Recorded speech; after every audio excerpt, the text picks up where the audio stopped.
said that there are few situations in life that cannot be honourably settled, and without loss of time, either by suicide, a bag of gold, or by thrusting a despised antagonist over the edge of a precipice upon a dark night. From Kai Lung's Golden Hours, by Ernest Brummer, Grant Richards, 1922.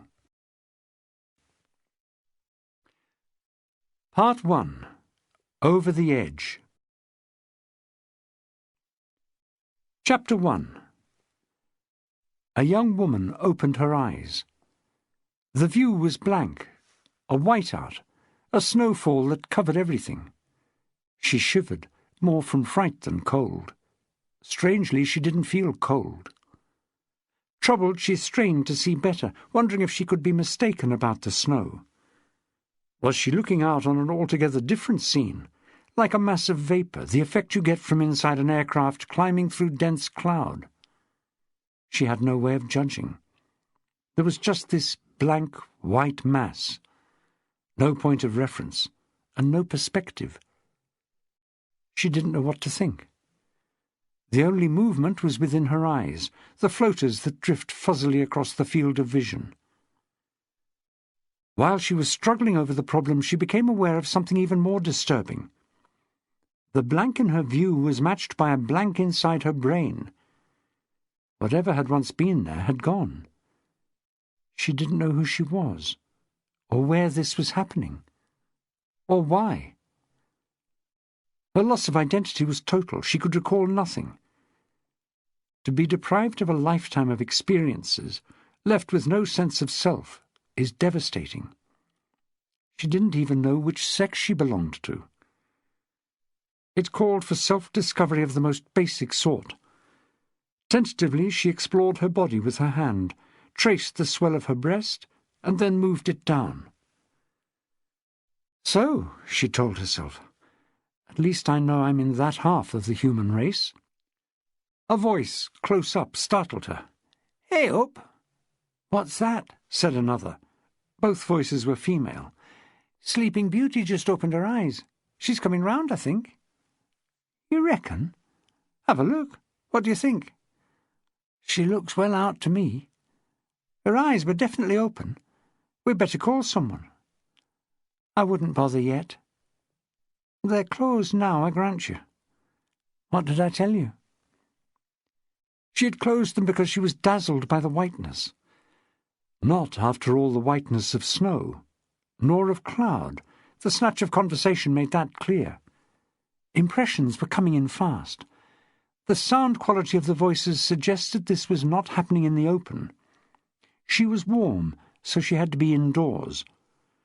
She had been staring up at a ceiling, lying on her back on something soft like a mattress. In a bed, then, with people watching her? She made an effort to open her eyes again, but her lids felt too heavy. She drifted back into limbo, her brain too muzzy to grapple any more with what had just been said. Some time later there was pressure against her right eye, lifting the lid. With it came a man's voice, loud and close. "She's well out. I'll come back." He released the eye. She dozed. For how long it was impossible to estimate, because in no time at all it seemed the man's thumb forced her eye open again. And now the white expanse in front of her had turned black. "What's your name?" She didn't answer. Couldn't use her voice. "Can you hear me? What's your name?" She was conscious of an invasive smell close to her face, making the eyes water. She opened her other eye. They were holding a bottle to her nose, and it smelt like ammonia. She tried to ask, "Where am I?" But the words wouldn't come. He removed the thumb from her eye. The face peering into hers was black, definitely black. It wasn't only the contrast of the white background. He was so close she could feel his breath on her eyelashes. Yet she couldn't see him in any detail. "Try again," he urged her. "What's your name?" When she didn't answer, she heard him remark, "If this was a man, we would have found something in his pockets, a wallet or credit cards, keys. You women will insist on carrying everything in a bag, and when the wretched bag goes missing, there's nothing to identify you except the clothes you're wearing. Sexist, she thought. I'll handbag you if I get the chance. How are you doing, young lady? Ready to talk yet? She moved her lips uselessly. But even if she had found her voice, there was nothing she could tell the man. She wanted to ask questions, not answer them. Who was she? She had no clue. She could barely move. Couldn't even turn on her side. Pain, sharp, sudden pain, stopped her from changing position. "Relax," said the man.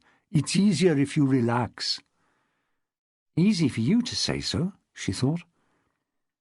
He lifted the sheet and held her hand. Bloody liberty, she thought, but she was powerless. "You were brought in last night," he told her. "You're being looked after, but your people must be wondering where you are. What's your name?" She succeeded in mouthing the words, "Don't know." "Don't know your own name?" "Can't think." "Amnesia," he told the women attendants. "It shouldn't last long." He turned back to her. "Don't fret. No need to worry. We'll find out who you are soon enough. Are you in much pain? We can give you something if it's really bad, but your head will clear quicker if we don't." She moved her head to indicate that the pain was bearable. He replaced her hand under the bedding and moved away. She closed her eyes. Staying conscious so long had exhausted her. Some time later they tried again. They cranked up the top end of the bed and she was able to see more. She was lucid now, up to a point. Her memory was still a void.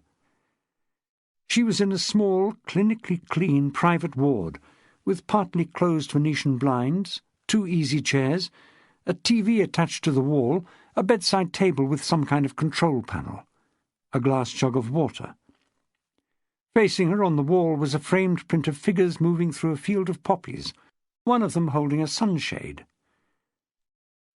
"I can remember that this painting is by Monet," she thought. "Claude Monet. I can remember a 19th century artist's name, so why can't I remember my own?" The black man had a stethoscope hanging from his neck. He wore a short white jacket over a blue shirt and a loosely knotted striped tie.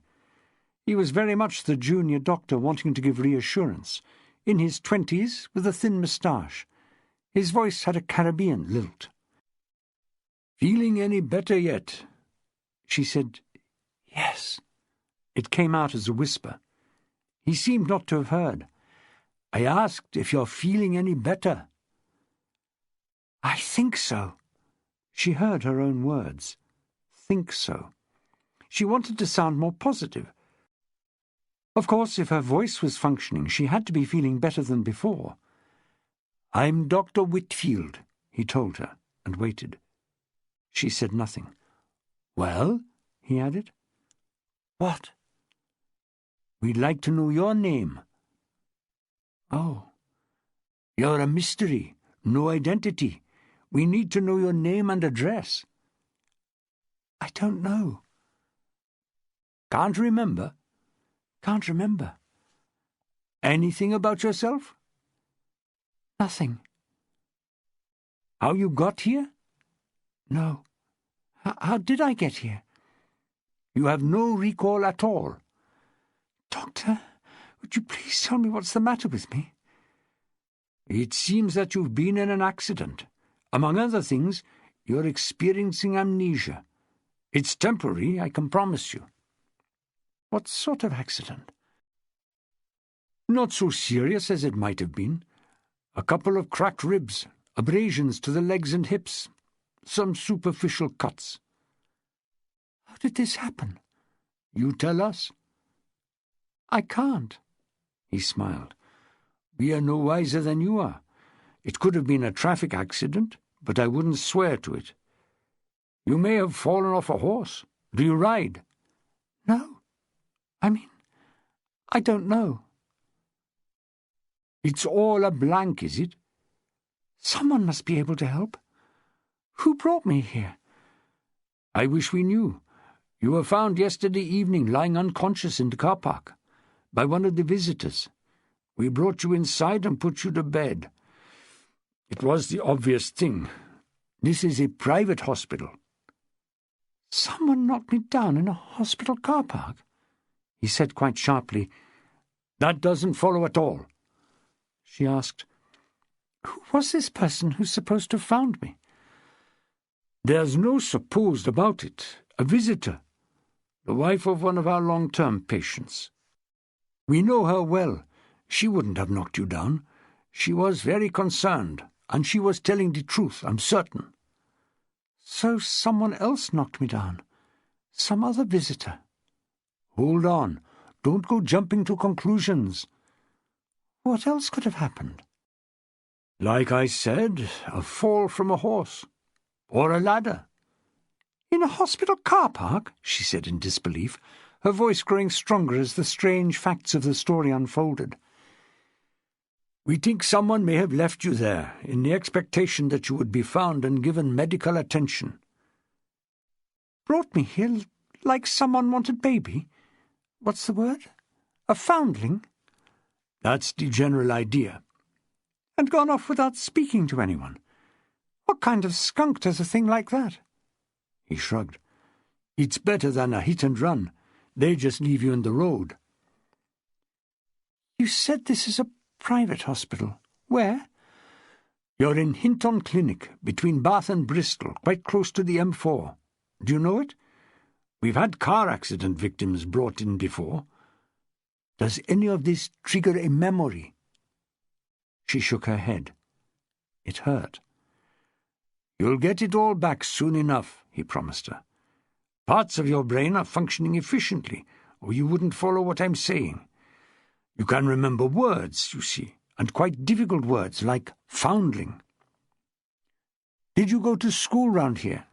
"I've no idea." "Your accent isn't West Country. I'd place you closer to London from the way you speak. But of course plenty of Londoners have migrated here. I'm not local either." He smiled. "In case you hadn't noticed." She asked, "What will happen to me?" "Don't worry. We've informed the police. They took a look at you last night, made some kind of report, put you on their computer, I expect. You can be sure that someone is asking where you are by now. They'll get a report on a missing woman, and we'll find out soon enough. Exciting, isn't it? Not knowing who you are. I mean, you could be anyone. A celebrity. A celebrity. Concert pianist, rock star, television weather girl." The excitement eluded her. She was too downcast to see any charm in this experience. Later they encouraged her to get out of bed and walk outside with one of the nurses in support. Her ribs felt sore, but she found no difficulty staying upright. She was functioning normally, except for her memory. She made an effort to be positive, actually summoning a smile for another patient who was wheeled by on an invalid chair, some poor man with the sallow skin of an incurable. No doubt the doctor was right. Memory loss was only a temporary thing, unlike the loss of a limb. No one in her condition had any right to feel self-pity in a place where people were dying. Before returning to her room, she asked to visit a bathroom, a simple request for a simple need. The nurse escorting her opened a door. What followed was an experience common enough. The unplanned sighting in a mirror of a face that turned out to be her own, the frisson of seeing herself as others saw her. But what made this so unsettling was the absence of any recognition. Usually there is a momentary delay while the mind catches up. This must be a mirror, and it must be me. In her case the delay lasted until she walked over to the mirror and stared into it and put out her hand to touch the reflection of her fingertip. The image was still of a stranger, a dark-haired, wide-eyed, horror-stricken woman in a white gown. She turned away in tears. In her room, Dr. Whitfield spoke to her again. He explained that her condition was unusual. Patients with concussion generally had no memory of the events leading up to the injury, but they could recall who they were, where they lived, and so on. He said they would keep her under observation for another night. The loss of identity was still with her next morning. One of the nurses brought her a set of clothes in a plastic container. She picked up a blue shirt and looked at the dirt marks on the back and sleeves. It was obvious that whoever had worn this had been in some kind of skirmish, but she felt no recognition. Jeans, torn at the knee. Leather belt. Reeboks, newish but badly scuffed. White socks. Black cotton knickers and bra. Clothes that could have belonged to 1,000,000 women her age. "Do you want me to wear these?" "We can't send you out in a dressing gown," said one of the nurses. "Send me out?" she said in alarm. "Where am I going?" "The doctors say you don't need to be kept in bed any longer. We've kept you under observation in case of complications, but you've been declared fit to move now." "Move where?" "This is a private hospital. We took you in as an emergency, and now we need the bed for another patient." They wanted the bed for somebody who would pay for it. She'd been so preoccupied with her problem that she'd forgotten she was literally penniless. "We're going to have to pass you on to Avon's social services. They'll take care of you until your memory comes back. Probably find you some spare clothes or give you money to get some." On charity. She hated this. She'd hoped another night would restore her memory. "Can't I stay here?" She was collected later the same morning by a social worker called Imogen, who drove a little green Citroën Special with a striped roof. Imogen was pale and tall, with frizzy blonde hair and 6 bead necklaces. Her accent was as county as a shire hall. "I say, you were jolly fortunate landing up there," she said, as they drove out of the hospital gates. "The Hinton is the clinic to get yourself into. If you're in need of treatment, that is. I don't like to think what it would have cost if you hadn't been an emergency. What's your name, by the way?" "I don't know." "Still muzzy?" "Very." "I'll have to call you something. Let's invent a name. What do you fancy? Do you object to Rose?" The choice of name was instructive. Obviously, from the quick impression Imogen had got, she had decided that this nameless woman wasn't a Candida or a Jocelyn. Something more humble was wanted. "Call me anything you like. Where are you taking me?" "To the office first. You'll need money and clothes. Then to a hostel, till you get yourself straight in the head. They told me you cracked a couple of ribs. Is that painful? Should I be taking the corners extra carefully?" "All right." The doctor hadn't strapped up the damaged rib cage. Apparently, if your breathing isn't uncomfortable, the condition cures itself. The adjacent ribs act as splints. Her sides were sore, but she had worse to worry over.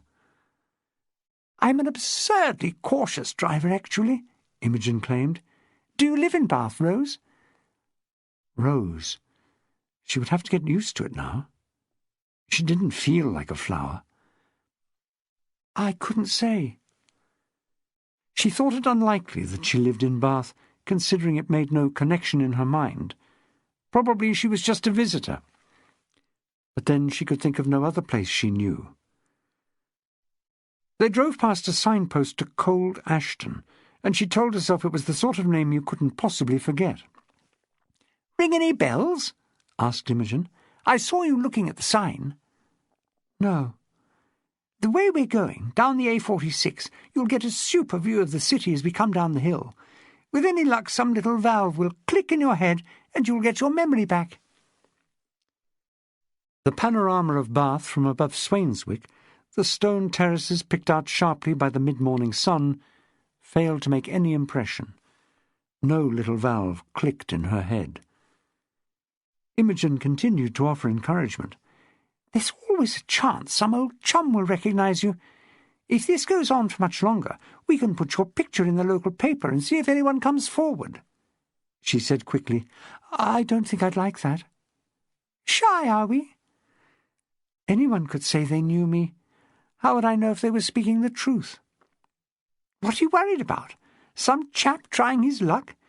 You'd know your own boyfriend, wouldn't you?" "I've no idea." "Stone the crows," said Imogen. "You do have problems." They drove down the rest of the road and into the city in silence. At the office in Manvers Street, Rose, she really was making an effort to respond to the name, was handed £25 and asked to sign a receipt. She was also given a second-hand shirt and jeans. She changed right away. Imogen put the old clothes into a plastic bin liner and dumped them in a cupboard. She thought about asking to keep her tatty old things, regardless of the state they were in. Seeing them dumped in the sack was like being deprived of even more of herself. In the end, she told herself they were too damaged to wear. And what were clothes for if you didn't use them? She didn't make an issue of it. Then Imogen drove her to a women's hostel in Bathwick Street called Harmer House, a seedy place painted inside in institutional green and white. She was to share a room with another woman who was out. "How long do I stay here?" "Until you get your memory back, or someone claims you." Like lost property. Imogen consoled her. "It shouldn't be long," they said. "Chin up, Rose. It could happen to anyone. At least you've got some sleeping quarters tonight, somewhere to count sheep. You're luckier than some." Chapter 2. The bed across the room was unmade and strewn with orange peel and chocolate wrappings. Not promising, the new inmate thought, but it did underline one thing. You were expected to feed yourself in this place. Imogen, the social worker, had shown her the poky communal kitchen in the basement. If she could remember what she liked to eat and how to cook it, that would be some progress. Surely if anything could jump-start a girl's memory, it was shopping. So she went out in search of a shop. It would be pot luck because Bath was unknown to her. Or was it? She may have lived here some time. She had to get into her head the possibility that her amnesia was blocking out her ability to recognize any of it. A strange place can be intimidating. Mercifully, this was not. Viewing it through a stranger's eyes, Rose liked what she saw, disarmed by the appeal of a city that had altered little in 200 years, not merely the occasional building, but street after street of handsome Georgian terraces in the mellow local stone. She strolled through cobbled passages and down flights of steps into quiet residential areas just as elegant as the main streets. Formal, yet weathered and welcoming. At intervals she looked through gaps between the buildings and saw the backdrop of hills lushly covered in trees. An unfamiliar city. Unfamiliar people, too. She didn't let that trouble her. She preferred the people unfamiliar. What if she did live here, and suddenly met someone who knew her? That was what she ought to be hoping for, some chance meeting that would tell her who she was. But if she had a choice, she wanted to find out in a less confrontational way. She dreaded coming face to face with some stranger who knew more about her than she did herself, someone who expected to be recognized, who wouldn't understand why she acted dumb. Her situation was making her behave like a fugitive. Stupid. So she was wary of asking the way to the nearest food shop. By chance she came across Marks & Spencer when she was moving through side streets, trying to avoid the crowds. She discovered a side entrance to the store. A homeless man was sleeping outside under a filthy blanket, watched by his sad-eyed dog. Her pity was mixed with some apprehension about her own prospects. Hesitating just inside the door of the shop, feeling exposed in the artificial light, she found she was in the food section, where she wanted to be. To run out now would be ridiculous. She picked up a basket and collected a pack of sandwiches, some freshly squeezed orange juice, a mushroom quiche, salad things and tea bags, and paid for them at the checkout. The woman gave her a tired smile that reassured, for it was the first look she'd had in days that wasn't trying to assess her physical and mental state. Carrying her bag of food, she followed the signs upstairs to the women's wear floor to look for underwear and tights. She blew £15 in one quick spree. Well, no one had told her to make the money last. Outside in the street she dropped some coins into the homeless man's cap. She saw someone selling the local daily, the Bath Chronicle. She bought one and looked for a place to read it, eventually choosing a spare bench on the shady side of the paved square beside the Abbey. She took out a sandwich and opened the paper. This wasn't only about orientating herself in a strange place. If, as her injuries suggested, she had been in some sort of accident, it might have been reported in the local press. She leafed through the pages. The story hadn't made today's edition anyway.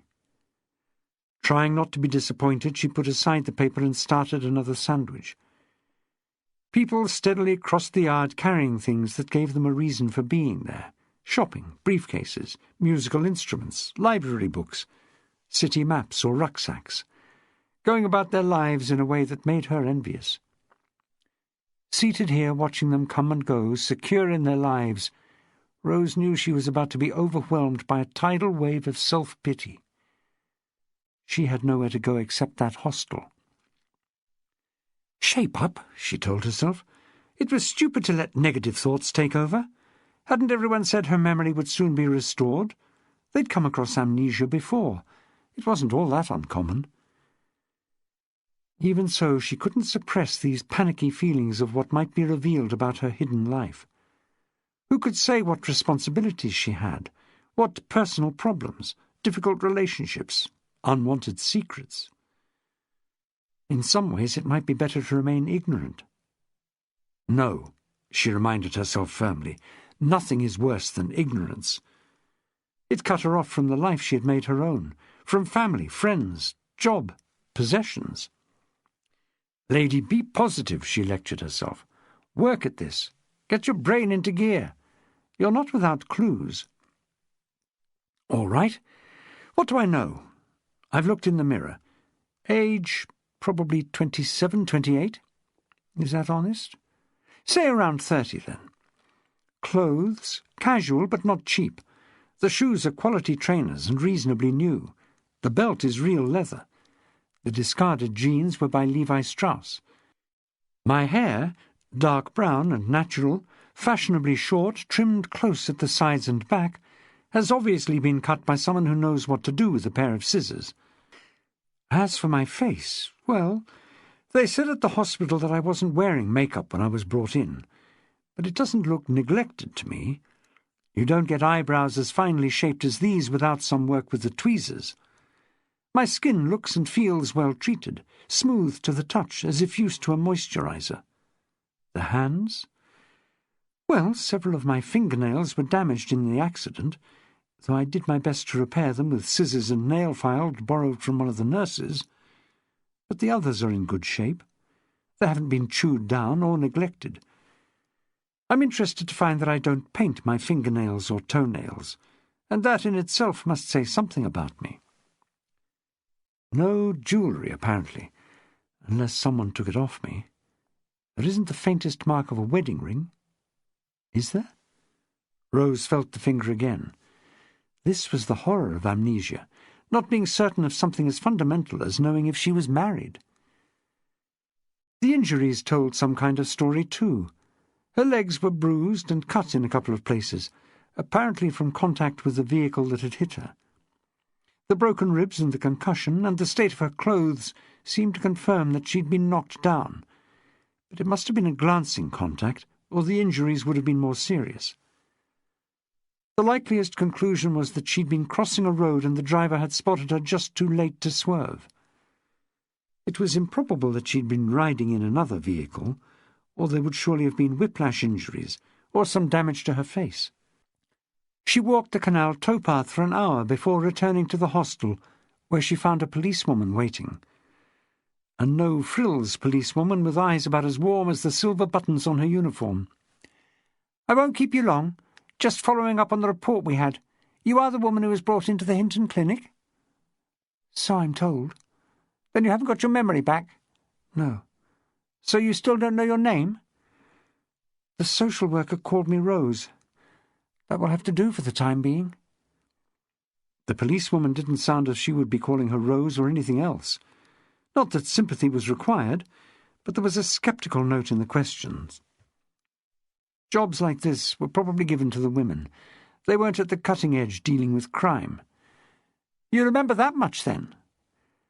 I can remember everything from the time I woke up in the hospital bed. The funny thing is, we haven't had any reports of an accident yesterday. I didn't say I had one. Other people said I did. Has anyone taken photos yet? Of me? Of your injuries? Only X-rays. Well, you should get photographed in case there's legal action.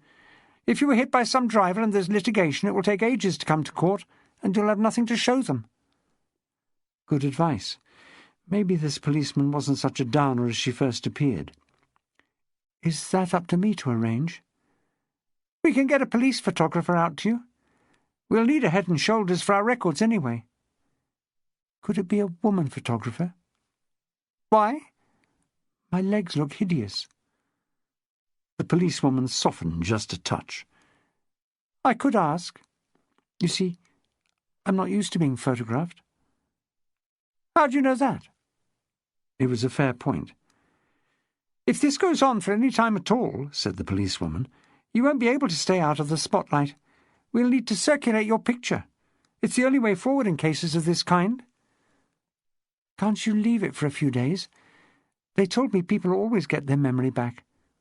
That's not up to me. My superiors take the decisions. If an offence has been committed, a serious motoring offence, we'll need to find the driver responsible. Suppose I don't want to press charges? It's not up to you.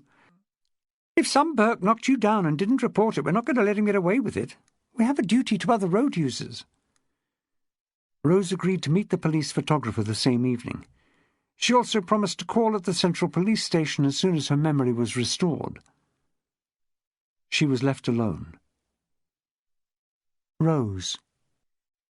She spoke the name aloud, trying it on in the bedroom like a dress, and deciding it was wrong for her.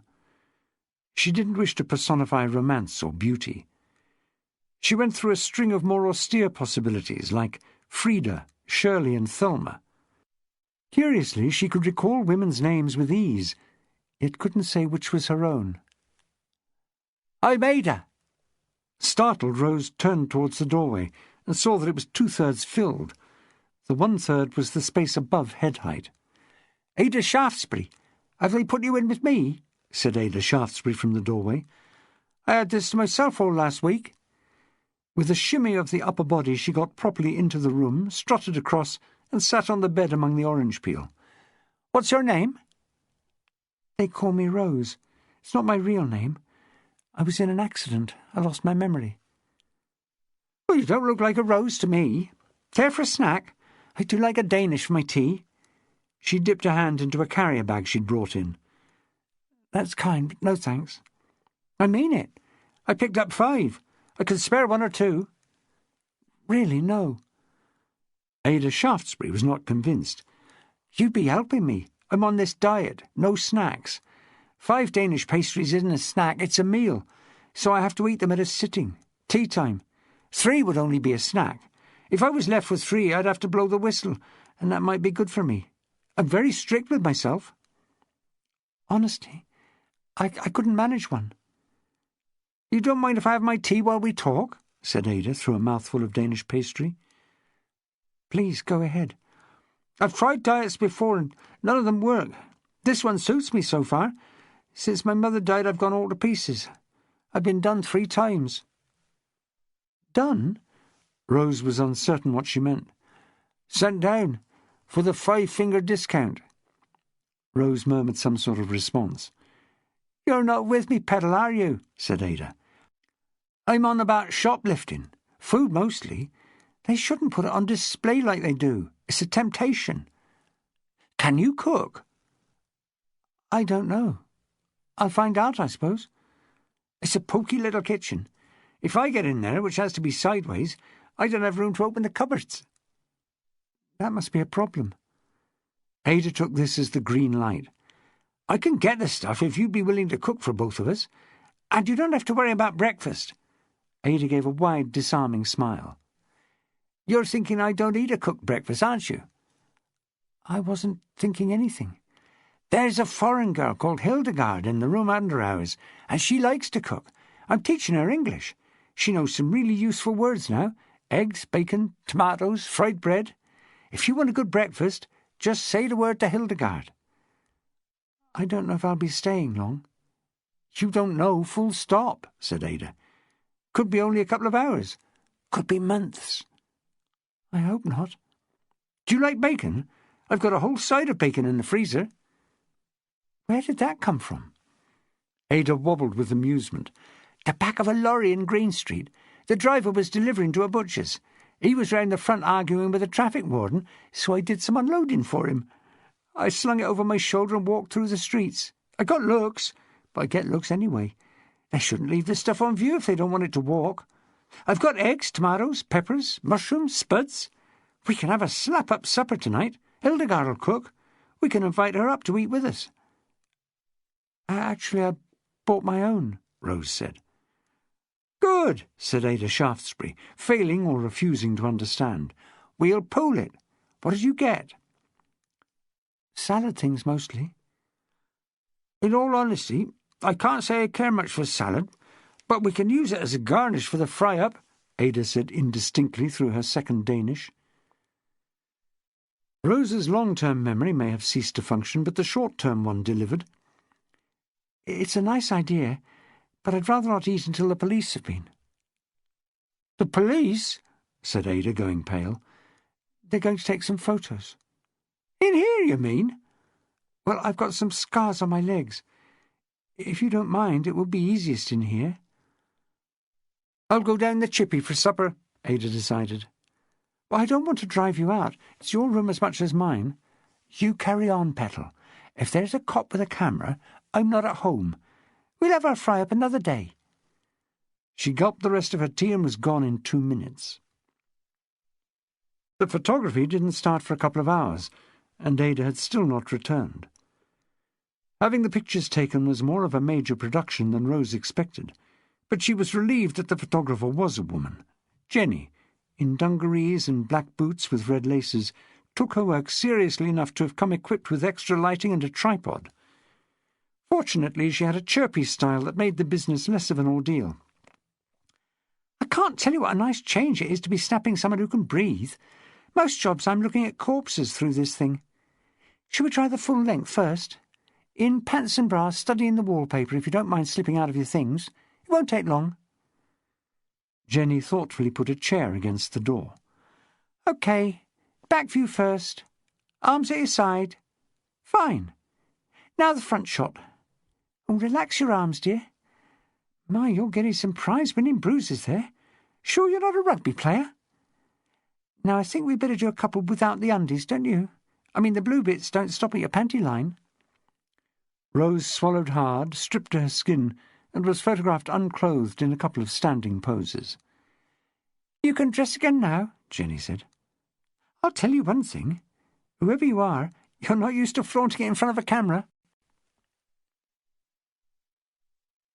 Chapter 3.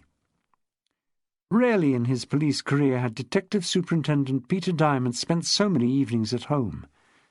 He was starting to follow the plot lines in the television soaps, a sure sign of underemployment. Even the cat, Raffles, had fitted Diamond seamlessly into its evening routine, springing onto his lap at 9:15 after a last foray in the garden, and remaining there until forced to move, which did not usually take long. One evening, when it was obvious that Raffles' tolerance was stretched to breaking point, Stephanie Diamond remarked, "If you relaxed, so would he." "But I'm not here for his benefit." "For yours, my love. Why don't you stroke him? He'll purr beautifully if you encourage him. It's been proved to reduce blood pressure." He gave her a sharp look. "Mine?" "Well, I don't mean the cat's." "Who says my blood pressure's too high?" She knew better than to answer that. Her overweight husband hadn't had a check-up in years. "I'm just saying you should unwind more. You sit there each evening as if you expect the phone to ring any moment." He said offhandedly, "Who's going to ring me?" She returned to the crossword she was doing. "Well, if you don't know." He placed his hand on the cat's back, but it refused to purr. "I take it as a positive sign.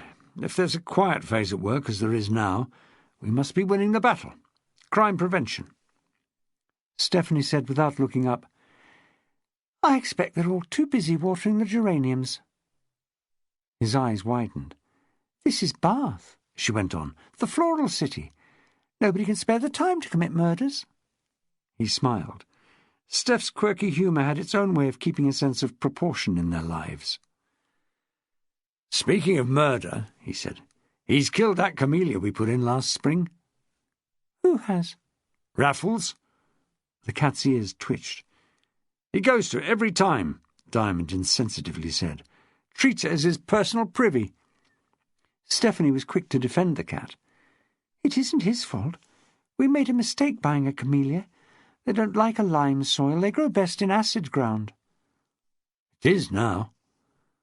He liked to have the last word, and she knew it was no use telling him to relax. He'd never been one for putting his feet up and watching television, or doing the crossword. How about a walk, then? She suggested. But it's dark. So what?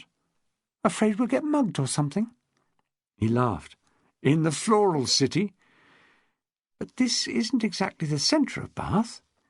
She took the opposite line, straight-faced. This is Weston. Who knows what dangers lurk out there? It's gone awfully quiet. The bell ringers must have finished. They could be on the streets. You're on, he said, shoving Raffles off his lap. Live dangerously. They met no one.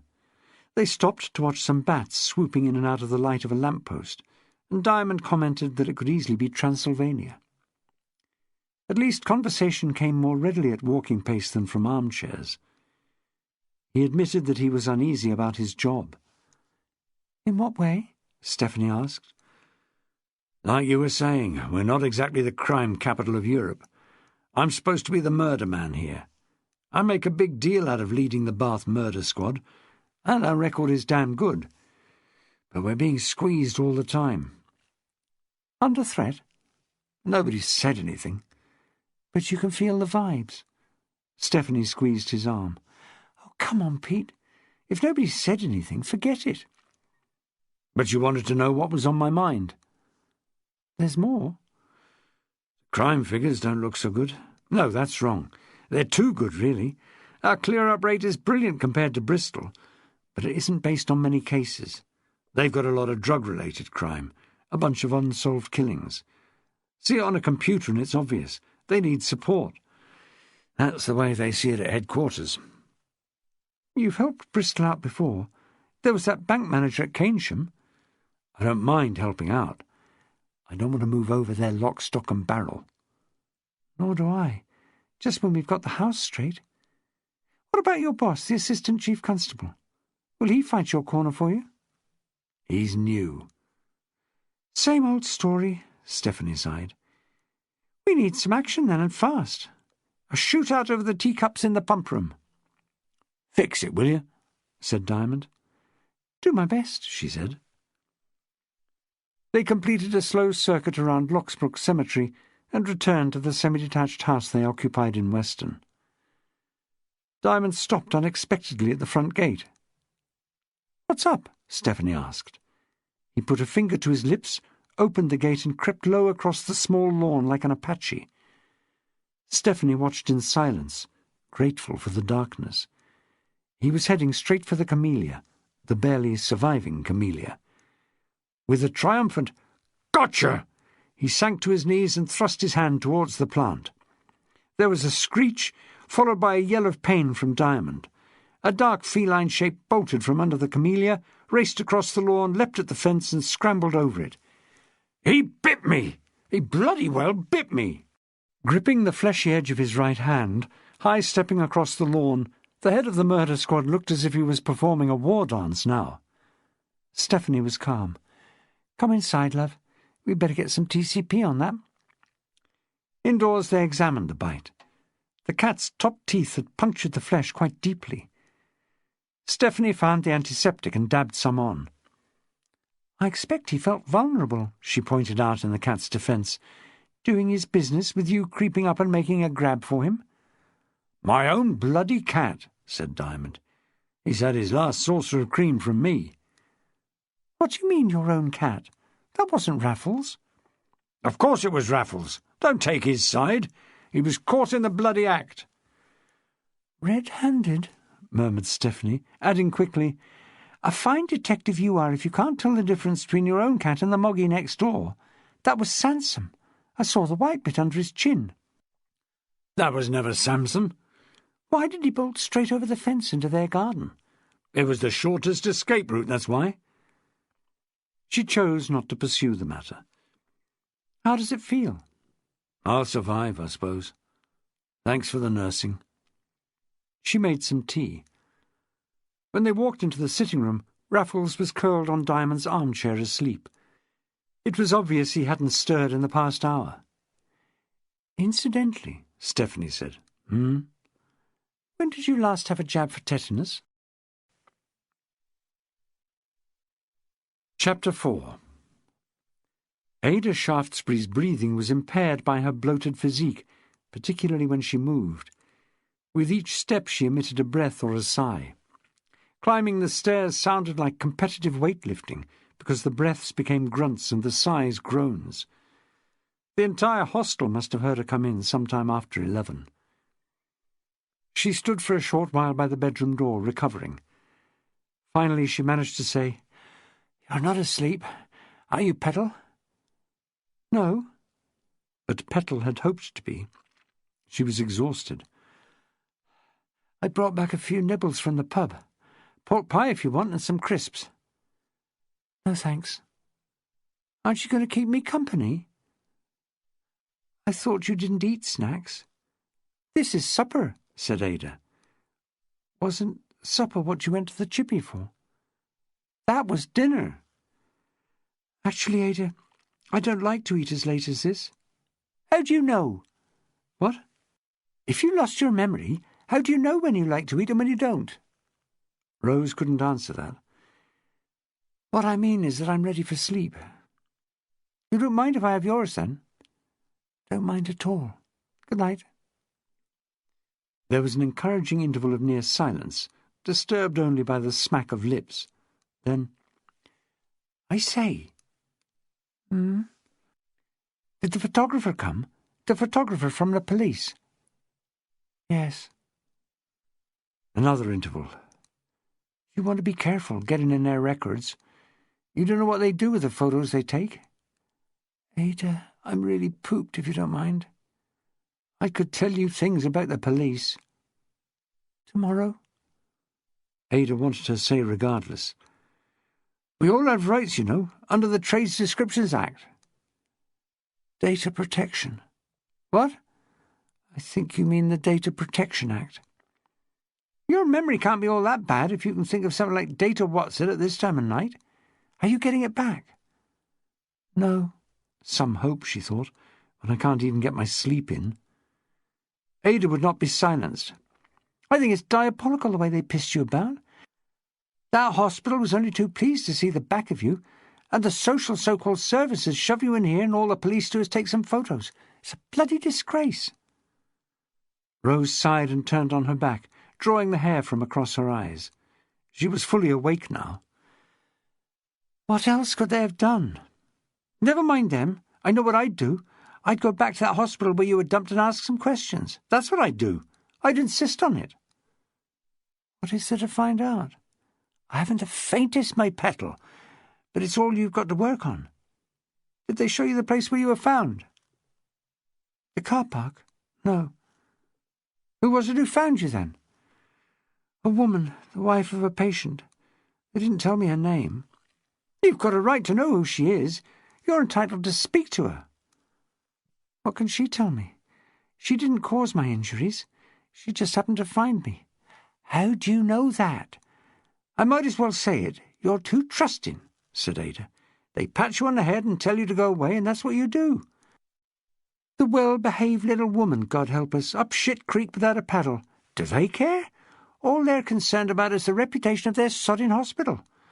They don't want it known that someone was knocked down in their car park. You could sue." "It wasn't like that." "So they say." Ada was practically beating a drum by now. "Listen, Petal, this may get up your nose, but you've got some rights here. If you want to exercise 'em, I'm willing to throw my weight on your side, and that's a pretty large offer. I'll come with you to the hospital and sort those people out." "That's very kind, but I really don't think—" "We'll talk about this in the morning, right?" said Ada, following it with a large yawn. "I can't stay awake all night listening to you rabbiting on. I should have been in bed 20 minutes ago."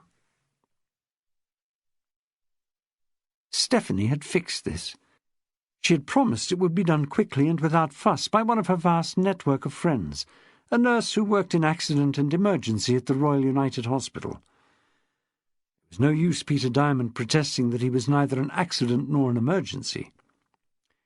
When he met the friend, he had grave doubts whether he wanted her hand on the syringe. She was mountainous. "How is my old chum Steph?" she asked. "Blooming," he said. "Shouldn't you be asking about me?" "Oh, you look well enough." She examined the cat bite. "Was it your own little kitty who did this to you?" He said in an offended tone, as if the possibility had never crossed his mind. "Raffles wouldn't hurt me. Steph reckons it was next door's, but I have my doubts. This was a big brute. You can see that from the size of the bite." "Probably on the run from a safari park," said the nurse, with a look she probably gave men who made a fuss. "Slip off your jacket, roll up your sleeve." "You think an injection is necessary?" "Isn't that the point?" She gave a rich, unsympathetic laugh. "Your tetanus jab is long overdue, according to your file. I phoned your GP." "Is that what he said?" "First I must take your blood pressure. That must have altered since— when was it? 1986. You seem to be rather good at bucking the system, Mr. Diamond." "Or saving the system from bankruptcy," he was perky enough to respond. "You need healthy people like me." "We'll see how healthy," she said, tying the cuff around his arm and inflating it vigorously. "Who took it last time?" "My doctor, I think." "A man?" "Yes. Is that important?" "We can expect it to go up a few points. It's always that bit higher when someone of the opposite sex takes the reading." He stopped himself from saying anything. He was in no position to disillusion her. Presently she told him, "Too high, even allowing for the attraction factor. You'd best have a chat with one of the doctors. I'll slot you in, no problem." He was going to have to assert himself. "I didn't come about my blood pressure. I came for a jab." She picked up the syringe. "Which I'm about to give you." "I'm beginning to wonder if there's been some collusion between you and Steph." "I don't see how," said the nurse. "You don't think she arranged for the cat to bite you?" She dabbed on some antiseptic, then plunged the needle in. "Jesus!" A woman in a white coat appeared in the room while he still had his finger pressed to the piece of cotton wool the nurse had placed over the injection mark. "Superintendent Diamond?" He didn't respond. Who wanted to socialise at a time like this? "I'm Christine Snell. I don't think we've met." The nurse put a band-aid over the injection and said, "I'll leave you with the patient, doctor." He said to Christine Snell, "You're a doctor?" "That's why I'm here. How's Steph, by the way?" Another friend. His thoughts took a lurch towards paranoia. Steph's friends between them had him over a barrel. She said, "Your blood pressure is slightly on the high side. We shouldn't neglect it. Do you smoke?" "No. And the answer to the next question is yes, the occasional one." "So how do you cope with stress?" "What stress?" "Overwork?" "Underwork in my case." "Potentially even more stressful. It kills a lot of people. Have you got any hobbies?" "Like collecting beer mats," said Diamond. "You're trying to catch me out, Doctor. No, I don't do anything you'd call a hobby." "Maybe you should." "I'll think it over," he conceded. "It wouldn't surprise me if the nurse just now got an exaggerated reading." Her eyes widened and the start of a smile appeared. "Not that," said Diamond. "I was annoyed. Doesn't that increase it? I can't help feeling I was fitted up for this. I came here because of the cat bite, but last night, before I was bitten, Steph was on about my blood pressure." The smile surfaced fully. "Do you know what Kai Lung said?" "I've never heard of Kai Lung." I think I have it right, said Dr. Snell. It is proverbial that from a hungry tiger and an affectionate woman there is no escape. Seems rather apt in your case. While Rose and Ada were waiting to speak to Dr. Whitfield, a refreshment trolley came by, and Ada's hand, quick as a lizard, whipped 2 doughnuts off it and into her bag, unseen by the woman in charge. "11s," she said in justification. Does that count as a meal? It's over 2 hours since breakfast. The breakfast the foreign girl, Hildegard, had cooked to Ada's order had been enough to fortify Rose for hours yet. She could still taste the delicious bacon.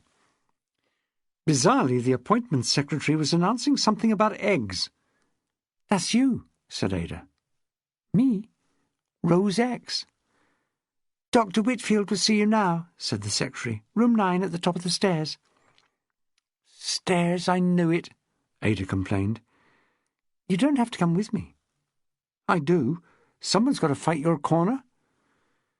The door of room 9 stood open. Dr. Whitfield got up from behind his desk to greet them. He was shorter than he looked from the level of a hospital bed. "Have you got it back yet?" Rose shook her head. "Not even a glimmer?" "Nothing at all. This is my friend, Ada Shaftesbury." Ada's hand must have been sticky from the doughnut, because after shaking it, Dr. Whitfield took a tissue from the packet on his desk. "So, how can I help you?" he asked after they were seated. "We'd like to speak to the lady who found me." Dr. Whitfield was slow in responding. He made a performance of wiping his hand and letting the tissue drop into a bin. "I doubt if that would help." "I want to know exactly where I was found." "I told you, in the car park." "Yes, but I'd like the lady to show me where." "Not possible, I'm afraid. She doesn't work here. As I think I explained, she's the wife of a patient."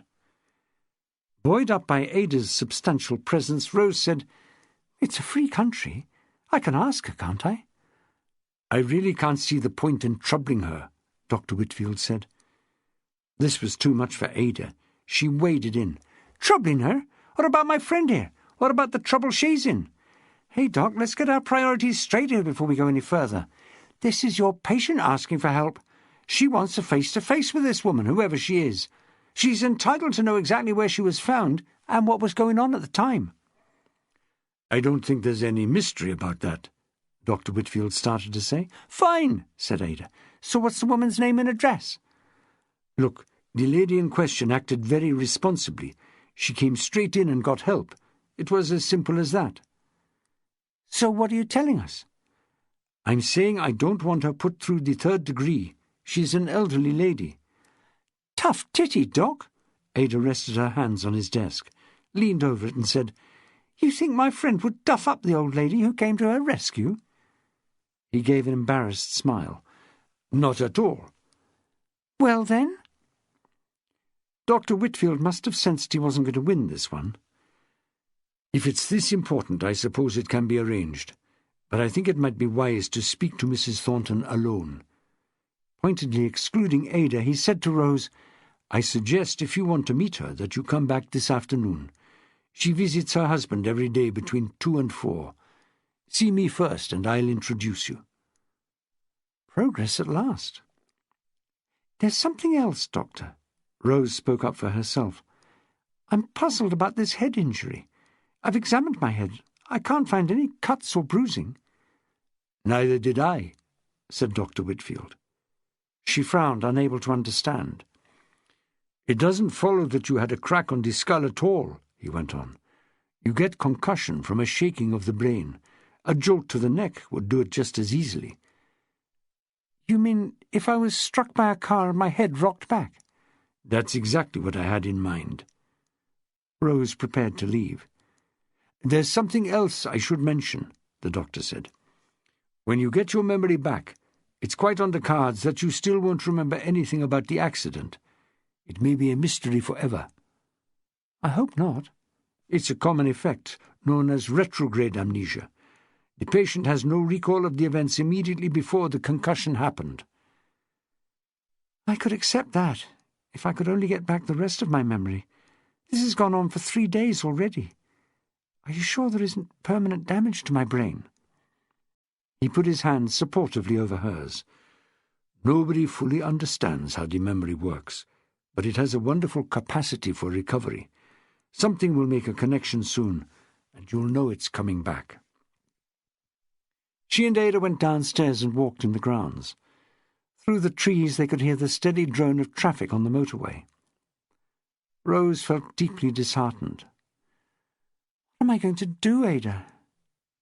"Talk to this old biddy who found you." "I'm not pinning my hopes on her." "She's your best bet, Ducky. Like he said, something will make a connection. Who knows what talking to her might do?" "Of course I'll talk to her now it's been arranged. All I'm saying is that I don't expect a breakthrough. What do I do if I draw a blank with Mrs. Thornton?" "Talk to the press and get your picture in the paper, along the lines of, 'Can you help this woman?' With looks like yours, you'll get some offers, but I won't say what kind." "I don't want that." They strolled past some patients in wheelchairs. She told Ada, "I'm sorry to be a misery, Gus. It's become very clear to me how much we all rely on our memories. You'd think what's past is finished, but it isn't. It makes us what we are. Without a memory, you don't have any experience to support you. You can't trust yourself to make decisions, to reason, to stand up for your rights. My past started on Tuesday morning. That's the whole of my experience, Ada. I don't have anything else to work with." "There's lunch," suggested Ada. Chapter 5. Meals on Wheels is a system as near foolproof as any arrangement can be that relies on volunteers. A couple of days before someone's turn to deliver the meals, the volunteers are usually women, will be handed, by the previous person on the rota, a white box about the size of a ballot box. It's made of expanded polystyrene for insulation and fitted with a shoulder strap. Being so large and conspicuous when left in a private house, the box is a useful reminder of the duty to be done. On either a Tuesday or a Thursday, at a few minutes before noon, the volunteer reports to a local school canteen where lunch is ready for serving. Piping hot foil containers are loaded into the box by the dinner ladies. The box is carried to the car. With the meals aboard, the wheels take over. "Now begins the tricky part," Susan Dowsett explained to Joan Hanks, who was about to join the Acton, Turville and District team and had come along to learn how it was done. Mrs. Dowsett was the mainstay of the service, one of those admirable, well-to-do Englishwomen who plunge into voluntary work with the same sure touch they apply to their jam-making. "They do look forward to seeing you, and most of them like a chat. Some poor ducks hardly ever see anyone else, so one does one's best to jolly them up. The snag is that you have to ration your time, or the ones at the end of the round get cold lunches." "I expect you can pop them in the oven if that happens. The meals, I mean." "Oh, that's the idea, and sometimes I've done it. But old people are so forgetful. More than once I've opened the oven on Thursday and found Tuesday's lunch still in there, untouched and dry as a biscuit." Her chesty laugh jogged the steering. She drove an Isuzu Trooper that suited her personality. Acton Turville alone would have been a simple task, meals on foot. The and district was the part requiring transport. Many of the recipients lived in remote houses outside the village. "I always start at the farthest outpost," Mrs. Dowsett explained as they cruised confidently along a minor road. "Old Mr. Gladstone is our first call. He's not the most pleasant to deal with, and most of them leave him till last. Get the worst over first, I always say." "What's wrong with Mr. Gladstone?" "Hygiene. The atmosphere, shall we say, is not exactly apple blossom. He's none too sociable either. I've known him to be downright offensive about the meals." "There's no need for that. It's plain food, but at least it's warm." "If he doesn't want us." "Oh, social services insist. He won't cook for himself, apart from eggs from the few wretched hens he keeps in his yard. Used to be a farmer. Lived there all his life, as far as I can gather, but he doesn't seem to have any friends. Sad, isn't it?" "Perhaps he prefers a quiet life." "Perhaps," said Mrs. Dowsett, unconvinced. The farthest outpost turned out to be only a mile from the village, just off the Tormarton Road, up a track that Joan Hanks privately vowed to take cautiously in her own little car, for fear of ruining the suspension. "You'll need tougher shoes than those when the weather gets worse," Mrs. Darcy advised when they were both standing in the yard. "Every time it rains, this is like a mud-hole after the elephants have been by. Oh, good, you brought the box. Always bring the box into the house. It keeps the food warm. Let's see what reception we get today." As they crossed the yard to the door of the stone cottage, there was an extraordinary commotion from the hen-house at the side, hens crowding the wire fence. "Hungry, I expect," said Mrs. Darcy. "All they get is scraps, and not much of them." "Poor things," said Joan. Mrs. Darcy tapped on the door and got no answer. "This is often the case," she explained. "They don't hear you. As often as not the door's open, so you just go in. Try it." "He doesn't know me." "Don't let that put you off. He treats us all like strangers. Is it open?" Joan knocked again, turned the handle and pushed. The door creaked and opened inwards just an inch or so. An overpowering stench reached her nostrils, and she hesitated. "You see," said Mrs. Darcy.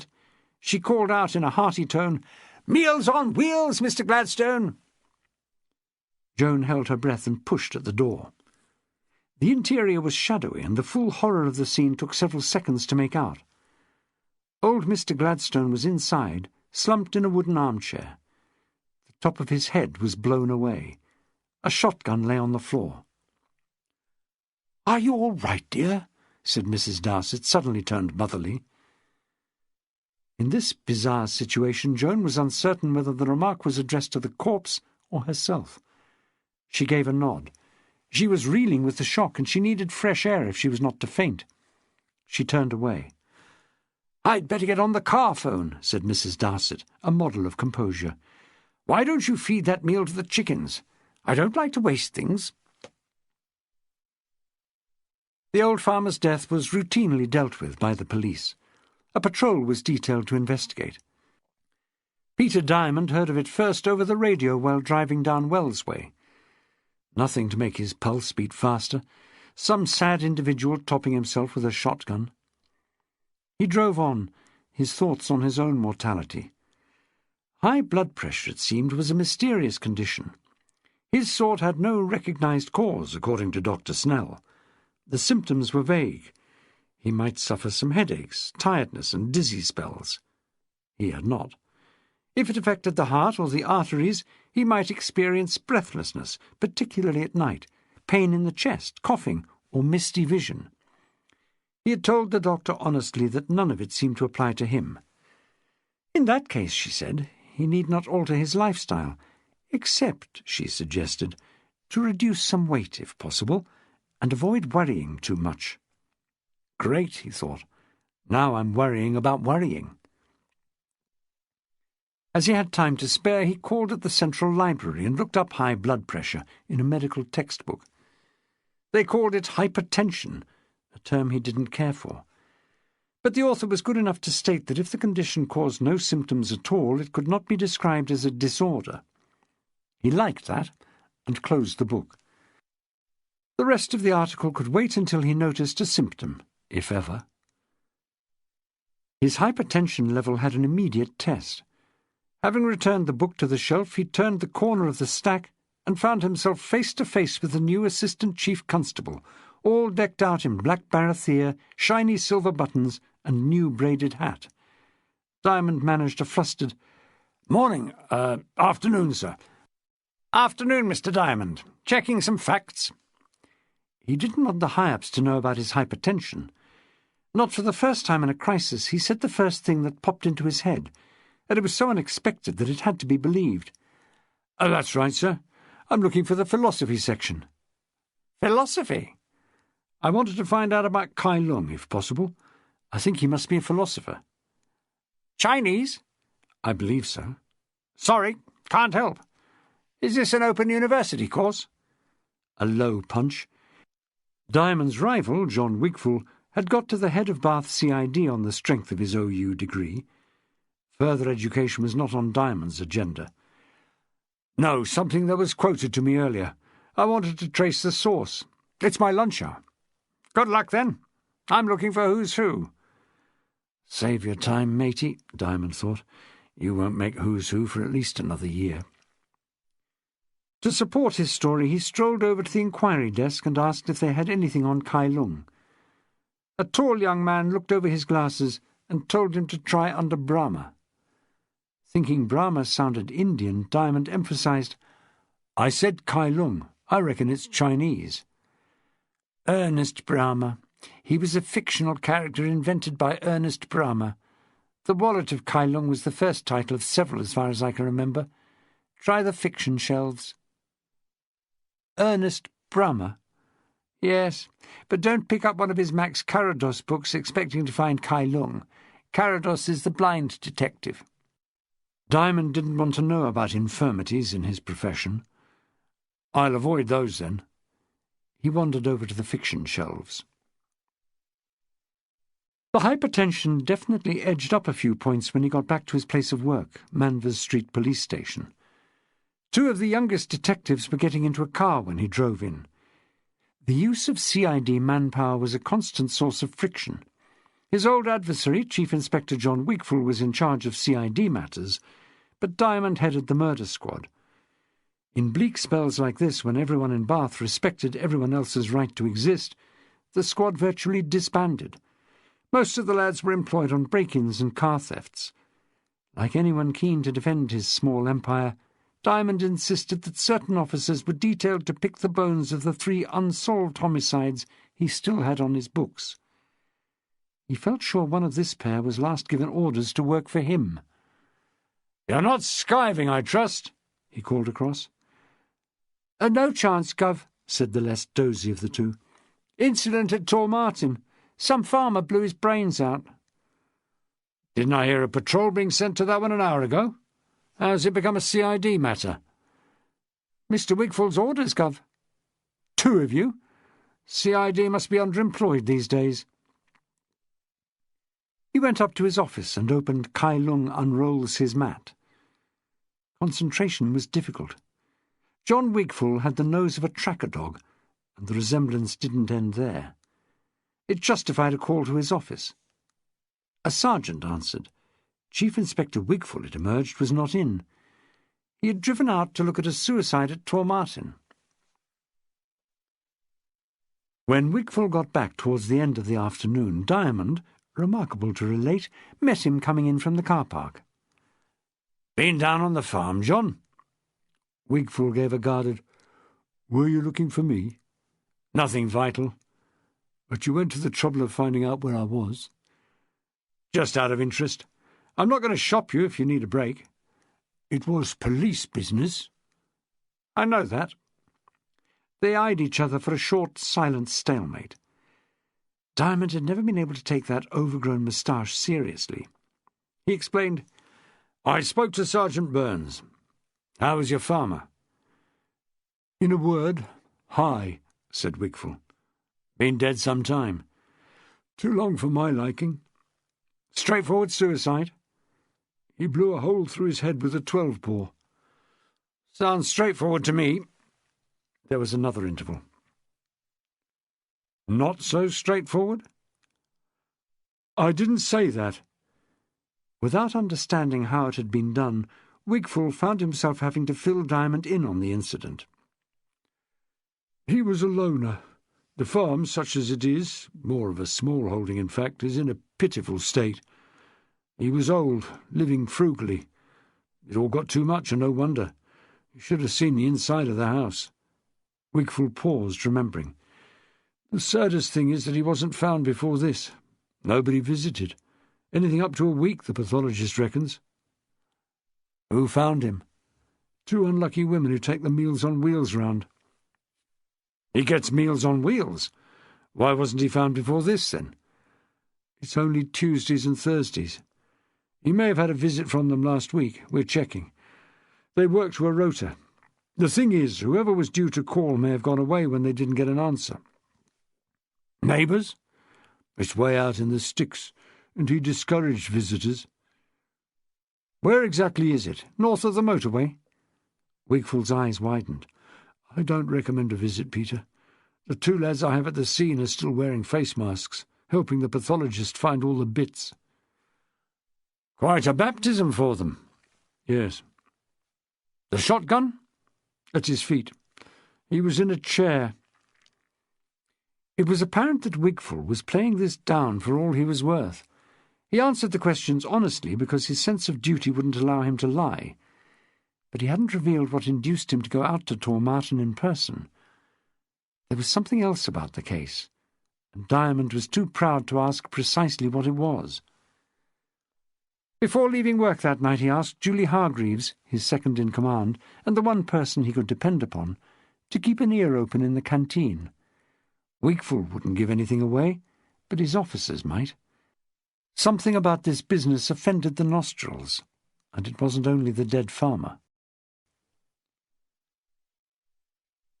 Chapter 6. Mrs. Thornton was a sweetie. She was well over 70, tall, upright, and so thin that she must have been suffering from chronic osteoporosis. Yet her thoughts were all of her husband David, an Alzheimer's patient. "I don't know what's in his mind, if anything, poor darling," she told Rose in an accent redolent of a privileged upbringing more than half a century ago. "It's very distressing. He rambles dreadfully. It's hard to believe that he once commanded an aircraft carrier." Rose explained that her own brain was impaired, but temporarily, she hoped. "I'm trying desperately to find something that will get the memory working. Would you mind terribly if we walked over to the car park where you found me?" They had to move slowly. Once or twice Mrs. Thornton had to be steadied. This walk to the car park was an imposition, and it was clear why Dr. Whitfield had been reluctant to encourage it. "In case you're wondering," the old lady remarked, "I don't drive. I come in twice a day, afternoon and evening, on one of the minibuses. It stops outside my house in Lansdowne Crescent. The drivers are so thoughtful. They always help me on and off. I get off at the gate and walk to David's ward. It takes me through the car park, which is where I found you the other evening." "Lying on the ground?" "Yes, over there, by the lamp-post. If I hadn't spotted you, I'm sure someone else would have done. The car park was completely full. It always is in the evening." "Was anyone about?" "I expect so. That's what I was saying." "But did you notice anyone in particular?" "Hereabouts? No, I'm afraid not, or I would certainly have told them. Someone better on his pins than I am could have got help quicker. This is the spot." They had reached a point between two parked cars under an old-fashioned wrought-iron lamp-post with a tub of flowers under it. The small area in front was painted with yellow lines to discourage parking. In fact, there wasn't space for a car, but you could have left a motorcycle there. "When I saw you lying there, I thought you might be asleep.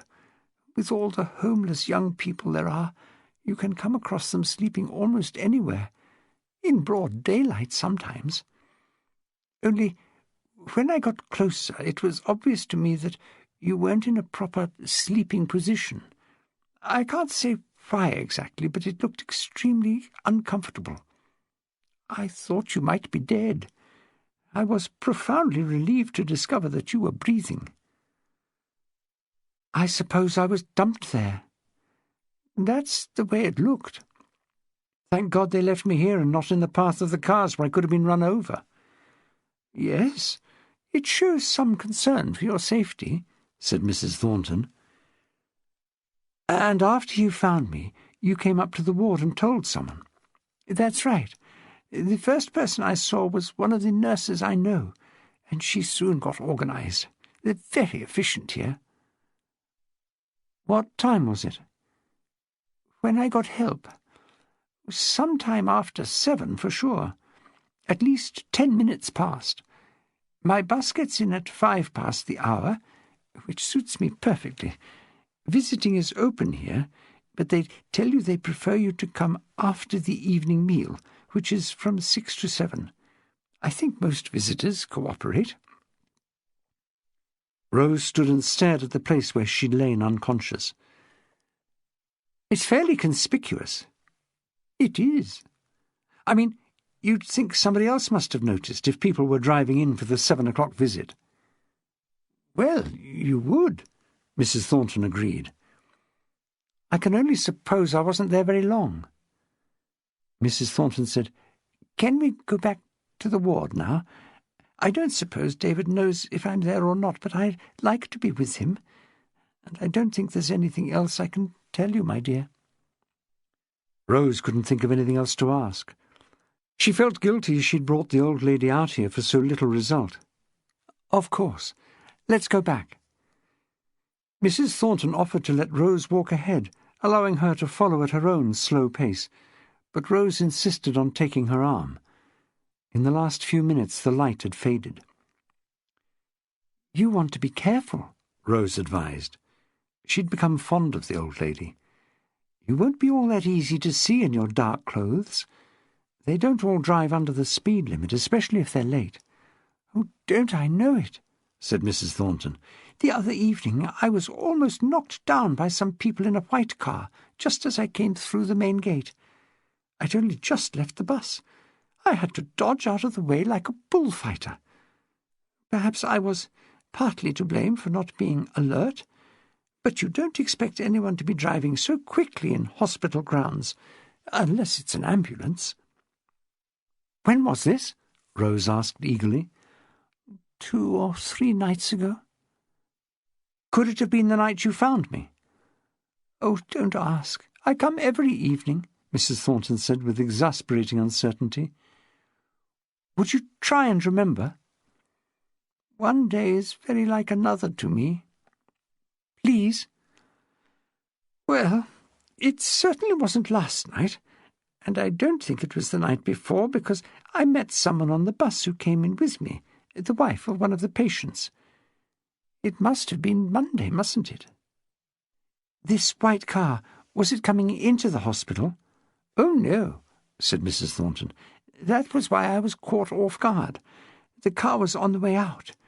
You don't expect a car to be leaving when everyone is arriving." "You know why I'm asking," said Rose. "It may have been the car that brought me here. I can't have been lying here very long, or someone else would have noticed me before you did. If this car was being driven away in a hurry, you may have seen the people who dumped me here. You did say there were some people in the car, more than just the driver." "Well, I think so, my dear. I got the impression of a man and a woman." "Anything you remember about them? Young, middle-aged?"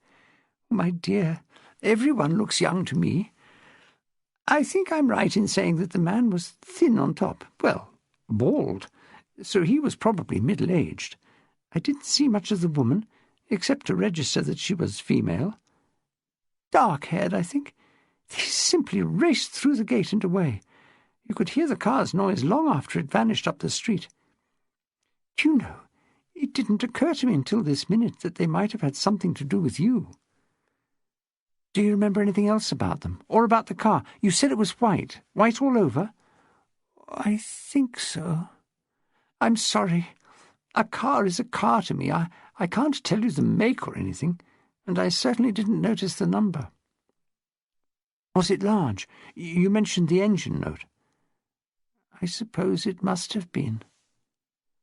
"A sports car, like, Rose cast around the rows of parked cars. "Like the green one over there, in shape, I mean." "Oh, no, nothing like that. It was higher off the ground than that. More substantial, somehow." Now Mrs. Thornton took stock. "Not particularly modern, but elegant. Have you ever seen Inspector Morse on television?" "Yes, of course." "His car?" "Yes, a Jag. Was it like that?" "Oh, no, dear. His car is red, isn't it? Well, maroon." "But the shape was similar?" "Not in the least. What I'm trying to say is that on the front of Inspector Morse's car there's a sort of emblem." "The Jaguar, yes. Well, this one had something mounted on the bonnet, but it wasn't an animal." "The figure of a woman?" "Oh, no, definitely not a woman. A fish." A fish? Rose could think of no motor manufacturer who used a fish as a trademark. "Are you sure?" "That's what it appeared to be. I only caught a glimpse." "What kind of fish?" "Oh, I'm sure I couldn't tell you. I'm no expert on the subject. A fish is just a fish to me." This was infuriating. "Like a shark? A dolphin?" "I don't think so. Not so exotic as those." "What colour?" "Silver, I fancy. But don't hold me to that, will you?" "You couldn't possibly have confused it with something else?" "Quite possibly," Mrs. Thornton blithely said. "I'm just an old woman who knows nothing at all about cars or fish." "It's so bloody frustrating, Ada," Rose told her companion on the way to the bus stop. "There's a fair chance that this white car was the one I was driven to the hospital in, but she can't tell me anything about it except that she thinks it had a fish mounted on the bonnet." "A fish?" "What's wrong with that, Petal? A fish on a car is pretty unusual." "I'd say it is. Have you ever seen one?" "Oh, since you ask, no." "She's very vague about it, and she only got a glimpse anyway." "Look on the bright side, Ducky," said Ada. "Suppose she'd been a car expert and told you she saw a BMW 5 Series. You'd be no wiser, really. You could find hundreds of cars like that. If we can find a white car with a fish on it, we're really getting warm." Chapter 7. Back at the hostel, a message was handed to Rose. She was to phone Dr. Whitfield as soon as possible. "There you go," said Ada with a told-you-so smile. "Somebody cares. Just when you were saying that goddamn hospital was only too pleased to be shot of you." "You said that." Rose used the payphone in the hall. "How are you?" Dr. Whitfield asked. "No different. There's no change." "All in good time. Listen, I don't know if this is significant, but someone was asking after you this afternoon. A woman. She phoned the clinic. She wanted to know if you'd recovered consciousness." Rose's skin prickled. "Did she mention my name?" "No. She simply referred to you as the patient who was brought in unconscious on Monday evening." "Who is she?" "She didn't identify herself. The call was taken by one of our least experienced staff, unfortunately." Biting back the rebuke that was imminent, Rose asked, "What else was said?" "The girl at our end told her you'd been discharged and were being cared for by the social services." "Did she tell this woman where to find me?" The doctor said in a shocked tone, "We wouldn't do that, particularly without knowing who the call was from. I'm afraid all we can tell you is that the voice sounded local. There was some of the West Country in it. It's odd that she didn't leave her name." "None of this makes any sense, I suppose?" "No sense at all," Rose said, incensed that such a chance had been allowed to slip. "The caller may well get on to the social services and trace you that way. I wanted you to be informed, just in case. How did you get on with Mrs. Thornton?" "She controlled herself enough to tell him about the white car with the fish emblem. He said he hadn't any knowledge of such a vehicle." "I wouldn't get too excited. Old people can get things wrong," he told her. "She could easily have made a mistake about the fish." When Rose replaced the phone, her hand was red from gripping it. Through someone's incompetence, a real chance had been lost. They should have traced that call. Dr. Whitfield knew it, and was covering up for the hospital. He was a right ruddy diplomat. How could she believe anything he said? All these promises about her memory being swiftly restored. How much were they worth from a man who told you what he thought you wanted to hear?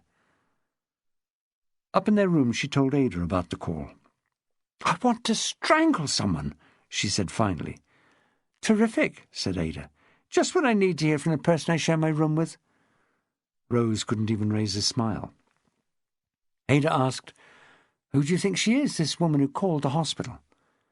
"That's the bind. I'll never know, will I, unless she gets in touch again. She could be one of my family, or a friend, or someone I work with." Ada shook her head. "Think it through, Petal. How could your nearest and dearest know you were in the Hinton Clinic?" "The only people who know you were in there are those pillocks who dumped you in the car park." Rose stared at her. Such was her anger that this simple point had not dawned on her. Ada continued, It's my belief that this call was from the woman Mrs. Thornton saw, the dark-haired dame in the car. She and Mr. Thin-on-Top have you on their conscience. They needed to find out if you were dead." She'd come to respect Ada's logic. "You're saying the call was from the people who knocked me down?" "Well, unless you can think of something better." "Bloody hell, it's so frustrating. And now they know I survived. Will I hear from them?" "No chance. What does every motor insurance company advise you to do after an accident? Admit nothing."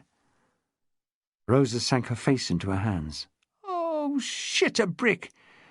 What's to be done, Ada? Where do I turn for help?" "Don't ask me," said Ada. She looked up. "You're not giving up.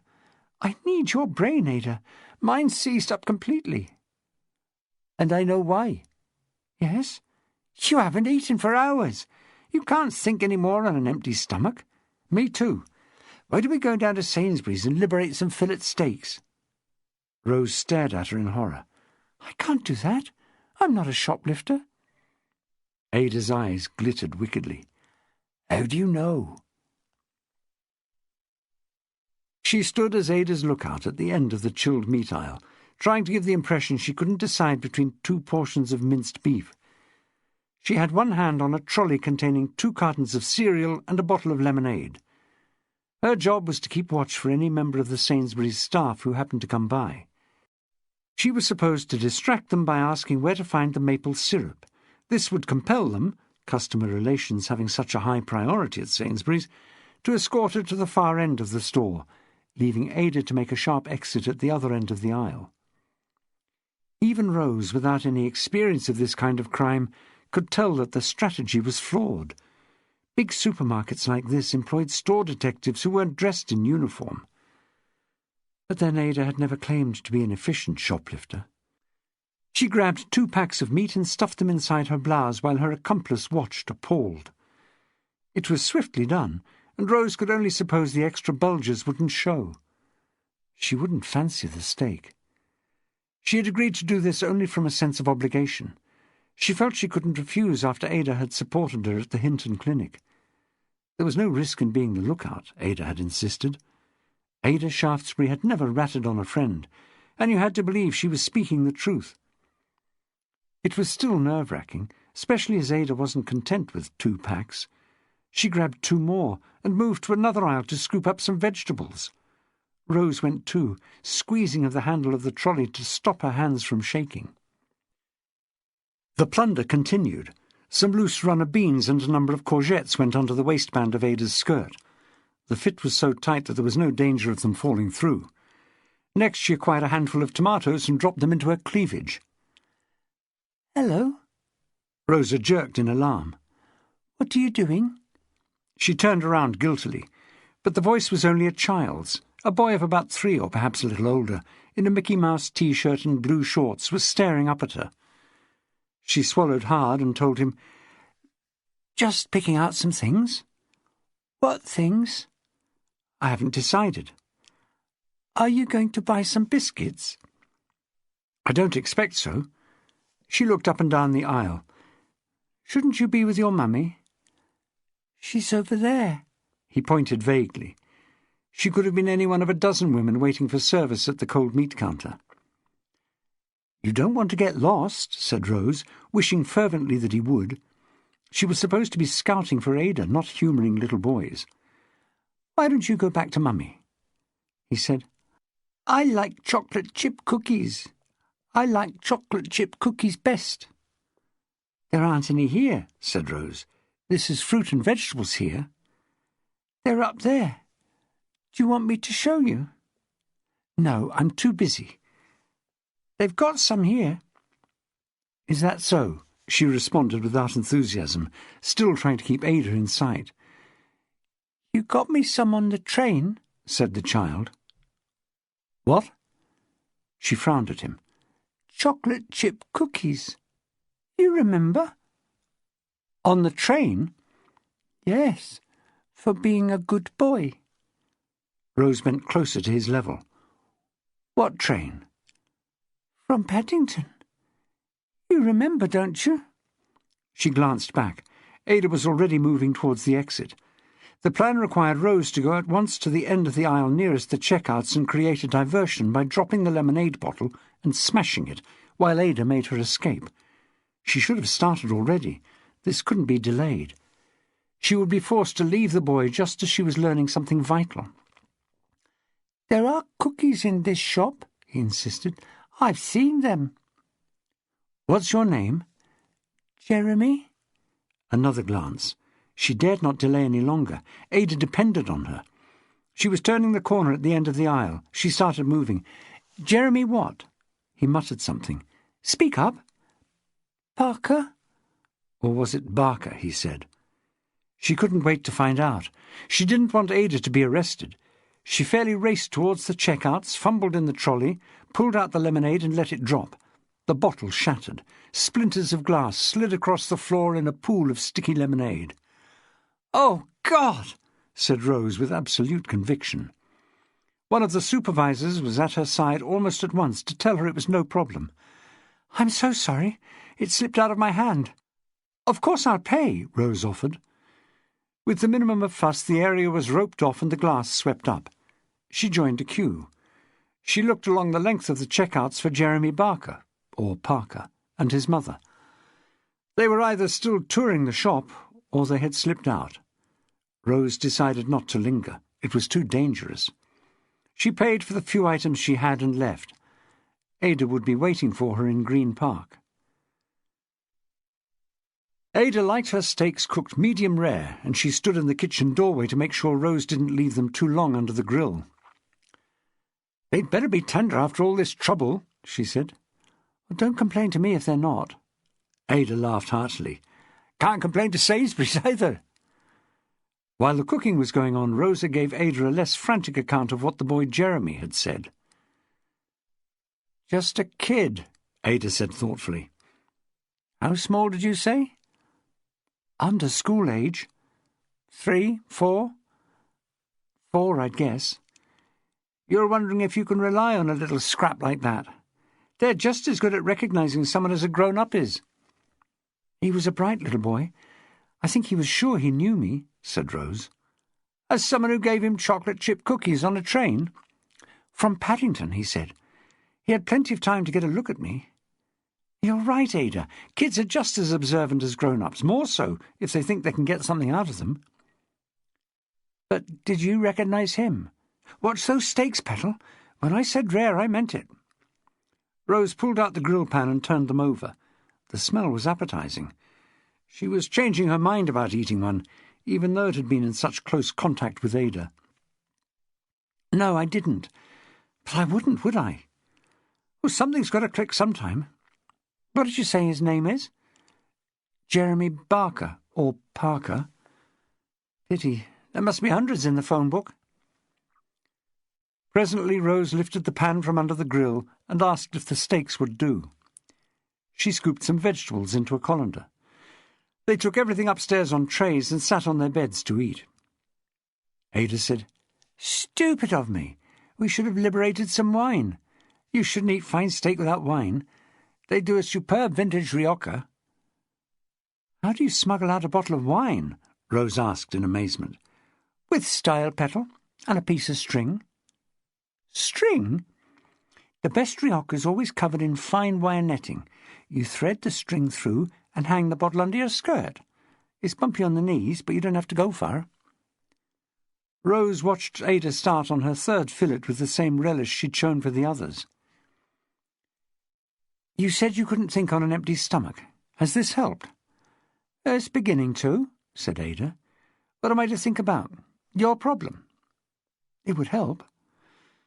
"Things are becoming clearer, aren't they?" said Ada. "If that kid in Sainsbury's had his head screwed on right, you were seen recently on a train travelling from London Paddington to Bath Spa. Some time since, you were in a tangle with a motor vehicle and came off the worse for it. There's a good chance it was driven by a local couple who brought you to the Hinton Clinic and later phoned to inquire if you were still in the world of the living. Their car may have had a silver fish mounted on the bonnet. Fair summary?" "I think you've covered all of it." "No, I haven't. There's yourself. A well-brought-up gal, going by the way you talk. Southern Counties accent, I'd say. Certainly not West Country. Anyway, that's a London haircut, in my opinion. True, you're a casual dresser, but none of the stuff you told me you were wearing is off the bargain rail. It all suggests to me that you work for a living, in a reasonably well-paid job that doesn't require grey suits and regular hours. And you're not a bad cook either. Thanks. But where do I go from here? We could see if the wine mark down the hill is still open. But I've got to be careful with my money. Then she saw the gleam in Ada's eye and said, No way! I've taken enough risks for one day. They finished the meal in silence. Chapter 8. Ada was out of bed early. She muttered something about phoning a friend and then plodded downstairs. Rosa lay awake, but without moving, disappointed that another night had passed and no old memories had surfaced. Her known life still dated from less than a week ago, and now she was putting off doing anything else. She wasn't idle by nature, she felt sure. She hated the frustration of having no purpose for the day. She didn't want to spend it sitting in Harmer House or aimlessly wandering the streets of Bath. She wept a little. What an opportunity she'd missed by walking away from the little boy in Sainsbury's. She was certain in her mind that he really had seen her on the train. She should have asked him to take her to his mother. In a train journey of an hour and a half, she and the woman must have exchanged some personal information. Must have. Clearly they'd been on talking terms, or she would never have bought cookies for the child.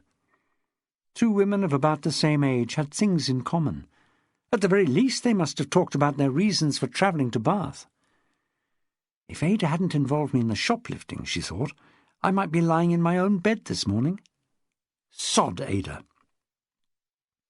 She wiped away the tears, sat up awkwardly and examined her legs. The bruises had gone from blue to greenish yellow. Her ribs still hurt, but the body was recovering. And why not the brain? In this chastened mood, she speculated what would happen if her memory never returned. Unless she took drastic action, she was condemned to eke out her existence in places like this, or worse, dependent on welfare handouts. She had no skills or qualifications that she knew of. The descent into self-neglect, apathy and despair would be hard to resist. That was how people ended living rough. The sound of the stairs groaning under pressure blended in with her mood. Then her thoughts were blasted away by a spectacle almost psychedelic in effect. At nights, Ada wore an orange-coloured T-shirt the size of a tent and Union Jack knickers. She seemed to relish prowling about the hostel dressed like that, startling the other inmates. "I've got Hildegard started on the cooking. She would have overslept. I said you'd probably want mushrooms with yours, am I right? She can't say mushrooms, but she knows what they are now." Rose started to say, "I don't think I—" "Yes, you do. Get a good breakfast inside you. We got things to do." "Oh, yes, like another supermarket. No thanks, Ada." Ada made her feel mean by announcing that she'd been on the phone to a friend who'd forgotten more about cars than she or Rose were ever likely to find out. If anyone in Bath knew about silver fish mascots, it was Percy. He'd promised to see them in his used car mart on the Warminster Road at 10. The overheads at Percy's car bargains were minimal. He had about 80 used vehicles lined up on a patch of gravel beside the A36, and his office was a Land Rover. 2 tattooed youths were employed with buckets and sponges. They probably got paid in used fivers, with no questions asked about tax and national insurance. "My dear Miss Shaftesbury, my cup overflows," Percy said, in an accent that would not have been out of place in the Leander Club marquee at Henley. "You and the young lady of mystery." "How do you know that?" said Ada. "Well, unless I'm mistaken," he said, pausing to scrutinize Rose as if she might be a respray job being passed off as new, "you're the one who turned up at the Hinton Clinic the other night." Rose felt a sudden outbreak of goose pimples. Ada said, "Percy? I didn't tell you that on the phone." "I saw it in last night's Chronicle, my dear. Lost Memory Mystery or some such. There was a photo of a stunningly attractive young lady, and I thought to myself that I wouldn't mind being introduced." He turned to Rose. You had some injuries from a car, is that right? We're supposed to tell the plot if we can help." "I'm in the paper?" said Rose, appalled. Ada clicked her tongue. "Didn't I tell you it was a mistake to let them take pictures? But no one asked my permission." As Rose was speaking, she recalled the policewoman saying that her superiors would take the decisions. Ada explained, "Rose didn't want this. She wanted to deal with her own problem." Percy crowed his sympathy to the entire fleet of used cars. "Bloody shame, my dear. You can't trust anyone these days, least of all the guardians of the peace, I'm sorry to say. I would have told you that myself, given the chance." Rose sighed deeply and looked away across the rows of cars towards the trees, trying to compose herself. "Percy knows exactly how you feel," Ada said to Rose. "He's a very understanding man. The world's most perfect gent. I haven't told you how we met. It was at Swindon Magistrates' Court." "So it was," said Percy. Ada continued to discuss her gentleman friend as if he wasn't present. "I was up for shoplifting and he refused to believe I was guilty." "You're a magistrate?" said Rose. "No, my dear," said Percy, smiling. "Like Miss Shaftesbury, I was waiting for my case to come up. Falsifying documents or instruments or some such nonsense, the sort of horse manure that is regularly dumped on a person in my profession. Well, we had an instant rapport, Miss Shaftesbury and I." "Percy, I do wish you'd call me Ada. He gave me his visiting card," she told Rose, "and he offered his services to my solicitor as a surprise witness. Petal, you should have been there. It was like one of those old Perry Mason films. Percy came into court and swore blind he was with me at a tea dance at the time of the offence. A tea dance, would you believe? He was brilliant. He said he partnered me in the square tango, and it was etched on his memory forever." Rose smiled, the image of Ada at a tea dance temporarily pushing her other troubles into the background. Percy frowned. "Did I say that?" "Don't tell me you've forgotten," said Ada sharply. "It was the nicest compliment anyone ever paid me. You said dancing with me was bliss." "She must be right," said the world's most perfect gent. "I must have said it." "Don't spoil it now," Ada warned him. She turned back to Rose. "He said he was a hopeless dancer normally, and this was bliss because he could tell the minute we linked arms that there was no risk of treading on my feet. He said he would remember me anywhere." "Absolutely true," said Percy.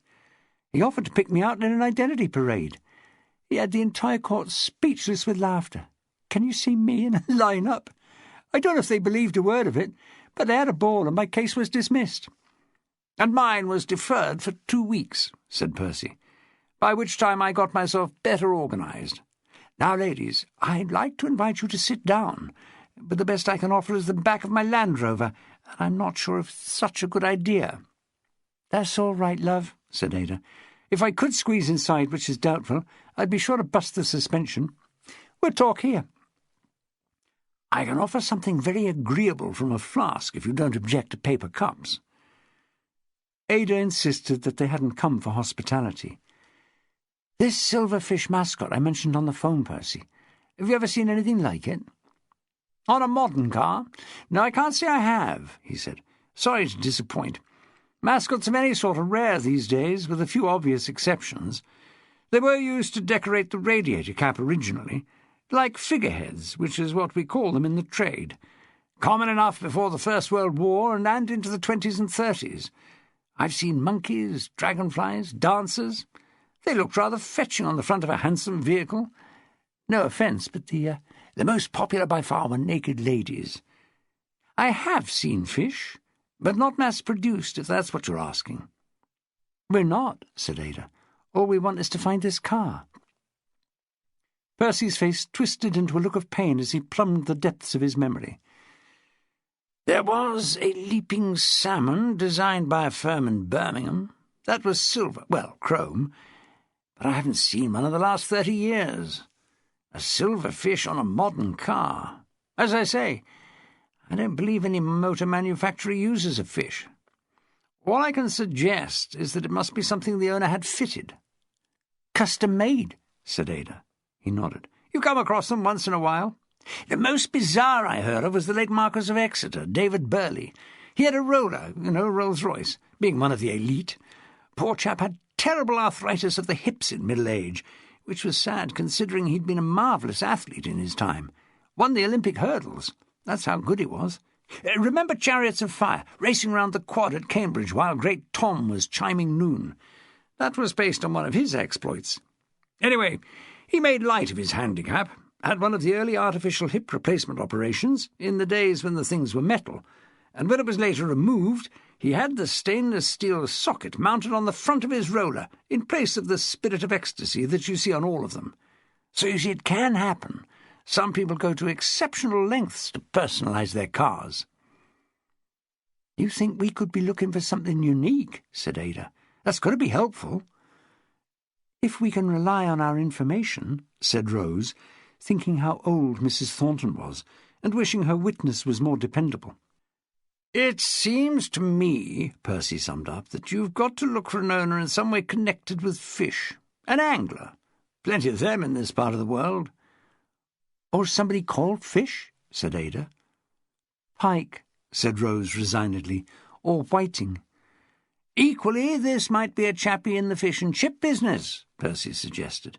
"It's got all kinds of connotations when you begin to think about it. There are tropical fish keepers." "Oh, don't go on, Perce," said Ada. "We've got the point. It's going to be easier to look for the car than work out who owns it." "I'll see if I can discover anything through the trade," Percy offered. "Ask around. That's the way to find things out." They rode back to the city centre in a minibus.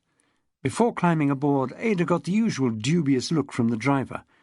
She needed the width of 2 seats, but nothing was said, and she paid the same fare as Rose. "He's a poppet," said Ada, meaning Percy. "Yes." Rose was still weighing the morning's developments. "He'll get weaving now. He's got all sorts of contacts." She responded flatly, "Good." They got off at Cleveland Place and crossed the bridge to return to the hospital for lunch, as Ada made clear. Neither of them paid much attention to the line of cars outside Hammer House. Parked cars fitted naturally into the scenery in Bathwick Street. Only a space in the line might have merited some interest, for in this part of the city one vehicle always replaced another in a very short time. Ada continued to talk optimistically of Percy's networking skills, while Rose heard without really listening. They were passing the building next to the hostel when a car door opened somewhere near. Rose didn't even glance towards it, so she had a shock when a hand grasped her arm above the elbow. Turning, she looked into the face of a thin, youngish, black-haired man with a forced smile.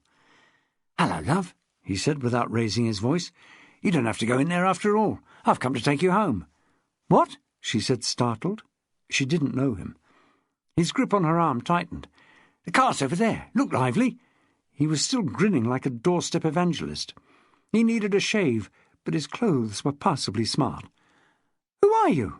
"Come on, love, you know me," he answered, tugging on her arm. She was forced to take a couple of steps towards him.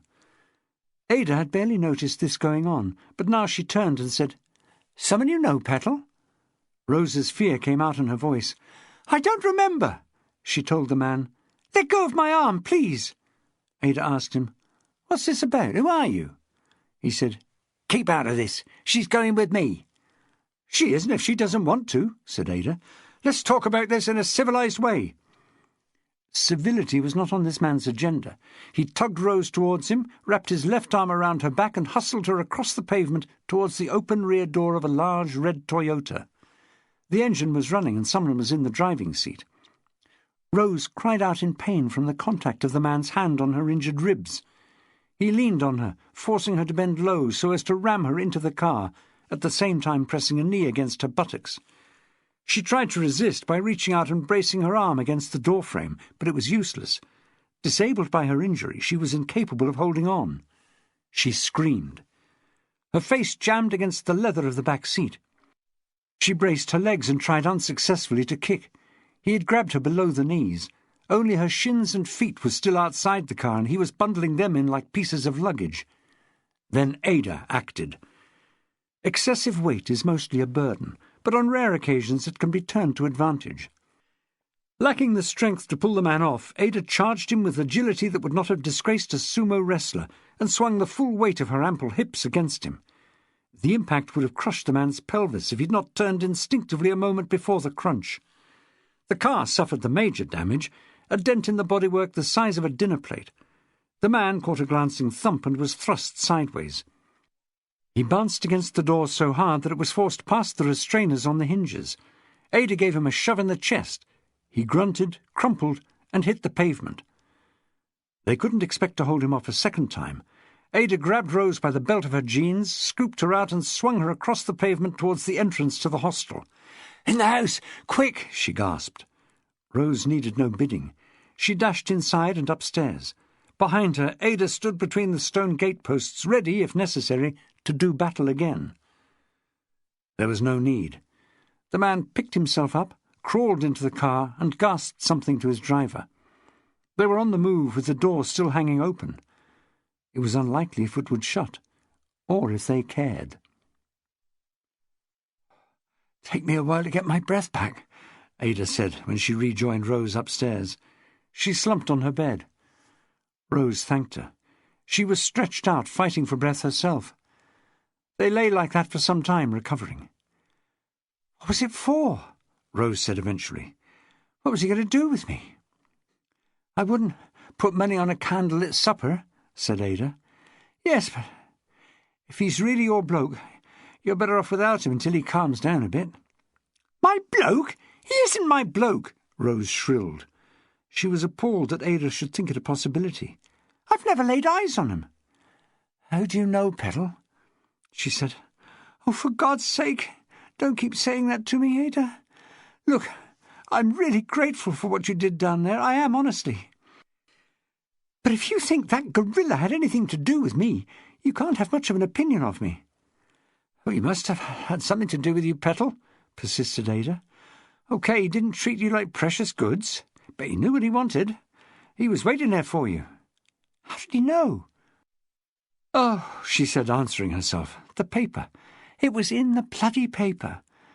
I suppose it said I was staying here. Even if it didn't, any guy with half a brain could find out," said Ada.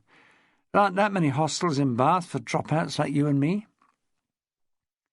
"He started by calling me love and telling me he was taking me home," Rose recalled, "trying to sweet-talk me into going with him." "Optimist," said Ada. "Bastard," said Rose. "One look at him told me he was phony. That horrible grin. What is he? A maniac? He was trying to abduct me, Ada." Abduct. The word sounded positively Victorian, and the moment she spoke it she expected Ada to mock. But she didn't. "No argument, Petal. But I wouldn't put him down as a nutter. He had a driver in that car. Nutters are loners. They don't hunt in pairs." "It's not unknown. This wasn't a casual pick-up. These two were organised. They must have been waiting there some time." Rose shivered. "That's ugly." "Sinister." "Why, Ada? Why would anybody want to snatch some unfortunate woman who loses her memory and gets a picture in the paper?" There was a longish pause from the other bed while Ada weighed the possibilities. Up to now her advice had always been sensible, except when it touched on kleptomania. "If it was one bloke, I'd say he was after the usual thing. Two makes it different.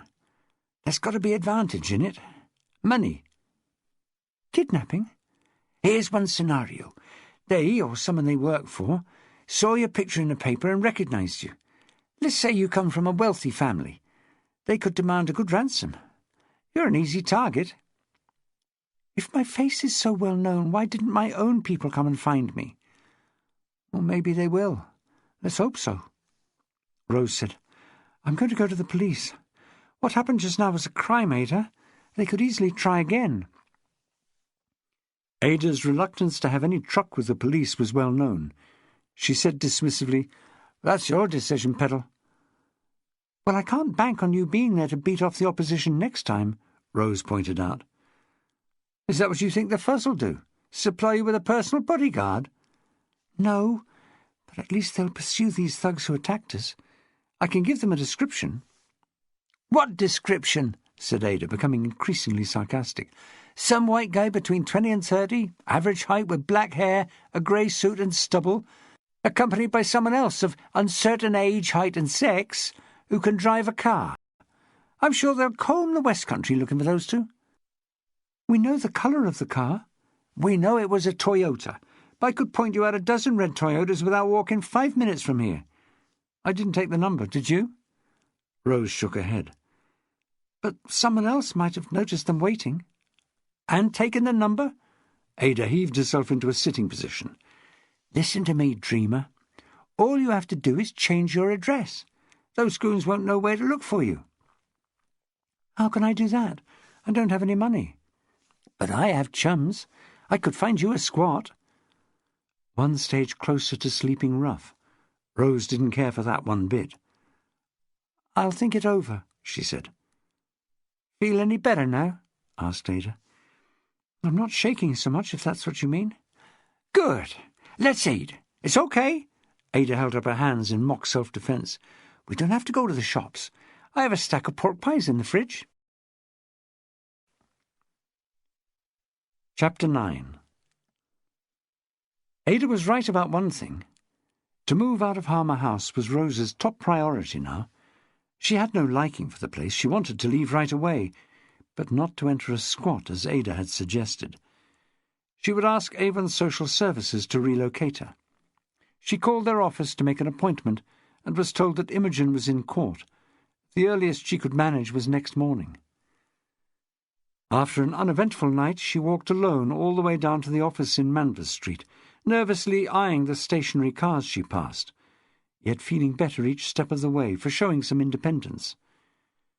She wasn't ungrateful to Ada, who had offered to come in support, but this time it wouldn't have been wise. Ada knew everyone at Social Services, and boasted that she could get some action out of "that lot who never get off their backsides except to switch on the kettle," an approach that might have achieved results, but not the sort Rose hoped for. Besides, her own experience of Imogen was fine. She couldn't falter. She had thanked Ada warmly and said she felt this was one matter she had to sort out for herself. But she was reminded of Ada's remark when Imogen, seated in the office, said it was one of those days that sapped her energy. "It's so heavy again. The air isn't moving." "And neither are you, Blossom," Rose found herself thinking as if by telepathy. "Shall I make coffee?" Imogen suggested. Rose told her not to trouble. She gave her account of the incident outside Harmer House. Imogen became more animated, fingering her beads and saying, "Oh, that's dreadful, deplorable. What a brute. We can't have that happening to women in our care. You didn't know the man?" "I hope not," Rose answered. "I really hope not." "You poor soul," said Imogen. "You still haven't got your memory back?" Rose shook her head. "What a bind." "You're telling me." "Look, there's got to be something wrong here," said Imogen, shifting the emphasis in a way Rose was unprepared for. "They were very confident at the hospital that you'd be all right in a matter of hours." "Well, it hasn't happened." "Harmer House was just an arrangement to tide you over. There was no intention you should become a resident there." "Can you find me somewhere else, then?" "I can certainly try. More important than that, I think we should get some fresh medical advice, don't you?" This wasn't what Rose had come for, yet she had to agree it was sensible. Imogen picked up the phone and proved her worth by taking on the formidable appointments machinery at the Royal United Hospital and winning. 2:15 this afternoon, she told Rose. Dr. Grombeck, Cranial Injuries Unit. Would you like me to come with you? Rose said she could manage alone. The desk sergeant at Manvers Street hailed Julie Hargreaves over the heads of the people waiting in line to report lost property, abusive beggars, and complaints against their neighbours. "Inspector Hargreaves, ma'am, can you spare a moment?" She looked at her watch. She was about to slip out for a quiet coffee with Peter Diamond, away from the hurly-burly, as he called it, meaning John Wigfall and his henchmen. Diamond had asked for the canteen gossip, and he'd be waiting for it in the Lilliput tea shop at 10:30. Julie had some sympathy for the sergeant. She'd worked the desk in her time and knew the pressure. "Just a jiffy, then." It's the old problem, a tourist, no English at all. I don't know if she's lost or what. Could you point her in the direction of the Tourist Information Office? They're more likely to speak a language than I am." The woman's eyes lit up when Julie approached her. Clearly she was as frustrated as the sergeant at the lack of communication. Before Julie had taken her across the entrance hall to a quieter position, she asked, "Spricht ihr jemand Deutsch?" And Julie knew she wouldn't be of much more use than the sergeant. She had a smattering of German, no more. This was no schoolgirl looking for her tour leader. She was about Julie's age, around 30. Her worn jeans and faded grey tracksuit top were too shabby for a tourist. She could easily have come from the queue outside the job centre. The face, pale and framed by short brown hair, had deep worry lines. She was in a state over something.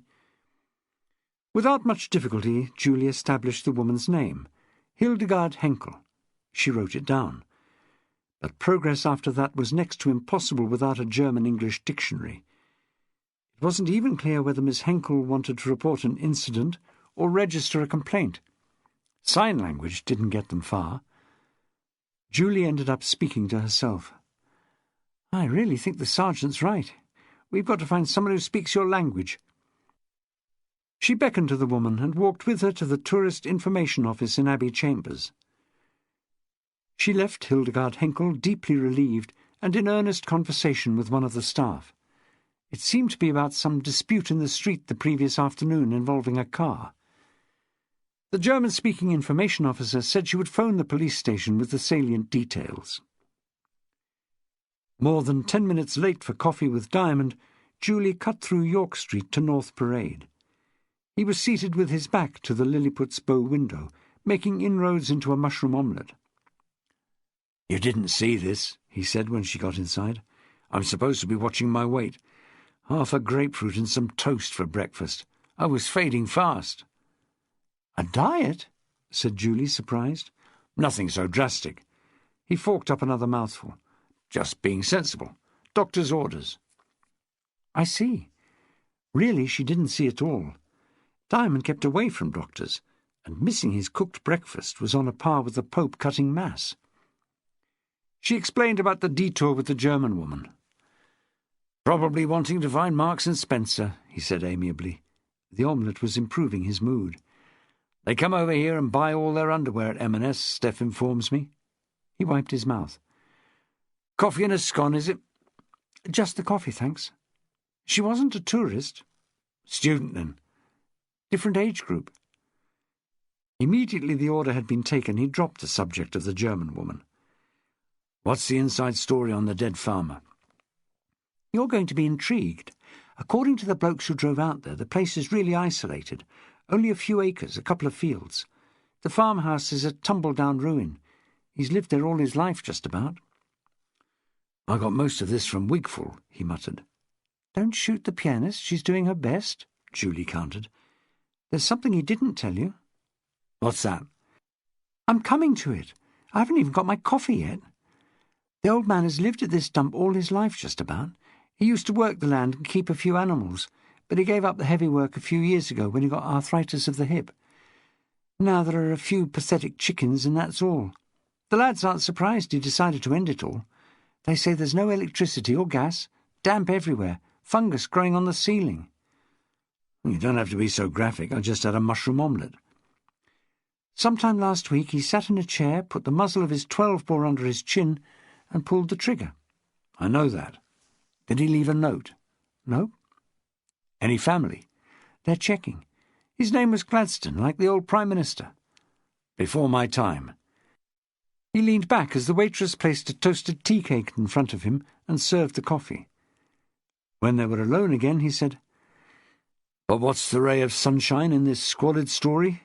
What brought John Wigful hot foot from Bath?" Julie added some milk to her coffee, taking her time. "They only discovered that by chance. It was pretty overpowering in the house while the pathologist was doing his stuff. One of the constables, Mike James, felt in urgent need of fresh air." "A smoke, more like." "Anyway, he went outside and took a stroll across the field." "Found something?" "As I said, the land hasn't been farmed for some years, so it was solid underfoot. He hadn't gone far when he noticed his feet sinking in." Moles. No, Mr. Diamond. Digging had taken place. Ploughing, you mean? She shook her head. This was definitely done with a spade. The old boy buried something before he topped himself? They're not sure. This was recent digging. It could even have been done after the farmer's death. He paused in his eating. Julie, is that likely? You know what freshly dug soil is like, she said, as if Diamond spent all his weekends in gumboots. After a few days, the top hardens off and gets lighter in colour. Some shoots of grass appear. This wasn't like that. Anyway, with his arthritis, the old man was in no condition to dig holes. Are you saying there was more than one? Mike found another patch, yes. She had his full attention now. I can't picture this, Julie. It was just a spade's depth, like a gardener turning over the soil, or something deeper. I'm only reporting what they said. I wasn't there. From the look of it, deep digging, holes that had been dug and filled in. What size? I got the impression they were large. They think something could be buried there. Or someone. This was the head of the murder squad speculating. Julie said, all I know is that when it was reported to John Wigfall, he drove out especially to look. If these are graves, I should have been told, said Diamond. A couple of heads turned at the next table. I think we should lower our voices, Julie cautioned. What's Wigfall playing at, keeping this to himself? Well, give them a chance. They haven't dug anything up yet. They've been too busy inside the house. There are only 2 of them. He's talking about sending some more fellows out with spades. Sod that for a game of soldiers. Overhearing the sounds of displeasure, the waitress paused at the table and asked if anything was wrong. It is, my dear, Diamond said, but it has nothing to do with the food. That was not a bad omelette, not bad at all. When the waitress was out of earshot, Julie said, unless they find human remains, he's within his rights, surely. He is head of CID operations. There's such a thing as consultation. Wisely, she refrained from comment. I might just take a drive in that direction when I get an hour to spare, he said. Some of the bored outpatients in the waiting area stirred and looked across with interest when Rose's name was called as Miss X. But she'd been through this before. She was past the stage of embarrassment. She was required to give samples of blood and urine. Not exactly the way she'd visualized the day. Another hour went by before she got in to see Dr. Grombeck. He was not the earnest, bespectacled little man she'd anticipated from his name. He looked as if he had wandered in after driving from London in a vintage sports car. Young, ruddy-faced and with black, unruly curls, he had the sort of smile that would have made you feel good about being told you had only hours to live. He glanced up from the card in front of him. Well, Miss X, I don't know much about you, but it seems you don't know much about yourself. That's right. She told him about waking up in the Hinton clinic and knowing nothing at all. This was when? Last Tuesday morning. That isn't long. He asked her a series of questions to elicit information about her family, education and friends, and got nothing. But when he turned to matters of general knowledge, like the names of the royal princes and the Rolling Stones, she supplied the answers with ease. He inquired about her injuries, and she told him about the cracked ribs and the bruising. Nothing to show on the head? No sore spots? No. She told him Dr. Whitfield's theory that concussion can be caused by a sudden jerk of the head. He didn't comment. He asked to examine her head. Probing gently with his fingertips, he said, "You're quite certain you were unconscious when they brought you into the clinic?" "Well, I can't be certain." "Dumb question, sorry." He flashed that smile. "That's what they told you, is it?" "Yes." "Then there's no question that you spent some hours in coma. You're not diabetic, we tested, and presumably the Hinton tested you for drugs and found nothing. So we're back to this accident as the explanation." He perched on the edge of his desk and rubbed his chin. The few known facts of her case seemed to perplex him. Finally he sighed heavily and told her, "Miss X, I'm sorry. I don't think I'm the chap to help you." "Why not?" she said, feeling cheated. She'd pinned strong hopes on this man. "I'd better explain about memory loss. For our purposes, there are two sorts. The kind we're used to dealing with in this place is known as retrograde amnesia. It's caused by an injury to the brain. The patient's unable to remember the events leading up to the injury. It's a permanent loss of a small section of memory, and that may well have happened to you. But it shouldn't have blocked out your long-term memory. It doesn't behave like that." She listened apprehensively. She didn't want to be a problem case. She wanted a simple solution. "The amnesia you're displaying at this stage, the virtual loss of identity, the blocking out of all your personal memories, has to be different in origin. It's the other sort. And I have to say, I'm doubtful if it came as the result of the accident." Rose was frowning. "What is the other sort?" He didn't answer directly. "The good news for you is that the memories can be recovered."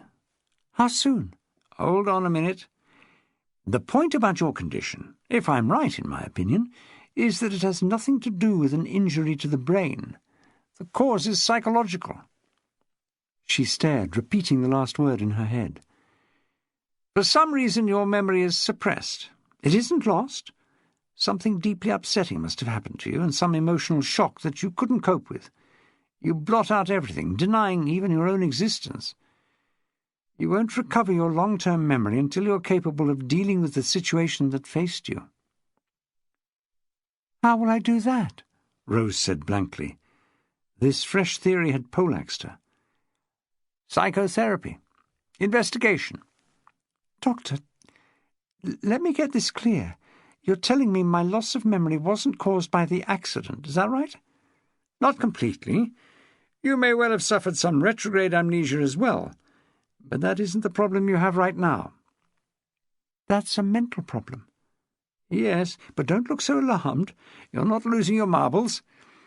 The cause must have been external, some event that happened in your life." "Recently?" "We can assume so. You're sure you don't recall anything prior to waking up in the hospital?" "Positive." "Then I reckon it happened the same day. Would you like to see a psychotherapist? We can arrange it." She came out of the hospital with an appointment card in her back pocket and a totally different diagnosis from the one she'd expected. Something deeply upsetting, some emotional shock. She took the bus back to the centre of Bath and stopped at a tea shop called the Lilliput to collect herself before seeing Imogen again. What could have caused a shock so momentous in her life? A break-up with a man? People were ending relationships all the time. They didn't lose their memories because of it. No, it had to be more traumatic. Some terrible thing she'd discovered about herself. A life-threatening illness, perhaps. Would that be enough to make one deny one's existence? She thought not. And she felt well in herself. Even the sore ribs had improved. Then was it a matter of conscience? Some deeply shaming act? Even a crime? Was that what she wanted to remove herself from? Tea was brought to the table. She left the pot standing a long time. While people at other tables chatted blithely about their grandchildren and last night's television, Rose constructed a theory. A bleak, demeaning scenario. Far from being the victim of an accident, she was responsible for it. She pictured herself driving too fast along a country road, running over and killing a pedestrian, a child perhaps, or an old person. Unable to cope with the shock and the upsurge of guilt, she suppressed it. Injured, but not seriously, she climbed out of the car and wandered the lanes in a state of amnesia. Eventually she blacked out and was found by the couple with the fish mascot on their car. They drove her to the Hinton Clinic. Because they didn't want questions asked about themselves, they were having an affair, they left her in the car park, confident that she would soon be found and taken inside. She poured some lukewarm tea and sipped it. There were flaws. If there was an accident victim lying dead beside an abandoned car, why hadn't the police been alerted? They knew about her. They'd visited the Hinton Clinic the night she was brought in. They would surely have suspected a connection with the accident. The tea was now too cold to drink. She left it, paid, and walked the short distance to Imogen's office. The first person she saw was Ada. Ada was the first person you would see anywhere. She was in the general office, wagging a finger at Imogen. She swung around. "There you are at last, Petal. We've waited the best part of 2 hours. Imogen's had it up to here with me." Imogen didn't deny this. Rose said she didn't know she'd kept anyone waiting. Imogen asked, "How did you get on?" "They want me to see a psychotherapist." "A nut doctor," said Ada in alarm. "Don't go, Blossom. They'll have you in the funny farm as soon as look at you." Imogen rebuked her with, "Ada, that isn't helpful." "You haven't been on the receiving end, ducky," said Ada. "I have more times than I care to remember. Remanded for a further month pending psychiatric reports. I've seen 'em all. The ones with bow ties are the worst. And the women, grey hair in buns and half glasses. They're all alike. Stay clear." "The cranial injuries unit can't help me," said Rose. She did her best to explain the distinction between the two sorts of amnesia. "Any trouble a woman gets, if you're not actually missing a limb, you can bet they'll tell you it's psychological," said Ada. "And if you cave in and see the shrink, he'll send you barking mad anyway." Imogen disagreed. She urged Rose to keep the appointment. "It's 3 weeks away," said Rose. 3 weeks. I hope I'm right before then." Ada remained unimpressed. "We can get you right ourselves. Speaking of which, I have hot shit news for you, Buttercup.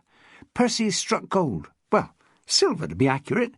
There's a bloke in Westbury with a silver fish on his car. I've got a name and address." "That's brilliant," said Rose, transformed.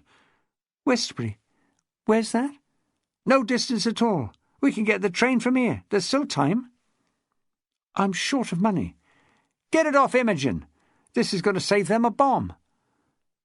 "And I don't have anywhere to sleep tonight." Imogen solved both problems. She handed over £30 from the contingency fund, and she phoned a bed and breakfast place on Wells Way that took some of Avon's homeless. Ada said she would help Rose with the move. Imogen told Ada firmly that she wasn't to go prospecting for better lodgings. "What do you think I am? Always out for the main chance?" Ada protested.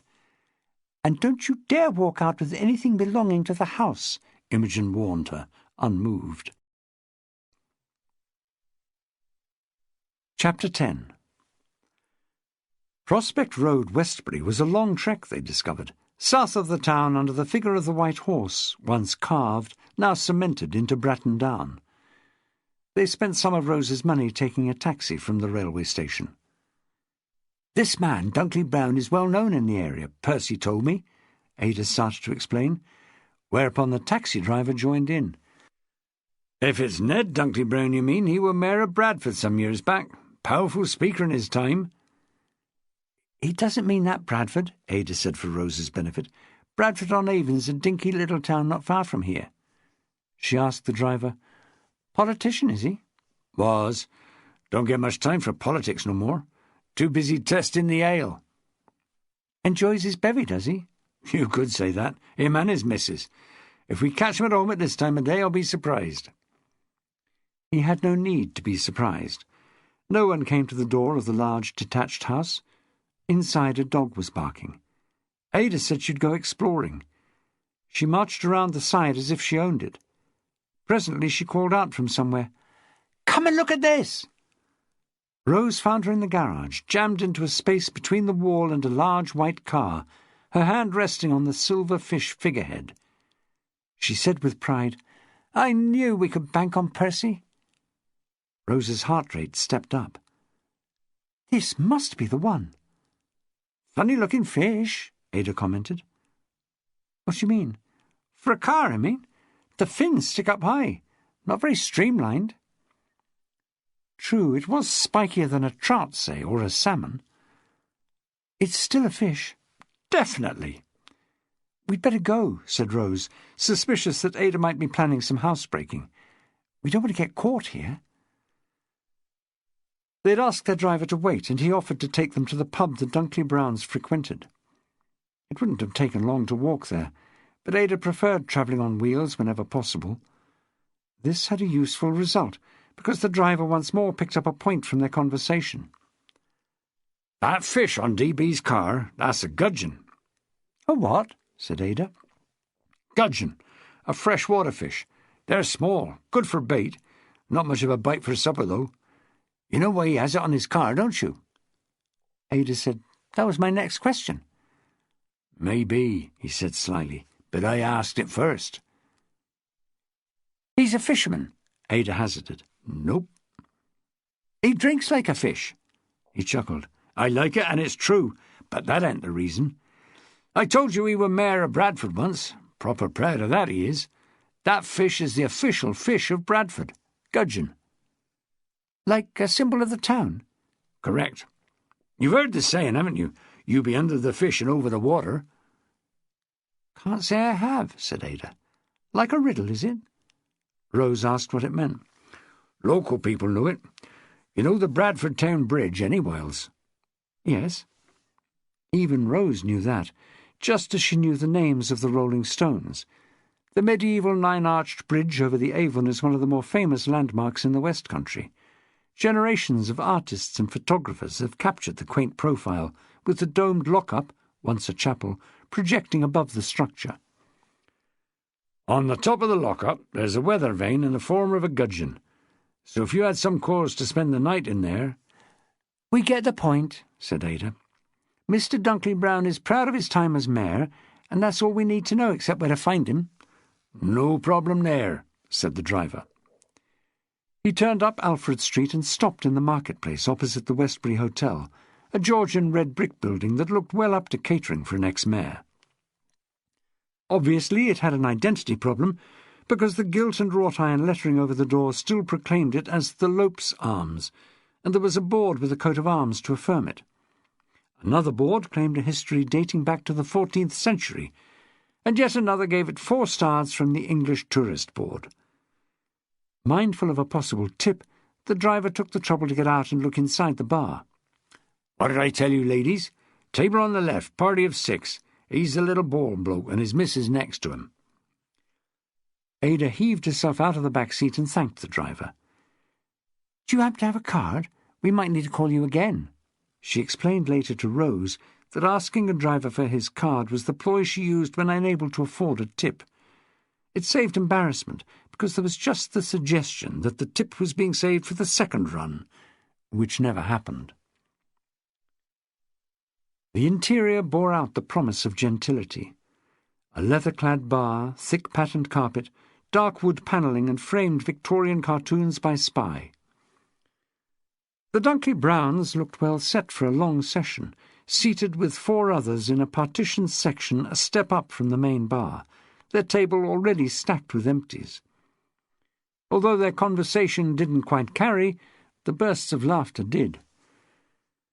Rose would have started by going to the liveried barmaid and ordering something.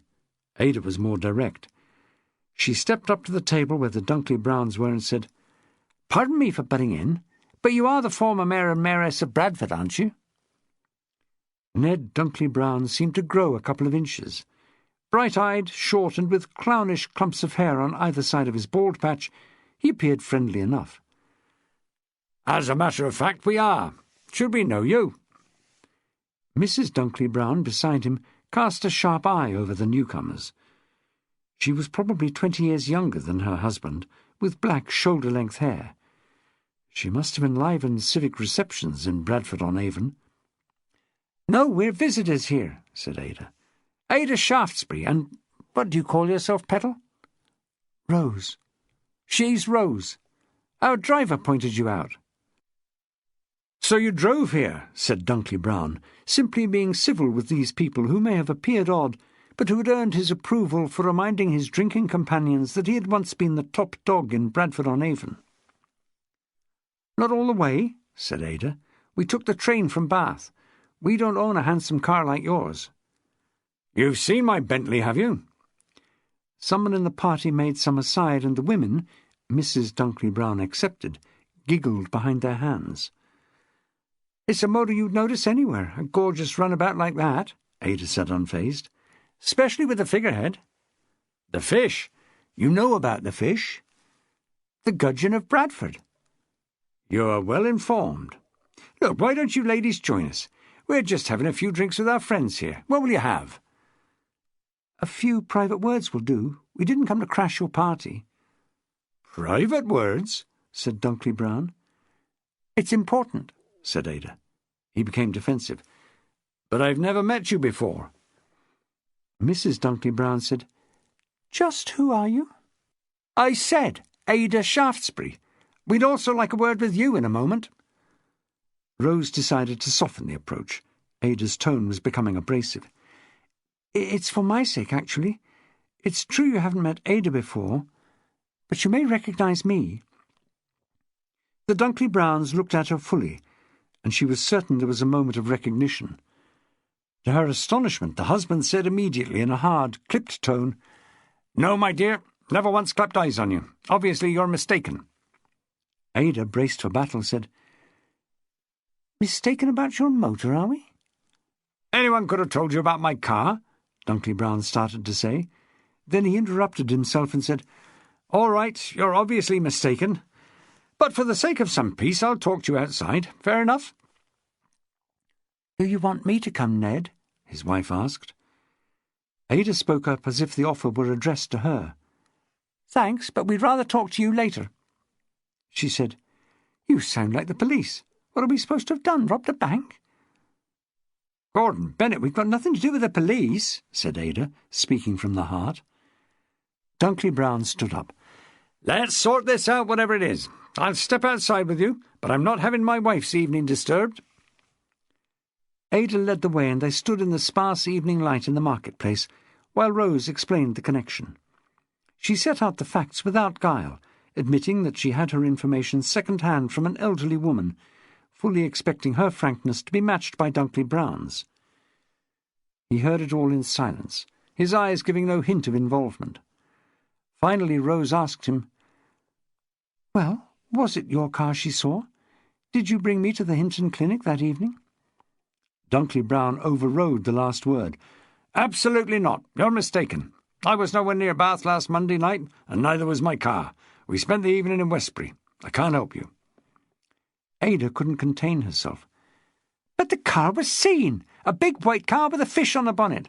How many cars like that are there in these parts? Have you ever seen another one?" He would not yield. "There's no reason why someone else shouldn't have one. The driver was a bold bloke." Ada spoke this as a statement of fact, without regard to any sensitivity Dunkley Brown may have had about his appearance. He didn't care for it at all. "I've heard more than enough of this. I've made myself clear. I can't help you. Now allow me to get back to my friends." Ada was blocking his route to the bar door. She remained where she was. However, she said with more tact, "If you took the trouble to drive at a hospital, you must have been concerned." He said, "Will you stand out of my way?" "Please, we're not blaming you for anything," said Rose. "I just want to know what happened to me that night. You're the best chance I have, the only chance." "No, he isn't," said Ada. "There's his wife." Dunkley Brown said through clenched teeth, "You are not speaking to my wife." "She offered to come outside," said Ada. "There's no reason. She can't tell you a damned thing." "Then you have nothing to fear." "I've nothing to fear anyway. My conscience is perfectly clear." Ada turned to Rose. "Why don't I stay out here with Mr. Dunkley Brown while you go and ask his good lady to join us?" "This is outrageous," said Dunkley Brown. "You can't detain me against my will. I'll complain to the police." Ada beamed at him. "I bet you won't, Buster. I bet my next dinner you won't." Rose went back inside and found that the bonhomie had been fully restored at the table. There was some ribald comment when they saw who had come from outside. "Hello, what's happened to Ned?" one of them said. "Still at it?" The other man said, "With the big one." "Showing her his Bentley!" shrieked one of the women. Ignoring them, Rose walked around the chairs and up to Mrs. Dunkley Brown.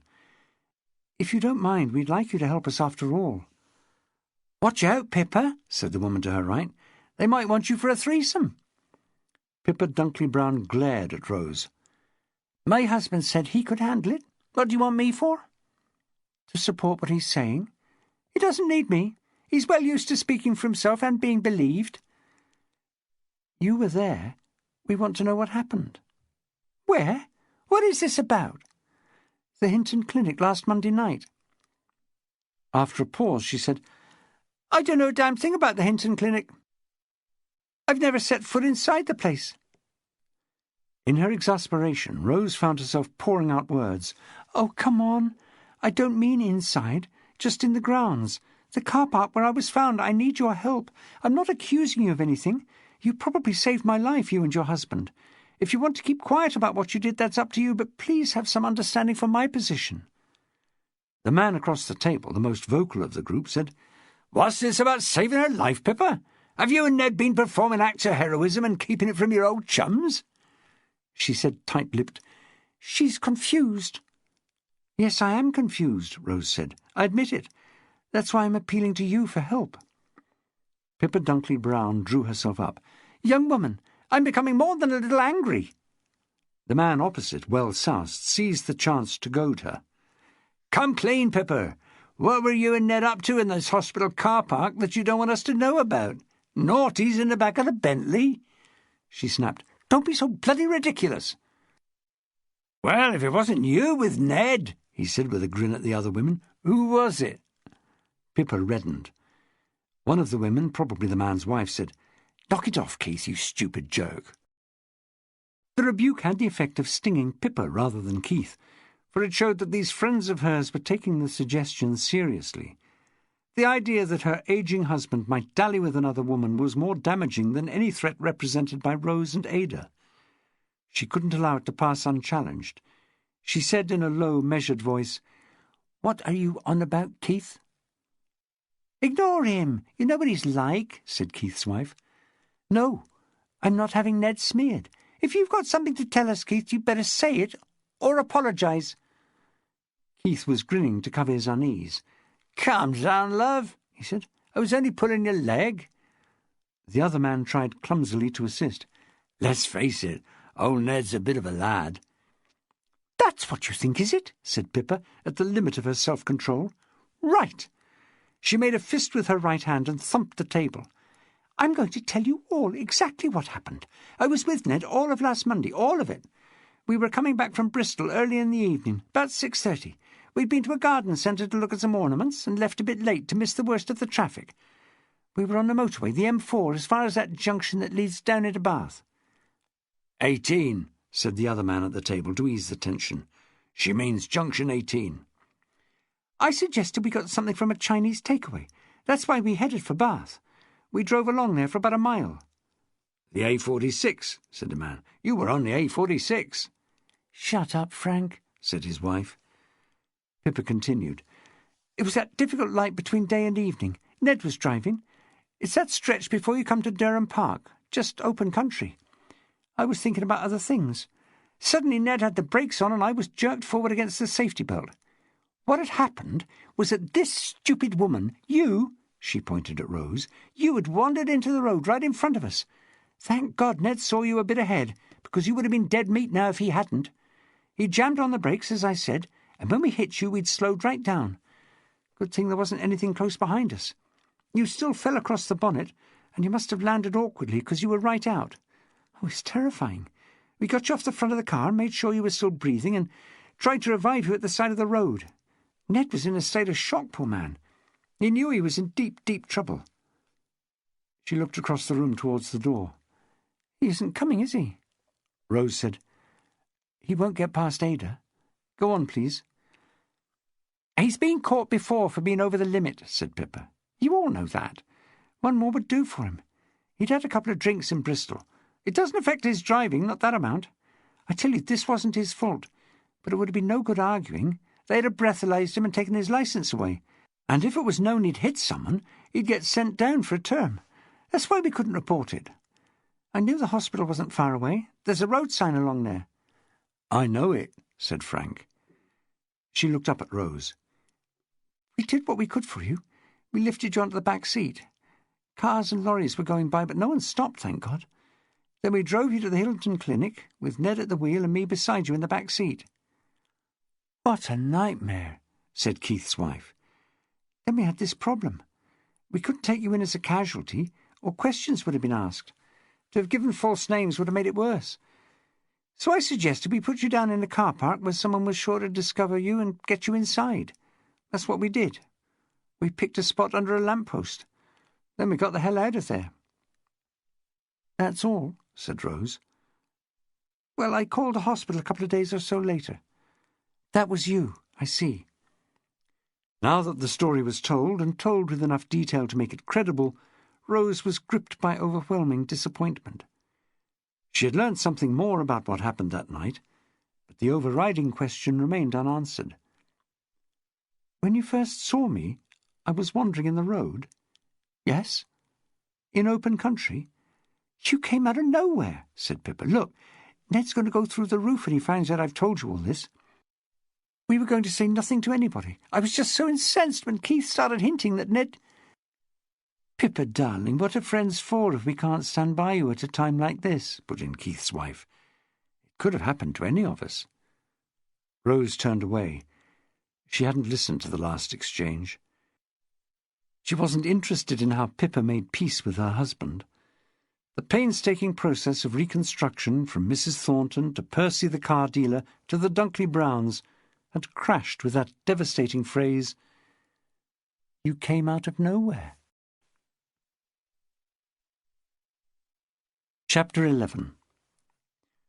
On Westbury Station, Ada found the chocolate bar machine and subjected it to a series of expert thumps. When seated with the resulting heap of Cadbury's bars in her lap, she remarked to Rose, "I wouldn't want to be Pippa when he gets her home." Rose hadn't given a thought to Pippa. Her mind was occupied trying once more to find a way out of her predicament. Ada chuckled a little and said, "While her old man was refusing to admit to anything, she was singing like the three tenors."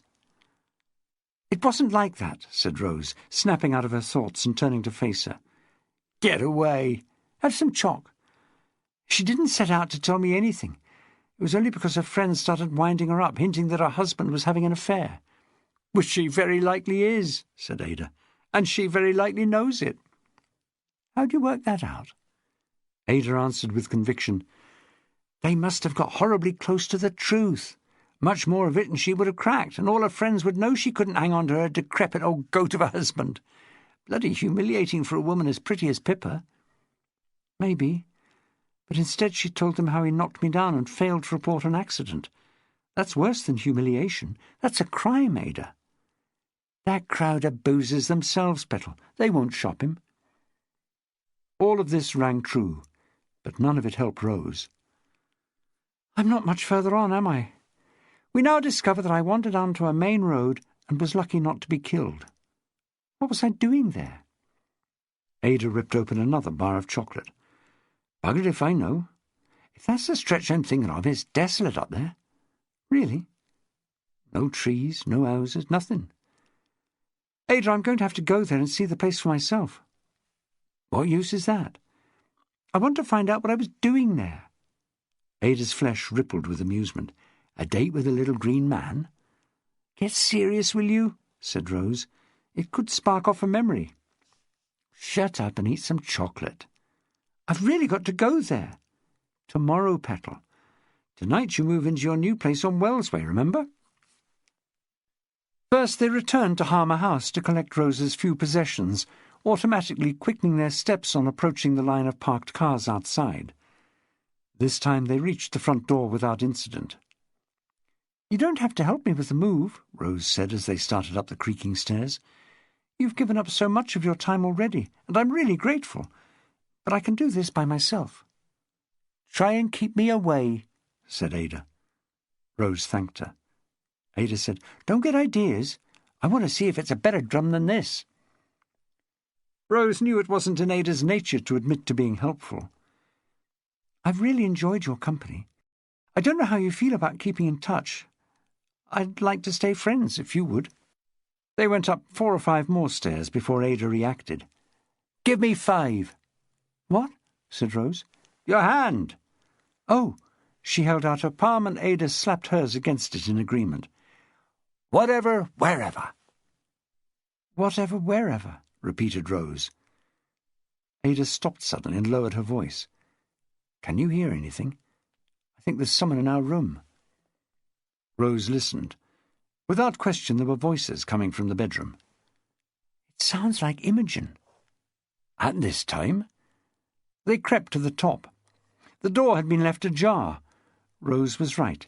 Imogen's well-bred drawl was coming through clearly. The other voice was female also. Rose looked at Ada, who shrugged. They pushed the door wide and stepped in. "Goodness, you surprised us," said Imogen. Ada, close behind Rose, said, "Can't think why. Believe it or not, this is our room, ducky." "Yes, it's an intrusion. I'm sorry, but there was nowhere else to wait," said Imogen. "And something very special—" was interrupted by something very unexpected. The other woman opened her arms wide and said, "Darling, where have you been?" and stepped forward to embrace Rose in a hug that squeezed a high note out of her like a Scottish piper starting up. Ada cried out, "Watch it, she's busted her ribs!" The woman released Rose. "Oh, my God, I had no idea." Actually, the discomfort was mild, for the pressure had been cushioned by a substantial bosom. The woman was sturdy, though sylph-like compared to Ada. She was about Rose's age or younger, with fine brown hair worn in a ponytail. Her get-up was strangely chosen for visiting a hostel for the homeless. She looked as if she'd spent the last hour having a makeover in a department store. She was in a white silk blouse that hung loose over black leggings. An expensive-looking coat was draped over a chair-back. Imogen said, "This is your sister Doreen. Don't you recognize her?" Rose felt as if lightning had struck. "My sister?" "Stepsister, to be accurate," said the woman. "Ros, it's me." She took one of Rose's hands and clasped it between both of hers. "It's all over, love. I've come to take you home." Pulses buzzed in Rose's head, and none of them made any helpful connections. She took a step away, releasing her hand. Imogen said, "When Miss Jenkins called the office, I just had to bring her here. I know it's late, and obviously we've taken you by surprise." Rose said flatly, "I don't know her." "You don't recognize her," Imogen corrected her. "You don't recognize her because you still haven't got your memory back." "But if she's my own sister—" "It doesn't mean that your memory will suddenly switch on." She turned to the woman. "You'll have to make allowances, I'm afraid. It's like a shutter in her brain. She can't see anything behind it." Rose went white with anger. Imogen had no right to discuss her as if she was some dead laboratory animal pinned out for dissection. She was intelligent, for God's sake. She could hear what was being said. Before she opened her mouth to object, Ada said, "The point is, we can't be too careful. Yesterday some gorilla claimed to know Rose and then tried to force her into a car. I was there. We both had to fight to get away." Imogen quickly said, "It's all right, Ada. There's no question of any deception here. Miss Jenkins has satisfied me that she's Rose's sister. She has proof. Photos." Doreen Jenkins picked her handbag off the back of a chair, unzipped it and opened a pigskin wallet, and she had enough tact to address Rose directly. "Here's one of you with Mummy in the garden at Twickenham." She handed across a standard-size colour print of two women arm in arm in front of a lavender bush. Rose had to steady the photo from shaking in her hand. Here was a large, smiling, middle-aged woman in a print dress. The other was younger, slimmer, dark-haired, with the face she saw in mirrors, the face she had learnt to accept as her own. Sharply focused and in a good light, the likeness couldn't be dismissed. "This is me with my mother," she said, frowning. "Yes, and she's my mummy too, of course," said Doreen Jenkins, smiling. "Look at some others." She handed across two more. "They're more recent. I don't know where they were taken, probably on holiday. I didn't take them. I got them from you." Imogen, suddenly at Rose's side and squeezing her arm, said, "There isn't any doubt, is there? It's you." A detail in these extra pictures clinched it. Both were shots of Rose alone, one seated on a dry stone wall, the other standing in a doorway. In each she was wearing the belt she'd been found in and was wearing now, its large steel buckle unmistakable. Probably the jeans were the same designer pair she'd damaged in the accident. Ada came over to look. "Pity," she said. "We were shaping up nicely as sleuths, weren't we, Petal?" Rose turned to the woman she now had to accept as her stepsister. She had to force herself to speak. Did I hear right just now? Did you call me Ros?" Doreen nodded. "That's your name, Rosamond." Imogen said in a self-congratulating tone, "I wasn't far out calling you Rose." "What's my surname? Jenkins?" "No," said Doreen. "You're Rosamond Black. You and I had different fathers. Mummy got a divorce in 1972. It's so peculiar having to tell you this." It was more peculiar listening to it, struggling to believe it. "Rosamond Black," she repeated, as if the name might trigger some reaction in her brain. She ought to feel genuine warmth for this woman who was her stepsister and had gone to the trouble of finding her. Instead, she felt like running out of the room. Now that the uncertainty was removed, she was panicking. She wasn't sure that she could face any more truth about herself. Imogen said, "When you've had a chance to take it in, everything will fall into place." Doreen said, "I'm going to take care of you." "I'm not sick," Rose snapped back, then softened it to, "I can take care of myself now that you tell me who I am." "How did you find me?" "We tracked you down," Doreen answered. "Mummy was worried. You always phone her Sunday nights, wherever you are, and you missed last week. When she tried you, there was no answer. You can imagine the state she was in with her imagination. She's always reading stuff in the papers about women disappearing. Remember the fuss she made about your trip to Florida?" "I suppose not." "Well, you still managed to call her from the States at the usual time. What with Mummy going spare, I promised to make some inquiries. Jackie, your friend Jackie Mays, thought you'd said something about a weekend in Bath, some hotel deal. She didn't know which one. I phoned a few without success, and then Jerry said he'd got a week owing to him, so why didn't we go down and stay at a bed and breakfast? The first or second person we asked said there'd been a report in the local paper about a woman who'd lost her memory. It was you, my own sister. When I saw your picture, I phoned the social services, and here I am." "Who's Jerry?" Doreen gave her a surprised look. "My bloke." "Does he know me?" "Of course he does. I've been living with him for the last 3 years. You're going to stay with us tonight, I insist, and so does Jerry. There are spare rooms in the place where we are out at Bathford. It's a lovely spot, and it'll do you good." Rose said, and it must have sounded ungrateful, but she refused to be swamped by all the concern, "I'd rather get home if you tell me where it is." Imogen said quickly, "That might not be such a good idea. You'd be better off with your family until your memory comes back." Doreen took Rose's hand and said, "We can help you remember things. Between us, we'll soon get you right. You'll be home in no time. Promise."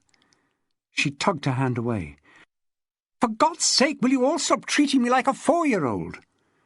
She was angry with herself as much as them, playing the spoilt brat and insisting they treated her with respect. She felt guilty giving bad reactions to this well-meaning sister who wanted to take her over.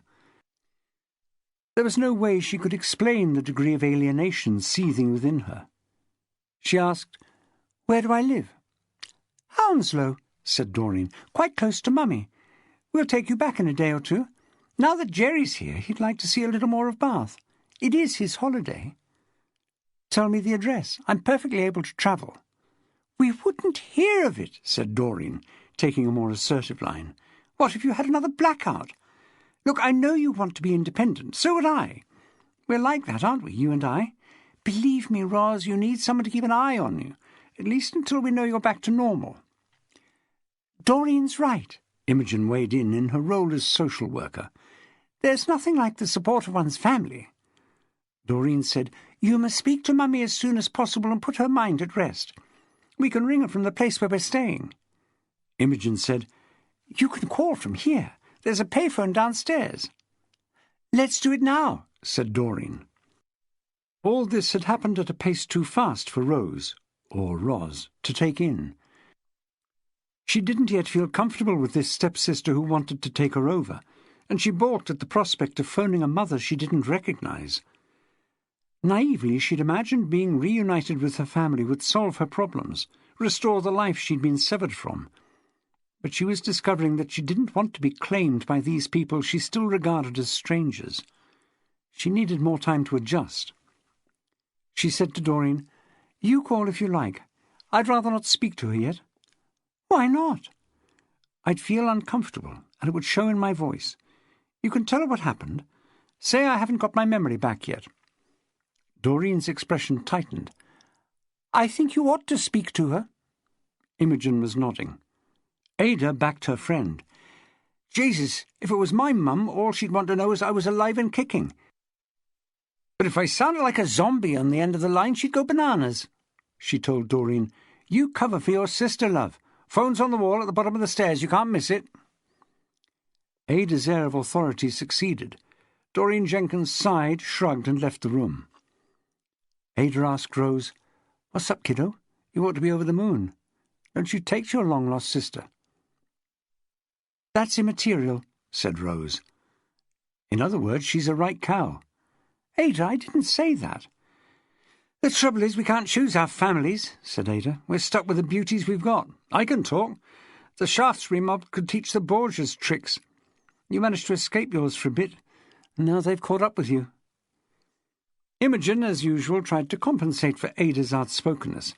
"I found her pleasant to deal with, and there can't be any doubt she's made a special trip from London to find you." "I know. The photos clinch it, don't they?" Rose folded her arms. "It's hard to put into words the way I feel. I'm sure she's doing this from the best motive. I suppose I'm panicking a bit. Or pig-headed. Part of me doesn't want to be taken over. You see, I feel perfectly well in myself. I could manage. I can manage here with Ada." "What you're overlooking," said Imogen with a hard edge to her voice, "is that you've been managing with the help of Avon's social services. That was fine while you were homeless and without family. Now you see the rules have altered. I can't let you stay here when your own people are willing to take you back." "You're kicking me out, in other words." "I've got my job to do." "Tonight?" "Why put it off until tomorrow? Your sister's offering you a comfortable room somewhere." Ada put a beefy arm around Rose's shoulders. "Life's a bummer, like we said, Petal. Whatever, wherever. Let me know when you get home. Directly, right?" Rose nodded. "In fact, I'll give you one of my cards." Ada went to the cupboard beside her bed. "Your what?" said Imogen. Ada had been full of surprises from the start, but the idea of a homeless woman having cards to hand out was the most incredible yet. The expression on Imogen's face was priceless. "You could have one too, if you like," Ada said. "I've got about 2,000. What she had was a handful of postcards. "Aerial views of Bath. Lovely, aren't they?" Imogen said, "Ada, you're the limit." Ada gave her a disdainful look. "They're legit. I got them out of a skip, sweetie. They're all fuzzy. Some cock-up with the printing. They were being chucked out. How many do you want?" Imogen shook her head. Rose told Ada, "You've been more than a good friend. You've kept me sane." "Send me one of these as soon as you get back to Hounslow, right?" said Ada, putting a bunch of them in her hand. "And when you've got yourself together again, come and see me. I'll be here if I'm not doing another stretch. And if I am, I'd still appreciate a visit." Rose couldn't speak any more. She picked a Sainsbury's bag off the back of a chair and started putting her few possessions into it. Chapter 12. The farm at Tormarton turned out to be closer to Acton Turville than Tormarton, Diamond only discovered after cruising the lanes for 3/4 of an hour. This was a corner of the county he seldom visited, unless you could call racing through on the motorway a visit. On this bleak October afternoon, contending with patches of mist, he concluded that if any stretch of countryside could absorb a 3-lane motorway without appreciable loss of character, it was this. The two people he met and asked for directions said they couldn't help. Locals both. They hadn't heard of a farmer called Gladstone. When eventually he found the farm, luckily spotting a police vehicle at the end of a mud track, he had no difficulty in understanding how the body had lain undiscovered for up to a week. The stone cottage looked derelict. The outbuildings were overgrown, with a mass of soggy old man's beard, its hairy awns, silver in high summer, now as brown as if the old man smoked 60 a day. The remoteness of the place meant that he could not in all conscience tell Wigful that he merely happened to be passing. Instead, he gave no explanation at all when he hailed the party of diggers.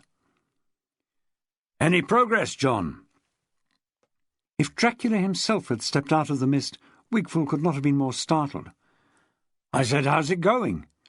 "What are you—" "Is there any progress?" "If shifting 1/2 ton of soil is progress, yes," Wigfall succeeded in saying. "But you haven't found anything." "If you insist on standing there," said Wigfall, "you'll get your shoes dirty." It sounded more like a threat than a warning. He was more sensibly clad than Diamond, in gumboots and overalls. Diamond took a step back.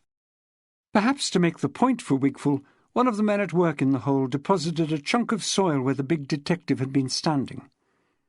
Preempting the next question, Wigfall said, "It's an exploratory dig. We're keeping an open mind." "Sensible. How deep do you intend to go?" "When we come to the end of the loose stuff, we stop." "Sounds as if you're almost there." "Possibly." Alerted to the fact that this was the critical point in the excavation, Wigfall bent over the hole and instructed the 2 diggers to take care. Diamond, too, stepped closer and peered in. The depth was a little over 4 feet. "Difficult to see. You want some lighting on a day like this?" Wigfall didn't respond. The spades were definitely scraping on the bedrock. One of the diggers climbed out and the other asked for a rake. It was increasingly obvious that nothing so bulky as a corpse was buried there. Diamond stepped away from the trench and took a few paces across the field. "There's another hole here by the look of it," he reported. "We know," said Wigfall with ill-concealed annoyance. "There are 3 at least." "I'll see if I can find some more for you." Why, he thought, after he'd spoken, did Wigfall bring out the worst in him? In a penitent mood, he took a slow walk around the boundary of the late Farmer Gladstone's land, in truth not looking for more evidence of recent digging. The methodical Wigfall could be relied on to find anything suspicious. Instead, he mused on the purpose of the holes. If they weren't used to bury things, what were they for? A search? There was the stock story of the recluse who leads a frugal life and secretly has a hoard of money that he buries. Had someone heard of the old man's suicide and come shifting earth on the off-chance? 3 trenches suggested rather more confidence than an off-chance. The neglected field was a conservationist's ideal, the hedge bristling with small trees and shrubs, with mudslides showing evidence of badgers along the far side. He stopped and looked over the hedge at the deep ploughing that presumably indicated someone else's land. What had the neighbours to say about old Gladstone, he wondered, and had they noticed anyone digging on his land in recent days? Having toured the field, he approached the house, which was open. The Soccos had long since collected all the forensic evidence they wanted, and now it was in use as a base for the police. Some attempt had been made that afternoon to get a fire going in the range. He used the bellows on the feebly smouldering wood, and soon had a flame, though he doubted if it would give much heat to the kettle on top. The range stood in what must once have been the open hearth, and the section where they had started the fire was intended for coal, but he didn't fancy exploring the outhouses in search of some. Here, as the fading afternoon gave increasing emphasis to the flickering fire, he felt a strong sense of the old man shuffling around the brown matting that covered most of the flagstones, seeing out his days here, cooking on the range, dozing in the chair, and occasionally stepping outside to collect eggs from the hen-house, or to wring a chicken's neck.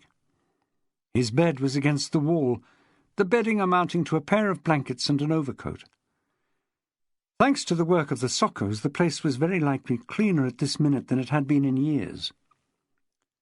The chair, presumably the one the body had been found in, stood in a corner, a Victorian easy-chair with a padded seat, back and wooden armrests. He saw the chalk marks on the floor indicating the position it had been found in. There also were the outlines of the dead man's footprints, and of a gun. A shotgun isn't the most convenient weapon for a suicide, but every farmer owns one, and so do many others in the country, so the choice is not uncommon. Methods of firing the fatal shot vary. Gladstone's way, seated in the chair, presumably with the butt of the gun propped on the floor between the knees and the muzzle tucked under the chin, was as efficient as any. With the arms fully extended along the barrel, both thumbs could be used to press down on the trigger. The result must have been quick for the victim, if messy for those who came after. Diamond looked up and noticed on the ceiling a number of dark marks ringed with chalk. He recalled the rookie constables in their face masks assisting the police surgeon, and was thankful that his blooding as a young officer had not been quite so gruesome. For distraction, he crossed the room to a chest of drawers and opened the top one. An immediate bond of sympathy was formed with the farmer, for the inside was a mess, as much of a dog's breakfast as Diamond's own top drawer at home. This one contained a variety of kitchen implements, together with pencils, glue, a watch with a broken face, matches, a pipe, a black tie, some coins, a number of shotgun cartridges, and £35 in notes. The presence of the money was interesting. This drawer surely was an obvious place any intruder would have searched for spare cash. The fact that it hadn't been taken rather undermined his theory that the digging outside had been in search of Gladstone's savings, unless the digger had been too squeamish to enter the cottage and pick up what had been there for the taking. The lower drawers contained only clothes, so old and malodorous that the sympathy was put under some strain. He closed the drawer, blew his nose, and looked into the cottage's only other room, a musty place that couldn't have been used for years. It was filled with such junk as a hip bath, a clothes horse, a shelf of books along a window ledge, a wardrobe, a roll of carpet, a fire bucket, and other bits and pieces surplus to everyday requirements. Diamond sidled between the hip bath and a bentwood hat stand to get a closer look at the books, all of which had suffered water damage from a crack in the window behind them. They told him little about the man. There was a county history of Somerset, and 2 others on Somerset villages, an Enquire Within upon Everything, several manuals on farming, one on poultry keeping, and a Bible. When he picked the Bible off the shelf, the cloth cover flapped away from the board where the damp had penetrated. A pity, because it was clearly an antique. In the end paper at the front was inscribed a family tree. It went back to 1794, when one Gabriel Turner had married Ethel Moon. Gabriel and Ethel's progeny of 9 spread across the width of 2 sheets, and would surely have defeated the exercise if a later architect of the tree had not decided to restrict further entries to 1 line of descent, ending in 1943, when May Turner married Daniel Gladstone in St. Mary Magdalene Church, Tormarton. So far as Diamond could discern from the handwriting and the ink, all the entries had been made by 2 individuals. It appeared that the originals had been inscribed early in the 19th century, with the object of listing Gabriel and Ethel's family, and the later entry was post-1943, to provide a record of May's link through the generations with her great-great-grandparents. Daniel, presumably, was the suicide victim. Sad. Now the old farmer would probably be buried in the church where he and his bride had married over half a century ago. Even more touching, the Bible also contained a Christmas card, faded with age, and inside it was a square black-and-white photo of a woman with a small girl. A message had been inscribed in the card. "I thought you would like this picture of your family. God's blessing to us all at this time. Meg." Odd.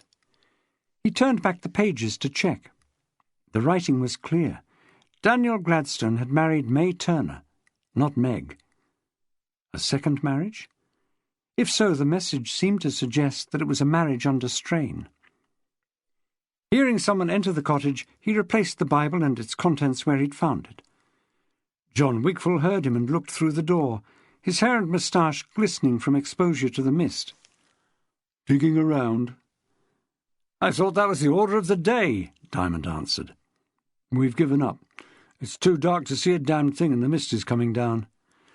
"You're right. I was getting eye strain looking at his books," said Diamond. "Not much of a reader, apparently. What an existence. No papers, no telly. I'm not surprised he decided to end it. Did you find any personal papers?" "There was a deed box. I've got it at Manvers Street. Birth certificate and so on. It establishes clearly who he was. We can't trace a next of kin, so a health visitor will have to do the formal identification for us. At least social services were aware of his existence. Not many round here were. You've talked to the neighbours, then? They scarcely ever saw him. There was some friction. I think the fellow on the next farm made several offers to buy him out when he stopped working the land. But he was a cussed old character. Aren't we all, John?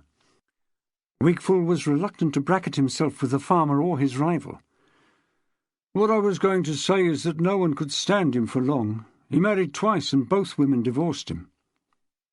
Any children? If there were, they didn't visit their old dad.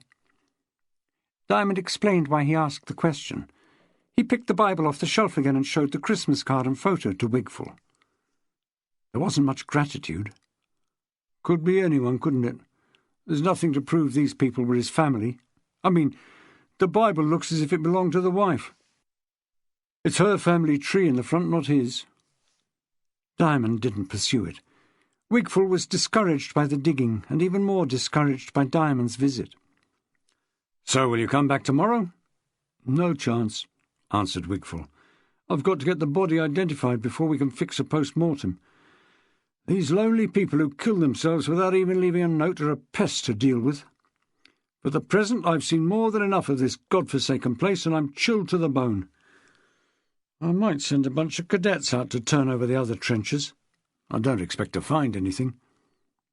Any theories? About the digging? No. If we'd turned up something, I might be interested. There must be some explanation, John. It represents a lot of hard work. You think I don't know? Anyway, I'm leaving. If you want to stay, be my guest. There are candles in the kitchen. Chapter 13. Doreen had a taxi waiting outside Harmer House. She opened the rear door for Rose, helped her in with the 2 carrier bags containing all her things, and got in beside her. The driver turned to Doreen and asked, "All right, my love? All aboard and ready to roll?" Visitors to the West Country are sometimes surprised by the endearments lavished on them. Doreen answered with a nod. Rose was looking back at the hostel. She felt no regret at leaving the place, only at being parted from Ada, who'd been a staunch friend. She was sure Ada wouldn't let the parting get her down, and neither would she if she could help it. "At least you'll have a room to yourself tonight," Doreen said, trying to be supportive. "Will I? It's like a furnished flat. Your own bathroom, kitchen, everything. I've done some shopping for you. Hope you don't mind pre-cooked meals." "I'll eat anything, but I don't have much cash to pay for it." "Forget it, darling. We're family." They drove past the fire station at the top of Bathwick Street and over Cleveland Bridge. "Did you walk along here while you were staying at the hostel?" "No, it's new to me." Doreen smiled. "Different from Hounslow High Street." The joke was lost on Rose. The street they'd just joined, with its tall, terraced blocks with classical features, might as well have been Hounslow for all she knew.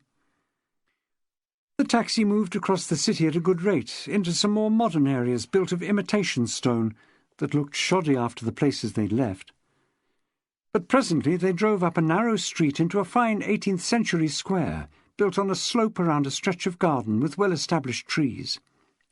"Your temporary home?" "Aren't you staying here as well?" "Just around the corner in a bed and breakfast. You don't mind having the place to yourself?" Truth to tell, Rose preferred it. She was drained by the effort of accepting as her sister this woman she had no recollection of meeting before. They got out at the lower end of the square. Doreen had a hefty fare to settle. She counted out 6 £5 notes and got a receipt, which she pocketed. Then she escorted Rose to the door. "There are shops along there, in St. James's Street, newsagent and grocer combined, deli, laundrette, enough for all immediate needs," she said, sounding like a travel guide. "Oh, and a hairdresser's." "Does it look that awful?" "Of course it doesn't. But if you're like me, you get a lift from having your hair done. If not, there's the pub." From the arrangement of doorbells, Rose noted that the house was divided into flats with a shared entrance. "I hope you don't mind the basement," Doreen said apologetically when she'd let them in. "That's all I could get at short notice." They stood in a clean, roomy and impersonal hall without furniture except a table for the mail. You must have been confident of finding me to have fixed this up. More than confident, my dear. I knew. Saw your picture in the paper, you see. It said you were being looked after by the social services, so it was just a matter of establishing who I was. And who I am? Well, yes. Doreen led the way downstairs and turned the key in the door. They stepped inside a large room that must have faced onto the square. All you could see through the window was the outer wall of the basement well, and, high up, a strip of the street with railings. The living room. Better than the hostel? I don't think the hostel had a living room. Affectionately, Doreen put her arm around her. So this will do? Home from home. In reality, it was just another strange setting for Rose to get used to. She was impatient to get back to her own place, whatever that turned out to be. She hated being under an obligation to people. Unfortunately, there was nothing she could do while Doreen and her partner Jerry chose to linger in Bath. Fitted green carpet, 2 armchairs, glass-topped table, bookshelf with a few paperbacks. It would do. The only thing she disliked was having to keep the light on during daytime, a fact of basement life. "I'm going to make us a cuppa," said Doreen, crossing to the kitchen. Rose looked into the bedroom. Clean, if rather Spartan. 2 divan beds with the mattresses showing. A sleeping bag had been arranged on the nearer one. Fair enough, she thought. I could hardly expect them to go to the trouble of buying a full set of bed linen. She put her carrier bags on the spare bed. Unpacking wouldn't take long. Back in the kitchen, Doreen showed her the food shopping she'd done. There was enough for a couple of days at least. "Didn't know whether you'd gone back to your vegetarian phase, so it's rather heavy on veggies," she said. "If I have, it's all gone by the board in the last few days. I simply don't remember if I'm supposed to be a vegetarian." "You were always taking up new diets. I could never keep track of them." Doreen poured hot water into the teapot and swirled it around. "But you like your tea made properly. The pot has to be warmed." It's so strange being told these things. I'm wanting to know everything about myself, of course, but it's still like talking about another person. If I make tea for myself, I suppose I'll go to the trouble of warming the pot, now that you've told me I always do it. But it's the strangest feeling, as if I'm trying to be someone I'm not. "It will all start coming back, I expect," Doreen said, "and then it will make more sense. Did the doctors give you any idea how long you'll be like this?" "Not really. All I was told is that I'd get that part of my memory back. It isn't like concussion, when you lose a small chunk of your life forever. I may have had concussion as well, of course." "You have had a time of it?" "I'll be all right soon." "But it's still horrid for you while it lasts." "Yes." "How will it come back? All at one go or in little bits?" "I've no idea." "You haven't noticed anything stirring at the back of your mind?" "I wish I could say I had." "You said my real name is Rosamond. I didn't even know that." While the tea was brewing, they sat on 2 stools facing each other across the kitchen table. People with impaired sight or hearing sometimes develop their other senses more sharply. Rose, deprived of so much of her memory and experience, found she was becoming acutely observant of the way others behaved towards her. She could detect insincerity as if with a 6th sense. For example, she had found Imogen, the social worker, friendly, but unwilling to get involved beyond the limits of her job. She carried out her duties without really throwing herself into them wholeheartedly. Ada, on the other hand, had come across as totally committed, dependable, and sympathetic, however brash her utterances were. She could tell that Doreen's motives were more complex. Doreen had a strong, honest concern, though it came out less obviously than Ada's. Maybe that was only the difference between family and friends. No doubt Doreen was trying to reconcile different loyalties, to their mother, her partner Jerry, and to Rose. The important thing, Rose concluded, was that Doreen clearly had her welfare at heart. She might appear manipulative, bossy even, but she'd gone to all the trouble of arranging this flat, and it was done with Rose's interests clearly in mind. She was trying her best to warm to Doreen. Will I meet Jerry soon?" "Jerry?" There was hesitation, as if Doreen's mind had been on other things. "You threw me for a moment. Well, it won't be a case of meeting him. He knows you almost as well as I do." "Sorry. You'll have to make allowances. Remind me what he's like." Doreen blushed a little. "I think he's special, or I wouldn't have moved in with him and shocked the family. They've accepted him now, even Mother." "Good-looking, then?" "I think so, anyway." "You live at his place?" "Yes, but we don't crowd each other. Today I told him I didn't want him with me when I called at the social services place. Jerry can be a bit abrupt with people like that. It called for some tact and persuasion, if you know what I mean. So he's doing his own thing, which probably means test-driving a new car at some posh garage. You'll see him soon enough." "Tonight?" "I thought you'd want an evening at home. Nice bath, chance to put your feet up and relax." Rose took this to mean that her sister wanted dinner out somewhere nice with her partner. And why not? This was their short break in Bath. "About tomorrow," she thought it right to say. "If you two want to spend the day together, sightseeing or something, I don't need to tag around with you. There are plenty of things I can do."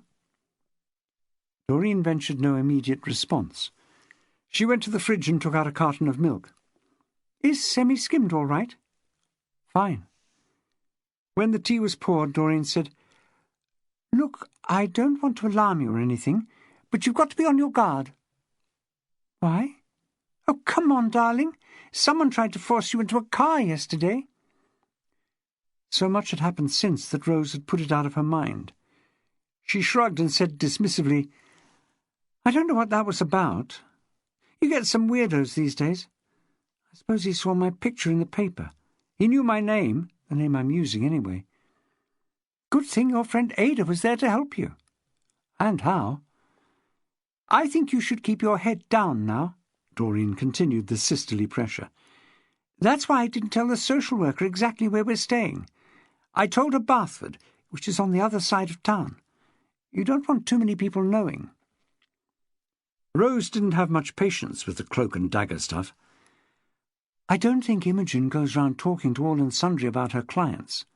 "All I'm saying is better safe than sorry. You'll be all right here. You wouldn't think of going out tonight, would you?" Rose giggled at that. "It isn't the back streets of Cairo out there." "But you'll stay in. Promise me." "Your hotel is nearby, isn't it?" "Hotel?" Doreen said with a pained expression. "I keep telling you it's only a private boarding house." "Yes, it's very near, just round the corner in Marlborough Street, in fact. What's that got to do with it?" "What's it called if I need you?" She was evasive. "Look, you won't need me if you do as I say and stay in tonight. I'll show you where we're staying tomorrow." "Why the mystery?" "No mystery at all. I feel responsible for you, right? Look, this may sound high-handed, but I think I'd better hold on to the keys of this place. Then you won't be tempted to go for an evening walk if you know you wouldn't get back in." Rose reddened and said, "That's absurd." "Not after all the trouble I've been to for your sake, it isn't." They finished the tea. At Doreen's suggestion, they explored the central heating system and succeeded in getting the boiler going. Rose, trying her best to be appreciative, said she was looking forward to a bath. Before leaving, Doreen showed her the spy hole in the door and urged her to use it if anyone called. "It should only be me anyway, and I won't be back before 10 tomorrow. Don't open the door to anyone else, will you?" Rose assured her that she would not. "If your bell rings, ignore it. Nobody knows you're here except for me." "Hadn't I better have the keys? What if there's a fire?" "You open the door and walk out. You don't need a key to get out." "All right. And there's a chain on this door." Rose rolled her eyes upwards. All these precautions. I should be so lucky, strange men beating a path to my door. "Use it. Promise." Reluctantly she said, "All right, I promise." She smiled at Doreen. "Just my luck." "What's that?" "To have bossy boots for a sister." At about this time a woman called at the central police station at the top of Manvers Street and handed over a sheet of paper. She explained that she was from the Tourist Information Office, and she'd been asked to translate something a German woman had wanted to tell Detective Inspector Hargreaves. It was about an incident in Bathwick Street the previous day. The desk sergeant glanced through it, thanked her, and had it taken upstairs to Julie's desk. The same evening a phone message reached the sergeant with responsibility for missing persons. He noted the details and turned to the computer operator on the adjacent desk. "When you get a moment, you can close the file on this one. She's one of the Harmer House women, the one found wandering on the A46 suffering from loss of memory. Her family have surfaced now, taken her back to Hounslow, where she lives. The name is Rosamond Black." "Nice when there's a happy ending," the computer operator said. Chapter 14. A bell was ringing intermittently, and the sound fitted into a dream Rose was having. After the third or fourth time, she wriggled down in the sleeping bag and covered her exposed ear.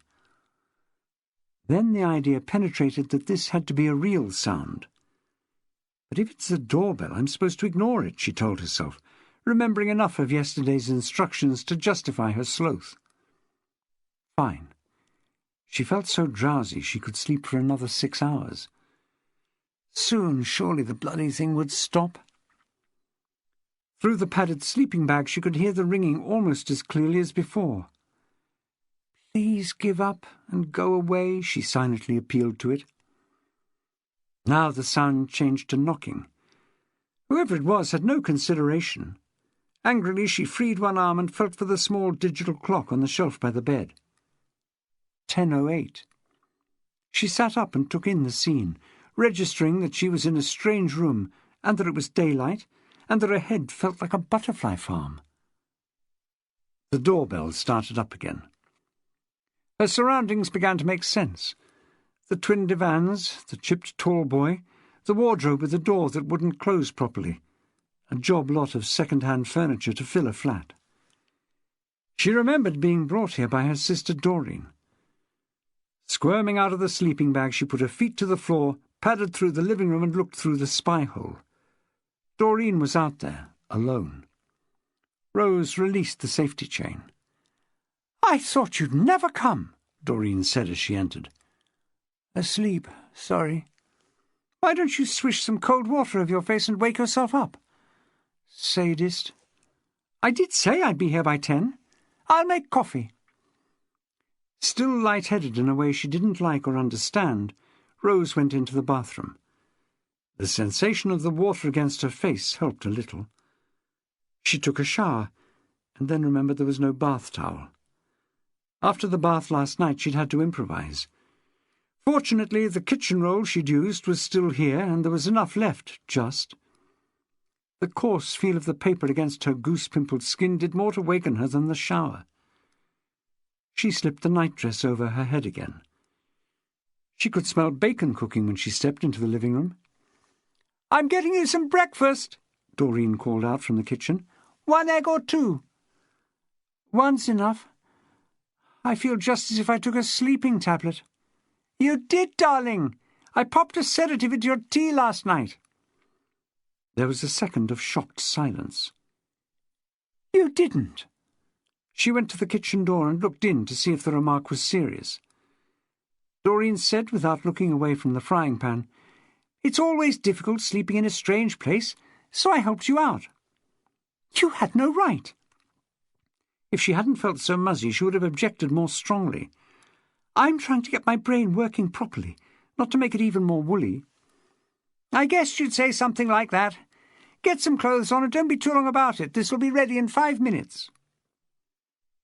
She didn't feel alert enough to stand there arguing, but she would later. She would.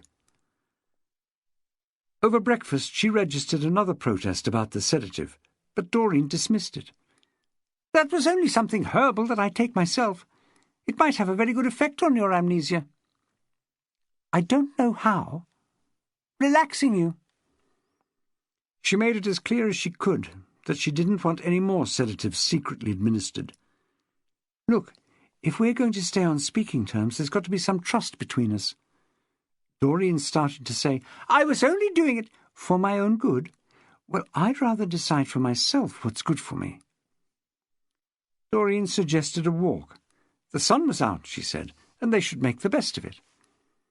They strolled around St. James's Square and left at the northwest end to make their way up the hill in search of a good viewpoint.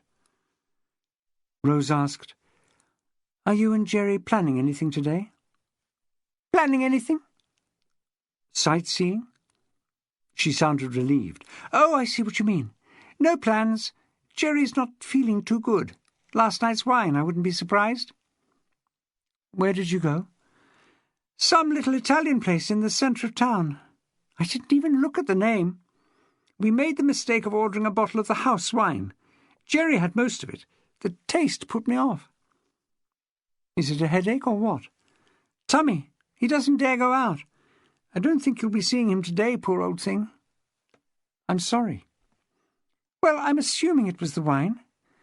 We don't want our holiday ruined." "How many days are left?" Rose said. Doreen frowned. "What do you mean?" "Of the holiday. When do we all go home?" "Oh, Tuesday or Wednesday." Rose wondered if she could hold out so long. "Wouldn't it be simpler all round if I took a train home this afternoon? You wouldn't have to pay for the flat, and you two could enjoy your holiday without bothering about me." "I thought we'd been through that," Doreen said in her brisk, assertive way. "We couldn't possibly enjoy ourselves in the knowledge that you've gone off again. You're in no state to cope on your own. Besides, you don't know where you live." "Hounslow, you said?" She gave a smile that said she could trump anything. "Yes, but I didn't tell you the address, did I? And I won't, just in case you get ideas of wandering off." "Don't bother," Rose said with a glare. "I haven't got enough for a train ticket." They toiled right up to Lansdowne Crescent by way of Somerset Place. The panorama of the city, the limestone walls gleaming in the thin autumnal sunshine, was worth the climb. Against all her inclinations, Rose had to conceive that you could do worse than pass a few days here. Doreen took a wallet from her handbag and handed across 2 £10 notes. "Take it. Really? You may want to do some shopping. Tomorrow we'll go into town together and get some more food in. Make a note of anything you need. Would it suit you better if I came in the afternoon?" She came alone again. Jerry, she said, sent his apologies. He was still quite poorly. Rose found herself unkindly wondering if Jerry's upset stomach might bring a premature end to the holiday. The possibility didn't seem to have crossed Doreen's mind, because she insisted on buying Rose a set of towels and 3 days' supply of groceries. They had tea and pastries in Jolly's department store. "How did you spend yesterday evening?" "Reading." "What are those books in the flat?" "An old Georgette Hare. I don't want anything more demanding." "You're still blocked. Your memory, I mean." "Unfortunately." They were so laden with shopping that Doreen suggested a taxi. She was less bossy today, and Rose quite enjoyed her company. They emerged into Milsom Street to discover that this was the Bath version of a rush hour, and all the cabs coming down from George Street were occupied. They stood uncertainly, watching the steady one-way flow of traffic. "Perhaps we should start walking." "There are buses. We'd better find out if any of them go up to the square," said Doreen. Unexpectedly, a driver flashed his headlights. "Oh, look, someone's seen us," Rose said elatedly. She lifted a bag in salute and started towards the car. He'd braked and was holding up the traffic. Behind her, blocked by other people, Doreen shouted her name, urgently. It came out almost as a scream. At the same time, Rose got a clear sight of the driver, and she knew him. He was the man who tried to grab her outside Harmer House. She recognized his wide, fixed, unfriendly grin, and it petrified her. He was flapping his hand, beckoning to her. She felt her coat grabbed from behind, and for a moment she thought she was about to be forced into that car again. But it was Doreen tugging her away, shouting, "What's wrong with you? Come on!" The man swung open his door and stepped out.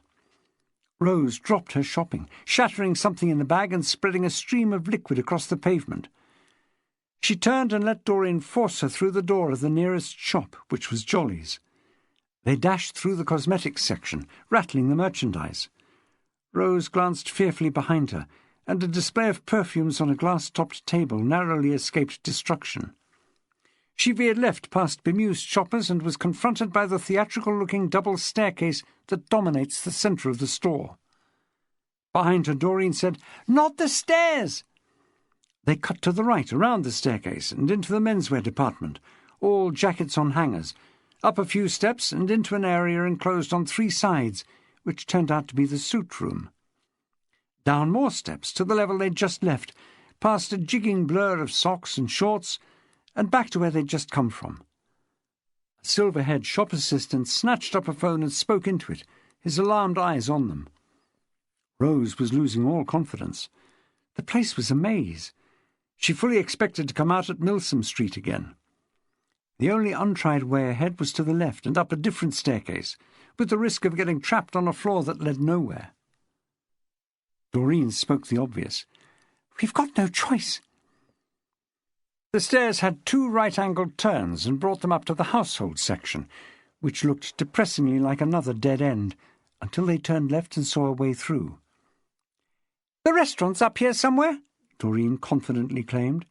"There are some back stairs, if we can only find them." Finding the restaurant wasn't so simple, and that was not the only problem. They started along one aisle, only to be confronted by a uniformed security man hunched like a wrestler. But their immediate about turn brought them face to face with the exit sign and the stairs Doreen had spotted earlier. Through the door they dashed and down what felt like far too many stairs, but with promising glimpses through the windows of a narrow road that was definitely not Milsom Street. Expecting to find a way out at the bottom, they found themselves instead among displays of women's raincoats and hats. But Doreen pointed to a door at the end. They emerged in the street at the back of the store. It was narrow and quiet, with antique shops of the sort you never see anybody go into. "This way. Don't slow up now." "It was him," Rose said. "The thug who tried to grab me the other day. I nearly got in his car before I saw who it was." "You prat! After all the warnings I gave you." "I thought it was some bloke being helpful." "Didn't I warn you to be on your guard? Didn't I?" "I'm bloody scared, Doreen." "You're scared. How do you think I feel?" They had stopped running. They were both short of breath, but nobody was in sight behind them. "Did he follow us into the store?" Rose asked. "If he did, we shook him off." The road came out at the corner of a vast square with a grotesque obelisk at the centre, partially hidden by some mighty plane trees. The 2 women looked nervously at the traffic moving clockwise around the margin. "Over there," said Doreen. Rose's heart thumped again. "What?" "Taxis. Outside the hotel." One taxi moved away from the entrance to the Francis just as another with a passenger drew up. Doreen made a reckless beeline across the road, shouting, "Taxi!" Rose was on the point of following.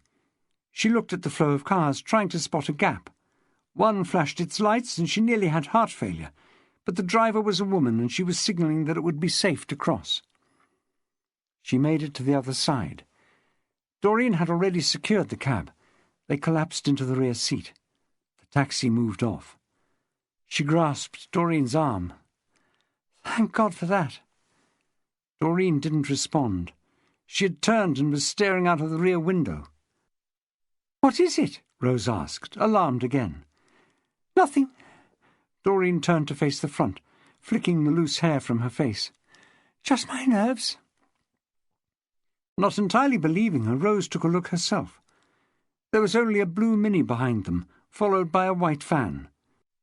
It was a red car she dreaded seeing, a big red Toyota.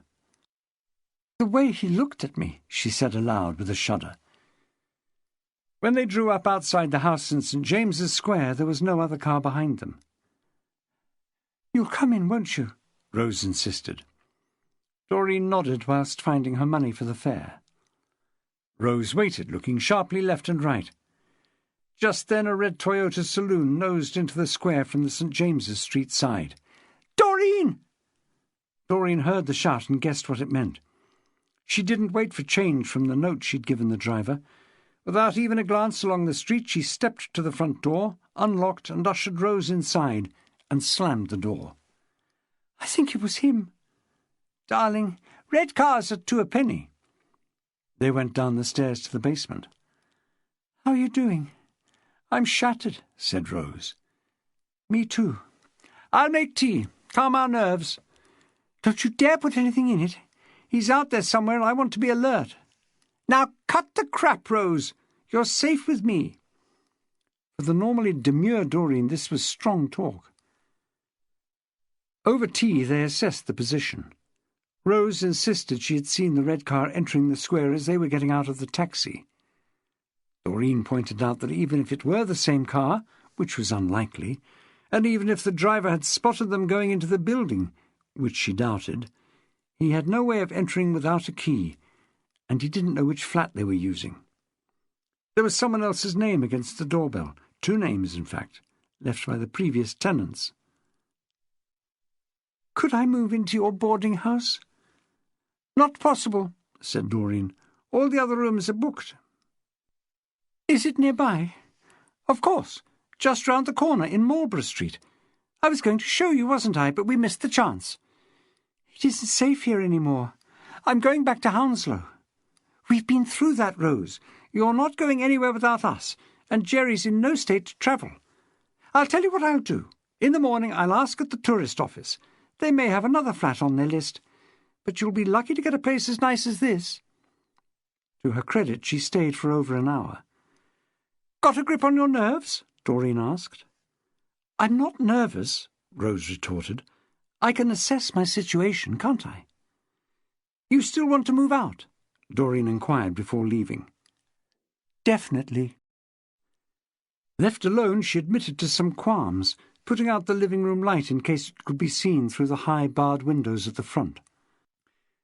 After fixing the safety chain, she went into the bedroom and tried to interest herself in Georgette Hayer's Regency romance. Another night in this Regency basement exercised her imagination much more. A few times she heard other tenants use the front door of the building, and hoped that they closed it properly behind them.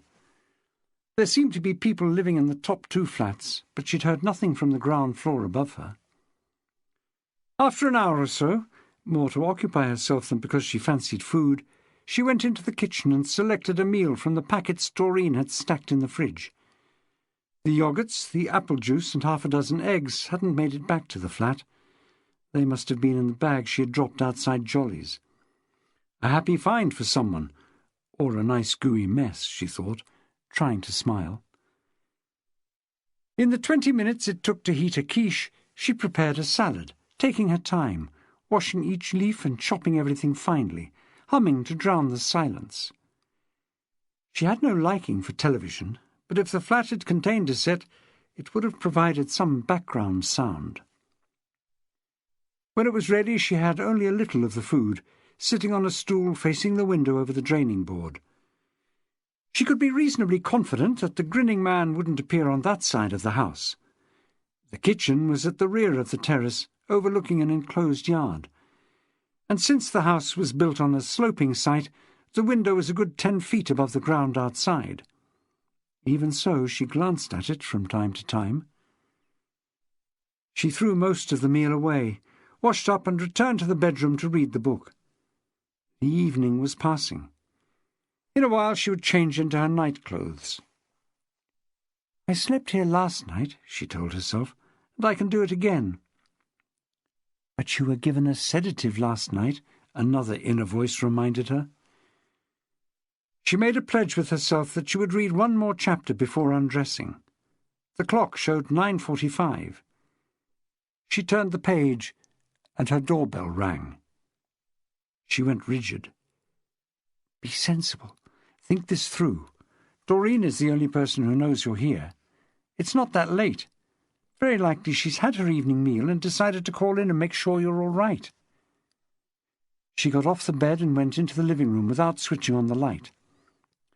"But Doreen has the keys," her panicky inner voice reminded her. "So she has no need to ring. she could let herself in through the front door.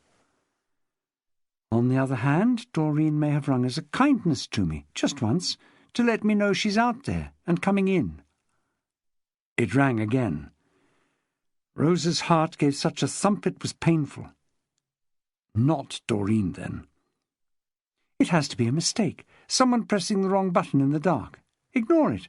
They'll find the right bell in a moment, or they'll give up and go away.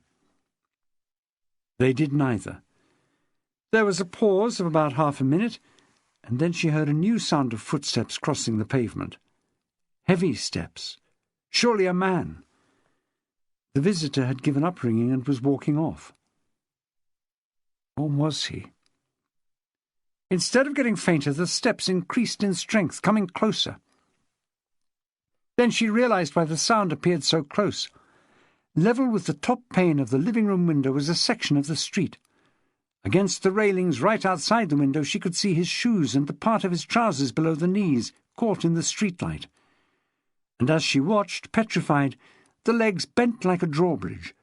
First a hand appeared, dangling below the level of the knees, and then a face at an angle, straining to see into the room. The grinning man. She reacted by taking a step backwards. The back of her leg touched a chair and she cried out in terror. The light was off, so it was unlikely he could see her. But she could see him. She dared not move again. He shone a torch into the room. The beam picked out the bits of furniture, flicking up and down. Then it found her feet and moved up her body, dazzling her. She bolted through the door. He had seen her for sure. There were iron bars across the living-room window, so he couldn't possibly get into the flat that way, she told herself, standing in the kitchen, shaking, her hands clasped in front of her. The bell rang again. Some chance. Then she heard a sound like an echo, a fainter ringing, somewhere else in the house. He must have pressed someone else's doorbell. It sounded again faintly, higher in the house. Then there were footsteps on the stairs. One of the other tenants was coming down to open the door. This was a danger that hadn't crossed her mind. She had to stop them. They were quick, light steps, still descending. She ran to the door of the flat and felt for the handle. The door would open only a fraction because the safety chain was in place. She fumbled with the chain in the darkness, wasting precious seconds.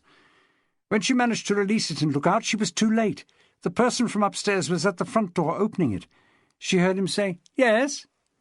She tried slamming her door, but it came to a grating stop, the dangling safety chain caught between the edge and the frame.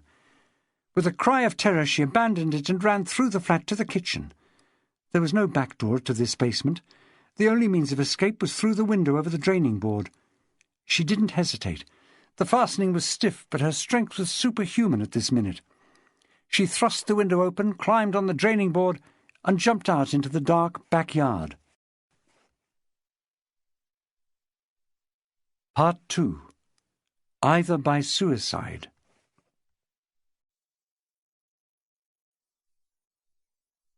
Chapter 15. 10 days after his hypertension due to underwork was diagnosed, Diamond did something about it. He went to work on a Sunday morning. The average Sunday in a police station is busier than outsiders realise. The rowdies and the drunks emerge from a night in the cells, and Saturday night's alarms and indiscretions are sorted out. Occasionally a serious incident needs investigating. On the other hand, the phone rings less, and the top brass aren't around. Or not expected to be. Diamond was surprised, not to say shocked, to have the new Assistant Chief Constable walk into his office. On a Sunday morning, a man of his rank ought to be sitting in the Conservative Club, knocking back malt whisky. The ACC parked himself in the armchair and said, as if he had just discovered the origin of the universe, "Have you ever noticed that people here get depressed?" Diamond frowned. "Can't say I have." In case the question was meant personally, he stopped frowning and put on a cheerful front. "It's something to do with the air quality," the ACC explained. "The fact that we're surrounded by hills. The air gets trapped. People get listless, lethargic. Haven't you ever felt that you needed to get away?" "Every day around 4:30. "Because of the air, I mean." There was a thoughtful silence. Diamond then asked, "Are we going to get air conditioning?" "Lord, no." The ACC was pussyfooting. Diamond could guess what was coming. His best efforts to occupy the murder squad on a couple of unsolved killings from 4 years ago were not succeeding. Too many of the stupid gumbos were being seen at the snooker table in the canteen. The ACC tried again. "It would be fascinating to know if the suicide rate is higher here than in other parts of the country." "It might fascinate you, matey, but I'd rather watch my toenails growing," thought Diamond as he said a faint, "Yes?" "Mind you, other factors play a part. The papers are full of gloom and doom, people being laid off work, businesses failing, the homeless on the streets." "So it's not the air," said Diamond. "It's the press." "That isn't what I'm saying, Peter." "You mean we need some good news?" "We've got quite a logjam of suicides," said the ACC, getting closer to the point. "On the force?" "For God's sake, no, on our patch." He went on to itemize them. The farmer up at Tormarton 2 weeks ago. A foreign student found yesterday in a garage, killed by exhaust fumes from his car. And this very morning, a young woman in her 20s who had chosen the spectacular way, leaping off the balustrade of the Royal Crescent. "Looking on the bright side," said Diamond after this catalogue of tragedies, "at least we have the bodies. The ones who disappear take up most time." The ACC made a dismissive gesture. "Be a good man, Peter. You're not fully stretched on the murder squad. John Wigfall discovered that the farmer wasn't the simple matter he appeared to be at first. We still haven't had the post-mortem." "You want me to take it over?" he said, trying not to sound over-eager. "No, John will see it through. It's just a matter of contacting people now, and he's good at that. Help him out by taking a look at one of the other two, you and your team." "It would be no hardship, sir. The farmer, I mean. I visited the scene at the time." "No point. Wigfall has it buttoned up." His offer spurned, Diamond mentally compared the remaining 2 suicides.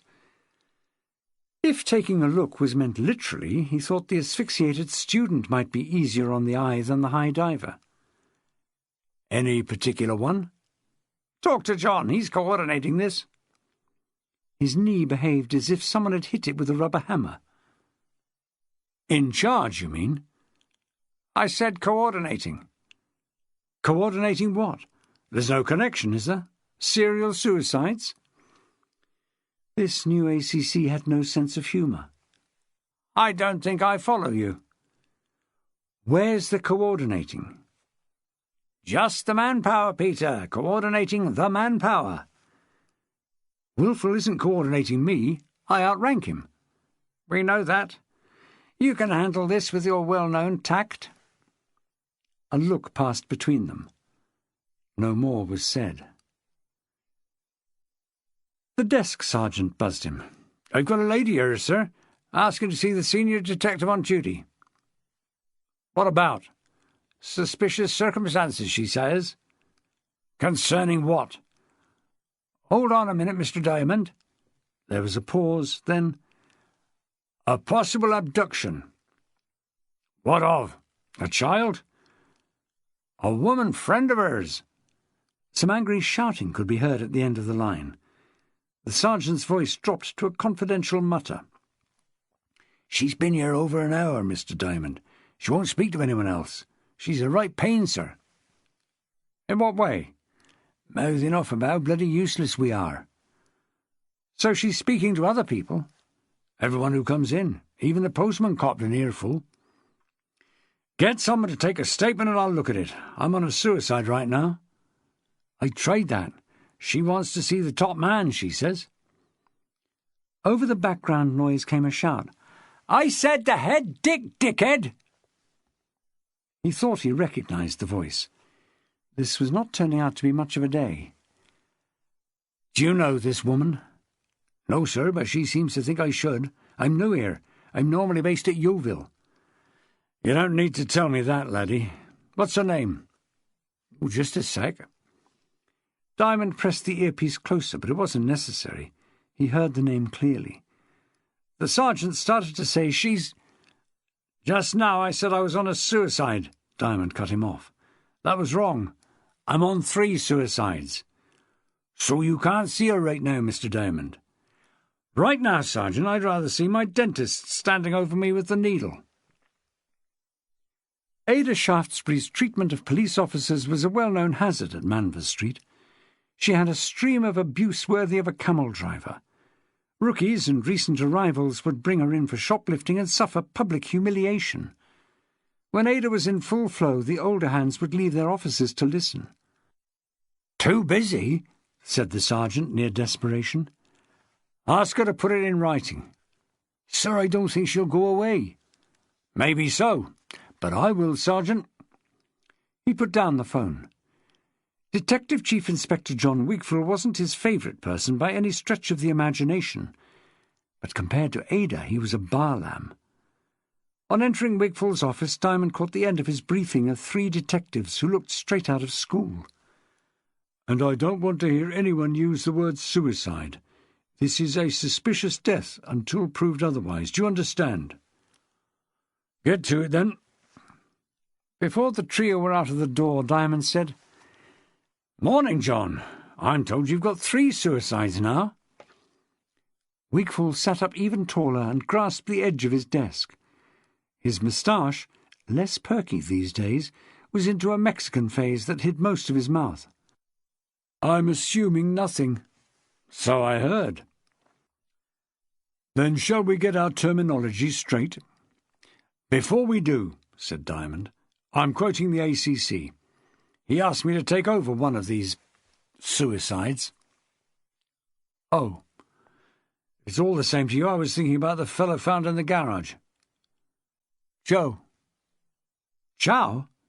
The Mexican phase was confirmed.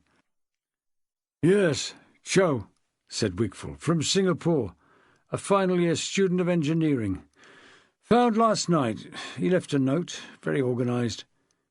If it's all the same to you, I'd value your help more on the case at the Royal Crescent." Diamond played the phrase over in his mind. Value your help was Wigfall at his most diplomatic, and the organised engineering student did sound dull, even though he was less messy. "What's the story, then?" "This was also last night. We don't know her name yet. The start of it was when 2 couples won the lottery. When I say won, they had 4 numbers up. They watched the draw in the Grapes in Westgate Street, that pub that's always full of music and young people. And of course there were celebrations, and soon it transferred to the Crescent where they live."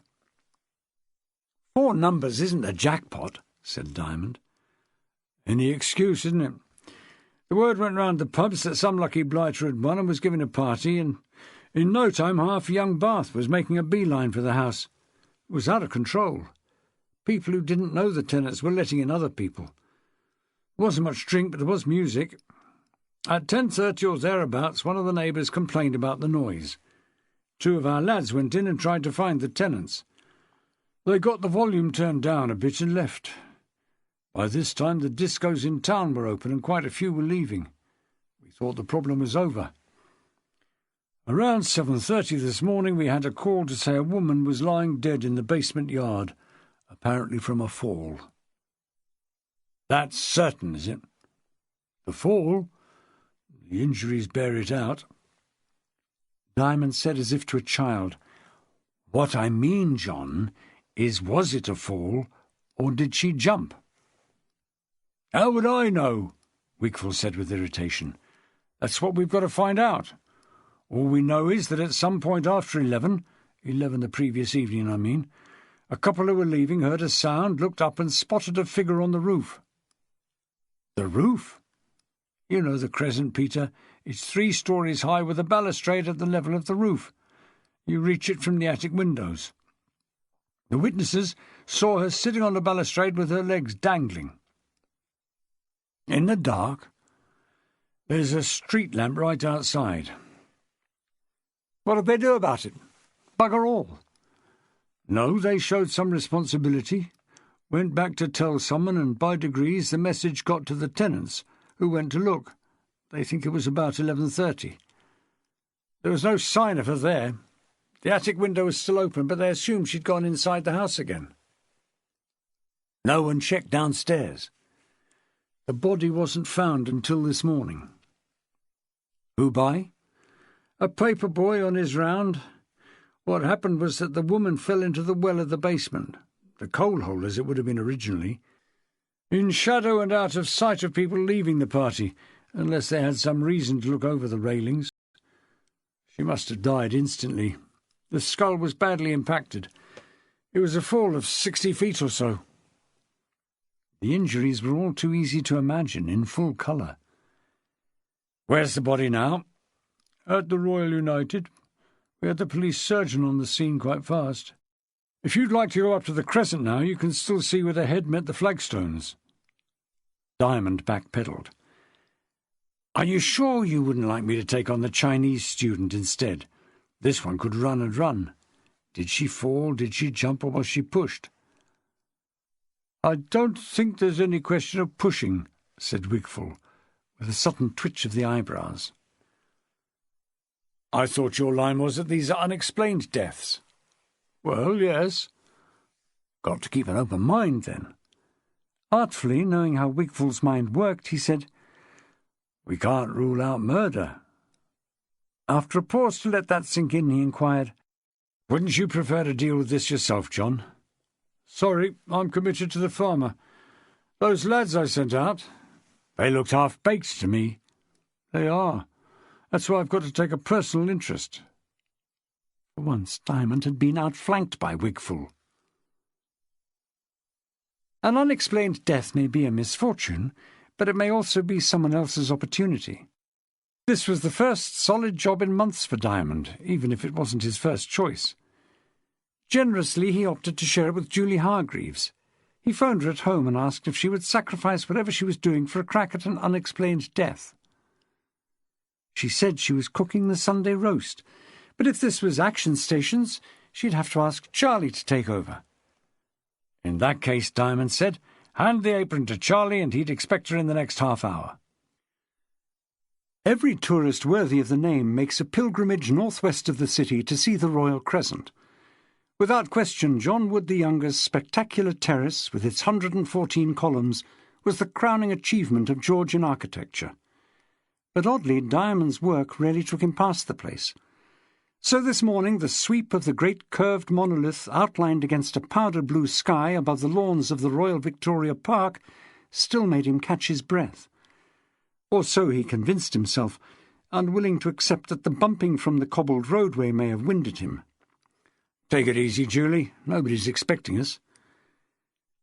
The house where last night's party had been was towards the Crescent's west end. Police tape had been used to cordon off an area in front.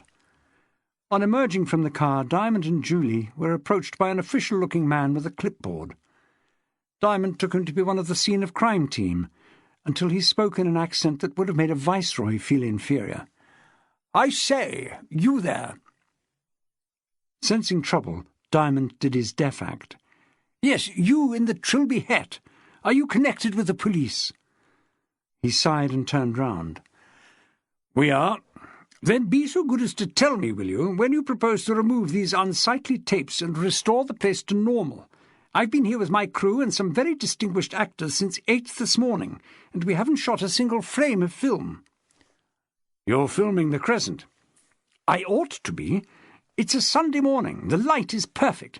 We went to no end of trouble and expense arranging for all the residents to park elsewhere, and here we are faced with one house sectioned off with a ghastly black and yellow tape, not to mention 2 police vans, and now another eyesore in the shape of your car." Diamond turned his head to take in the full majestic panorama of the building. "Can't you point your camera at the other end?" "My dear sir, the camera is over there, by the trees. The whole object is to capture the entire frontage in one establishing shot." "What's the film?" "The Pickwick Papers." "So is the Crescent mentioned in the Pickwick Papers?" "Is it mentioned? Mr. Pickwick took rooms here. Several chapters are set in Bath. He visits the pump room, the assembly rooms." Diamond put up his hand. Then I suggest you take your cameras down the road to the assembly rooms and keep your actors busy there. These tapes are staying as long as I want them, and I've only just arrived." The film director reddened. "We are not scheduled to be at the assembly rooms today." "And I'm not scheduled to be here, sir. I'm scheduled to be in my office having a nice cup of coffee and a chocolate biscuit. The best laid plans. You obviously know as little about filming as you do about the Pickwick Papers." "Right, sir," said Diamond. "I'm very much afeard you're right." He lifted the barrier tape for Julie and they went inside. At Diamond's request, the uniformed sergeant at the door gave them a rundown of the use of the building. A couple called Allardyce had the top floor and the attic. The first and ground floors were tenanted by Guy Treadwell, ARIBA, Chartered Architect, and Emma Treadwell, FRICS, Chartered Surveyor, the card above their doorbell stated. The basement flat was vacant. The Allardyces and the Treadwells were on good terms, the sergeant said, and were at this minute together in the upper apartment. Diamond took his time in the entrance hall, taking stock of the artwork displayed on the walls, a set of gilt-framed engravings of local buildings and a number of 18th-century county maps. Predictable for people in architecture, he reflected.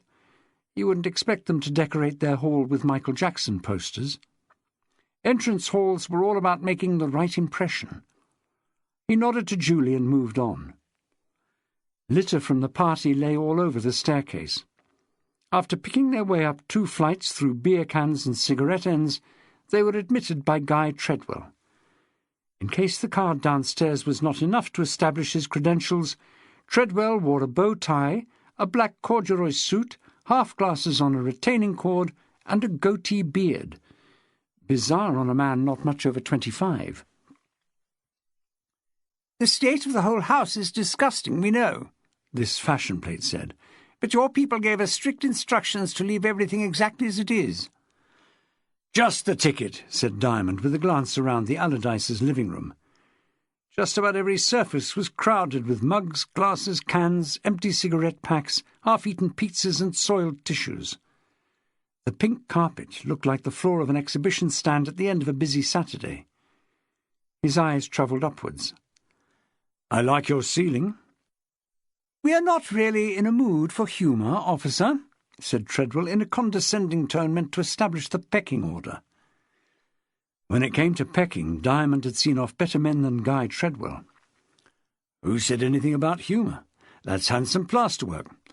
What sort of leaves are there round the centre bit?" "In the first place, it isn't my ceiling, and in the second, I've no idea." "Let's hear from someone who has, then. Your ceiling, is it?" said Diamond, switching to the other young man in the room. "We're the tenants, yes," came the answer. "But 18th-century plasterwork isn't our thing." "You don't recognise the leaves either. I'm sure the ladies do." "Acanthus, I believe," Julie Hargreaves unexpectedly said. Surprised and impressed, Diamond held out his hands as if to gather the approval of the others. "If you want to know about your antique ceilings, ask a policewoman." Treadwell tried a second time to bring him to heel by pointing out that they were not introduced yet. "Detective Inspector Julie Hargreaves," said Diamond. "My ceiling consultant." Stiffly, Treadwell introduced his wife Emma and his neighbours the Allardyces. They had the jaded look of people badly missing their Sunday morning lie-in. Sally Allardyce, a tall, willowy black woman with glossy hair drawn back into a red velvet scrunch, offered coffee. Diamond thanked her and said they'd had some. Her husband William apologised because there was no sherry left in the house. It was a poor show considering he was employed in public relations, he said, with a tired smile. But everything in bottles had gone. William Allardyce was white, about as white as a man can look whose heart is still pumping. He had a white T-shirt as well, with some lettering across the chest that was difficult to read. He was wearing an old-fashioned grey tracksuit, baggy at the waist and ankles, and the top was only partially unzipped. The letters IGHT were all that could be seen. Guy Treadwell added, "They even drank our bloody cider vinegar." "It was a nightmare," said Emma Treadwell, large-eyed, pale and anxious. She must have showered recently, because she was still in a white bathrobe and flip-flops, and her head was draped in a towel. 3/4 of the people were strangers to us. "Including the woman who fell off the roof?" asked Diamond. Guy says we didn't know her. I didn't go out to look. I couldn't bear to. "Total stranger to me," said her husband. "And you, sir?" Diamond asked William Allardyce. "You went to look at the body as well, I gather. Had you ever seen her before?" "Only briefly." "So you remember seeing her at the party?" Julie asked. Allardyce nodded. "We discussed that just before you came in. I'm the only one who remembers her. She was sitting on the stairs with a fellow in a leather jacket, large, dark hair, drinking lager." "Our lager," stressed his wife. "You mean the fellow was large with dark hair?" asked Diamond. Allardyce took this as humour and smiled. "The man, yes." "How large?" "They were seated, of course, but anyone could see from the width of his shoulders and the size of his hands that he was bigger, say, than any of us." "Drinking lager, you say? Lager from a can?" Treadwell said in his withering voice, "It wasn't the kind of party where glasses were handed out. The blighters helped themselves." Allardyce was more forgiving. "Let's face it, Guy, most of those people were under the impression that we'd won a fortune and opened our house to them." "Was the woman drinking too?" Diamond asked. Allardyce answered, "I believe she had a can in her hand." "And how was she dressed?" "A pink top and dark jeans. She had short brown hair, large brown eyes, full lips. One of those faces you had to notice." "You did, obviously," said his wife with a sharp glance. "I'm trying to be helpful, Sally." "Good-looking, you mean?" said Diamond. "Attractive, certainly." "Jewellery?" "Can't remember any." "Let's come to the crunch," said Diamond insensitively, considering the nature of the incident. "When did you learn that someone was on the roof?" Emma Treadwell spoke up. "Getting on for midnight, 11:30 at least. Someone who was leaving told me they'd looked up and seen a woman up there sitting on the stonework, dangling her legs." "They came back especially to tell you?" "Well, wouldn't you? It was bloody dangerous," said Guy Treadwell. Allardyce said, "Most of the people there were decent folk. If you saw someone taking a stupid risk, you'd want to do something about it." "Who was it who told you?" Diamond asked Emma. "A stranger. A man in his 30s with a woman about the same age. He must have known I lived here because I was trying to protect my things, asking people to use the ashtrays I'd put out." "He found you especially?" "Yes. I told Guy." Treadwell nodded. "And I spoke to William." He looked over his half-glasses at Allardyce. Diamond said, "And you investigated and found nobody?" The PR man blushed. "I went straight upstairs to check. The window was open." "This is the attic window?" "Yes, but nobody was out there. I was too late. At the time I had no idea, of course. I thought she must have come to her senses and gone downstairs. It didn't enter my mind that she'd jumped." "Did you step outside onto the roof?" "I leaned out." "But you didn't step right out?" "No." "Could you see enough from there?" "It was a dark night. A new moon, I think. But the street lamp helps. I could see nobody was out there." Diamond thought about challenging this assumption and then decided there was more of value to be learnt by moving on. "You viewed the body this morning?" he asked Allardyce. "This morning, yes. What happened was that the paper boy found her first. He knocked on Guy's door repeatedly about 7:15 when I was feeling like death myself." Treadwell pitched in, unwilling to have his part in these events reported second-hand. "When I got up to look and saw her lying there, it was obvious she was past help. I called the police and then went up to tell William. I came down and we were together when your patrol car arrived." Allardyce completed it. "So you both saw the body?" Treadwell answered for them. "We were asked by your people to go down the basement stairs and look. Not a pleasant duty when you're totally unused to the sight of blood. We confirmed that we didn't know who the poor woman is." "Other than seeing her on the stairs with her friend the evening before," Allardyce added. "But as to her identity, we can't help." Diamond nodded to register that he'd digested all of that. "We'd like to see how she got onto the roof. I expect our people have already been up there." "I think half the police force have been up there," Allardyce said. "The access is from the attic room, which is above the room we sleep in. I'll show you.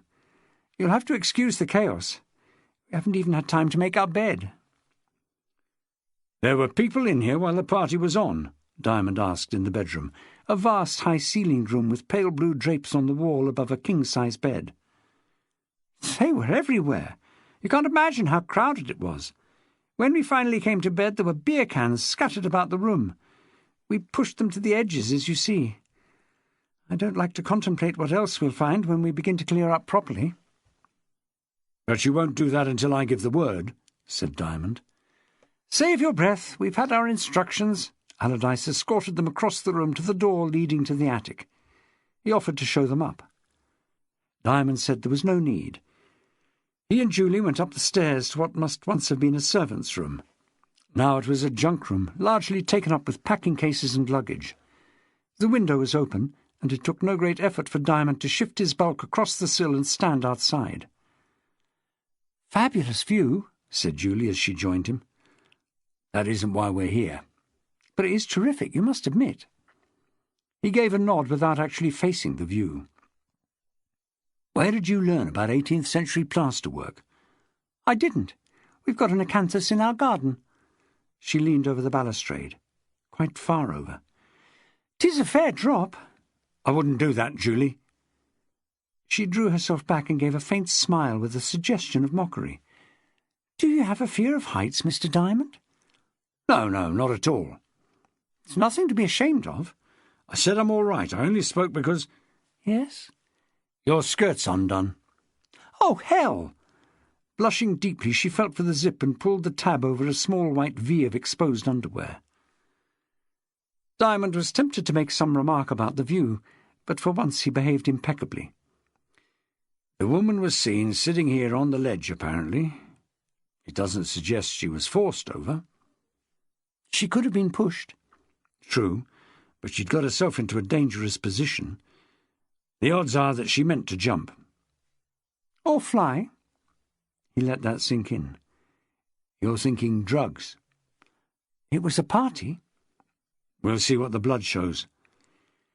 "The other possibility is that she fell by mistake," said Julie. "She could have been sitting here to show off, made braver by a few drinks, and then lost her balance. Easy to do." They returned to the living room where the shocked tenants sat in silence. "How much did you win?" Diamond asked, no one in particular. "Win?" said Sally Allardyce. "The lottery." "We don't know yet," said Treadwell. "It won't be much. The mob who descended on us seemed to think we'd won the jackpot." 4 numbers should get you something over £50, said Diamond. Maybe as much as 100. Enough to get your carpets cleaned. "Not enough to pay for the food and drink we were robbed of last night. Where did we go wrong?" Treadwell's wife reminded him. "Our problems are nothing beside the tragedy of the young woman's death." Treadwell grasped how insensitive his remark had been. "What a fatal chain of circumstances! If we hadn't shouted about our winnings in a public bar, she'd still be alive." "We were all looking out for the numbers on the TV," said Sally. "We couldn't have kept quiet, Guy." "Who picked the numbers?" Diamond asked. "Guy," said Sally. "We all have faith in Guy. He's one of those amazing people who win things all the time." "Oh, that's an exaggeration," Treadwell pointed out. "Have you won the lottery before, then?" "It was our first time as a syndicate." "First-time winners. You should do it again."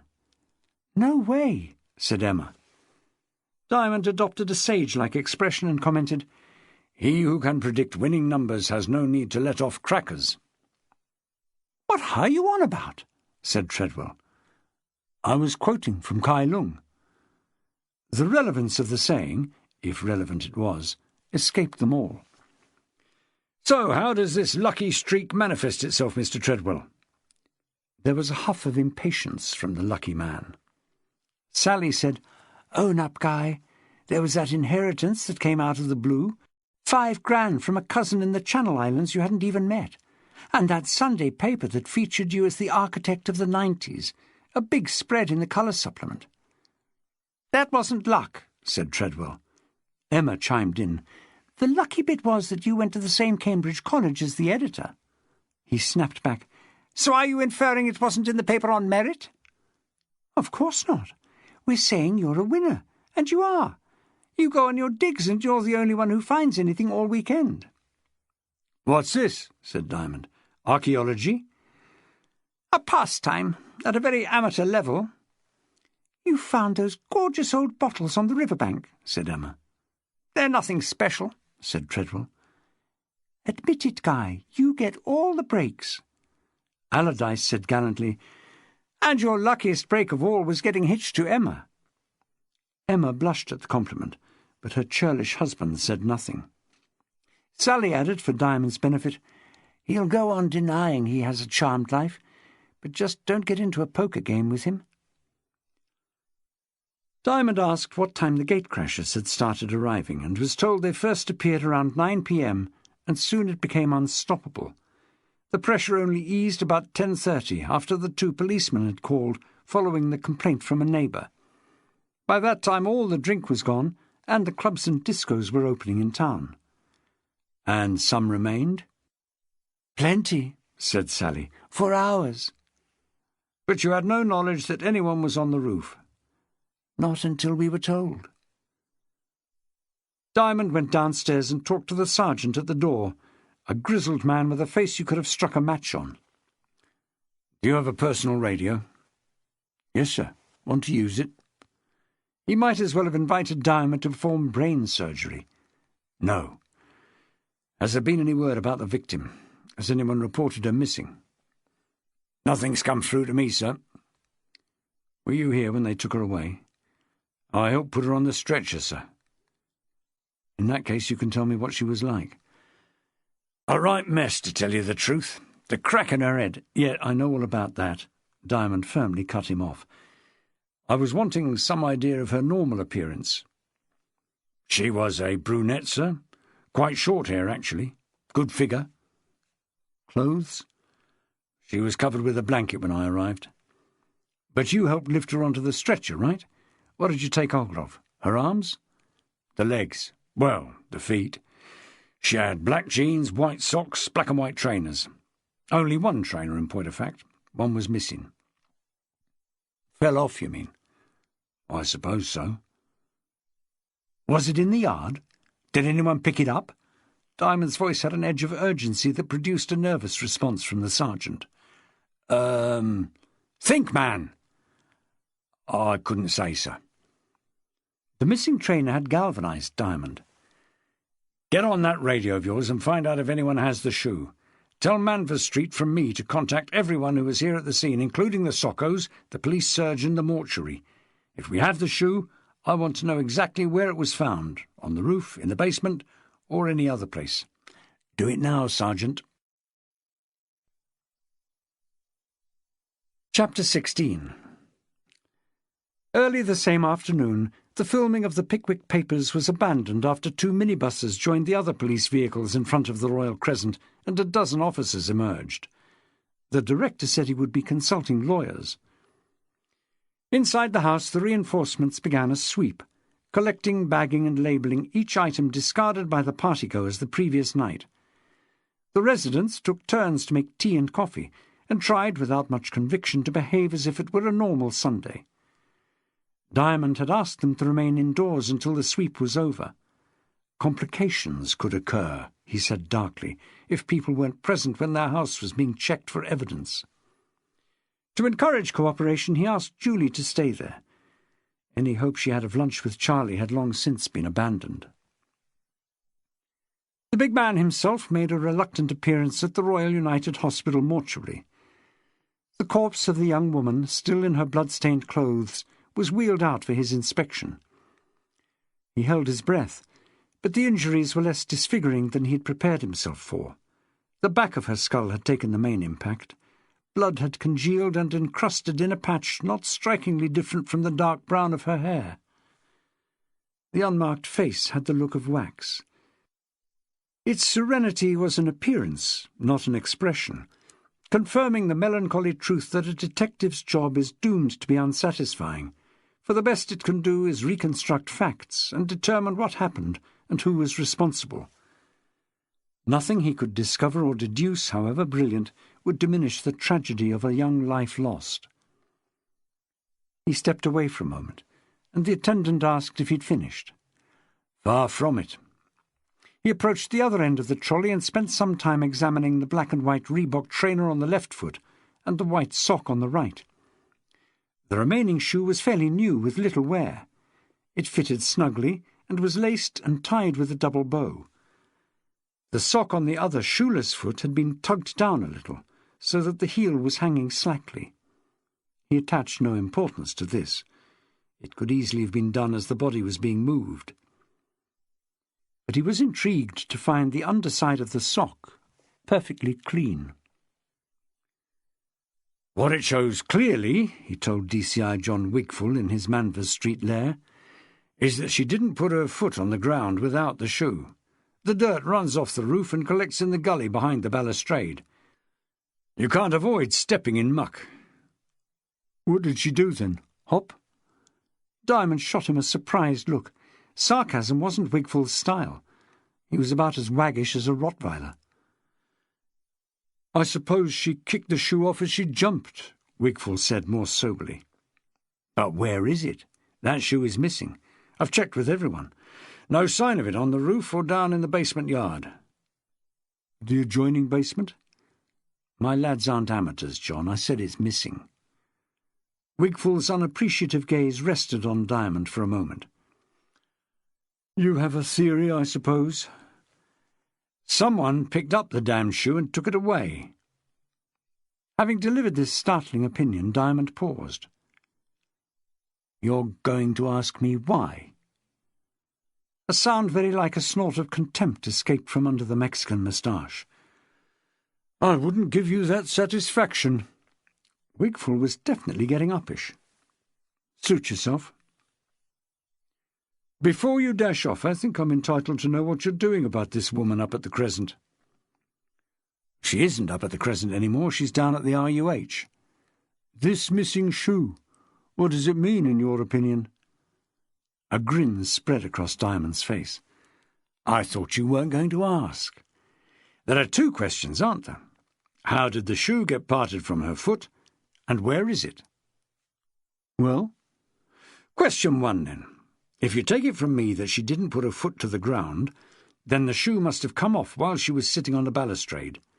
She was seen up there sometime around 11:30 to midnight, dangling her legs, so I was told. If her legs were visible, she was facing outwards looking at the lights of Bath. Of course, she may have dangled so energetically that it simply slipped off her foot. Yes, or more likely she struck her heel against one of the stone things underneath. What are they called? Balusters. Against one of the balusters, loosening the shoe, in which case it dropped to the ground or the basement. But you said it hadn't been found. Don't rush me, John. Something I didn't say is that the other trainer, on the left foot, is securely tied, laced with a double bow. He paused. Now, you were saying? Wigfall was not so laid back now. In fact, he was hunched forward. Where is the damned shoe? Thank you. That's my question too. It isn't there any more, so, as I said a few minutes ago, it must have been removed from the scene. But who by? This is just a theory. Someone else was up there on the roof. The woman hears something and turns, feeling vulnerable. The other party goes to her, and there's a struggle in which the shoe is tugged off. The victim falls to her death. Wigfall's brown eyes widened. Peter, you're talking murder. I didn't say the word. You were about to. Hold on, said Diamond, deliberately playing down the obvious. The second person could have been trying to prevent the victim jumping off. It could have been a rescue attempt that didn't succeed. Wigfall was unconvinced. Why would the rescuer want to get rid of the shoe? Diamond didn't offer a theory. "The only certain thing," said Wigfall, "is that she fell to her death, or was pushed. No, there is another certain thing, and that's that her shoe is missing." "Quite true, and that's difficult to reconcile with a rescue attempt." "Agreed." Diamond, forceful by reputation, was rather relishing this softly approach with his old antagonist.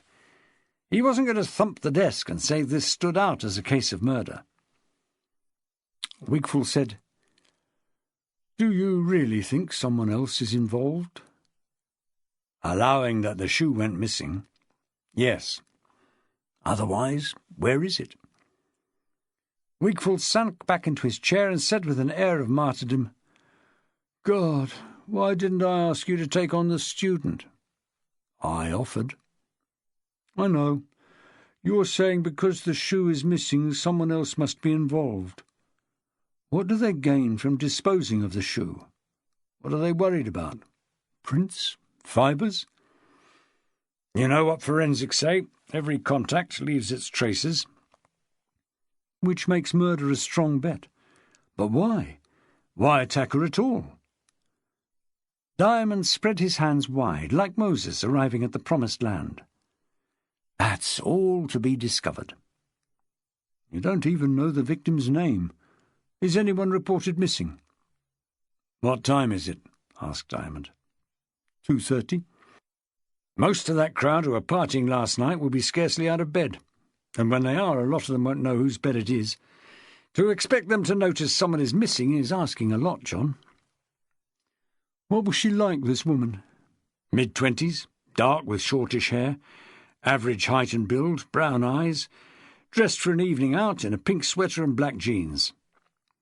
"White socks and one Reebok trainer." Wigfall made a point of completing it for him. He liked his reputation as a stickler for detail. "She was seen at the party sitting on the stairs with some bruiser in a leather jacket." "And he hasn't come forward?" "Not yet." "Is that the best description you've got?" "Of the victim? I could do better. I could circulate a picture if we're serious about murder. This is what I wanted to talk to you about. Unless she's identified, the post-mortem will have to be delayed, just like it is for your farmer. I'm about to put out a press statement asking for information. Do you want a hand in it?" Wigfall sighed. If he'd known this unexplained death would shape up as a murder inquiry, he'd have grabbed it for himself. Now that he'd handed the job to Diamond, the official head of the murder squad, he could hardly claim it back. He conceded bleakly, "This one's yours."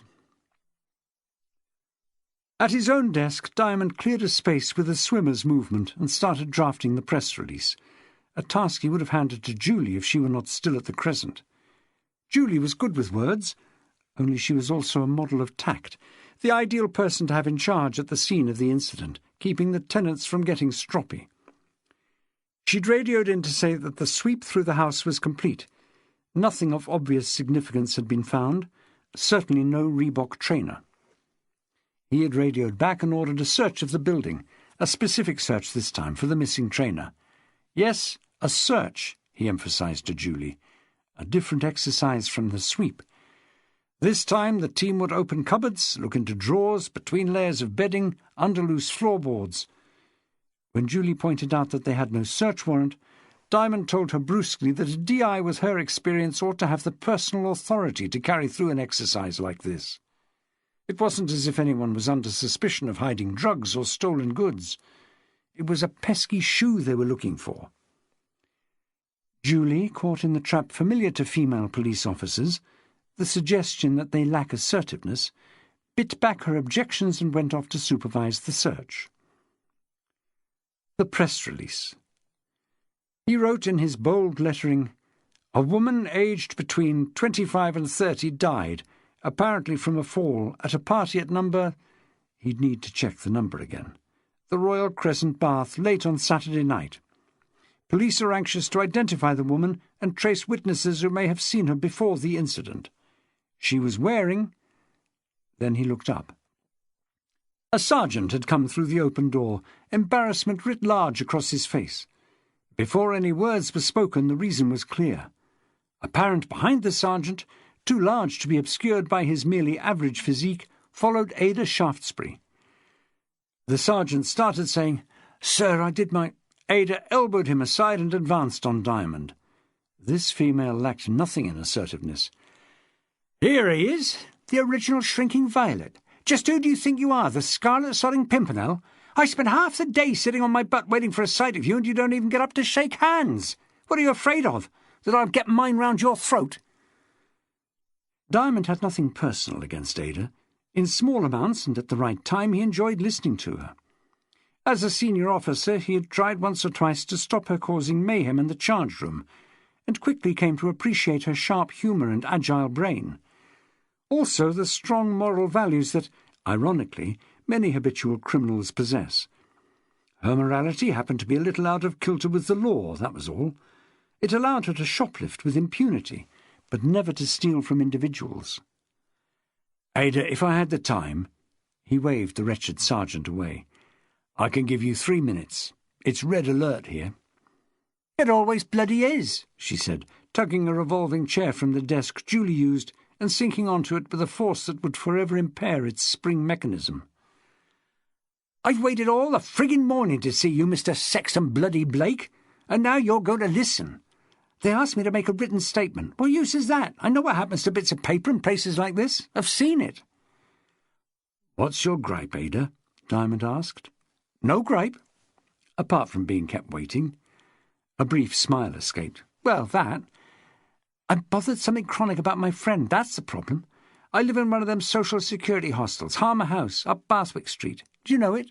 He gave a nod. "A couple of weeks ago, it was on the Wednesday, a social worker brought in this girl who'd lost her memory, all of her memory, up to when she was dumped in some private hospital grounds with broken ribs, bruising, all the signs of an accident. She couldn't remember a sodding thing, not even her name. Seeing that she wasn't a paying patient, this hospital patched her up and passed her on to social services, which is how she came to us. She's in your records. Your people photographed her and everything. Don't know what you called her. She was Rose to us in the hostel. I shared a room with her." Diamond warned her. "I said 3 minutes, Ada." "I'm keeping it short, Kojak. Rose was desperate to get her memory back, and no one seemed to care. The best hope the hospital could hold out was sending her to a shrink, and she'd have to wait weeks just to be made even more confused. Not bloody good enough, I said, and rolled up my sleeves and did something about it.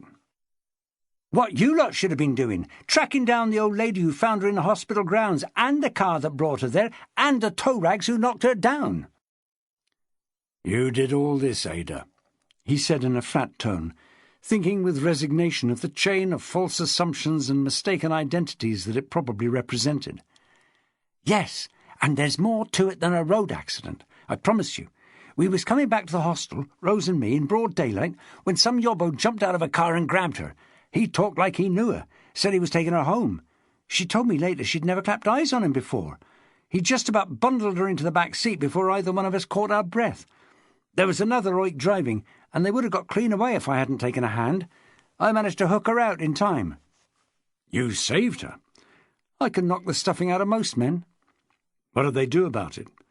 "Drove off like it was the bloody Grand Prix." "What did he look like?" "Think dark-haired, early 20s, a hard case. I'd know him again." "And is this what you've waited all day to tell me?" "I haven't come to the main part," said Ada, moving on without pausing for breath.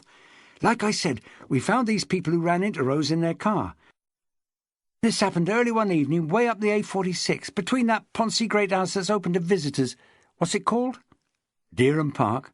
"Between there and the motorway. They said she stepped out of nowhere, right in front of their car. Could have killed her. As it was, they managed to brake, and she wasn't hit too hard." "Did they report it?" "Get wise, Mr. Diamond. They wouldn't have left her lying dead to the world in the hospital grounds if they'd reported it, would they?" "You say they admitted all this? You're quite sure they didn't say it under duress?" "Duress? What's that when it's at home? Listen, we were on track, Rose and me, and steaming along, getting to the truth, when, boom, we ran into a buffer. We got back to the hostel right after seeing these two to find the social worker in our room with some woman claiming to be Rose's sister, or stepsister or something. She seemed to know all about her, brought out some photos that were definitely Rose with some old woman she said was their mother, at Twickenham." "Where's that?" "West London." She said Rose lived in Hounslow. Not far from Twickenham, said Diamond.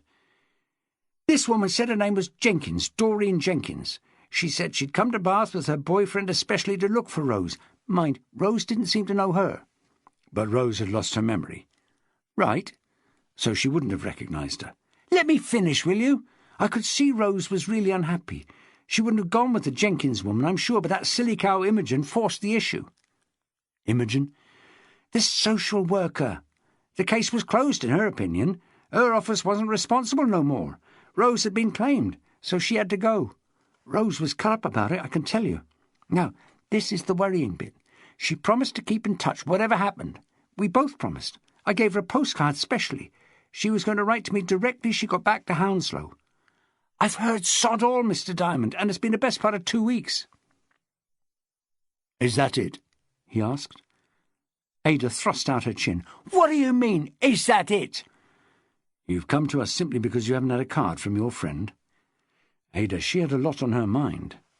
People forget. I never liked the look of that sister, said Ada.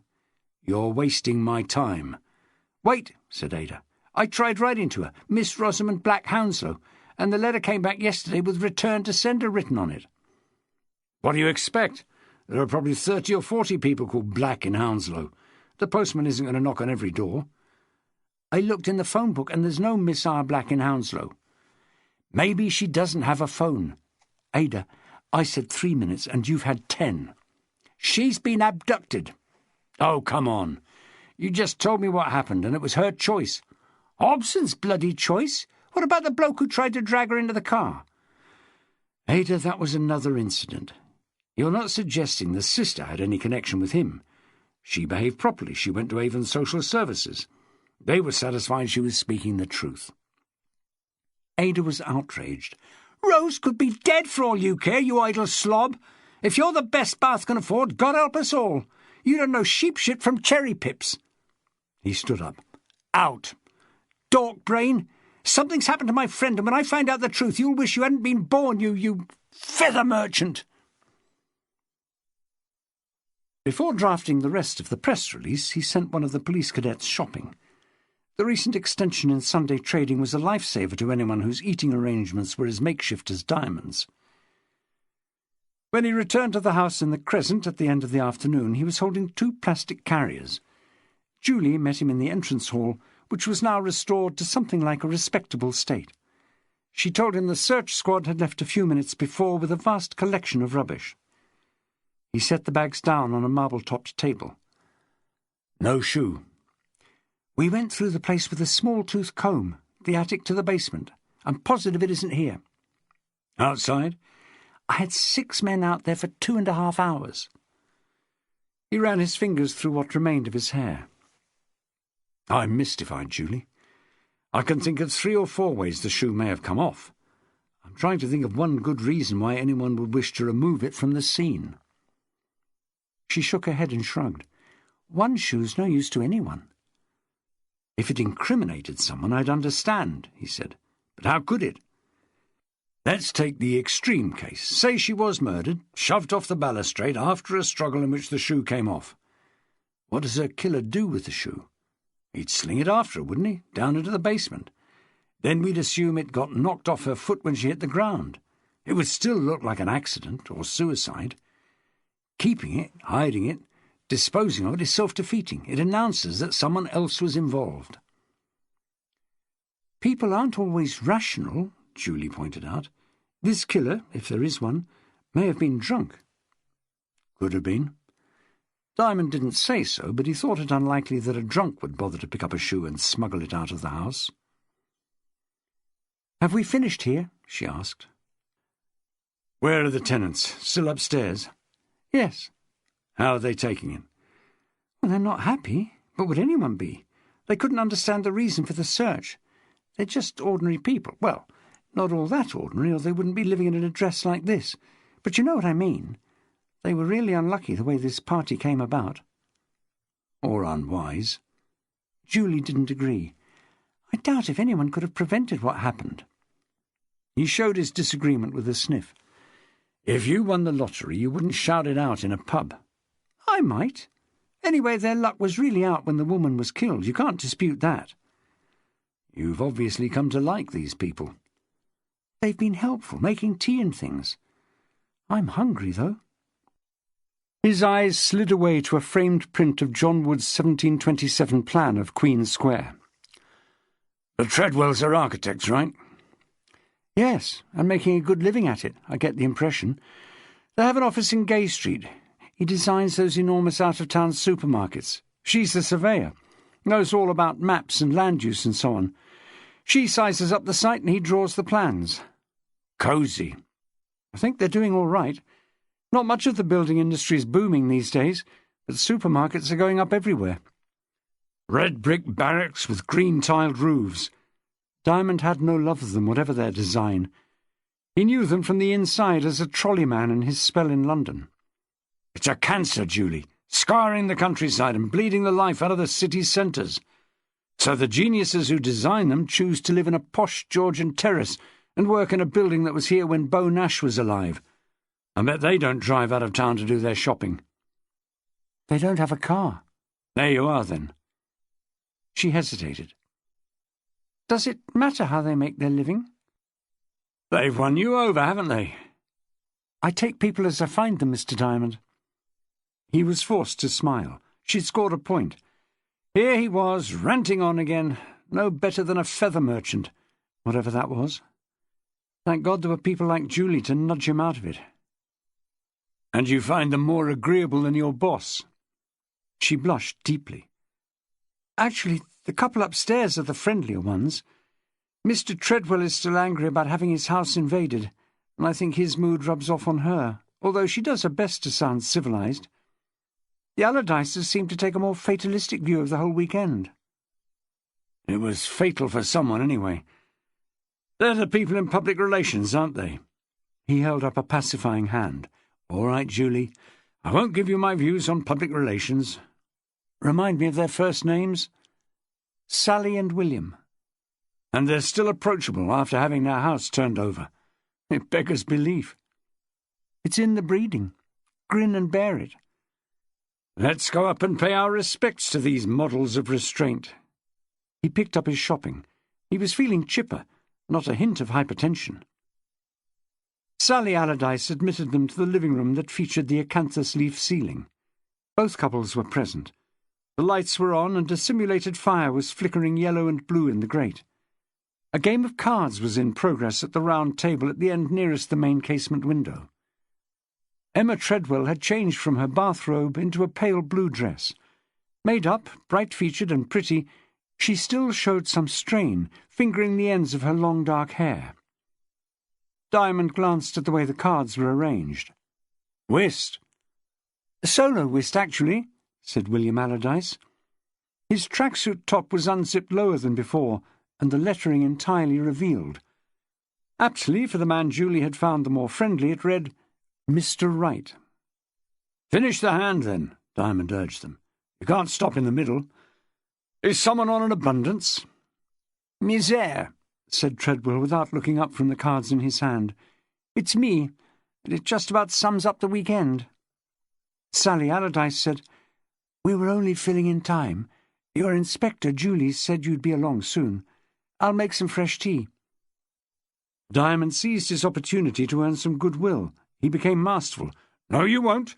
You'll take your place at the table and give Mr. Treadwell the chance to glory in his misère. Where's the kitchen? Through there? What exactly? Julie and I will prepare, what is it you call it in the best circles? High tea. I heard you were cleaned out by all your visitors, so I brought some food in. Is anyone game for scrambled eggs on toast? My speciality. After some hesitation, it was agreed. They would finish the game and take their chances with Peter Diamond's speciality. In the kitchen, he grabbed an apron off the back of the door and tied it on. I'm a clumsy bugger, he explained to Julie, as if it were news to her. This is my best suit. There's a cut loaf in the bag. Why don't you get some toast and tea on the go and leave the eggs to me?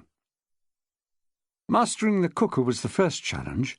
It was electric and easy, and he popped in half a dozen plates, informing Julie that nothing was worse than serving a warm meal on a cold plate. The gas hob proved less amenable.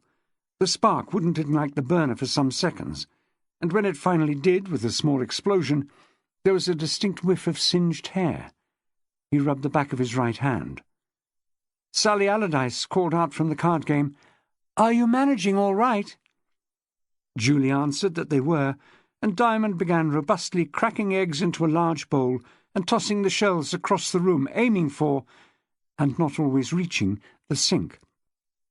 "You need a dozen for a party this size, so I got some extra in case of accidents," he informed Julie with a wave of his sticky hand covered in bits of broken shell. But he seemed to know what he was doing. When she offered to pass him the milk, he said, "Never use milk in scrambled eggs. Cream if you want them rich, but I prefer to serve them fluffy. A little water, that's the secret. The whole thing will be light as air." He found an old-fashioned whisk and attacked the mixture vigorously. "How's the toast?" "Almost there." "The tea?" "Will be." Julie hesitated. "What's misère, Mr. Diamond?" "A call in solo. You have to lose every trick." "And then what?" "You make your misère, and the others pay up. Being a total loser isn't so easy as you think." "Guy Treadwell should be all right. He's supposed to be the lucky one." He worked with 2 frying pans and generous knobs of butter, tipped some of the mixture into each and worked it into the right consistency with a wooden spatula. At this moment the cooking took priority over police work. He was absorbed. "I hope to God they've finished the hand. Timing's everything." Some deft work from Julie ensured that 6 portions of approximately equal size were carried steaming into the living room. Placemats and cutlery were quickly produced. "They're going to like this," he murmured to Julie. "Until they see the state of the kitchen," she thought. "Did you get it, Mr. Treadwell?" Diamond asked, after compliments had been paid to the scrambled eggs on toast. Treadwell looked up inquiringly. "The misère?" "He got it," said his wife. "With a hand like that he could have made misère ouverte." "When the cards are exposed on the table," Diamond explained to Julie. "Do you tip horses, Mr. Treadwell?" A sour-faced shake of the head. "I only wish William were half so lucky," said Sally. "He's never found a blessed thing on his country walks, not so much as a bad penny." The attention of the CID shifted to Allardyce. "You're one of those ramblers I see out with their trousers tucked into their socks?" William Allardyce smiled. "Nothing so ambitious as that. Just a Sunday afternoon walk when I can get it. It's good to get out after a week in the office." "Public relations. What does it come down to?" "It doesn't come down to anything. Ever. If PR is doing what it should, it's rising. We raise the profile of our clients by increasing the goodwill and understanding they achieve with their customers." "Through the media?" "Much more than that. We're concerned with the entire public perception of the client and his product." "The image?" "If that's what you choose to call it, yes." Mindful of his own public perception, he raked his fingers through his dark hair, tidying it. "You buff up the image?" "We begin by examining what they've achieved already in public esteem, if anything. Good opinion has to be earned. Then we suggest how it may be enhanced. We don't distort, if that's what you mean by polishing." "You're freelance?" "A consultancy, yes." Diamond turned to Sally Allardyce. "And are you in the firm?" "No," she said. "I work in local television." "So you must be a useful PR contact." "Not really. I'm in makeup." "Useful with the grooming of the clients." She smiled in a way that told him it was a damn fool comment. That avenue was closed. Diamond turned back to the husband. There was still some mileage in this topic. He hadn't brought it up simply to make conversation. "I was wondering what PR could do for me, assuming the police could afford your fees and I was a client. Would you change my image?" Allardyce smiled uncertainly and looked down at his empty plate. I'd need to know a great deal more about you and the nature of your work. All I know is that you're a detective superintendent." "I'm head of the murder squad." The statement had the impact Diamond expected, some sharp intakes of breath and a general twitching of facial muscles. Across the table, Treadwell tugged at his bow tie as if it was suddenly uncomfortable. His wife rested a hand on his arm. Surely there's no suggestion that this woman was murdered. That's all we wanted to hear, said Treadwell, grinding his teeth. It was an accident, said Sally Allardyce. She was playing about on the roof and she fell. I wish we could be certain of that, ma'am, said Diamond. It's my job to consider all possibilities. To come back to my image, Mr. Allardyce. He got up from the table and executed a mannequin-like half-turn. I suppose you'll tell me I should get a sharp new suit and a striped tie. I wouldn't presume to advise you as to clothes, said Allardyce, his voice flat, unwilling to continue with this. Julie told Diamond, "But I will. You should definitely leave off the apron." The head of the murder squad looked down at the butcher's vertical stripes and smoothed them over his belly. Ah, forgot. The tension eased a little, but Treadwell continued making sounds suggesting his blood pressure was dangerously high. Allardyce made an effort to recoup. I suppose a detective needs to blend in easily with his surroundings. Should I lose weight? No, I was about to say that there's a paradox. If there is such a thing as a detective image, you don't want it, or you give yourself away. Fair comment, sir, except that I don't often go in disguise. No need to make a secret of my job. I don't always announce myself at the outset, but sooner or later people get to know who I am. The murder man. That word again. In the short pause that followed, Diamond picked a volume off the bookshelf and flicked through the pages. It was a book of local walks. Whilst pretending to take an interest in the text, he studied the contrasting reactions of the two couples. The Allardyces were flustered, but staunchly trying not to show it, whereas the experience of the night before and this day's infliction of policemen seemed to have reduced the Treadwells to red-faced gloom, certainly the husband. Misere was right. On balance, the Treadwells' reaction was easier to understand. "I'd like to get a couple of things clear in my mind, and then we'll leave you in peace, Julie and I," said Diamond. "Which pub was it last night?" "The Grapes," said Sally Allardyce. "Down in Westgate Street. Long walk from here." "It has a TV. Not so many pubs do." "And when your numbers came up?" "There was rejoicing, obviously. People started asking if it was drinks all round. We bought a round, but if we'd remained, we'd have been cleaned out." "So you left the Grapes and came back here and got cleaned out at home?" "They just assumed it would be open house here." "Are you sure you didn't invite people?" "A few friends, but only a few friends," Allardyce admitted. "We were misunderstood. These things happen."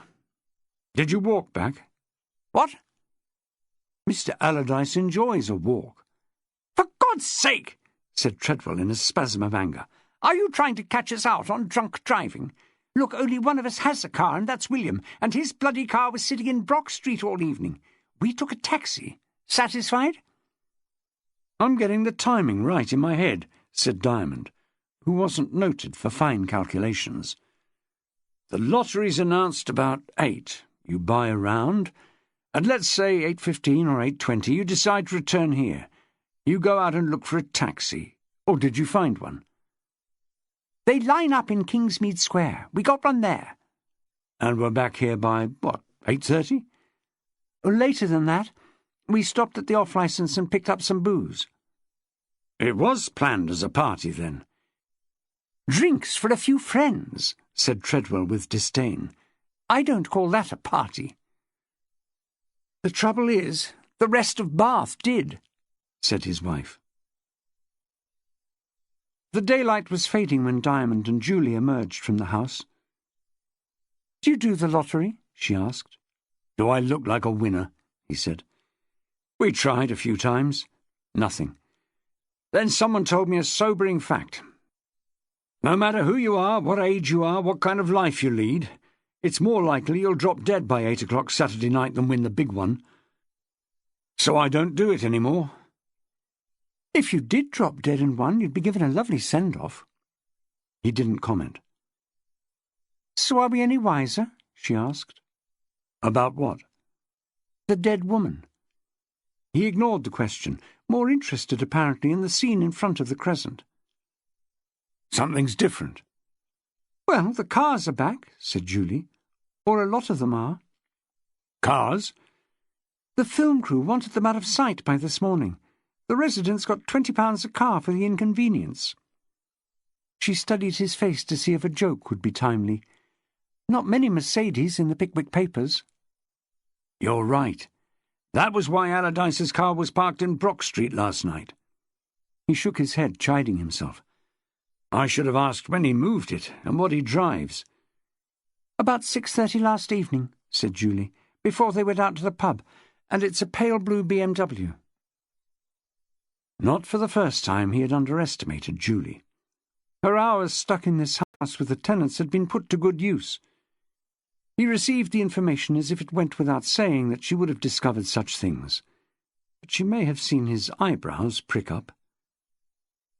He glanced along the rank of parked cars. Then it isn't back yet. "He hasn't been out," said Julie. "None of them have."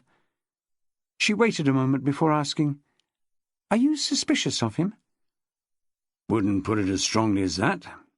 But there's something. Got to be suspicious of a man with Mr. Right written across his chest. "He's in public relations." He got into the passenger seat of the car. Drive us out of the Crescent and stop in Brock Street. We'll wait there for a bit. Chapter 17. This being Sunday evening, Julie had no trouble in finding space to park on the south side of Brock Street, the road that links the Royal Crescent to the circus. She took a position opposite a wine shop facing the entrance to the Crescent. Anyone approaching would be easily spotted under an ornate lamp-post that from there looked taller than the far side of the building, just visible across the residence lawn. In the next 10 minutes, 5 individuals came by.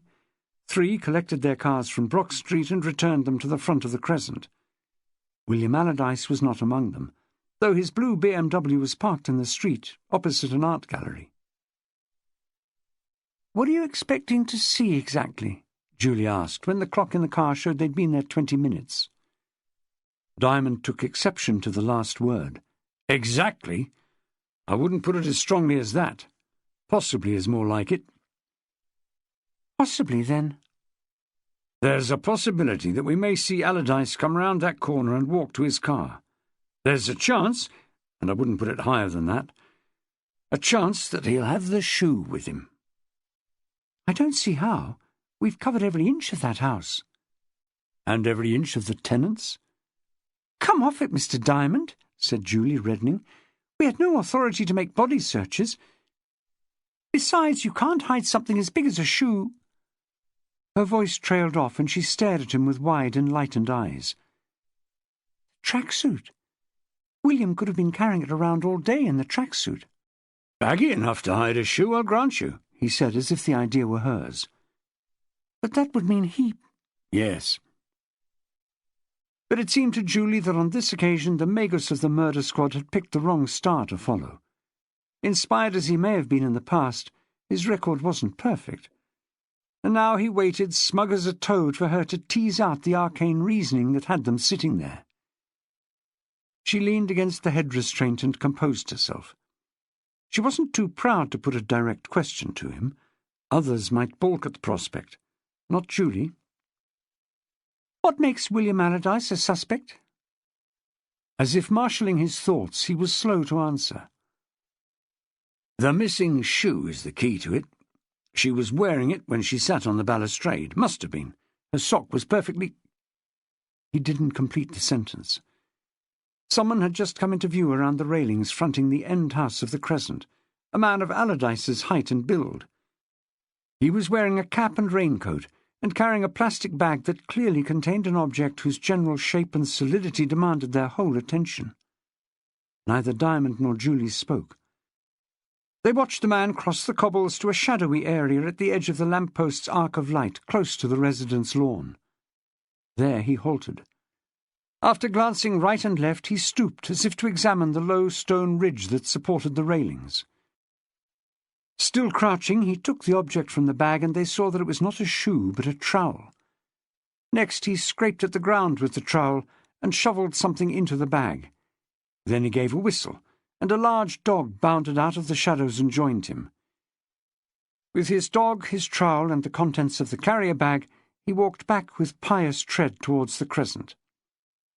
That was not William Allardyce. Diamond resumed without comment.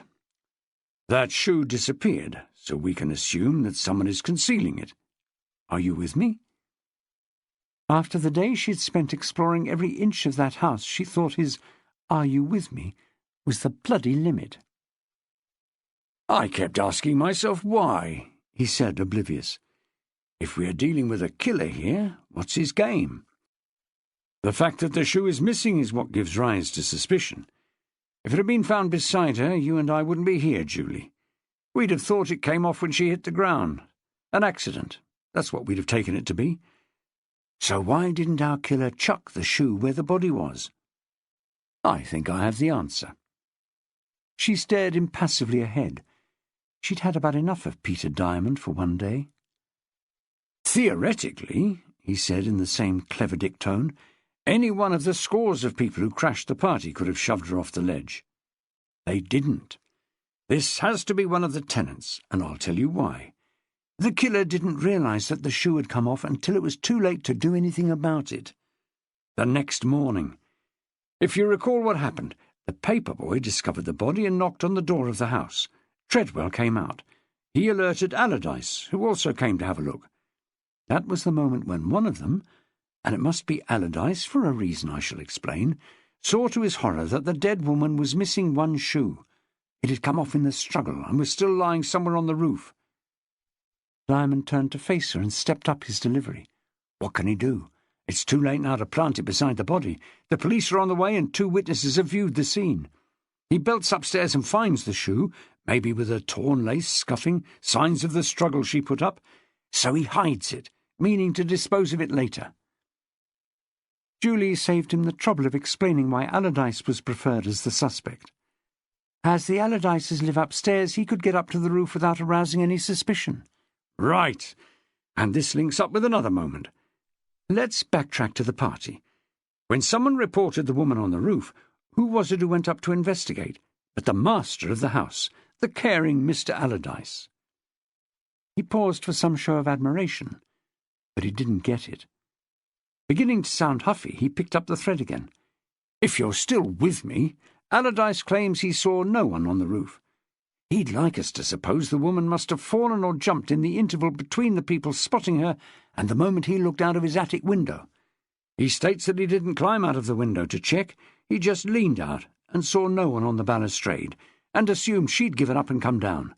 That's his version. Have I given it fairly? He got a curt nod from Julie. Outside, the darkness had set in, and the grey mass of the crescent appeared to merge at the top with the night sky. Unusually for such a well-known building, there was no floodlighting, and residents in their living rooms had no desire to be in the spotlight to that degree. So the only lighting was supplied by those pseudo-Victorian lampposts painted black and gilt, with their iron crosspieces supposedly to support the lamplighter's ladder. He claims not to have climbed onto the roof for a thorough look, Diamond went on. Why not? We climbed out ourselves. You'll agree with me that it's as easy as getting into a bath. In spite of what he suggests, there are parts of the roof you can't see from inside the attic. She could have been up on the tiles behind him, or she could have moved along the balustrade over one of his neighbours' houses. Was he interested enough to check? You can't blame him for that, Julie found herself saying in the man's defence. His house had been taken over. He was concerned about what was going on inside. Fair point, Diamond admitted. There's some good stuff there. Antique ornaments, period furniture. A beautiful music centre in the living room with hundreds of CDs. If it had been my house full of strangers whooping it up, I'd have been going spare. Perhaps he was. He can afford to be cool about it now it's over. He turned to her again. Julie, you're so right. He's not making an issue of what happened, as Treadwell is. He's incredibly blasé. What happened was okay by Allardyce. Perfectly understandable. That's the impression I got. Did you? Well, yes. Now it's over. But was he so happy at the time, I wonder? There's a ruthless young man behind that smooth exterior. You don't get results in business simply by being charming. Public relations is dog-eat-dog. Being tough in business is one thing. Murder's something else, she said, far from convinced. Hold on. I doubt if this would stand as murder, he told her. Manslaughter, maybe. This wasn't premeditated. It was an impulse killing. What I picture is Allardyce made angry by events, extremely angry, in complete contrast to the PR front he was presenting this afternoon. Mr. Wright as Mr. Raving Mad, she said, meaning it to be ironical. He seized on that. Spot on. He's all fired up. He goes up to the attic and sees the woman seated on the balustrade. He has a wild impulse to push her. He climbs out of the window and starts towards her, but she hears him. She half turns. Instead of giving her one quick shove in the back, he has a fight on his hands. That's when the shoe falls off. He doesn't notice that, of course. He's totally involved in forcing her over the edge. Nobody's seen him, and luckily for him, the woman falls into the well of the basement. It's a dark night, and she isn't noticed by any of the people leaving the house. It's daylight before she's found. The rest I've explained, his problem with the shoe and so forth. Is it plausible? She could almost feel the heat of his expectation. So far as it goes, I can't see any obvious holes. The only thing is... Yes? This vicious side to his character is difficult for me to picture. You called him Mr. Raving Mad. Just picking up on what you were saying. I didn't agree with it. So he's Mr. Nice Guy, is he? Mr. Right, anyway. You must have been out with men on their best behaviour who suddenly turned nasty when you didn't let them have their wicked way. Not homicidal. I'm glad to hear it. She said, after an interval for reflection, My experiences with men have got nothing to do with this. Just making a point, he said. We're all prisoners of our hormones, you know that. Bollocks. Those too. She was forced to smile. Am I mistaken, or is the window steaming up? He rubbed it with the sleeve of his coat. Well, it's all speculation up to now. Unless we catch him with that ruddy shoe, we've got nothing worth making into a prosecution. Even then, I doubt if it'll stick. A half-decent barrister would get him off. So we're wasting our time here? Not at all. But as it turned out, they were. After almost 2 hours of waiting, he radioed Manvers Street and asked for someone to take over. And the blue BMW stayed where it was in Brock Street until Monday morning, when Allardyce drove to work. Monday morning in Manvers Street Police Station brought John Wigfall to Diamond's office. And when the two detectives had finished discussing every facet of the Royal Crescent incident, they were forced to agree that little more could be achieved until they had a post-mortem report on the victim. The priority was to identify her. Diamond's press release appealing for information had been distributed, but because the local news machine grinds to a virtual halt on Sundays, a response couldn't be expected until the story broke at midday in the Bath Chronicle and on local radio and television. It's strange that nobody who was at the party has come forward, Wigfall commented. Word must have got around the city that someone was found there. The papers may not have been printed yesterday, but the pubs were open, and most of the people at the party were only there because they happened to hear about it in a pub. They haven't had the description, Diamond said. What is she like, then? Apart from dead, dark-haired with brown eyes, about 30 or younger, slim build, average height. Good-looking? Do you know, John, it must be something lacking in me, but I find it hard to think of corpses as good-looking. She had one of those trendy haircuts, shorn severely at the sides, and with a thick mop on top that soaked up quite a lot of the blood from the head wound. Is that good-looking? Oh, and she painted her fingernails. They were damaged, some of them. Whether from hitting the ground or fighting off an attacker, I wouldn't know. We could publish a photo if all else fails. And put it out on TV about 6:30, when people are just sitting down in front of the box with their meat and 2 veg. Isn't it marvellous what they find to show you about that time? Mad cows, magnified head lice, and battered old ladies appear on my screen night after night. So why shouldn't we show them a face from the morgue? But do me a favour and choose a night when I'm not at home. Wakeful had never been able to tell when Diamond was serious. He said, "That dead farmer I'm investigating is no picnic." "Your farmer at Tormarton? Haven't you put that one to bed yet?" "Just about." Wakeful hesitated in a way that told Diamond the Tormarton farmer had not been put to bed. "Virtually, anyway. The post-mortem hasn't been done yet." "What's the hold-up?" "Identification. I was trying to get a relative, but we haven't traced anyone yet. It looks as if we'll be using his social worker, and maybe one of the Meals on Wheels people. He didn't have much to do with his neighbours. Nothing's ever as simple as it first appears, is it?" Diamond said, "Surely there's no question that the corpse is Daniel Gladstone." "You know me by now, Peter. I don't cut corners." Wakeful brought his hands together in a way that signalled he wanted an end to the discussion. "Speaking for myself, I like to get on with things," said Diamond. "I don't want a delay on the Royal Crescent woman. Full publicity. Someone who knows her will read about her in the paper, and we'll get a PM this week." "Speaking of people coming forward," Wakeful said in a tentative manner. "Yes?" "Ada Shaftesbury was here again first thing, raising Cain about this friend of hers who she says is abducted." "Ada?" The hypertension kicked in again. "Look, Ada and I are not on the best of terms. She was practically at my throat yesterday morning. She called me, what was it? A feather merchant. Now, I haven't yet discovered what a feather merchant is or does, but it doesn't make me want to spend more time with Ada." "This is only a suggestion," said Wakeful. "If someone could sort Ada's problem, he'd do us all a service." "It's a non-existent problem. Her friend left Bath a couple of weeks ago and hasn't written to Ada since. That isn't a police matter, John." "I was only passing it on." "Consider it passed on, then." As the sound of the Chief Inspector's steps died away, Diamond found himself remembering a saying of Kai Lung he'd read in bed the previous night.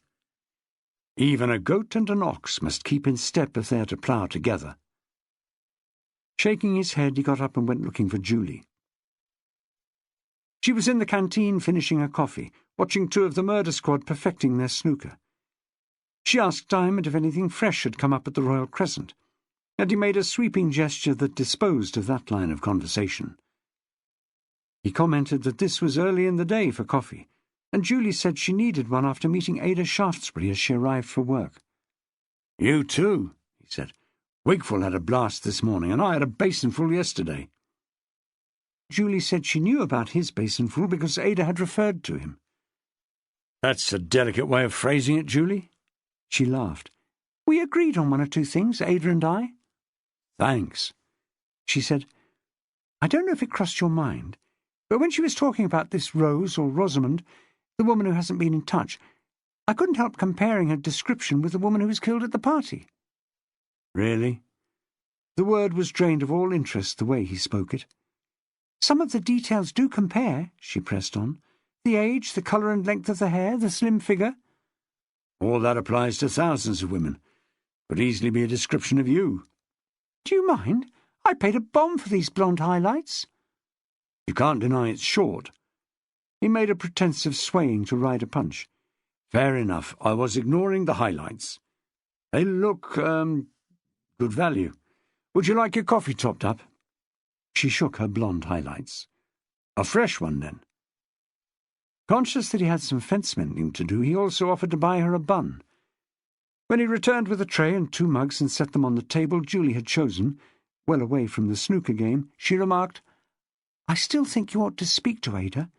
One of the things she goes on about is that some man tried to grab her friend Rose outside the hostel and force her into a car." "She told me." She mopped up some of the coffee he'd slopped on the tray. "Well, it isn't a fantasy. It really happened. Remember a week or so ago, the morning we met at the Lilliput, I was late because of a German woman I had to take to the Tourist Information Office. That afternoon I was given a statement in English of what she said, and it turns out that she was a witness to this incident in Bathwick Street. She lives in the hostel, and she happened to be right across the street when the bloke tried to snatch Rose." "I didn't say it was a fantasy, Julie." "I'm just passing on my thoughts about Ada.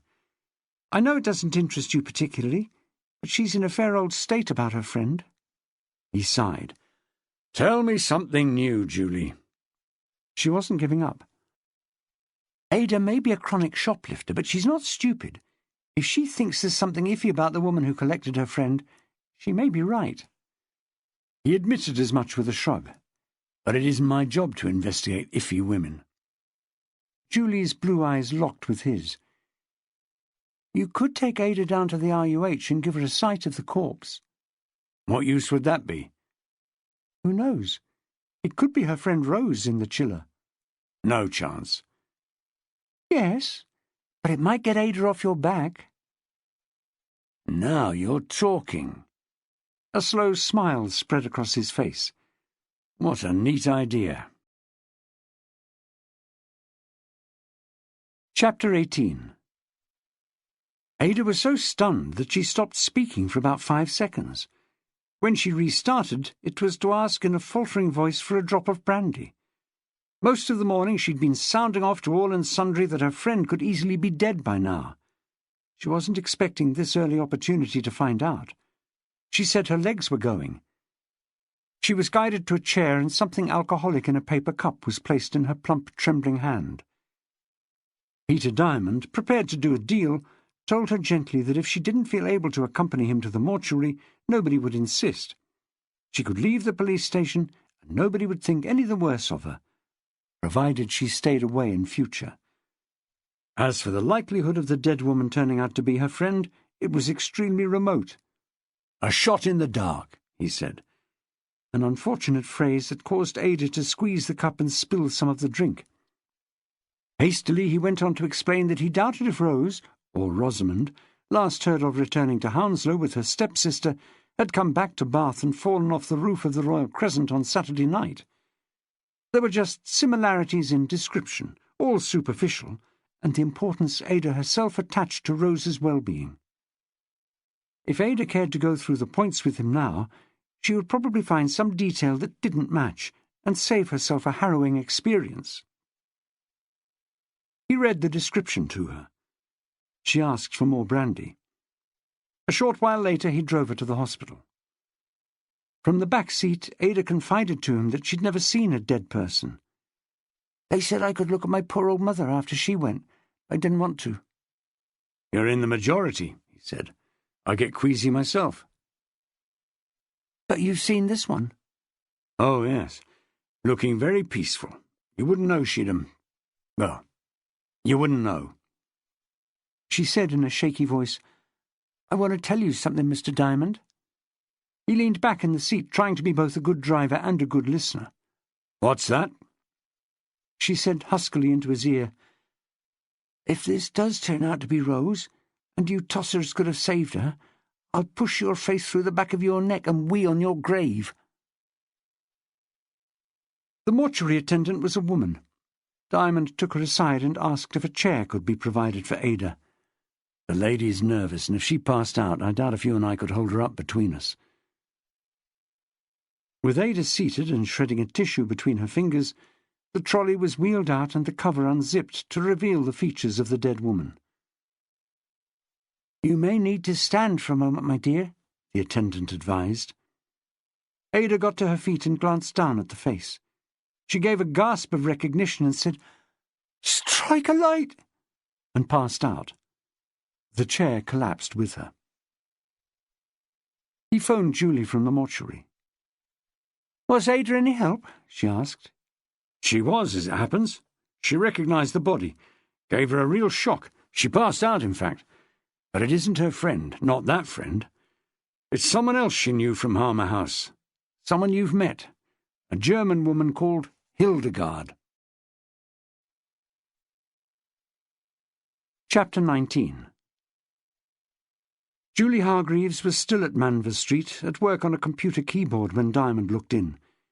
She was logging her report on a phone call to Imogen Starr, the social worker responsible for Hildegard Henkel, the woman who'd fallen to her death at the Royal Crescent. "Aren't you just kicking yourself?" he said.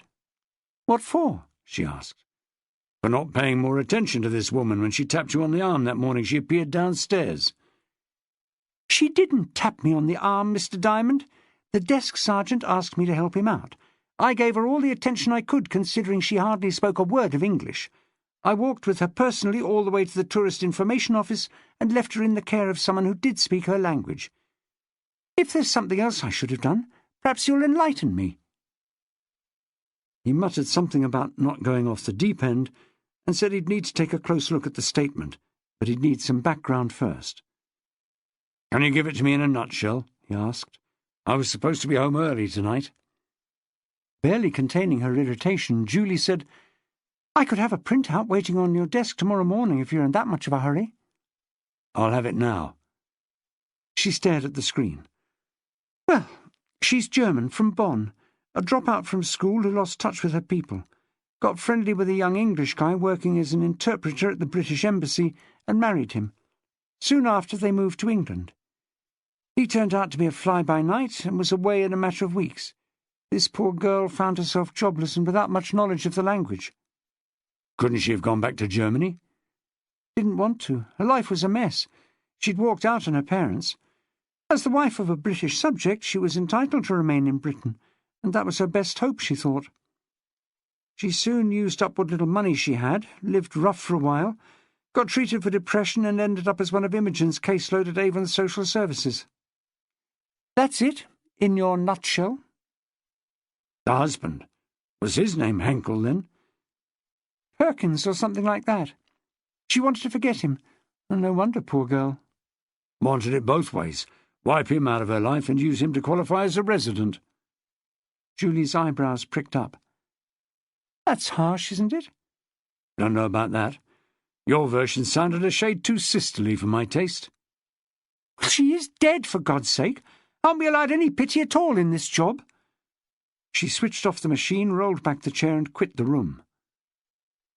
With a sigh, he ran his hand over his head. He held Julie in high regard. Out of churlishness, he'd upset her just to make a point about some woman he'd never met except on a mortuary trolley. Exactly how unfortunate the upset was became clear presently, when he went to his desk to look at the messages. On top was a note from the local Home Office pathologist stating that now that formal identification had taken place, he proposed carrying out the post-mortem on Hildegard Henkel at 8:30 a.m. the next morning.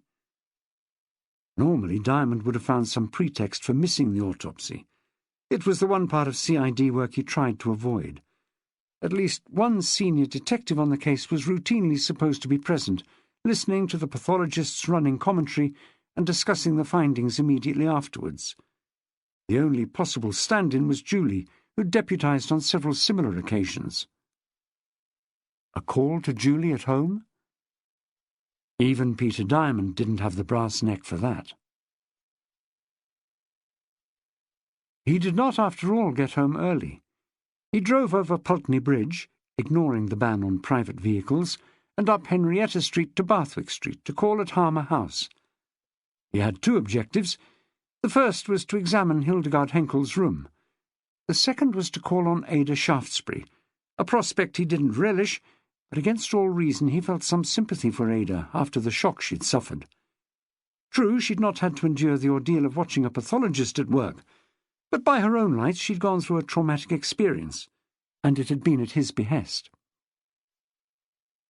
He found her in her room eating iced bun rings. Her voice, when she called out to him to come in, was faint, and he prepared to find her in a depleted state. It transpired that her mouth was full of bun. "You," she said accusingly. "You're the last person I want to see." For a moment the feeling was mutual, and he almost turned round and left. She presented such a gross spectacle seated on her bed, her enormous lap heaped with paper bags filled at the baker's. "I called to see how you are, after this morning." "Shaky," said Ada. "Very shaky." "I didn't expect it to be someone you knew. I can honestly tell you that, Ada." "She was a true mate of mine," said Ada, starting on another bun ring. "She cooked my breakfast every day, you know. She was wonderful in the kitchen. Germans are good learners. I showed her what an English breakfast should be. I don't know what I'm going to do without her." "Did you talk to her much?" She managed a faint grin. "Quite a bit. She didn't say a lot to me. Her English wasn't up to it. I taught her a few essential words." So you wouldn't know about her state of mind, if she was depressed, say? You can tell a lot just by looking at people, said Ada. Take yourself, Mr. Diamond. I can see you're on pins in case I mention my friend Rose again. You can't wait to get out of here. He ignored the shrewd and accurate observation. And Hildegard? She was happier here than she'd been for a long time. She wasn't suicidal. Any friends? Dunno. I never saw her with any, not here. She used to go out evenings sometimes. Maybe she knew some German people. They stick together. Can't think how she got to that party at the Crescent unless she was with some people. Diamond pondered the possibility, and it seemed sensible. If she was with anyone, they haven't come forward yet. Well, maybe I'm wrong, then. She could have just followed the crowd. Germans are more easily led than us, wouldn't you say? He gave a shrug. These sweeping statements about the Germans left him cold. He was interested only in Hildegard's individual actions. Do you want a bun? Ada offered. There's plenty for both of us. He was hungry, he realized. Just a section, then, not the whole ring. You look as if you could put it away easy. You and I are built the same way. Oh, thanks. She missed the intended irony. Got to keep body and soul together. I'm eating later. I could make tea if you like. This is fine, really. After a pause for ingestion, Ada said, Help yourself to another one. Do you think she jumped? I can't answer that, he said. I didn't know her. You did. Someone else's house is a funny place to choose to end it all, Ada speculated. But if she wasn't planning to kill herself, what was she doing on the ledge? Had she taken something? We haven't heard from the lab yet. It's possible. I'm going to look at her room presently. Well, she didn't leave a suicide note, I can tell you that. You've been in to check, I suppose. Well, it's open house here, always has been, Ada said, unabashed.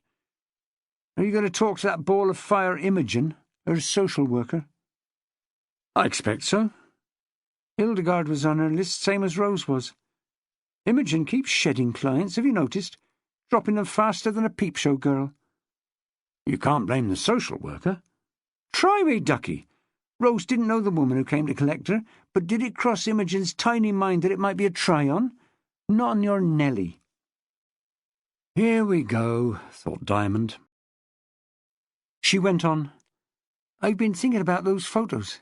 They didn't prove this woman was Rose's stepsister. The only thing they proved is that she'd brought in some photos of Rose with some old woman. If there had been a picture of the stepsister with Rose, the two of them in one picture, I'd shut up. But there wasn't. And I still haven't had that postcard. Her memory was dodgy, said Diamond. Her short-term memory was spot on. You won't let go, will you? Look, when I speak to the social worker, I'll check on your friend Rose as well, right? Now point me towards Hildegard's room. Ada escorted him downstairs, still griping about Rose. After she'd thrust open a door, he thanked her and said he would examine the room alone. He had to repeat it before she left him in peace. Had she remained, she would have told him, he was certain, that Germans are very methodical. Everything in sight in the room, and there was not much, was tidily arranged. It was rather like entering a hotel room. The bed, unlike Ada's, was made without a loose fold anywhere. Hildegard's few items of makeup and her brush and comb were grouped in front of the mirror on the makeshift dressing table, consisting of 2 sets of plastic drawers linked by a sheet of plate glass. He started opening drawers. The contrast with the sights and smells he'd recoiled from in Daniel Gladstone's cottage could not have been more complete. Everything from thick-knit sweaters to knickers and bras was arranged in layers, and each drawer had its bag of sweet-smelling herbs in the front right-hand corner. The room was conspicuously short of the personal documents that Hildegard Henkel must have possessed. Passport, wedding certificate, and social security papers. Their absence tended to confirm his view that she'd carried them in a handbag that some opportunist thief had picked up at the party in the Royal Crescent. He doubted if Ada had taken anything from the room. As far as he knew, she never stole from individuals. Anything of more than passing interest he threw on the immaculate bed. At the end of the exercise he had a photo of a dog, 2 books in German, a German-English dictionary, a packet of birth control pills, a set of wedding photos, a Walkman and a couple of Oasis tapes, and a bar of chocolate. No suicide note, diary, address book, drugs. He scooped up the lot and replaced them in a drawer. In sombre mood, he drove home. Chapter 20. Peter Diamond's moods may have been uncertain to his colleagues, but his wife Stephanie reckoned he was transparent 99% of the time. This morning was the 1% exception. His behaviour was totally out of character. After bringing her the tea that was her daily treat, he rolled back into bed and opened The Guardian instead of going for his shower and shave, and starting the routine of grooming, dressing, eating and listening to the radio that he'd observed for years. When he finally put down the paper, he went for a bath. A bath? He simply didn't take baths in the morning. There was never time. He preferred evenings after work, when he would linger for hours with a book, topping up the hot water from time to time by deft action with his big toe against the tap. She tapped on the bathroom door. "Are you all right in there?" "Why? Are you waiting to come in?" he called. "No, I'm only asking." She was more discreet than to mention his blood pressure. "As long as you know how the time's going." 60 minutes an hour when I last heard. "Sorry I spoke, my lord." She'd finished her breakfast and was on the point of going out when he came downstairs. The sight of him still in his dressing gown and slippers evoked a grim memory, and her face creased in concern. "Peter, should you be telling me something? You haven't resigned again?" He smiled and reached for her hand. The 2-year exile from the police had been a rough passage for them both. "No, love." "And they haven't—" "Given me the old heave-ho? No. It's just that I don't have to go in first thing. I'm supposed to be down at the RUH. "Oh," white-faced, she said. "Another appointment?" "A post-mortem." A moment of incomprehension, then, as the light dawned, "Oh." "You know, Steph, it never occurred to me when we bought this place that it was just up the road from the hospital. When we lived on Wellsway, I could say I'd been sitting in a line of traffic for ages and be believed. That little wrinkle isn't much use now I live in Weston and can walk down to the mortuary in 5 minutes. If I want a reason for not showing up on time, I've got to think of something smarter." "And have you?" "I'm giving it my full attention." "Do you really need to be there?" "Need? No, but it's expected. This one is what we term a suspicious death. The pathologist points out anything worthy of note and discusses it with CID. I'm supposed to take an active interest, or one of us on the cases." "Isn't there someone else, then? I mean, if you're practically allergic, as we know you are." "Not this time. I had a bit of a run-in with Julie last night." "Oh, Pete." "Can't really ask her a favour. No, I'll tough it out, but I don't have to watch the whole performance, so long as I appear at some point with a good story." He rolled his eyes upwards, trying to conjure something up. "We could have a problem with the plumbing. Water all over the floor. Or the cat had kittens." "A neutered male?" "Surprised us all. There's no stopping Raffles." "I'd think of something better if I were you." "Such as?" "Such as your wife finally driven berserk, clobbering you with a rolling pin. No one would find that hard to understand." Eventually he drove into the RUH about the time he judged the pathologist would be peeling off his rubber gloves. He parked in a space beside one of the police photographers, who had his window down and was smoking. "Taken your pictures, then?" Diamond called out to him matily, and got a nod. "Are they going to be long in there?" 20 minutes more, I reckon," came the heartening answer. He made a slow performance of unwrapping an extra-strong peppermint. He thought he might listen to the latest news on Radio Bristol before getting out of the car, just, he told himself, to see if anything new had come up. Then they played a Beatles track, and he had to listen to that. Finally he got out and ambled towards the mortuary block just as the door opened, and Jim Middleton, the senior histopathologist at the RUH, came out accompanied by, of all people, John Wigfall. Well, if Wigfall had represented the CID, so be it. He was welcome to attend as many autopsies as he wished. Middleton, a Yorkshireman, still wearing his rubber apron, greeted Diamond with a mock salute. "Good to see you, Superintendent. Nice timing." "Family crisis that I won't go into," Diamond said in a well-rehearsed phrase. "Why do they always blow up at the most awkward times? I dare say John can fill me in unless there's something unexpected I should hear about at once."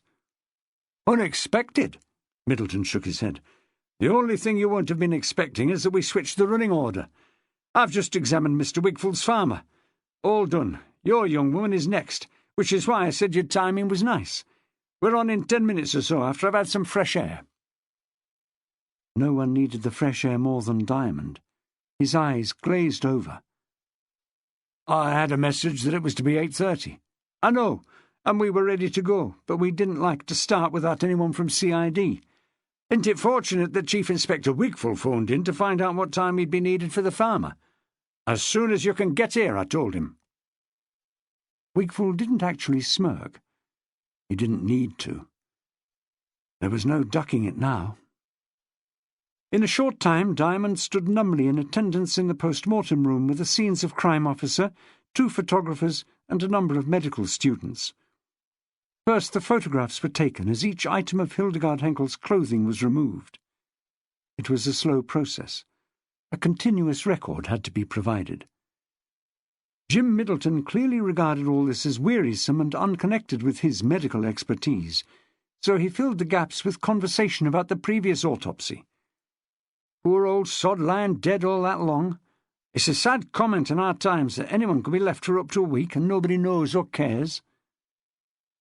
He stepped forward and loosened the dead woman's left shoe and removed it. The sock inside was as clean as the other. "Double bow securely tied. Yes, he was far from fresh. An interesting suicide, though. I don't think I've heard of a case where the gun is fired from under the chin. A shotgun, I mean. All the cases I've seen, they've either put the muzzle against the forehead or in the mouth." "Why's that?" Diamond asked, happy to absent himself from what was going on under his nose. "I'll think about it. It's bloody difficult firing a shotgun at yourself anyway. You've got to stretch your arm down the length of the barrel and work the trigger. I haven't tried it and hope I never will, but I imagine it just adds to the difficulty if you can't see what you're doing." Unnoticed by anyone else, Diamond mimed the action, jutting out his chin like Mussolini making a speech, and at the same time holding his right arm rigid in front of himself and making the trigger movement with his thumb. Middleton had made a telling point. The victim couldn't possibly have seen his finger on the trigger without moving the muzzle into the mouth or against the front of his face. But would it really matter to someone about to kill himself? Wouldn't he be content to grope for the trigger? Middleton continued to find the farmer's death more interesting than that of the woman in front of him. "It's not unknown for shotgun suicides to take off their shoe and sock and press the trigger with a big toe. That didn't happen in this case." The words were lost on Diamond. Mentally, he was yet another remove from here, up the A46 and across the motorway at Gladstone's farm. The scene in the cottage came back vividly. He pictured the position of the chair and the chalked outlines of the farmer's feet. How he wished he'd seen it before the body was taken away. He made a mental note to look at the photos, for he'd thought of another problem with the suicide. He brooded on the matter for a long time, going over it repeatedly, pondering the way it was done. If you're about to blow your brains out, do you choose the most simple way? In that state of mind, are you capable of taking practical decisions? Such was his concentration that he didn't get much involved in the activity at the dissecting table. When he emerged from the reverie, he heard Middleton saying, "Nothing inconsistent with a fall from a considerable height. Obviously we'll see what Chepstow have to say about the samples. But them's me findings for what they're worth, ladies and gentlemen, and unless you have any questions, I recommend an early lunch." The early lunch was part of the patter, a payoff that the pathologist took a morbid pleasure in inflicting. Judging by the queasy looks around the table, it would be a long time before his audience could face anything to eat. Before returning to the Nick, Diamond called at Avon's Social Services at Lewis House in Manvers Street. Having heard about Imogen from Ada and Julie, he was intrigued to meet the lady. He knew most of the social workers. This one couldn't have been long in the job. She came out to reception specially and extended a slim hand with silver-painted nails. "Is it about poor Hildy Henkel? I heard the news from your Inspector Hargreaves." She seemed genuinely troubled, with worry lines extending across her pale features. "Why don't you come through to my office?" He followed her, wondering if the bouncy blonde curls and willowy figure could be in any degree responsible for Ada's contempt. "Before we start," he said when they were seated, "how long have you been with Avon, Miss, Starr?" She went slightly pink. She must have taken some leg-pulling for that name in the past. "Just over a year, actually." "And before that?" "University. If you're thinking I haven't had much experience, you're right. This is the first tragedy I've had among my clients." "They're all tragedies in a sense, aren't they?" he said. "I know what you mean, though. I'm not a knocker of social workers, and I don't blame you for being inexperienced. Got to start somewhere. If it's anything like the police, you're new, so you get lumbered with some of the hardest cases." She said, "I didn't think of Hilda as a hard case. There are others I'd have thought more at risk." "You have a file on her?" She reddened again. "I can't let you see it." "But she's dead now." "The notes are personal to me." "I don't mind if you consult them and give me a summary. How many times have you met her?" She went to the filing cabinet in the corner and withdrew a tabbed file. "You don't keep your case notes on computer, then?" he commented. She said, "These are people. I think they deserve the fullest confidentiality. I don't trust computers." "Miss Starr, I totally agree." She asked him to call her Imogen, as everyone else did. "You were asking how many meetings I had with Hilda. 6 altogether. Do you know the story? How she got onto our list?" He pretended he had not, so as to hear it directly from her. "This depression she had," he said when she had finished. "Didn't you think it serious?" She said, "Difficult to judge. I thought it came from her situation, being homeless in a foreign country and abandoned by her husband. Once she was in Harmer House, she seemed to improve in spirits." "Her life looked up? Her present life?" "Well, she went out in the day and in the evenings sometimes. Mind you, she didn't have money to spend. Precious little, anyway." "Did she mention any people she met in Bath?" "Not to me." "She didn't know anyone in the Royal Crescent?" "I've no idea." "On the night of the party, someone saw her sitting on the balustrade, high up on the roof, dangling her legs. It sounds as if she was having a wild time." She digested this. "It's difficult to picture. The people I see here are in a formal situation. It's impossible to tell what they're like in party mood." "After a few drinks, or drugs?" "That's speculation, isn't it?" "Yes," he said. "I'm waiting for the blood test results." "You didn't ever notice a devil-may-care side to Hilda's character?" "It may have been there, but I wasn't likely to see it." He'd heard nothing from Imogen that Julie hadn't already reported. But there was another matter he'd promised to raise. "While I'm here, I want to ask about another young woman at Harmer House who is also one of yours. Rose, is it, or Rosamond?" She shifted in her chair, and he noticed that her hands came together and were clasped tight. "Rosamond Black. She's no longer there. She lost her memory, but her people came for her. They took her back to West London a couple of weeks ago." "Have you heard from her since?" "No, but I wouldn't expect to." "You have an address for her, though? We'd like to get in touch with her." Imogen got up and returned to the filing cabinet. Presently she said, "It's 12 Turpin Street, Hounslow." "And the people who came for her? Where do they live?"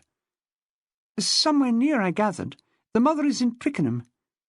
She gave a sigh, chiding herself as she stared at the notes. "I didn't get their address. Their name is Jenkins. The stepsister is Doreen Jenkins." "How exactly did this lady, Doreen Jenkins, get to know about Rose?" She closed her eyes in an effort to remember. Something else wasn't in the notes. "She heard from someone, a friend of Rose's, that Rose had gone to Bath on a weekend hotel break. When Rose didn't make her regular phone call, the old mother got worried, and the following weekend the stepsister and her partner came to Bath to try to get in touch with her. They saw a piece in the paper about a woman who'd lost her memory and recognised the picture as Rose. And was it a happy reunion? Rose didn't seem to know her sister, if that's what you're asking, but her memory still wasn't functioning. She went with them of her own free will. You satisfied her that they were definitely her family? They satisfied her, and they satisfied me as well. They had photos with them of Rose alone and with the mother. There wasn't any doubt. I'm not suggesting there is. Imogen's lips tightened. This is Ada, isn't it? She's been agitating because Rose hasn't written to her.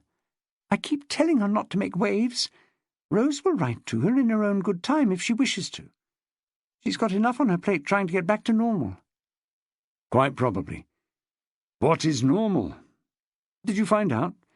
Did the stepsister have anything else to say about Rose's life in Hounslow?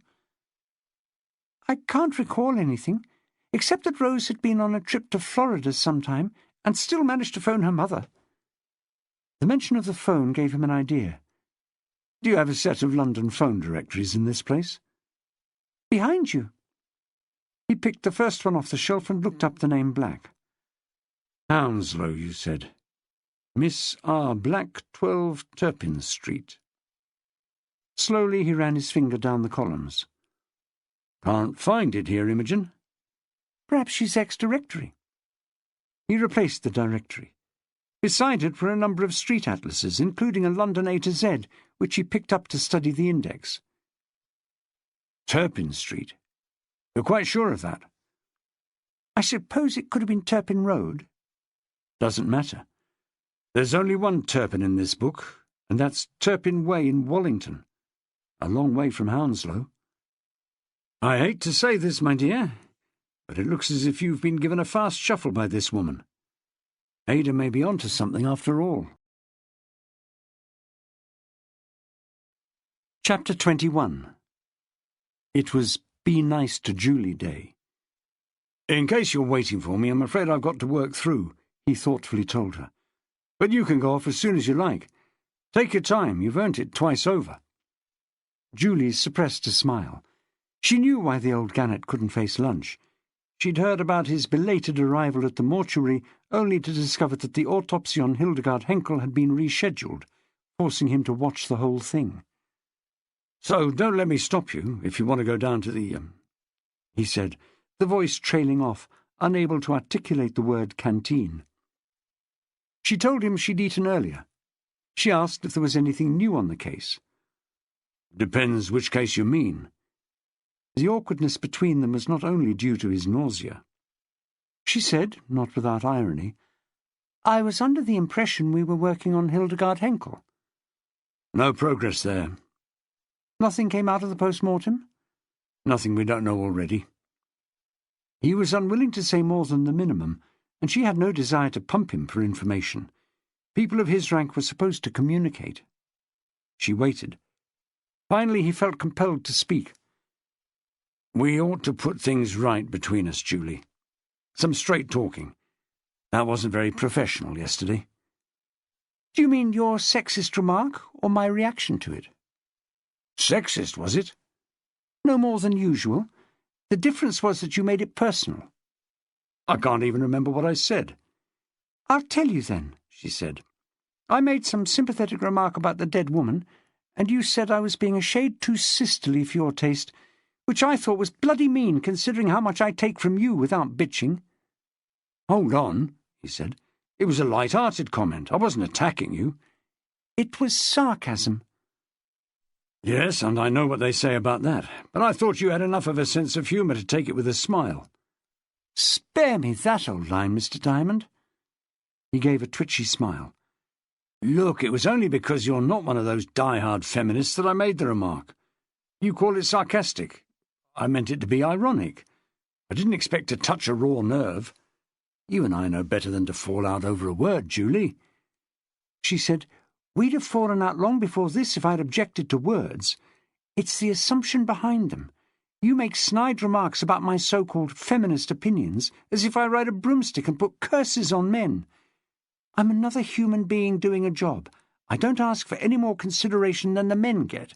It's about being treated as one of the human race instead of a lesser species." "I've never thought of you as lesser anything," he told her.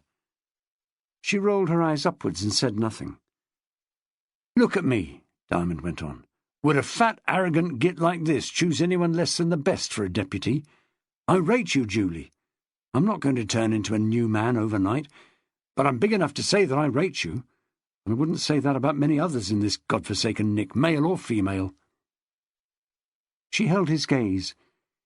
It was the nearest thing to an apology she was likely to get. Nothing more was said for an interval.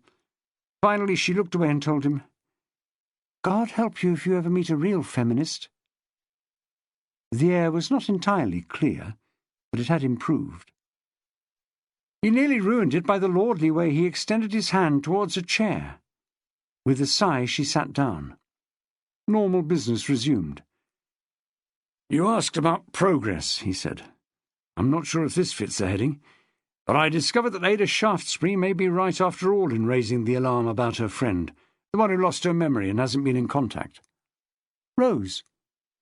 "I just called at social services. The people who collected her gave a bogus address." "She isn't living there." "The street doesn't even exist." Their minds were working in concert now. "Then the woman really is missing." "She can't be contacted anyway." Julie weighed the implications. If something dodgy happened, it's quite a coincidence that Hildegard was staying in the same hostel. Or quite a connection.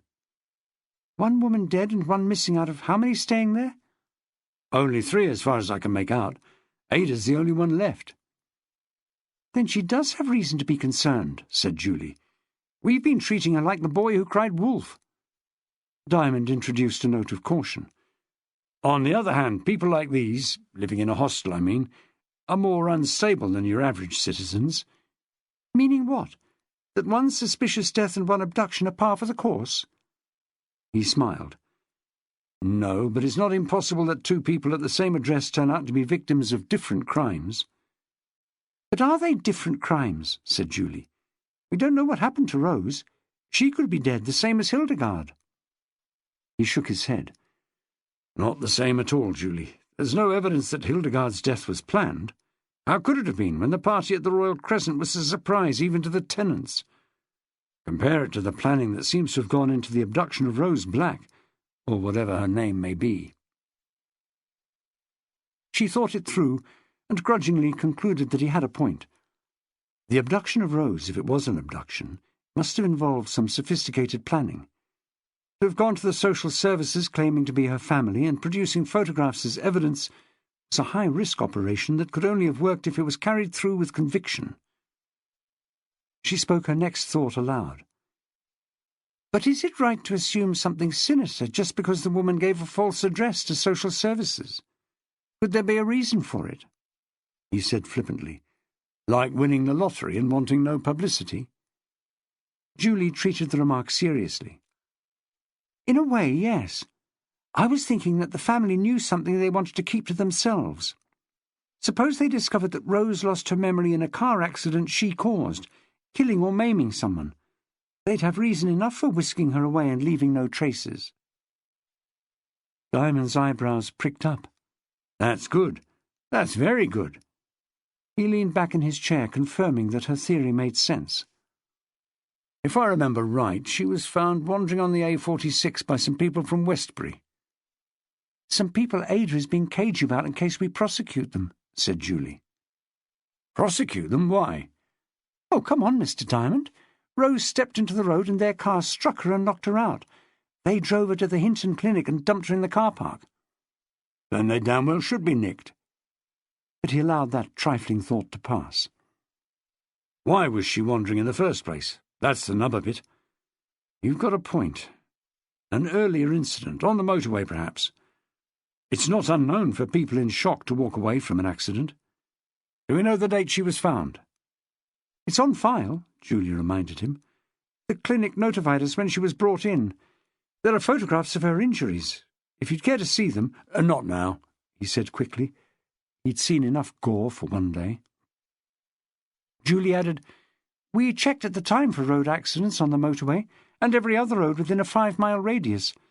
There weren't any that fitted the circumstances." "There weren't any we heard about. That's not quite the same thing, Julie." He drummed his fingertips on the chair arm. "Look, by rights, this could be farmed out to one of Wigfall's people." She listened with amusement, confident of what was coming. "But it could be argued that Harmer House provides a link with the Royal Crescent case. So I think we'll take this on board, Julie. See what you can do with it. Have a talk yourself with Imogen Starr, the social worker, and see what she remembers of Doreen Jenkins, the woman who collected Rose. Then check every detail of the story for accuracy. Find out where Jenkins was staying in Bath. See if there really was a man in tow as she claimed. Check Hounslow, Twickenham. Check the mother if you can." "Do you want me to involve Ada at this stage?" "Personally," he said, "I don't feel strong enough. It's up to you." She got up. At the door she turned and asked, "Will you be concentrating on Hildegard Henkel's death?" "Someone has to," he said with a martyred air. But the first move he made after Julie had left was to the room where items of evidence were stored, and the item he asked to examine had not belonged to Hildegard Henkel. "A shotgun," he told the sergeant in charge. "Property of Daniel Gladstone, deceased." There was some hesitation. "That's Mr. Wigfall's case, sir." "You think I don't know whose case it is, Sergeant?" "Mr. Wigfall is very hot on exhibits, sir." And so was this sergeant, a real stickler for procedure. "I'm sure he is, and he's right to be.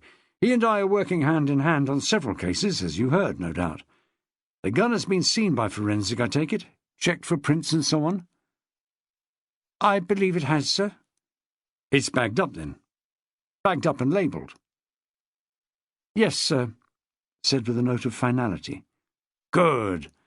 Diamond grinned like a chess player who's watched his opponent make the wrong move. "Just what the doctor ordered." "Is it, sir?" "Because I won't need to disturb the bag. I can examine it without breaking the seal, and no one need get uptight." "Mr. Diamond, I don't wish to be obstructive." "Nor me, Sergeant, nor me. So I'll save your reputation by coming round the back and checking the item here on the premises. It won't have left your control. Just lift the flap for me, would you?" Minutes after, the sergeant was privy to the bizarre spectacle of Detective Superintendent Diamond seated on a chair with a shotgun in its polythene wrapping poised between his legs, the butt supported on the floor, the muzzle under his chin, while his fingers groped along the barrel towards the trigger guard. "Be a sport, Sergeant, and keep this to yourself. There are things a man wouldn't like his best friends to know about." With his mind still on Farmer Gladstone, he drove out to Tormarton to have another look at the farm. Crime scene tape was still spread across the gate and the front door. He left the car in the lane and lifted his leg over the tape. There were several large heaps of earth in the field outside. He went over to one of the pits and looked inside. They had dug to the bedrock. He detached the tape from the front door of the farmhouse and was pleased to find that he could open it. He went through the kitchen to the back room. The Bible he'd found was still on the windowsill, obviously of no interest to John Wigfall.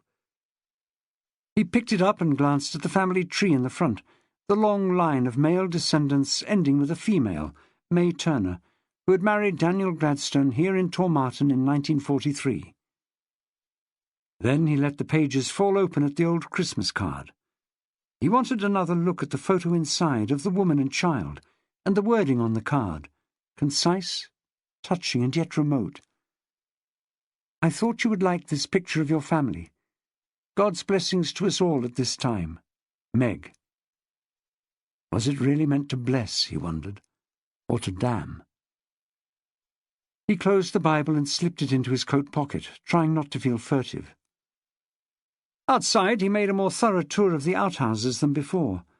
They had been ravaged by the winds endemic in this exposed place, and patched up from time to time with tarpaulin and pieces of corrugated iron. They should have been torn down long ago and rebuilt. Someone, he noticed, had recently fed and watered the chickens. It was one of life's few certainties that whenever there were animals at a crime scene, you could count on one of the police seeing to their needs. He scraped away some straw in the henhouse in case there'd been recent digging underneath, but the surface was brick-hard. Then he returned to his car and drove through the lanes to Tormarton village, a cluster of grey houses, cottages and farm buildings behind dry stone walls. Rustic it may have appeared, yet there was the steady drone of traffic from the motorway only a quarter of a mile to the south. The inhabitants must have been willing to trade the noise for the convenience. It didn't take a detective to tell that many were escapees from suburban life. The old buildings remained, but gentrified, cleaned up and adapted to a car-owning population. The old schoolhouse no longer catered for children. The shop and sub-post office had been converted into a pub. The Cotswold Way, another modern gloss on ancient features, snaked between the cottages and across the fields. He parked opposite the church and called at Church Cottage nearby. A woman answered, rubbing her hands on a towel. She smiled as if she knew why he was there. The fragrance of fried onions gusted from behind her, causing Diamond some unease over his still turbulent stomach. He explained who he was. "You're looking for the vicar, are you?" The woman grinned. "Don't worry. You're not the first to make that mistake. Our vicar lives at Marshfield. We have to share him with 2 other parishes." "Is there a church warden in the village, then?" "There is, but if you want the vicar, he may be in the church still. There was a funeral earlier." Her gaze shifted from Diamond. "No, get your skates on. There he goes, at the end of the street." "Thanks." He gave a shout and stepped out briskly after a tall, silver-haired man in the act of bundling his vestments into the back seat of a car. The vicar straightened up and looked round. Diamond introduced himself. "You're a detective. This is to do with poor old Gladstone, I suppose. Can you spare a few minutes, sir?" The vicar said that he doubted if he could help much, but he would answer any questions he could. "Have you had lunch? The Portcullis has a rather good bar menu." Diamond patted his ample belly. "I'm giving it a miss today." "Oh, then why don't we talk inside the church?" "Whatever suits you, sir." St. Mary Magdalene, the vicar explained as they approached it, was pre-conquest in origin. There were Saxon stones in the structure of the tower. The priest of Tormarton, he said, was mentioned in Doomsday. "So you're one of a long line, sir," Diamond commented, willing to listen to some potted history in exchange for goodwill and, he hoped, the local gossip. "Oh, yes, indeed. The line probably goes back 2 or 3 centuries earlier than that. There are various theories about the origin of the name of our village. The first syllable, Tor, may refer to Tor, a hill, or the pagan deity, Thor, or it may derive from a thorn tree.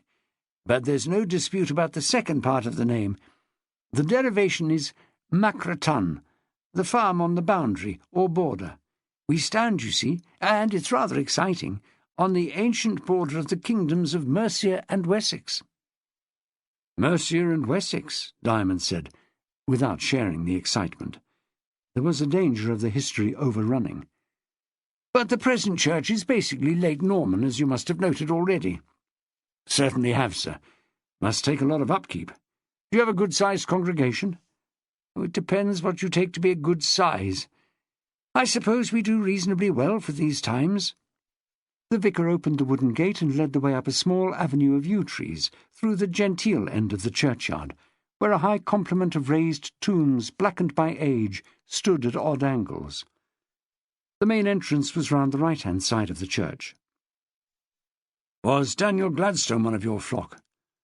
"They all are," said the vicar. "But I know what you are asking. He didn't join in the worship. He didn't join in anything much. Quite a solitary figure." He paused, then sighed and said, "The manner of his death is on all our consciences. And it was too long before he was found. Far too long." "Several days, anyway." "Dreadful. Every parish priest has a few like that, insisting on going on in their own way, shutting the world out. It's a dilemma. I called on him occasionally, and he was barely civil." "No family?" "Not in the neighbourhood.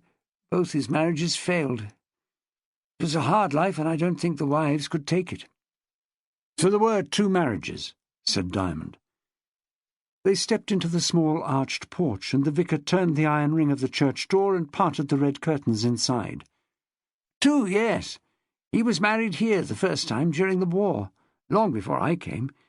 She wasn't a local girl, I understand, from London, I think, to escape the bombing. Old Daniel must have been more sociable in those days, young and carefree. His father would have owned the farm then." They had paused in front of a sculptured wall monument to one Edward Top, who had died in 1699. The Top coat of arms consisted of a gloved hand gripping a severed arm, the soggy end painted red. Diamond thought of the post-mortem, took a deep breath and switched his gaze to a floor brass of a figure in a long garment with all his limbs intact. 15th century, John Casel, a steward. Note the pen and inkhorn at his waist, the vicar informed him. The Gladstones are one of the village families from generations back. If you're looking for their name on the memorials, of which we have some fine examples, you will be disappointed. Ordinary folk were not commemorated like the gentry. Unless they're on the war memorial. Good point. The 2 world wars had slipped my mind. Easily done. But there are many fine features here in St. Mary's. Diamond's gaze had already moved up to the fine feature of the timbered roof, not to admire it, but to work out how to stave off a lecture on its history.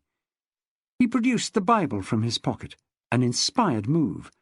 It was enough to stop the vicar in his tracks. True, they were in the right place, but policemen didn't usually carry the good book. So was old Daniel the last of the line? To my knowledge, yes. His first wife was only 19. Then Diamond opened the inside page with the family tree and passed it across. I didn't know he possessed a Bible, said the vicar, quick to understand. Oh, this evidently came from the wife's family, the Turners. Ah, May Turner married Daniel Gladstone, 1943, St. Mary Magdalene's. But it didn't last long, you say? Well, that was my understanding. They separated quite soon, and she must have left her Bible behind. I heard that she left suddenly. Can't tell you when. If there was a second marriage, there must have been a death or a divorce. The vicar completed it for him. I can't tell you which. His second marriage would have been in the 1960s. She was another very young woman, the daughter of the publican, I was told. Would her name have been Meg? Meg, he sounded doubtful. Short for Margaret. Well, we can check in the marriage register if you like. I keep that in the safe with the silver. How did you discover her name? If you look in the book of Psalms... He peered over his glasses at Diamond, deeply sceptical that anyone called Meg was mentioned in the Psalms. Ah! He had let the Bible fall open at the Christmas card. Now I see what you mean. Bibles have so many uses, not least as a filing system. Look inside the card, said Diamond. The vicar opened it and found the photo of the woman and child, and read the writing on the card. How very moving. It's coming back to me now. I did once hear that there was a daughter of the second marriage. This must be Margaret with her little girl. If you're thinking of returning the Bible to them, I don't know how you'd make contact. She left him when the child was very young. Let's check the marriage register, shall we? He returned the Bible to Diamond and led him through a passageway that he couldn't resist naming as yet another feature of St. Mary's, its ambulatory, to the chancel and across the aisle to the vestry. You said he was a loner, a solitary man. In his old age he was. The vicar smiled. I see what you mean.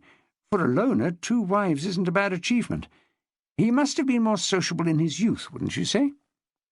Did something happen, I wonder, that turned him off people? I wouldn't know about that. The vicar took the keys from his pocket and unlocked a wall safe. Was there any gossip? I'm not the right person to ask. Not much Tormarton gossip reaches me at Marshfield. There were stories that he was miserly, sleeping on a mattress stuffed with money, and so on. But almost any old person living alone has to put up with that sort of nonsense. Some small amount of cash was found in the house. Well, that's a relief. That anything was left, I mean. I shouldn't say this, but I know of 1 or 2 locally who wouldn't think twice about robbing the dead. He lifted a leather-bound register from the safe and rested it on the table where the choir's hymn books were stacked. There weren't so many weddings in the 60s, before they built the motorway. This shouldn't take long. He found the year 1960 and began turning the pages. So many familiar names. He stopped at 1967. Here we are. 15th of July, Daniel Gladstone, 44. No spring chicken. Widower, farmer. That's one question answered then. The first wife must have died. Margaret Ann Torrington, 20. Spinster, barmaid. Do you have a record of baptisms? While you've got the books out, I'd like to see if we can find the child's name. They started on another register, and eventually found the entry for Christine Gladstone, baptised 20th of February, 1970. Well, they stayed together this long anyway, said the vicar. What is it, 2.5 years? Diamond thanked him for his trouble, still wondering if there was more to be discovered here about Gladstone's death. Who are the neighbours? Were they on good terms with the old man? You've put your finger on one of the problems, said the vicar. The adjacent farm, Liversedge Farm, changed hands a number of times in recent years. It's much larger in acreage than Gladstone's. His is no more than a small holding, as you've seen, and the way it is placed is just a nuisance to the neighbours. If you took an aerial view, you'd see it's in the shape of a frying pan, slightly elongated, the handle being the access lane, almost entirely surrounded by Liversedge land. He was approached a number of times about selling up, but he refused. Who are the present owners? A company, one of these faceless organisations. They do rather nicely out of the European farm subsidies. Much of their land isn't being farmed at all. Set aside? Yes. The rationale is beyond me, paying farmers not to grow things when much of the world is starving. Some of their land must be in use. For grazing, yes. Low maintenance. Nice for the shareholders. Diamond had a bizarre mental picture of some portly shareholders on their knees nibbling the grass. Isn't it good land for farming? Not the easiest. Remember, we're 600 feet high up here, being on a scarp of the Cotswolds. But it's all there is. A time-honoured occupation, like yours and mine. Indeed. Farming has gone on here for thousands of years. There has been human occupation in the area since the Mesolithic period. Stone Age flints are picked up from time to time. Why, only as recently as 1986, when some work was being done in a barn, a stone coffin was excavated containing the skeleton of a child aged about 5. They estimated it as 1,800 years old. Another disturbing mental image. Having just looked at the photograph of Gladstone's daughter Christine with her mother, Diamond had no difficulty in picturing a small dead girl of about that age. There's evidence of recent digging on Gladstone's farm, quite recent. Since his death, I mean. Would you know anything about that? The vicar closed the safe and locked it. I heard that you policemen were busy with spades. Everyone in the village has a theory as to what you will unearth. I hope they're wrong. It's all but finished now. We found nothing. Well, that's a relief. But we'd like to know who disturbed the land in the first place and why. I've heard nothing about that. No stories of people digging? Not until you folk arrived. I wonder who they were. You think someone had a theory that the old man had buried his money there? That's one possibility. It's very peculiar. Whatever the purpose of the digging was, they must have known he was dead, or they wouldn't have started digging. Why didn't they notify anyone if they knew poor old Daniel was lying inside the farmhouse? They wouldn't, would they, if they were nicking his savings? Good thinking, said the vicar. He smiled. Perhaps I should stick to preaching and leave the detecting to people like you. The drive back to Bath found Diamond in a better frame of mind. He'd made real progress over the mystery of the farmer's death. Pity it was the one case he had no business investigating. John Wigfall would not be happy. But then Wigfall had virtually written off the farmer as a suicide victim, and as Diamond had decided there was a strong suspicion of murder, it would be out of Wigfall's orbit. He had not driven far along the A46 when he recalled that this was a significant stretch of road, the long approach to Durham, where Ada's friend Rose had wandered into the path of an approaching car. Some way short of the Crown Inn, he pulled off the main carriageway and got out to look around. It was a bleak, wind-swept spot, one of those vast landscapes that made you feel insignificant. Miles of farmland lay on either side of the road, and a row of power lines on pylons stretched almost to infinity. The traffic sped by, oblivious, intent on reaching the next road sign. He'd often driven through himself without ever noticing anyone on foot along here. Where had she come from that night? There were only two possibilities he could think of. One was that she had been set down at the motorway junction and walked this far. The other that she'd made her way from the nearest village, perhaps 1.5 miles back along the road. And that village was Tormartin. Chapter 22. On his return to Manvers Street Police Station, Diamond was handed a message from the Forensic Science Lab. Tests on the blood sample taken from the dead woman found at the Royal Crescent on Sunday morning had proved negative for drugs and so low for alcohol that she could not have drunk much more than a glass of wine. He gave a told-you-so grunt. Hildegard Henkel had not fallen off that roof because of her physical state. The phone had been beeping steadily since he came in. He picked it up and heard from the desk sergeant that some nerd had come in an hour ago in response to the appeal for information about the party up at the Crescent.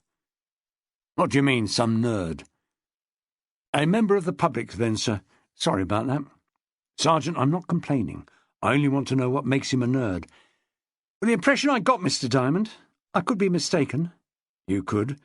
But now that you've dumped on this public-spirited person, you'd better be more specific." "Well, I think he's harmless." "A weirdo." "That's a bit strong."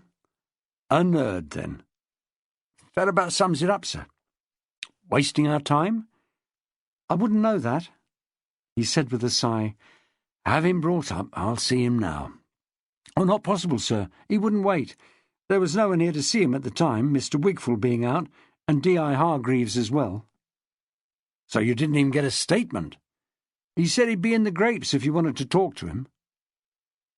Diamond made a sound deep in his throat that mingled contempt and amusement in equal measure. "That's why he couldn't wait. Urgent business at the grapes. This isn't a nerd, Sergeant. It's a barfly. What name does he go under?" "Gary Paternoster." "God help us, what's that? South African?" Before going out, he phoned the pathologist, Jim Middleton. "You've got those blood test results, then?" Middleton's rich Yorkshire brogue came down the line, confident that he knew the reason for the call. "On the woman, yes," Diamond said. "So did I.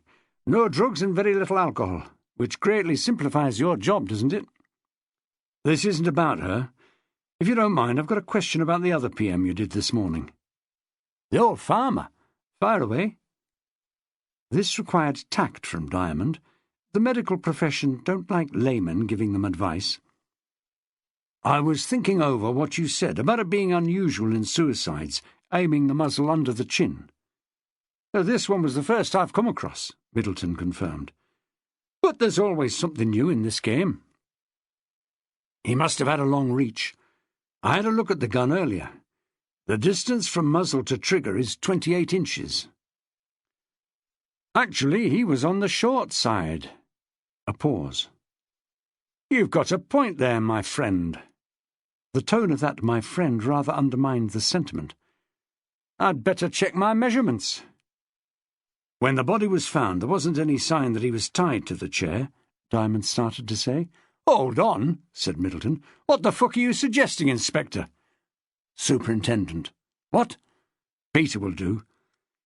Is it conceivable that this was set up to look like a suicide when it was something else?" There was another awkward silence before Middleton said, "I found no marks of ligatures, if that's what you're suggesting." "He was in a wooden armchair," Diamond said. "If his arms were pinioned in some way to the chair, he'd be helpless. He was in his 70s. "I said I found no marks." "He was wearing several layers of clothes, jacket, pullover, shirt, and long-sleeved vest. If a ligature was over the clothes, Would the pressure marks show through? You're bloody persistent, aren't you? It depends how tight this theoretical ligature was. But no, it need not. This was a corpse after a week of putrefaction. We're not dealing in subtleties at that stage. What are you suggesting? That he was trussed up for slaughter and then untied after death? 20 minutes and a brisk walk later, Diamond entered the pub in Westgate Street where the Allardyces and the Treadwells had begun their celebrations on the fateful Saturday night. Not many were in.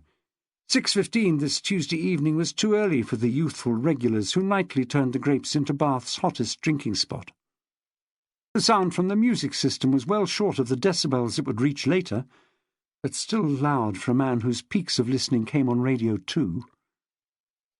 He sauntered through the narrow, low-beamed bar, with its low-watt electric lights masquerading as oil lamps.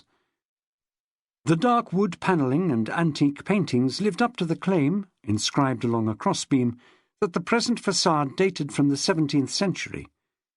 The fruit machines on every side undermined the impression. He saw the TV set at the far end of the bar that must have given the Treadwells and the Allardyces the news of their lottery success. There were bottled drinks he'd never heard of on display behind the bar. A man of his maturity stood out in this place, he thought. Anyone expecting a visitor from the police ought to give him a second glance. No one did. He strolled the length of the bar, eyeing all the lone drinkers. He was beginning to take against Gary Paternoster before having met him, which was stupid. This one might be a nerd, and a barfly into the bargain, but he had gone to the trouble of calling at the Nick. He could be about to provide the information that would nail a killer. So quit racing your motor, Diamond told himself. Watch your blood pressure. He asked a barmaid for help. Dunno, love, but it could be him over there under the fish. The fish was a trompe-l'oeil, a pike carved in wood to look as if it was in a showcase. It was mounted on the wall near the door. Alone at a table, a youth sat like a more convincing stuffed specimen, staring ahead with glazed eyes. He was in a suit, a businessman's three-piece, navy blue with a faint white pinstripe. He had an old-fashioned short back and sides and owlish glasses. When Diamond spoke his name, he jerked and stood up. "Take it easy," Diamond told him. "What's that you're drinking?" "Lemonade shandy." A pained expression came over Diamond's features. It was a long time since he'd come across anyone drinking shandy. The very notion of mixing good beer with lemonade. In his innocence, Gary Paternoster added, "But one is enough for me, thank you, sir."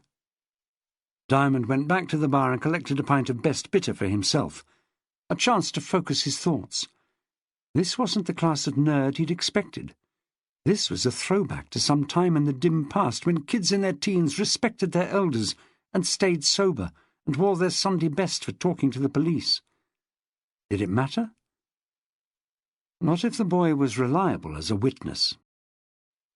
At the table again, he perched uncomfortably on a padded stool with his back to a fruit machine called Monte Carlo or Bust, and said, "Didn't you want to wait at the Nick, Mr. Paternoster?" A nervous smile. "To be honest, they made me a little uncomfortable. Not the police officers. Some of the people who came in." "I don't blame you. They give me the creeps. So you offered to wait here. More relaxing, eh?" They were sitting under a throbbing loudspeaker that didn't relax Diamond much, but the music did guarantee that their conversation wasn't overheard. "This was the only place I could think of. It's mentioned in the newspaper." The boy took a cutting from his top pocket and passed it across the table. "They said you were out making inquiries. They couldn't tell me where." Diamond left the cutting where it was. "I see. You thought I might be here." "I thought I'd come and see." "Local, are you?" "Yes, sir. From Bath, I mean. Great Pulteney Street, actually." "Very local, then. Nice address." "It's my mother's." He lived with his mother, and who would have guessed, Diamond cynically thought. "And are you in a job?" "I work at the Treasure House." "What's that? A Chinese restaurant?" Gary Paternoster blushed scarlet. "No, it's a shop in Walcott Street, for detectorists." Oh, yes. Diamond's confidence in his star witness plunged another fathom. Like me, you mean? Are you a detectorist? Save us, he thought. Detective superintendent. Will that do? The young man blushed again. I don't think you understand. I'm talking about people who use metal detectors. Normally, Diamond was quick, but it took a moment for the penny to drop. What, treasure hunters? The guys you see on the beach with those probe things looking for money and watches other people have lost? Gary Paternoster swallowed hard and said with disapproval, "Those people get us a bad name. Real detectorists aren't interested in lost property. Well, not modern lost property. You'll find us in a ploughed field looking for ancient relics." Do you do it? Quite often, yes. Detectoring, you call it? Yes.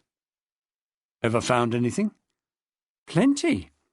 Self-congratulation lit the boyish features for a moment. Diamond pretended not to believe. What, horseshoes and nails and bits of barbed wire? No. Medieval bronze buckles, Roman coins, brooches and things. You learn a lot about history. Lonely hobby, I should think, for a young man like you. This gentle goading was not wasted.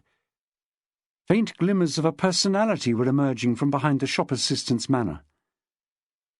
I find it very satisfying, actually. And profitable? Not yet, but you never know what you might find. And profit isn't really the point of it.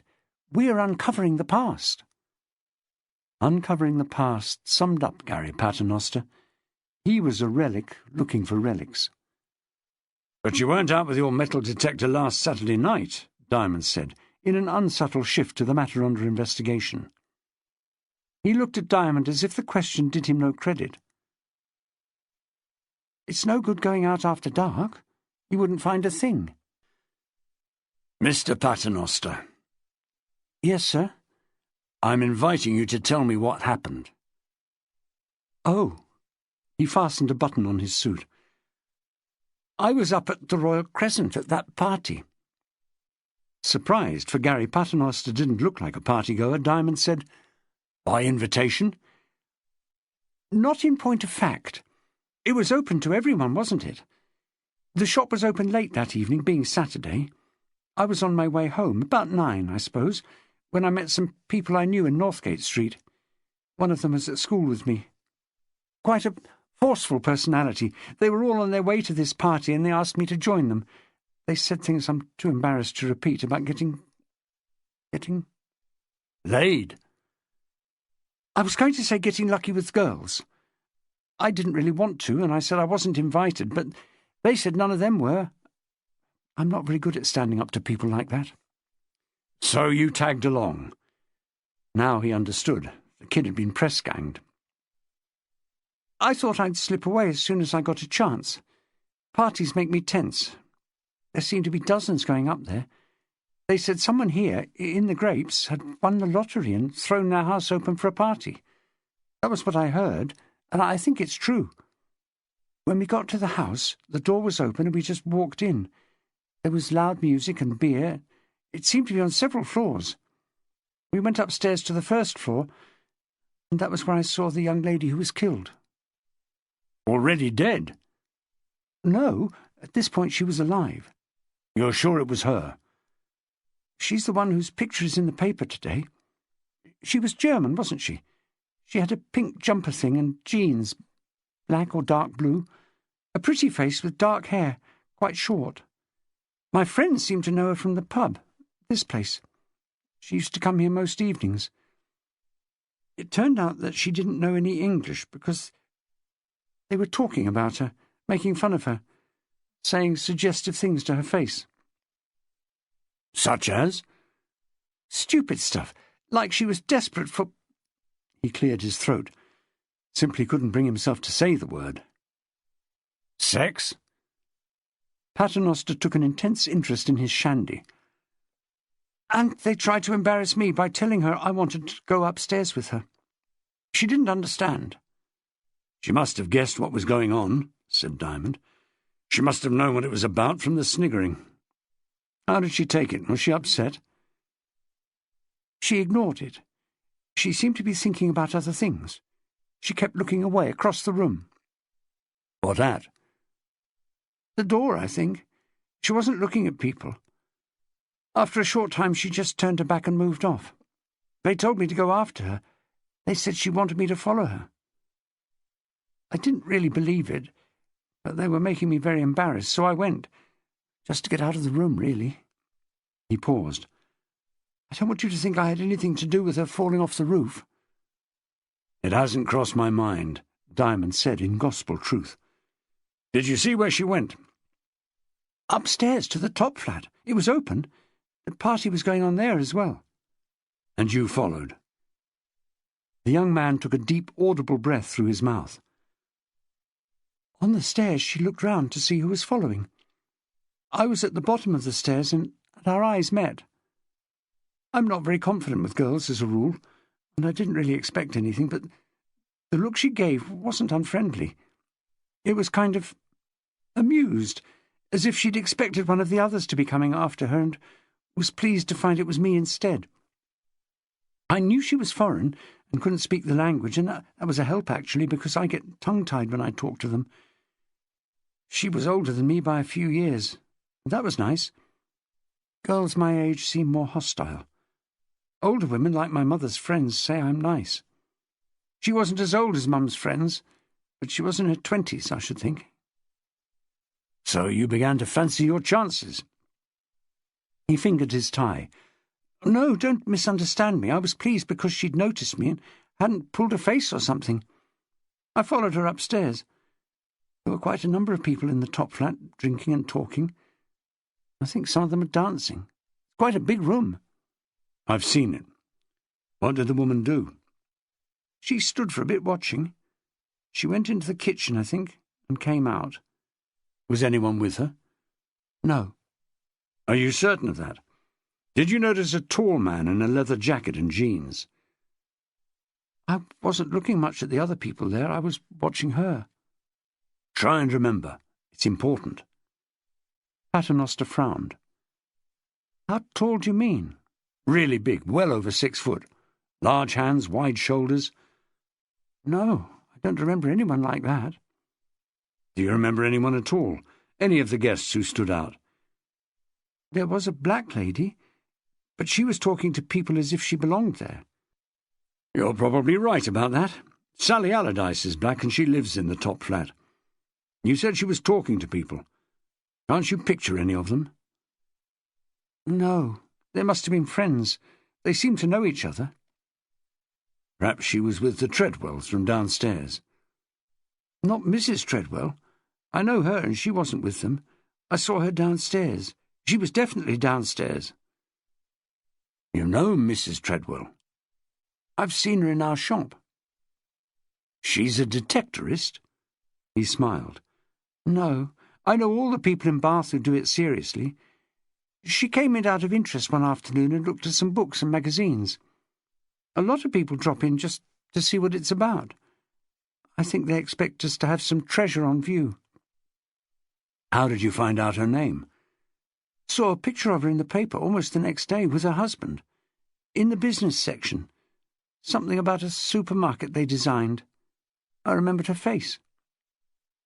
Diamond returned to the more pressing matter of Hildegard Henkel. You were telling me how you watched the German woman. Yes, she was there some time, getting on for half an hour, I'd say, and I was trying to pluck up the courage to go over to her. I know the feeling. He was unsettled by Diamond's comment.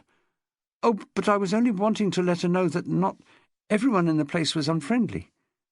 I kept trying to catch her eye and smile or something, only she didn't look my way. Like I said before, she didn't seem to be looking at people. Then I got distracted. Someone dropped a glass, I think, and when I looked up, she'd gone. I knew she hadn't left the flat because I was by the door, and believe me, I would have noticed if she'd come that close. I believe you, Diamond said. So what did you do about it? Well, there was a small passageway at the end with 2 doors leading off it. One was the bathroom. I'd heard the toilet flushing as people came out. The other room had to be the bedroom. I assumed she'd gone to the bathroom. I waited some minutes to see if she'd come out, but when the door opened, it was a man, so I guessed she'd gone into the bedroom. Did you follow? He eased a finger between his collar and his neck. In the end, I did. Diamond was almost moved to remind this wimp that he was not his mother and didn't give a damn whether he followed a woman into a bedroom at a party. The confession resumed. It was dark inside. I couldn't really see much, just the shape of a large bed, and I could hear people on it. From the sounds, it was obvious that they were hard at it. Yes. Me being there didn't make any difference to them. I was amazed. That they ignored you? No.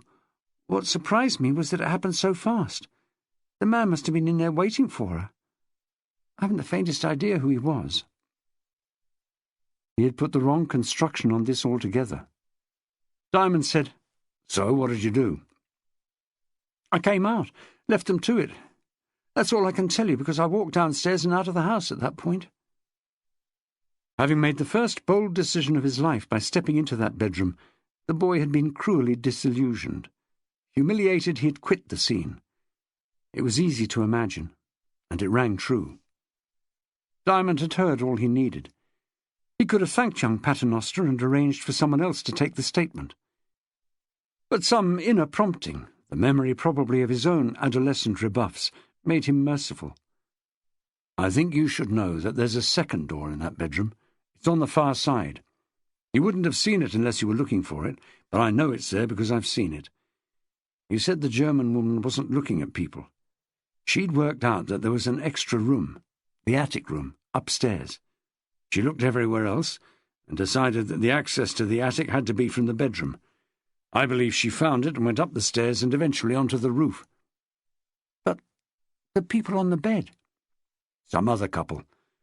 You and I know what parties are like, Gary. We wouldn't choose someone else's house for a leg over, but there's always some randy couple who will."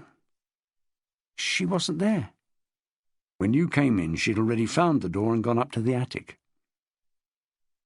Diamond's statement acted like a reprieve. The boy's posture altered, his face lit up. "That never occurred to me." Diamond nodded. "I'm going to get you a beer, son. A regular beer." He remained with the lad for some time, talking of the high expectations of women, and how even a man of his experience could never hope to match their dreams. "That's their agony, Gary, and ours. We're all trying to make the best of what we've got. They have to accept that you're not Elvis or Bill Gates or Jesus Christ. And if you keep talking, make them laugh a little, show them you're neither a rapist nor a rabbit, you may find one willing to stretch a point and spend some time with you." The boy said he lacked confidence.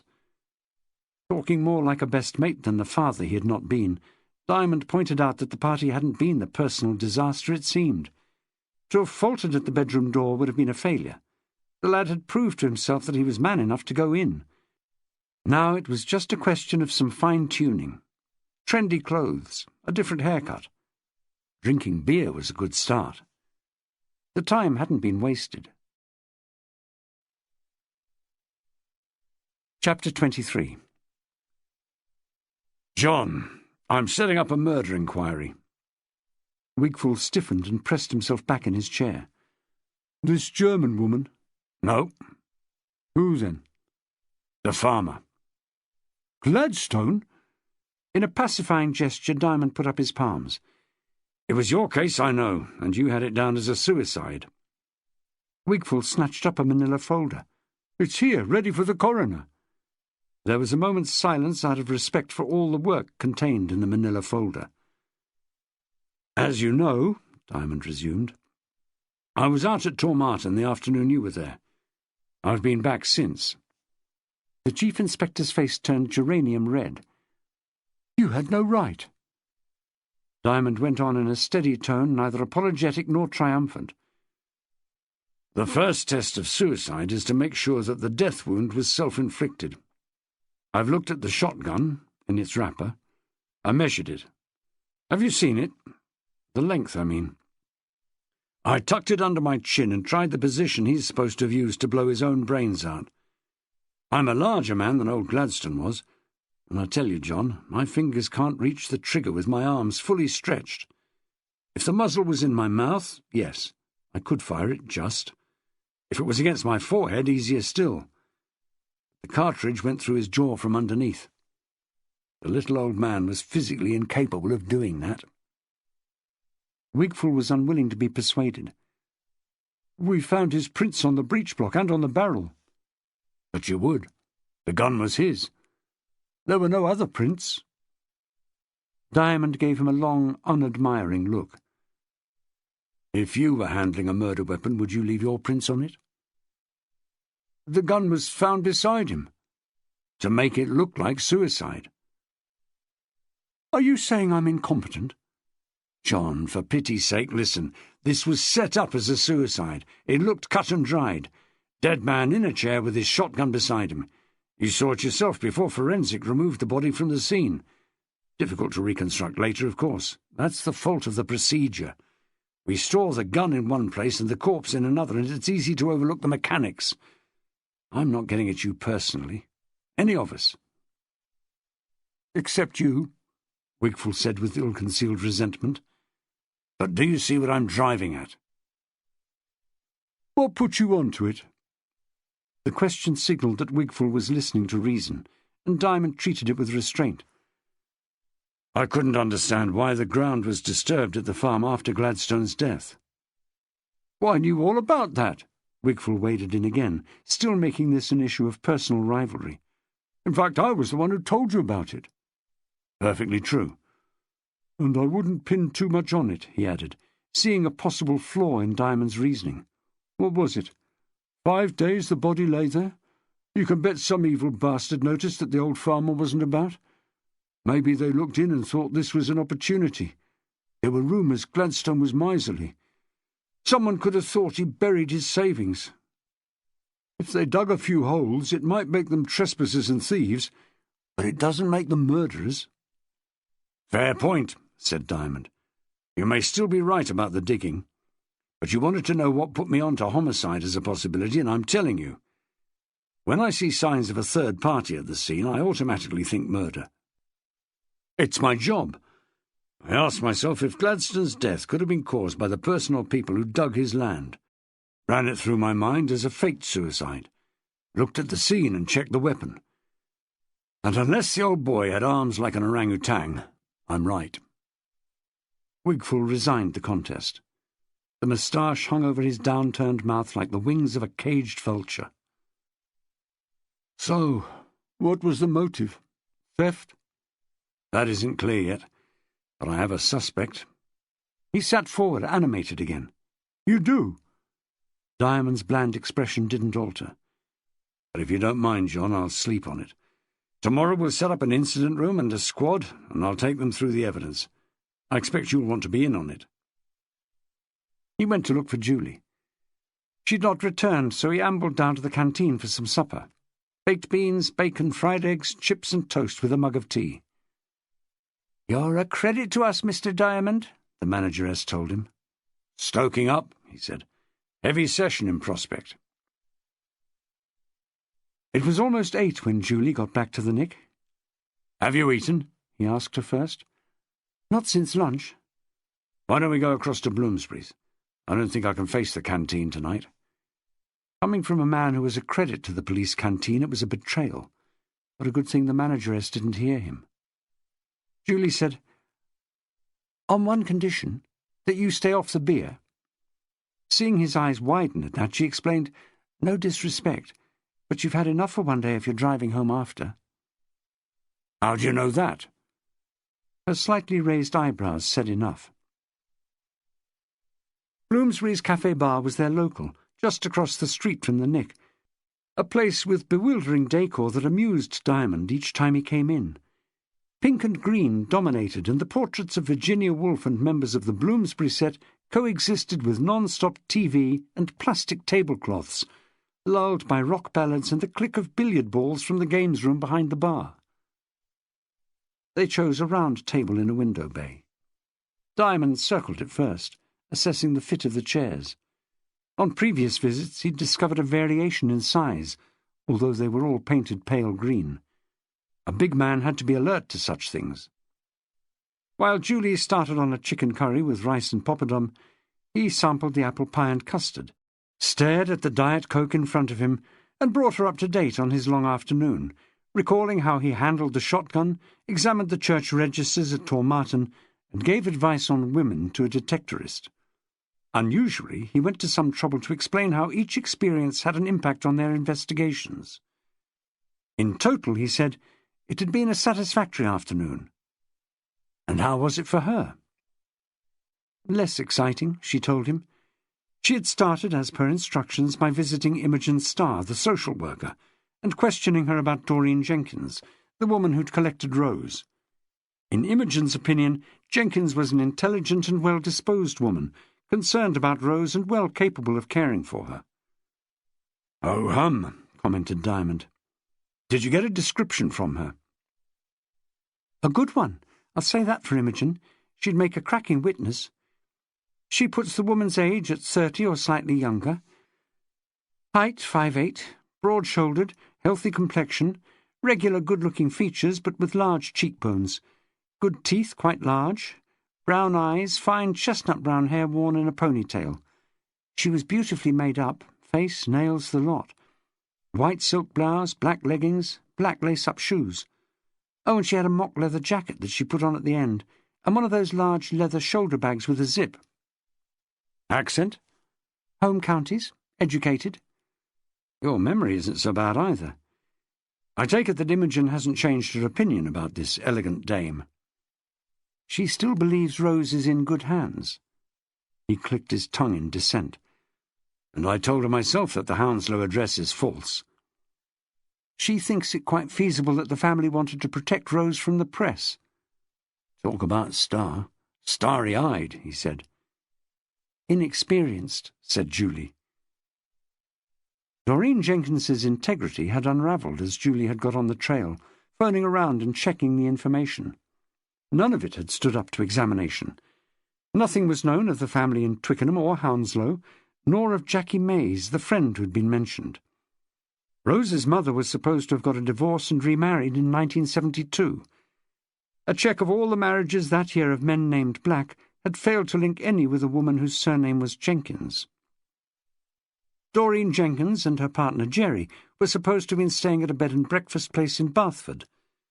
Not one of the licensed boarding houses could recall a couple staying that week and being joined later by someone of Rose's name or description.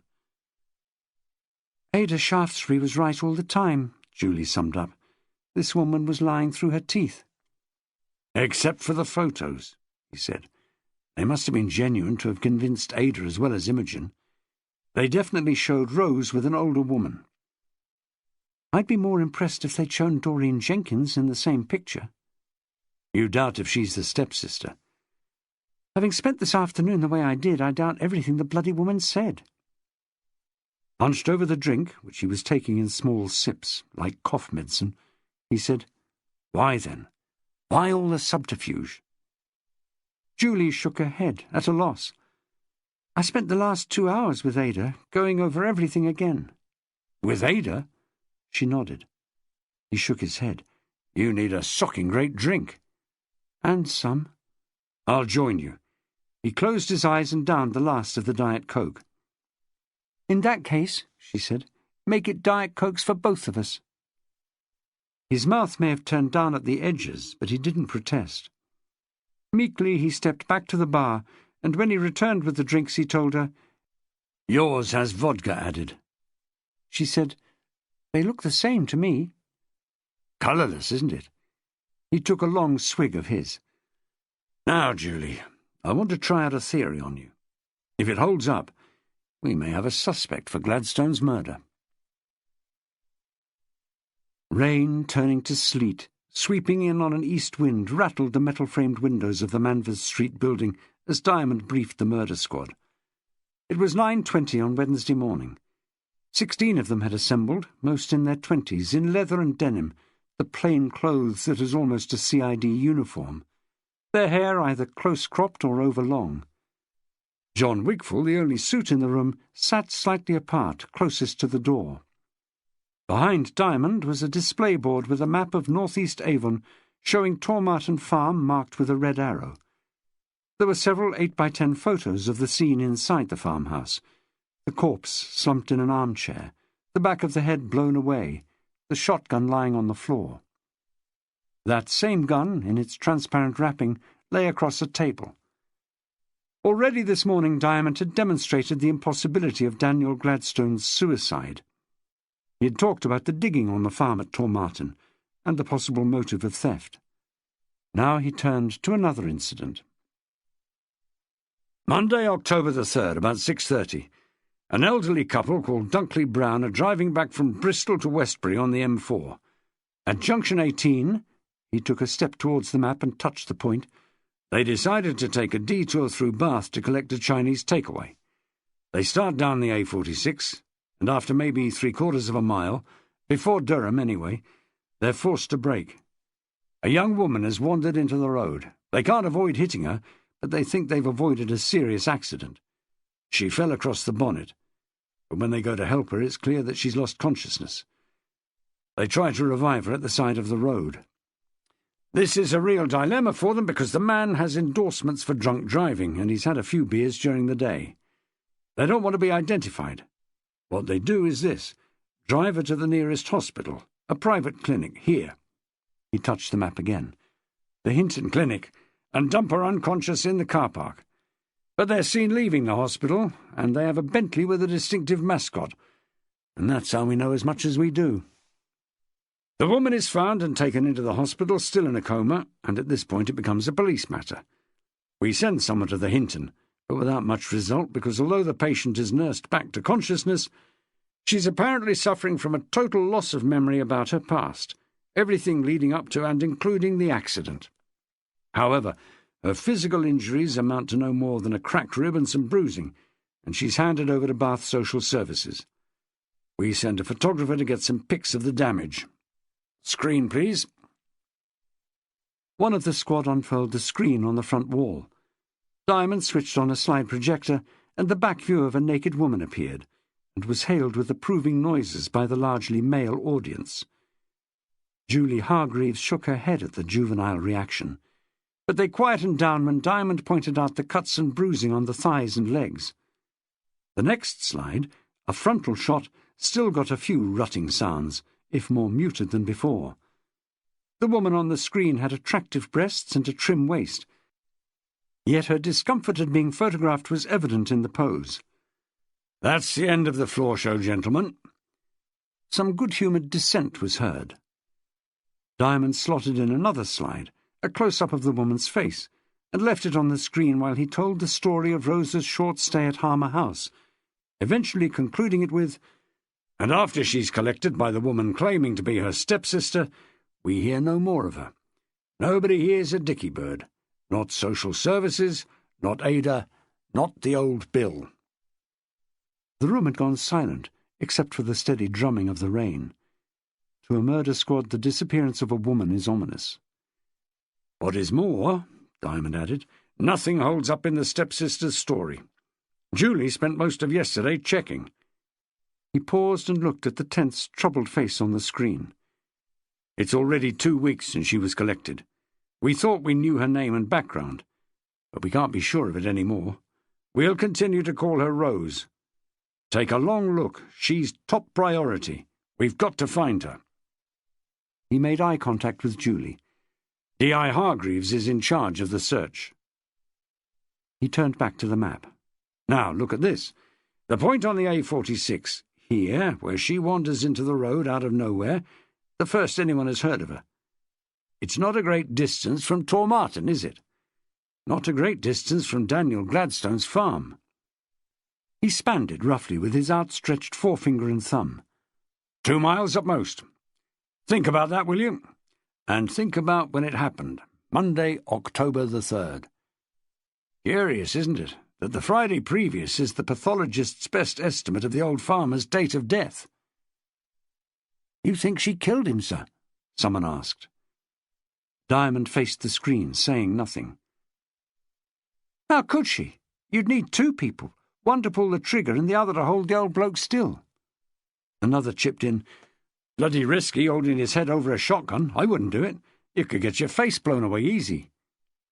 "What you do," said Keith Halliwell, the longest-serving member of the squad, "is tie him to the chair first." You think a woman trussed him up? No problem.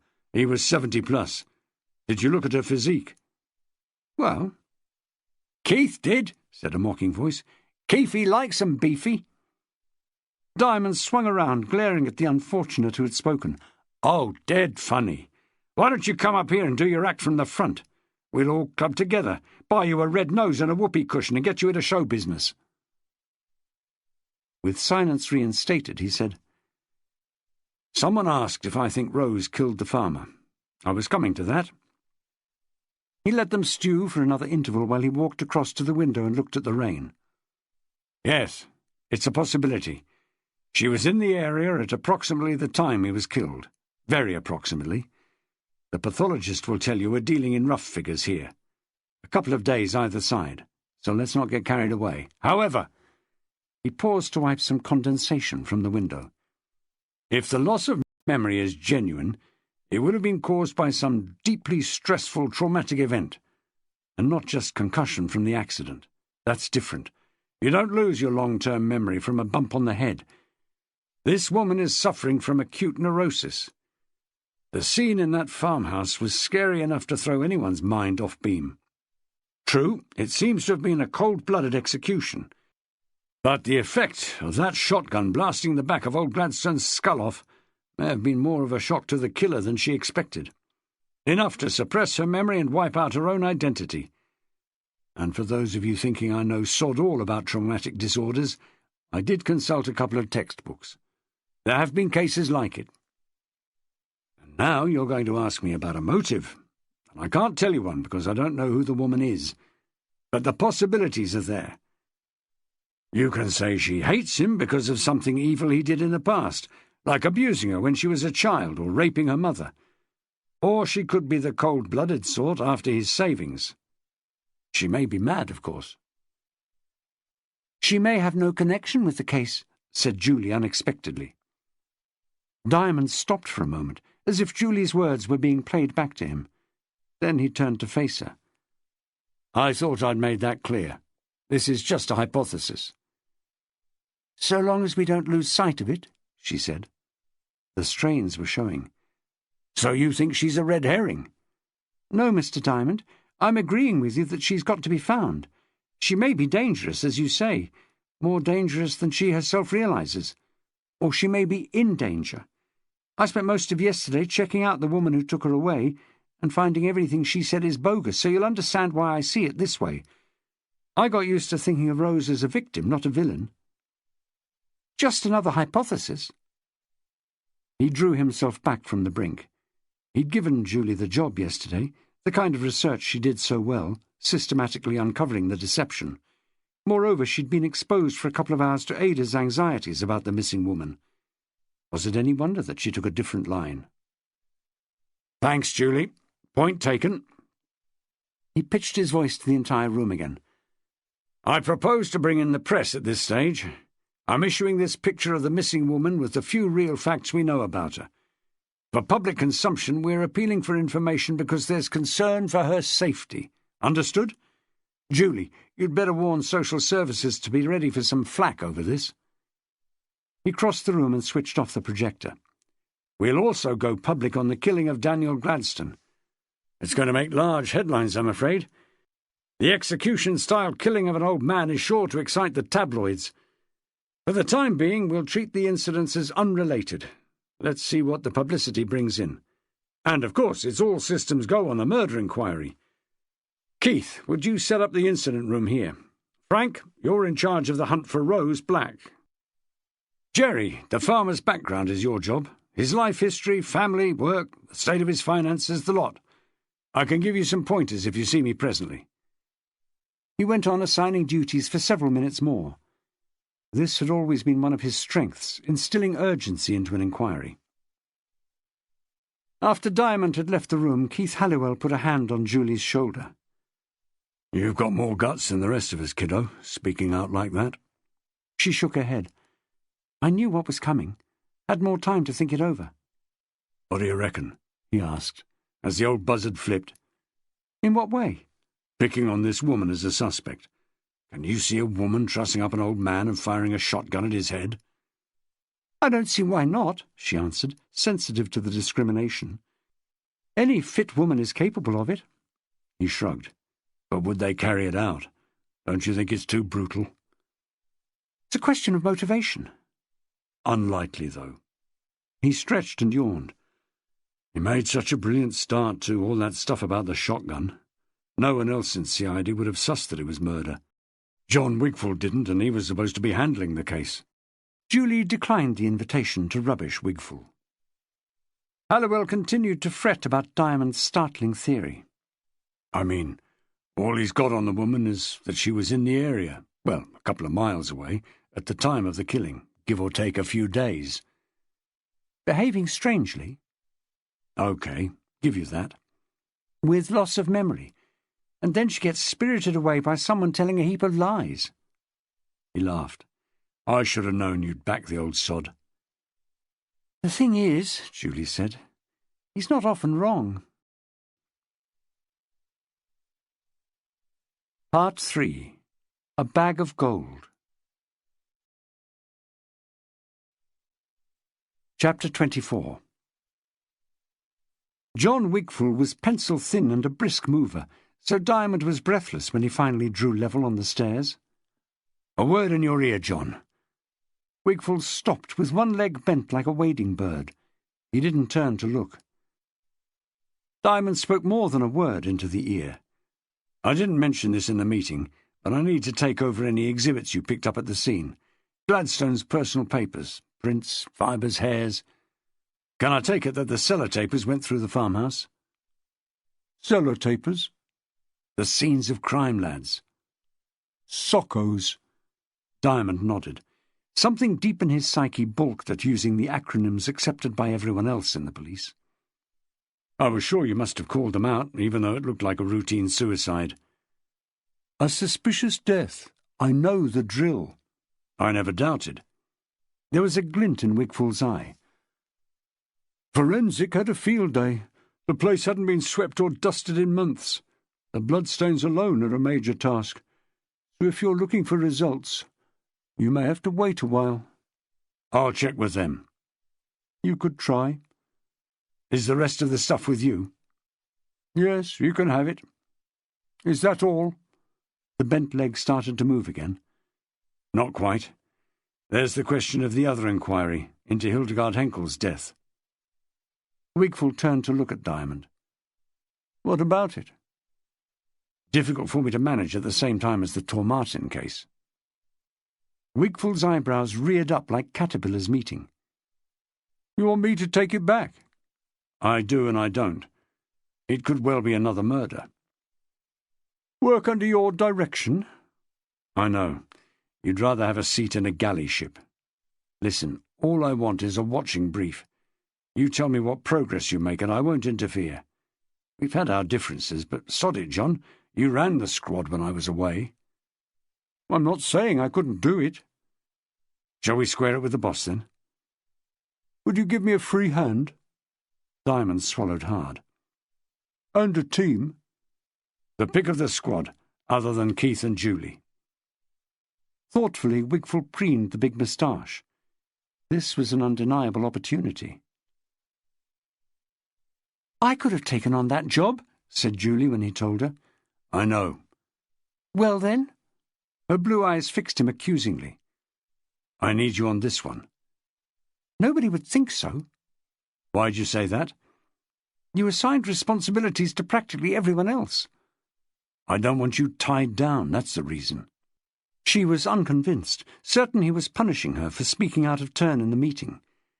He always expected her to back him, or at least keep quiet.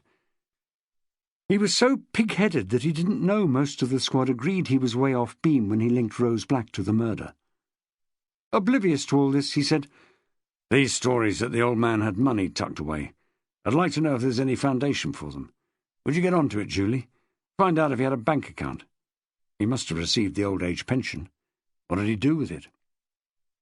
In front of him was the deed box that Wigfall had removed from the farmhouse. "There's precious little here. His birth certificate.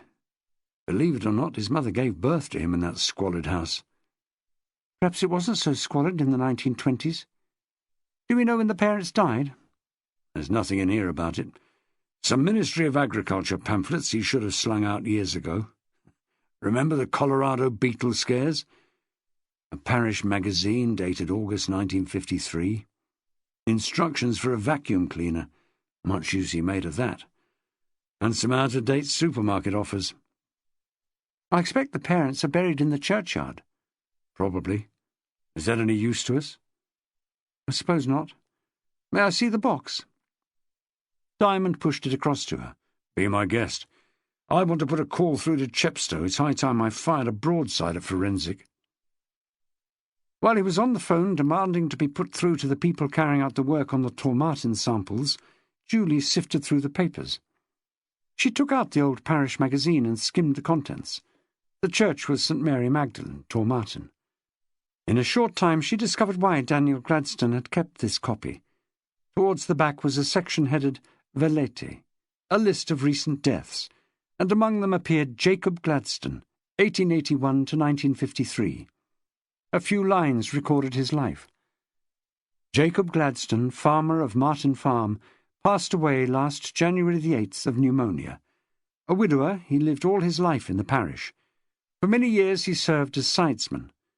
In September 1943, Mr. Gladstone unearthed the Anglo-Saxon sword known as the Tormartin Sea-Axe, and now in the British Museum. He is survived by his beloved son Daniel. Julie read it again.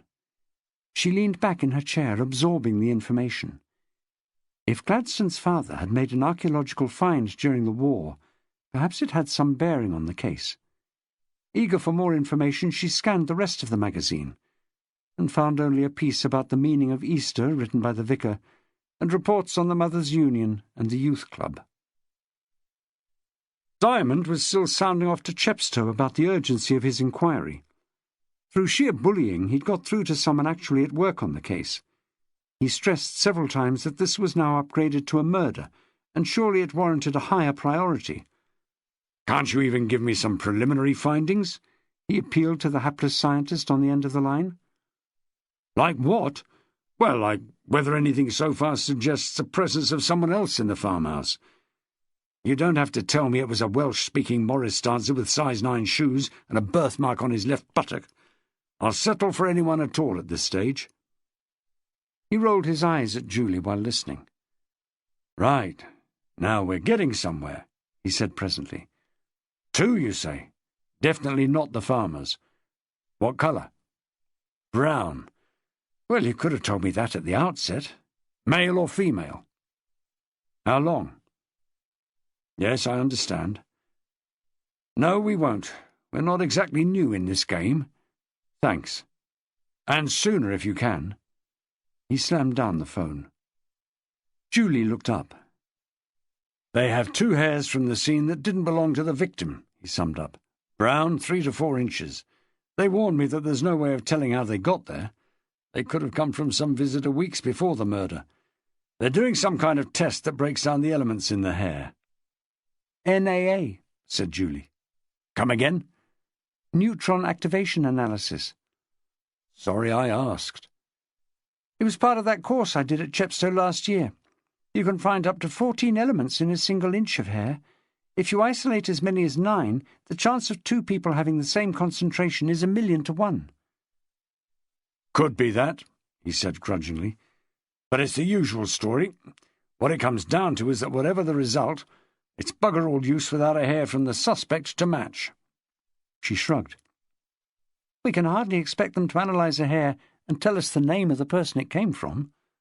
He grinned. "Take all the fun out of the job, wouldn't it?" She showed him the piece in the magazine, and it was as if the sun had just come out. "Good spotting," he said, when he'd studied it. "His old dad had his 15 minutes of fame, then. The Tormartin Sea-Axe." Julie said, "Thinking about those holes?" "Yes," he said, "I was thinking about them. If there was a sword buried on the site, there could have been more stuff, and someone may have done some excavating." "Wouldn't they have organised a dig in 1943 when it was found? I can't imagine anything of interest would be left. Of value, Julie. Bugger the interest. He glanced at the page again. Well, this was the middle of the Second World War. People had other things on their minds than Anglo-Saxon swords. I reckon archaeology took a back seat. But later, when the war ended, wouldn't they have wanted to explore the site? Possibly. It seems nothing else was found, or it would have got mentioned here. I just don't know. What happens if the landowner doesn't want a bunch of university students scraping at his soil for weeks on end? By all accounts, Daniel Gladstone wasn't the friendliest farmer in these parts. If his dad was equally obstructive, it's quite on the cards that nobody ever followed up the find. Until just recently. Right. It could explain the digging. It could, Julie. He closed the magazine and tossed it back into the deed box. Do you know, I've thought of someone who may throw some light on this. Down in the reception area, the desk sergeant was under siege. "If you won't let me through," Ada Shaftesbury told him, "I'll go straight out to the car park and stand on top of his car. I know which one it is. He'll soon come running when he looks out the window and sees his roof cave in." "Mr. Diamond isn't dealing with it any more," the sergeant explained for the second time. "He's on another case." "Don't give me that crock of shit." "Madam, Ada." "Ada, if you've got something material to say, I'll make a note of it.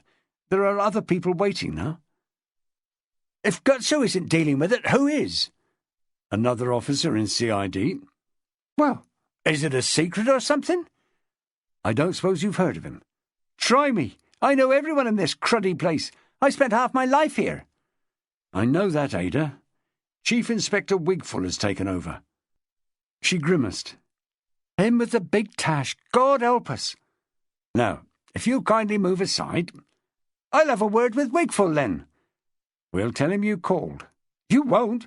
You'll take me to see him pronto. I have important information to impart." At this sensitive moment, the interior door opened and Peter Diamond stepped into the reception area on his way out. "Mr. Diamond!" Ada practically embraced him. "Can't see you now, Ada. I'm on an emergency." "Is it true you're off the case?" "What case?" "The missing woman. My friend Rose." He said with deliberate obtuseness, "I'm dealing with a murder. An old man, right?" Ada said bitterly, "Nobody bloody cares. You've written her off, haven't you? She's off your list. They moved a new woman in last night. It's like she's never existed. And how about poor little Hilda?" He crossed the floor and went through the door, leaving Ada still defiantly at the head of the queue. She would presently get upstairs to torment Wigful, he thought with amusement. Offloading the Royal Crescent case had been a wise decision. But halfway up Manvers Street he grasped the significance of something Ada had said. If they'd moved a new woman into Rose's room at Harmer House, they must have vacuumed it and changed the bed linen. Any chance of obtaining a sample of Rose's hair from that source had gone. The smile vanished. Young Gary Paternoster was alone behind the counter in the shop called the Treasure House when Diamond entered. He dropped the book he was reading and stood up guiltily. He was still wearing the suit, but a yellow tie with a palm tree design held promise that some of the previous day's man-to-man advice had sunk in. It was Diamond's first experience of a detectorist's shop. They had designed it to excite the customer with murals of gold and silver objects half submerged in sand. There was a real wooden chest open in one corner and filled with fake treasure picked out by a spotlight. But most of the space was taken up with metal detectors with their special selling points listed. Silent search, deep penetration, and accurate discrimination were the qualities most touted. You would need to make some major finds to justify the prices, Diamond decided. There was also a stand with books, magazines, and maps. "Relax, Gary," Diamond told the quaking youth. "I'm not here to make an arrest. I want to tap your expert knowledge. Have you ever heard of the Tormarton sea axe?" The question took some time to make contact. Mentally, Paternoster was still in the bedroom at the Royal Crescent. "It's a sword, isn't it? In the British Museum." "Right. I don't expect you to have its history off pat. It was found in the war by a farmer up at Tormarton, north of where the motorway is now. I know, he said. It's a place where detectorists go. The farm? Not the farm. No one's ever been allowed on the farm. I mean the general area. It was the border between two ancient kingdoms, Mercia and Wessex, so there were skirmishes, and there was a great battle in the 6th century. Where had he heard this about Mercia and Wessex? From the vicar, explaining the derivation of Tormarton's name. What great battle? Between the Saxons and the Britons. The Saxon army was fighting its way west for years, across the Berkshire Downs and to the south as well. This was the decisive battle. Hardly anybody knows about it these days, but it was just as important to our history as Hastings. It was the one that made modern England. If you've got a minute, there's a book on the stand. Diamond wasn't sure how much he needed to know of 6th century history, but he was going to get some. Young Paternoster was fired up. Here it is. As the Anglo-Saxon Chronicle tells us, in 577, Cuthwain and Coelin fought against the Britons and killed 3 kings, Conmail, Condidan and Farinmail, at the place called Durham, and they captured 3 of their cities, Gloucester, Cirencester and Bath. At Durham, it says. A mile or so southwest of Tormarton, actually. The West Saxons, under the command of their king Coelin, cut the Bath to Cirencester Road, the A46 as it is now, and camped a little to the west, at Hinton Hill Fort. Hinton I've heard of. The Britons had assembled 3 armies, 2 from the north and the other from the south, and they sensibly combined forces. But this required strenuous manoeuvres to avoid being picked off separately by the Saxons. It's likely that their fighters were exhausted and dispirited before the battle. Moreover, they made the tactical error of trying to attack the well-defended Saxon army by pushing up the hill. They suffered a massive defeat. Wessex was established in the southwest, and the Britons retreated to Cornwall and Wales. Stirring stuff, said Diamond. So what can you tell me about the Tormarton sword? Was that thrown down by some unlucky fellow who copped his lot? I doubt if it was ever used in battle. I think it was partly made of silver, with some precious stones inlaid in the hilt, the kind of sword a nobleman owned as a symbol of his power. I guess it belonged to an important Saxon. Let's see if there's anything about it in these other books. Anglo-Saxon artifacts shouldn't mention it. He took another book off the stand and turned to the index. Oh, it's here, with a picture. He found the page and handed Diamond the book. It was a colour photograph of a short, single-bladed sword with its scabbard displayed beside it. The Tormarton Seax, unearthed on farmland in northwest Wiltshire in 1943, the caption read. This Frankish design came into use in England during the 7th century. The pommel is decorated with garnets set in silver, probably worked by a Frankish silversmith. The scabbard is also of silver, acquired by the British Museum. Handsome, said Diamond. But 7th century, Paternoster pointed out, well after the Battle of Durham. By then Tormarton was firmly in Saxon hands. So, what do you reckon, Gary? How did it get in the ground? Difficult to say. Sometimes when people were being invaded or attacked, they buried valuable things to keep them safe, meaning to dig them up again later. If that was what happened, the sword should have been declared treasure trove, and the British Museum would have paid the farmer its market value. If it was buried in a grave, it belonged to the landowner. He might sell it to the museum, but he could bargain for a better price than the valuation. Either way, he makes some money. Unless he decided to keep the treasure. If it isn't treasure trove, he's entitled to hang on to it. How do they decide? By inquest, so it's up to the coroner and his jury. They have to try and work out why it was buried. If it's found in a situation that is obviously a grave, there's no argument. It belongs to the landowner. How can anyone tell? I suppose if it's lying beside a skeleton. Archaeologists can usually tell. The difficulty comes with isolated finds. Was this an isolated find? Paternoster shrugged. I've never heard of anything else turning up there. But to my knowledge, the farm has never been searched or excavated. If the owner doesn't want you there, there's nothing you can do. And he's said to be dead against us. He's been asked many times. People like me can't wait to get up there with our detectors. How does it work? Diamond asked. Detectoring? I understand the principle, but what do you do exactly? The young man started to speak with genuine authority. First, you have to get the farmer's permission, and like I say, that isn't so easy. I offer 50-50 on any fines, but we're still just a nuisance to some of them. Obviously, I wouldn't ask if the field has just been sown, and a freshly ploughed field isn't ideal because of the furrows, you see. It's better when the soil is flatter, because more coins lie within range of your detector. So I like a harrowed field to work in. Do you find much in fields? Not so much as in parks or commons where people go more often, but what you find is more interesting. Such as? Silver medieval coins. My average is one every 2 or 3 hours. I've also found ring brooches, buckles, and bits of horse harness. In bare fields? You've got to remember that in centuries past, hundreds of people worked those fields. It was far more labour-intensive than it is these days, with so much farm machinery. Diamond picked up one of the detectives and felt its weight. What's your most powerful model? The 2-box, this one over here. It's designed for people searching for hoards rather than small items like single coins. He picked up a contraption with 2 sensors separated by a metre-length bar.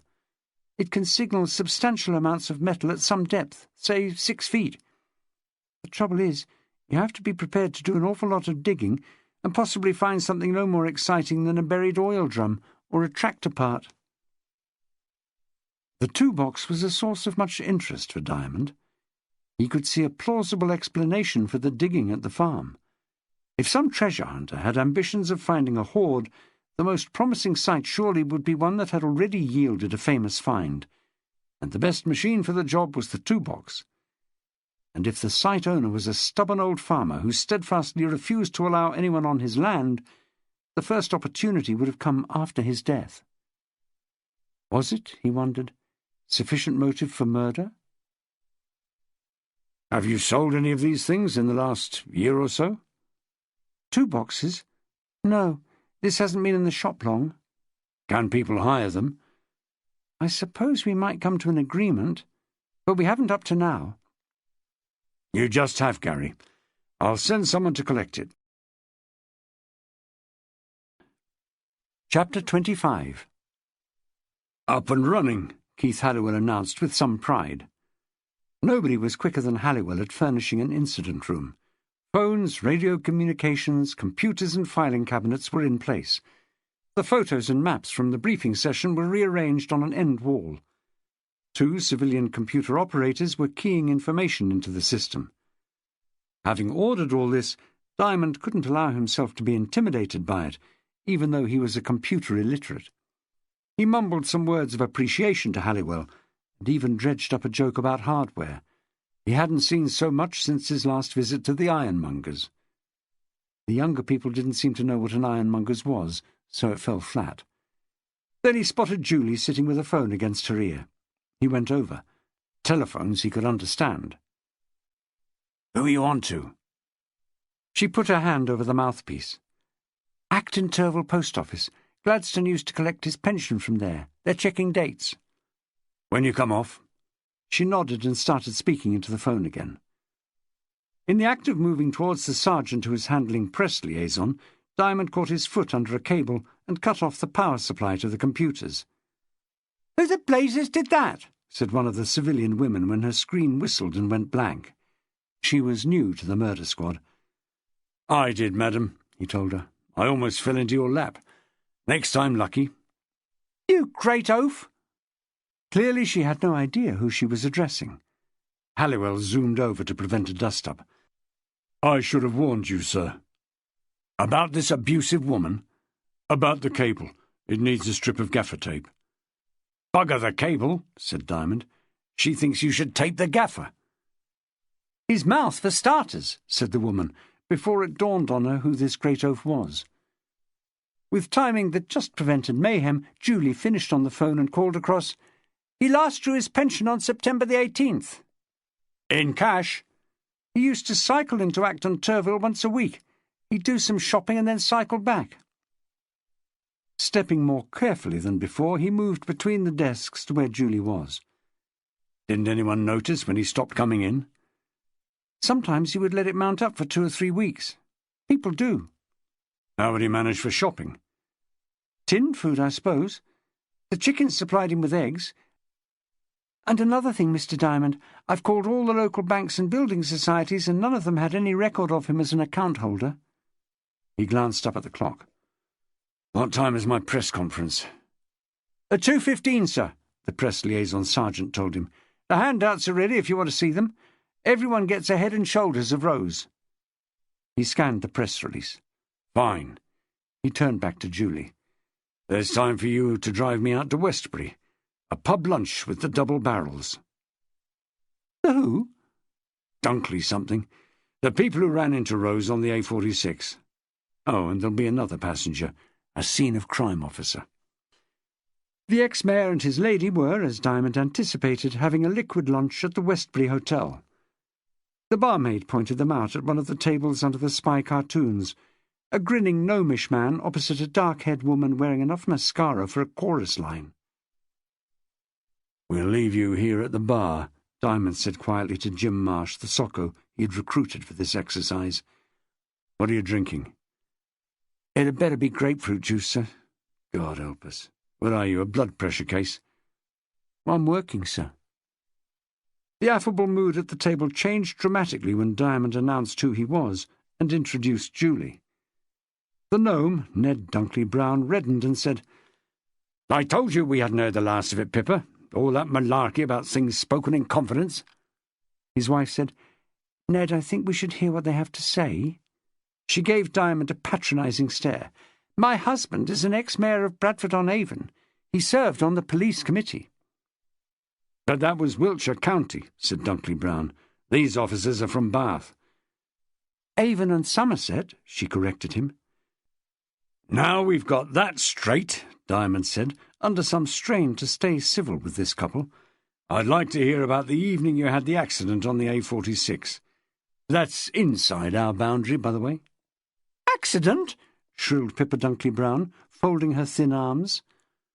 Don't say another word, Dunkley Brown commanded his wife. No comment. Diamond took a long, therapeutic swig of beer. We're not from Traffic Division, sir. We're CID. People's mistakes at the wheel are someone else's pigeon. The Dunkley Browns exchanged looks. We're investigating the young woman you met that evening. Called herself Rose. Oh, yes, said Dunkley Brown in a faraway tone.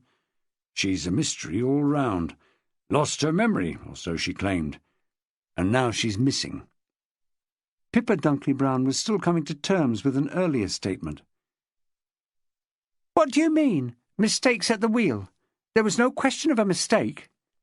Leave it, said Dunkley Brown through his teeth. The training in local politics took over as he diverted along the safer avenue. Missing, you say? But she was in here speaking to us, with a large woman. Ada Shaftesbury, yes. Rose hasn't been seen since the day you spoke to them. Julie put in quickly, We're not accusing you of anything. I should damn well hope not, said the wife. Indifferent to the mood of mild hysteria, Diamond explained patiently, We're retracing Rose's movements as far as they're known. It all started with you meeting her on the road and transporting her to the hospital. We don't know anything about her before that evening. Nor do we, said Dunkley Brown. She was unconscious. Unconscious when she walked into the road? Not then, but after. We didn't get a word out of her. We took her to the nearest hospital. Hospital car park. In spite of his efforts, Diamond was getting increasingly irritated with this couple. Julie said, Did she appear to be waving you down? She put up her arms, said Dunkley Brown, but she was out in the road by then. Lunacy, said his wife. He added, Anyone would raise an arm if a car was bearing down on them. We weren't speeding, said she.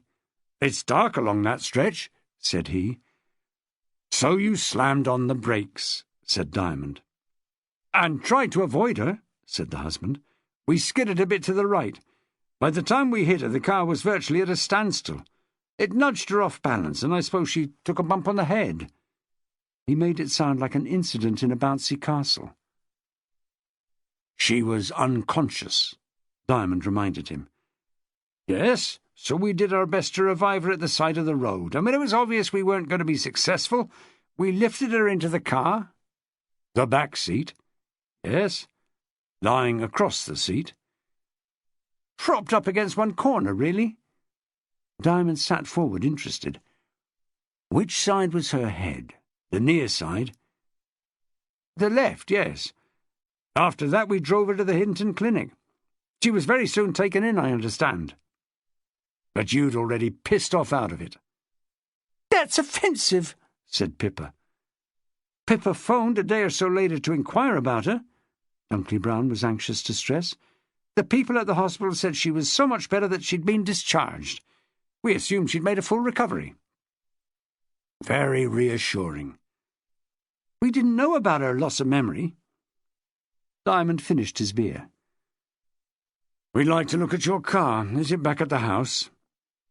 The colour drained from Dunkley Brown's face. "But you said you weren't here to inquire into the accident." "As a traffic offence, it doesn't concern me, sir.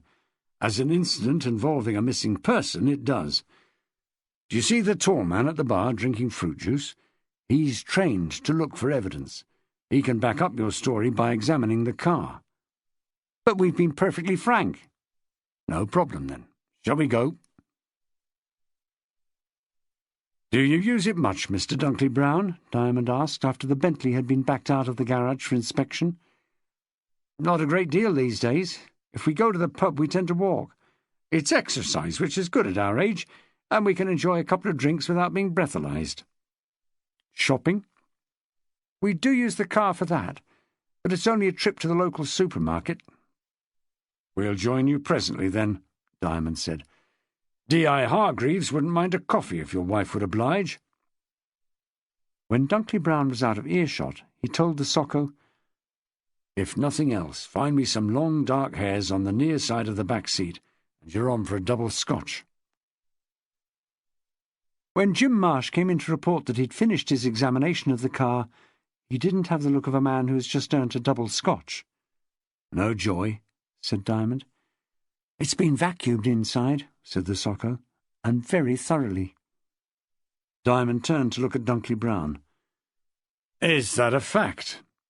A shrug and a smile. "There's no law against hoovering one's car, is there?" "I know why you did it." "You may well be right, Mr. Diamond. We'd have been fools to have left any evidence of the girl there." "May we see your hoover?" "Certainly. Only at the risk of upsetting you, I'd better admit that we emptied the dust bag right away. It was collected by the dustmen the same week." Diamond was not at his best during the drive back to Bath. Not a word was said about the abortive search of the Bentley's interior. Nothing much at all was said. Each of them knew how essential it was to find a sample of Rose's hair. Diamond's far from convincing theory linking her to Gladstone's murder could only be taken seriously if the hairs found at the farmhouse were proved to be hers.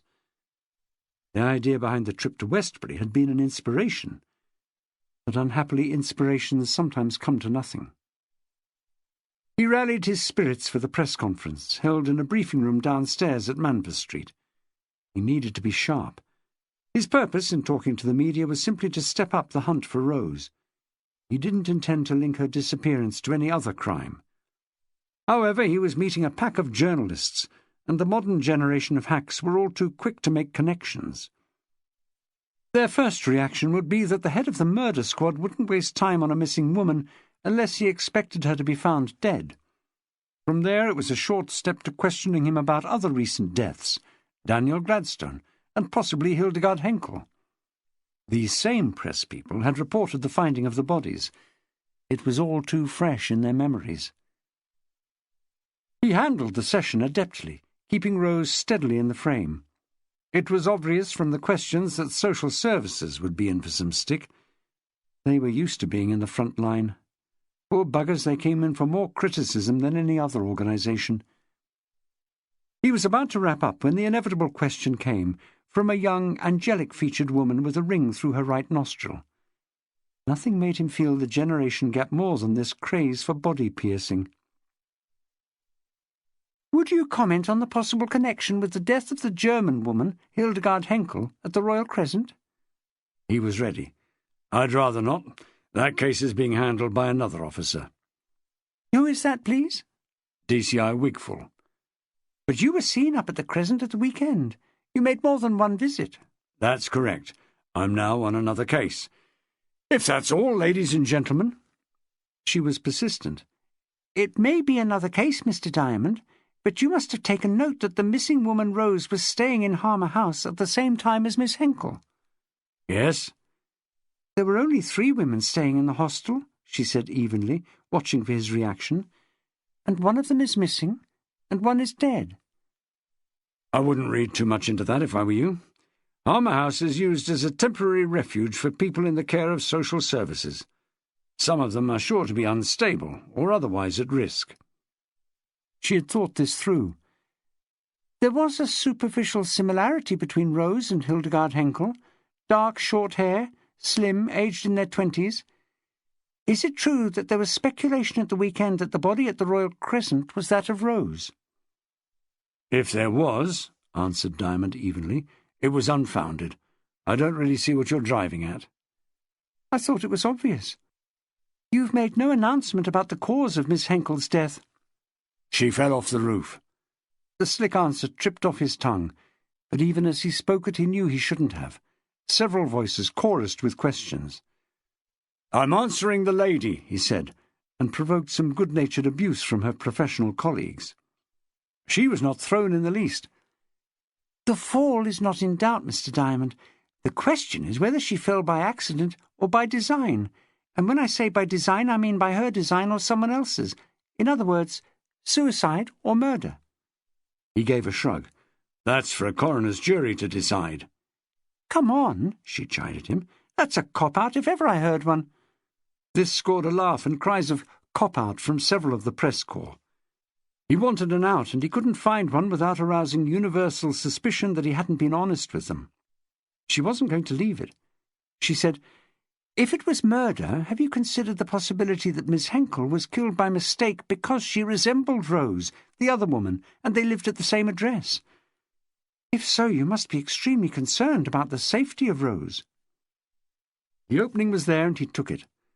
"Of course we're concerned, regardless of this hypothesis of yours. That's why I called this conference. We're grateful for any information about Rose. The cooperation of all of you in publicising the case is appreciated." He nodded across the room, avoiding the wide blue eyes of his inquisitor, and then quit the room fast. "Who was she?" he asked the press sergeant. "Ingeborg Smith. She's a freelance doing a piece on missing women for one of the colour supplements, she says." "If she ever wants a job on the murder squad, she can have it." He sought out Julie and found her in the incident room. "When you spoke to Ada yesterday, did she say anything about the press?" "She may have done. She did go on a bit." "She went on a bit to a newshound who goes under the name of Ingeborg Smith, unless I'm mistaken." "What about?" "The possibility that Hilda was killed in error by someone who confused her with Rose." Julie said, "It sounds like Ada talking, I agree." She picked up the phone pad. "There's a large package waiting for you in reception." "That'll be my 2-box. I'll leave it there for the present." "Your what?" 2-box. "It sounds slightly indelicate." "Wait till you see it in action. Has anything else of interest come in?" She made the mistake of saying, "It's early days." "What?" His face had changed. "I mean, all this was only set up a couple of hours ago." "All this?" He flapped his arm in the general direction of the computers. "You think this is going to work some miracle? We've got a corpse that was rotting at the scene for a week, and you tell me it's early days? The only conceivable suspect has vanished without trace. Forensic have gone silent. Julie, a room full of screens and phones isn't going to trap an old man's killer." "It can help." He turned and looked at the blow-up of Rose's face pinned to the corkboard. "What I need above all else is to get a hair of her head. 1 hair." Julie said nothing. They both knew that the best chance had gone when Rose's room at the hostel was cleared for another inmate. Dunkley Brown's car had been a long shot that had missed. He wouldn't leave it. Let's go over her movements.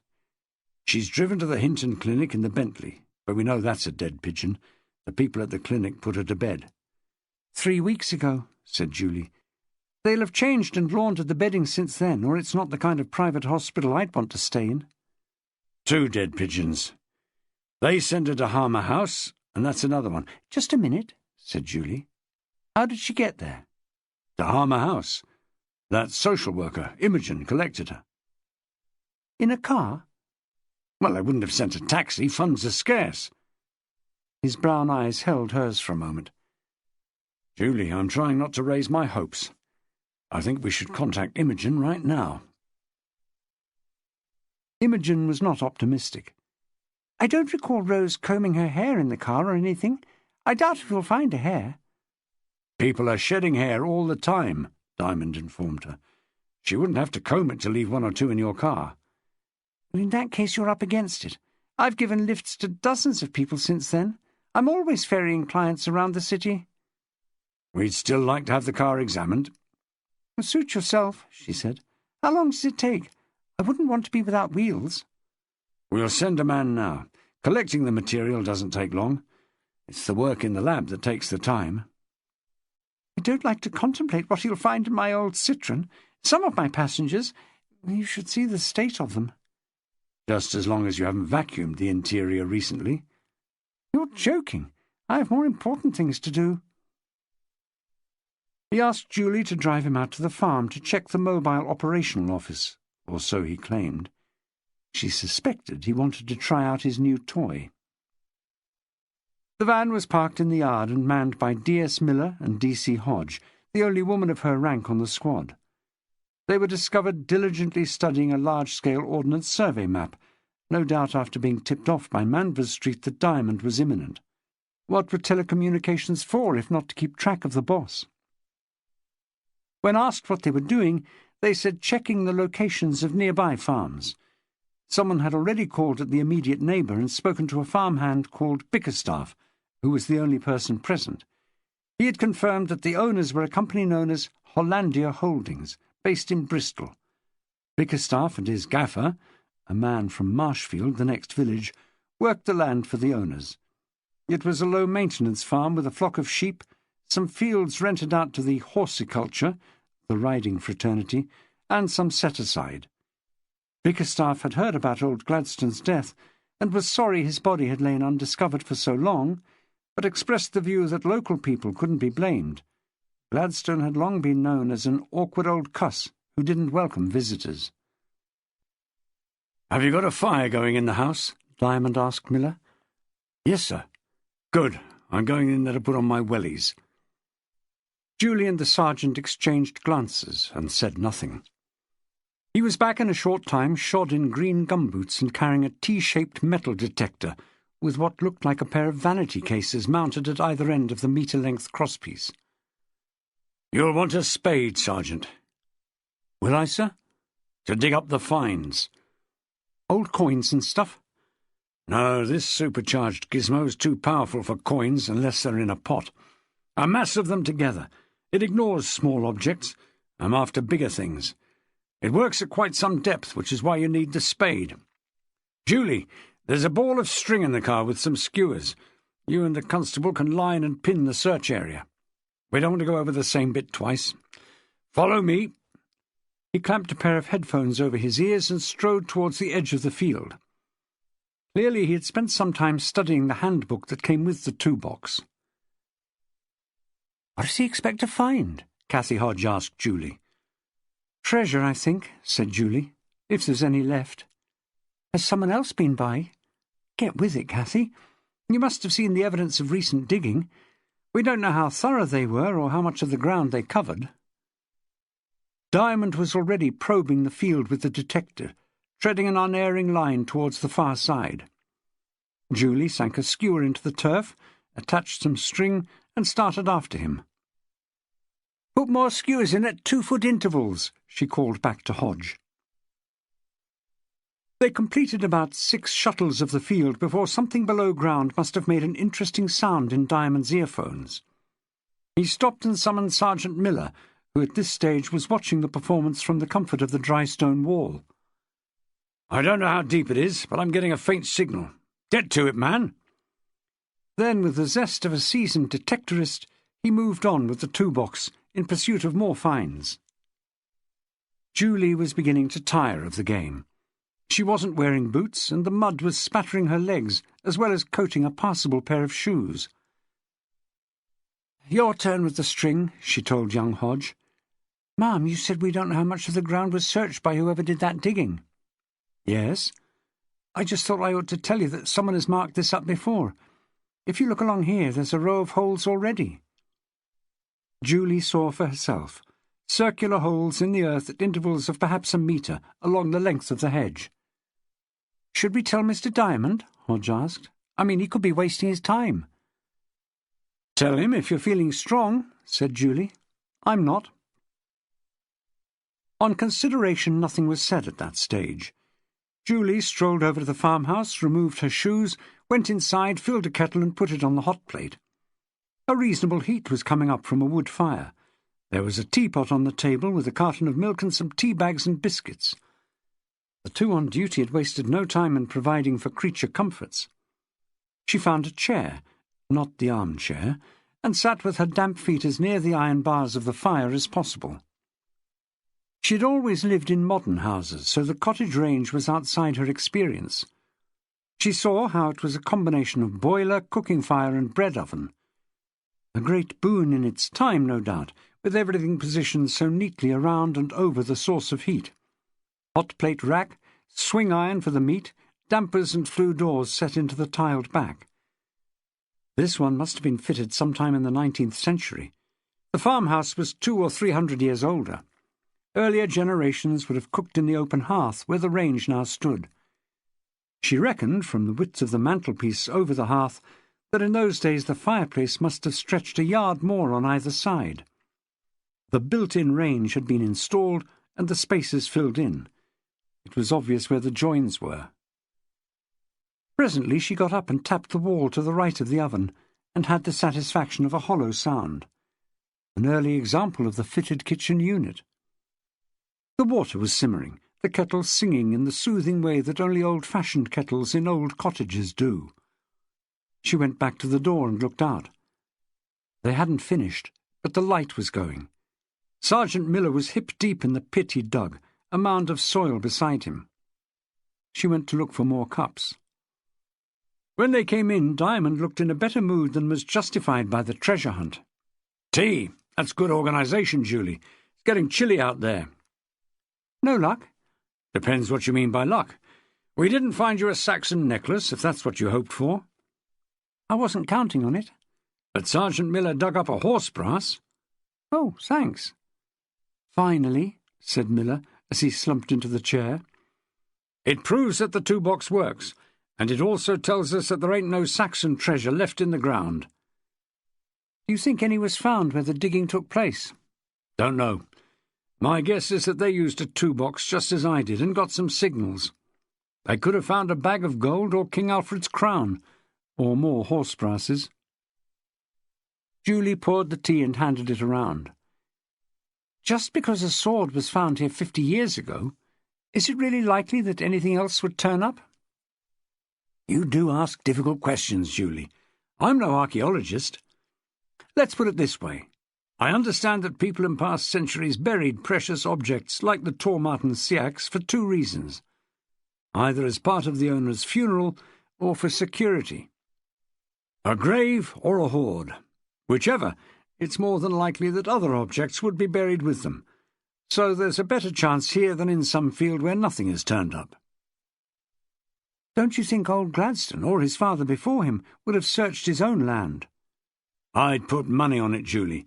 But let's remember that metal detectors weren't around in 1943, not for ordinary people to play with. They started going on sale in the late 60s. By that time, the Gladstones must have dug most of their land many times over and decided nothing else was under there." "They missed the bloody horse brass," said Miller with feeling. And they could have kept missing a Saxon hoard, said Diamond. A ploughshare doesn't dig all that deep. There are major finds of gold and silver in fields that have been ploughed for 1,000 years. You're beginning to sound like a metal detector salesman, said Julie. A high-pitched electronic sound interrupted them. What's that? My bat phone, said Sergeant Miller. He'd hung his tunic on the back of the door. He picked off the personal radio and made contact with Manvers Street. They all heard the voice coming over the static. Message for Mr. Diamond. We have a reported sighting of a woman he wants to interview in connection with the Rose Black inquiry. She is called Doreen Jenkins. Repeat, Doreen Jenkins. She was seen in Bath this afternoon. Give me that, said Diamond. He spoke into the mouthpiece. Who by?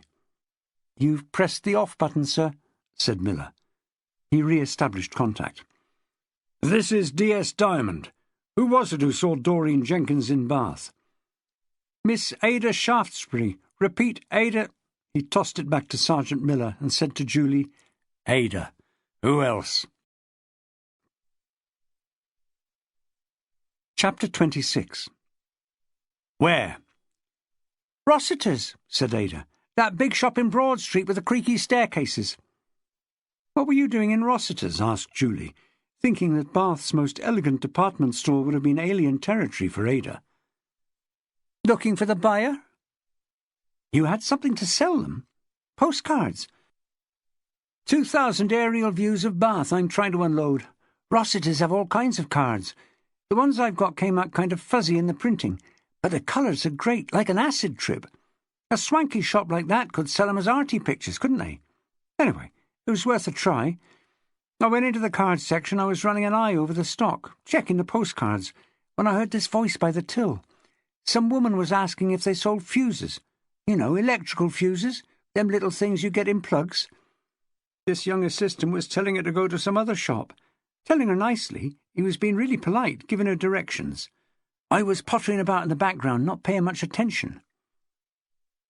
Your mind on other things, said Diamond, meaning shoplifting. If you want to hear this... Go on, Ada, what happened? It was her voice. Sort of familiar, la-di-da, going on about fuses as if every shop worth twopence ought to have them.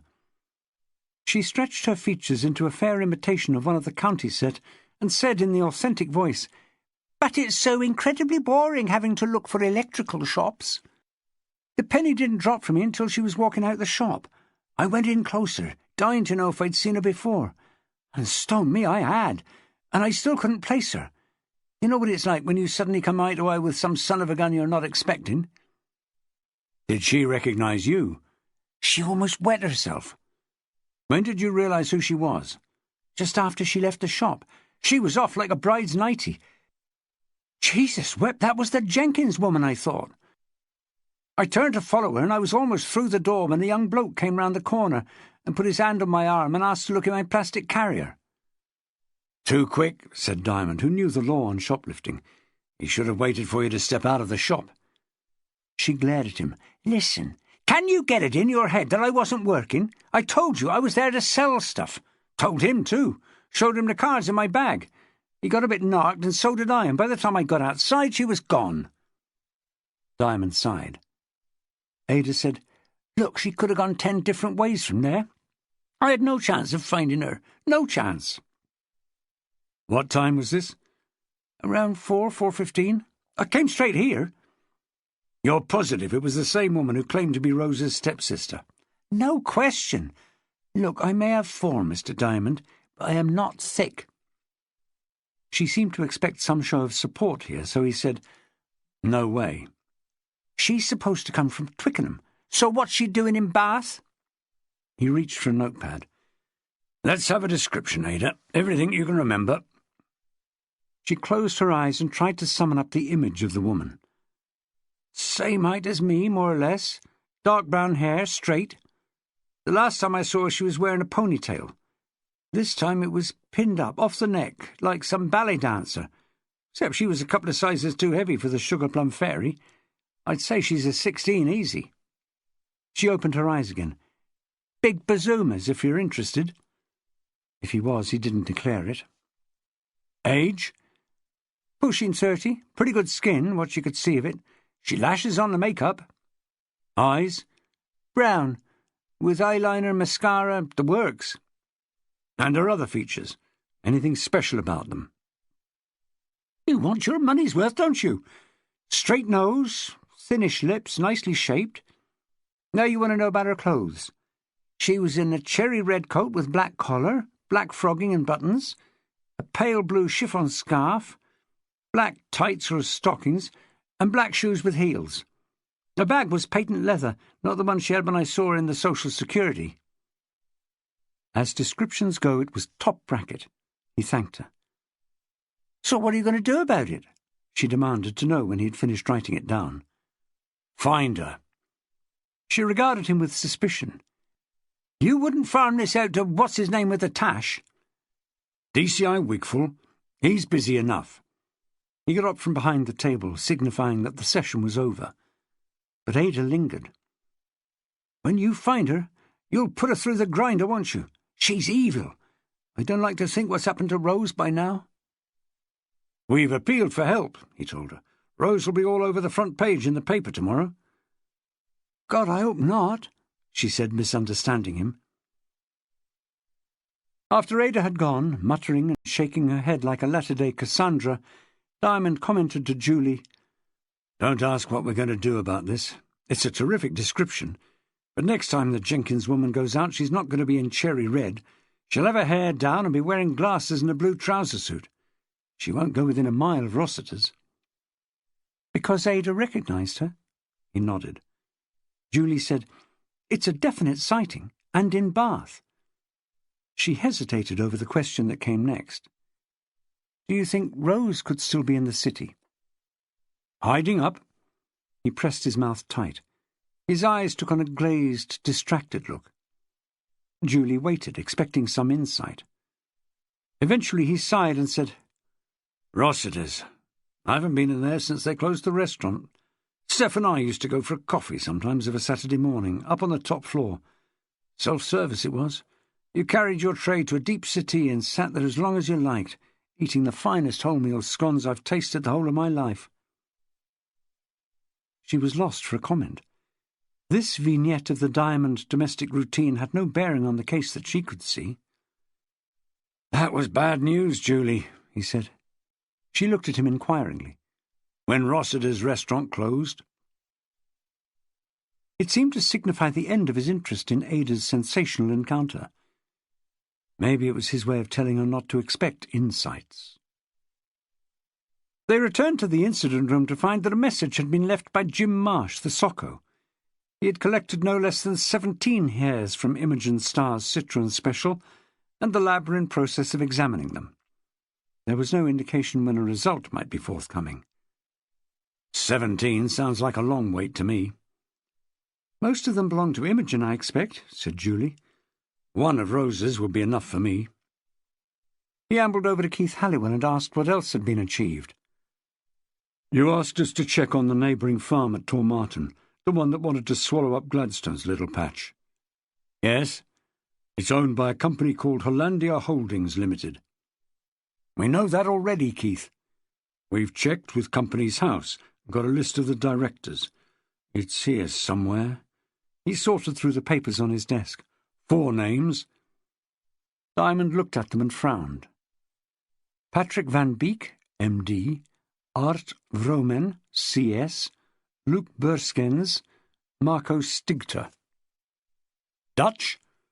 Well, it is called Hollandia. Yes, and we're all in the common market, and the Dutch know a lot about farming. What are the letters after the names? Is Van Beek a doctor?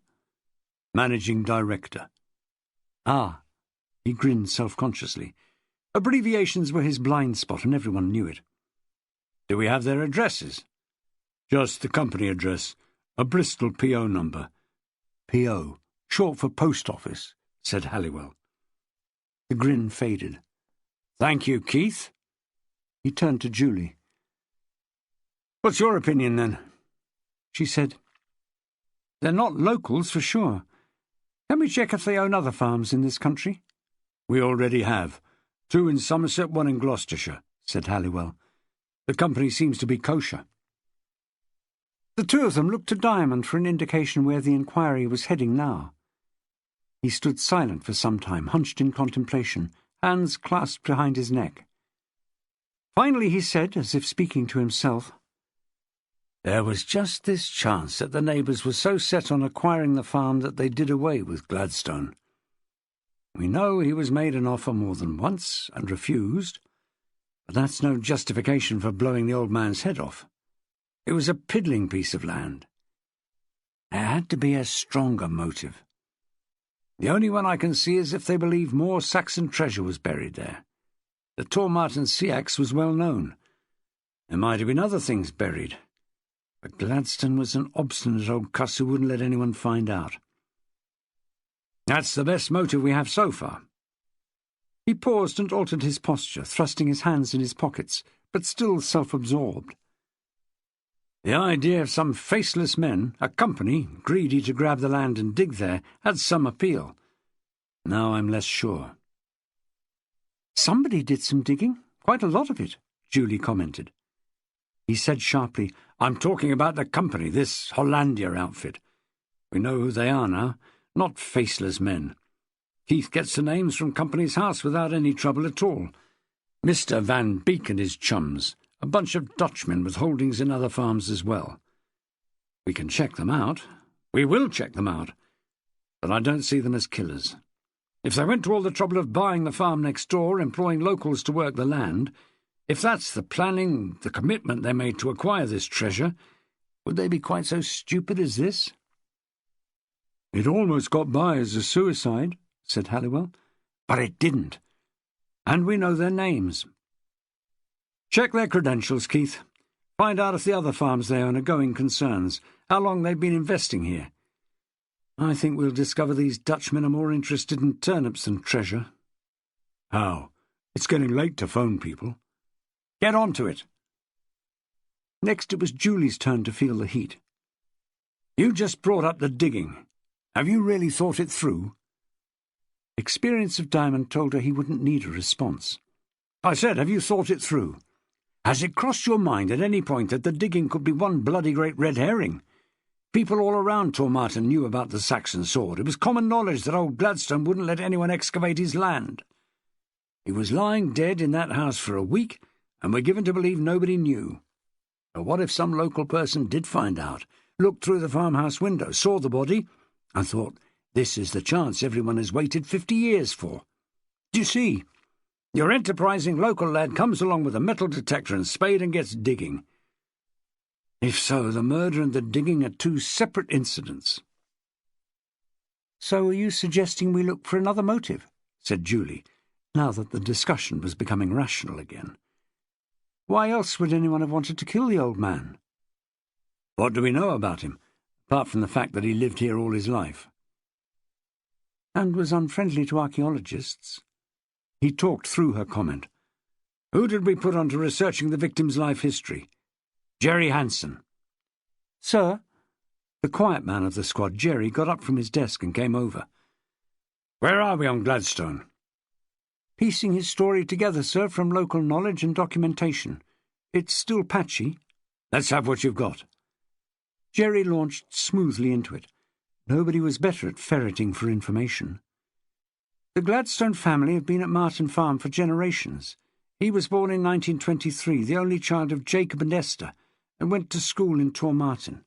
Left when he was 14 and worked for his father. Seems to have joined in village life in those days." Diamond gave a nod. "Young and carefree, according to the vicar. That's a tearaway in the language you and I speak." "Well, he certainly married young, at 19 in 1943. In fact, they were both 19. She was May Turner, a London girl who was living in the village during the war."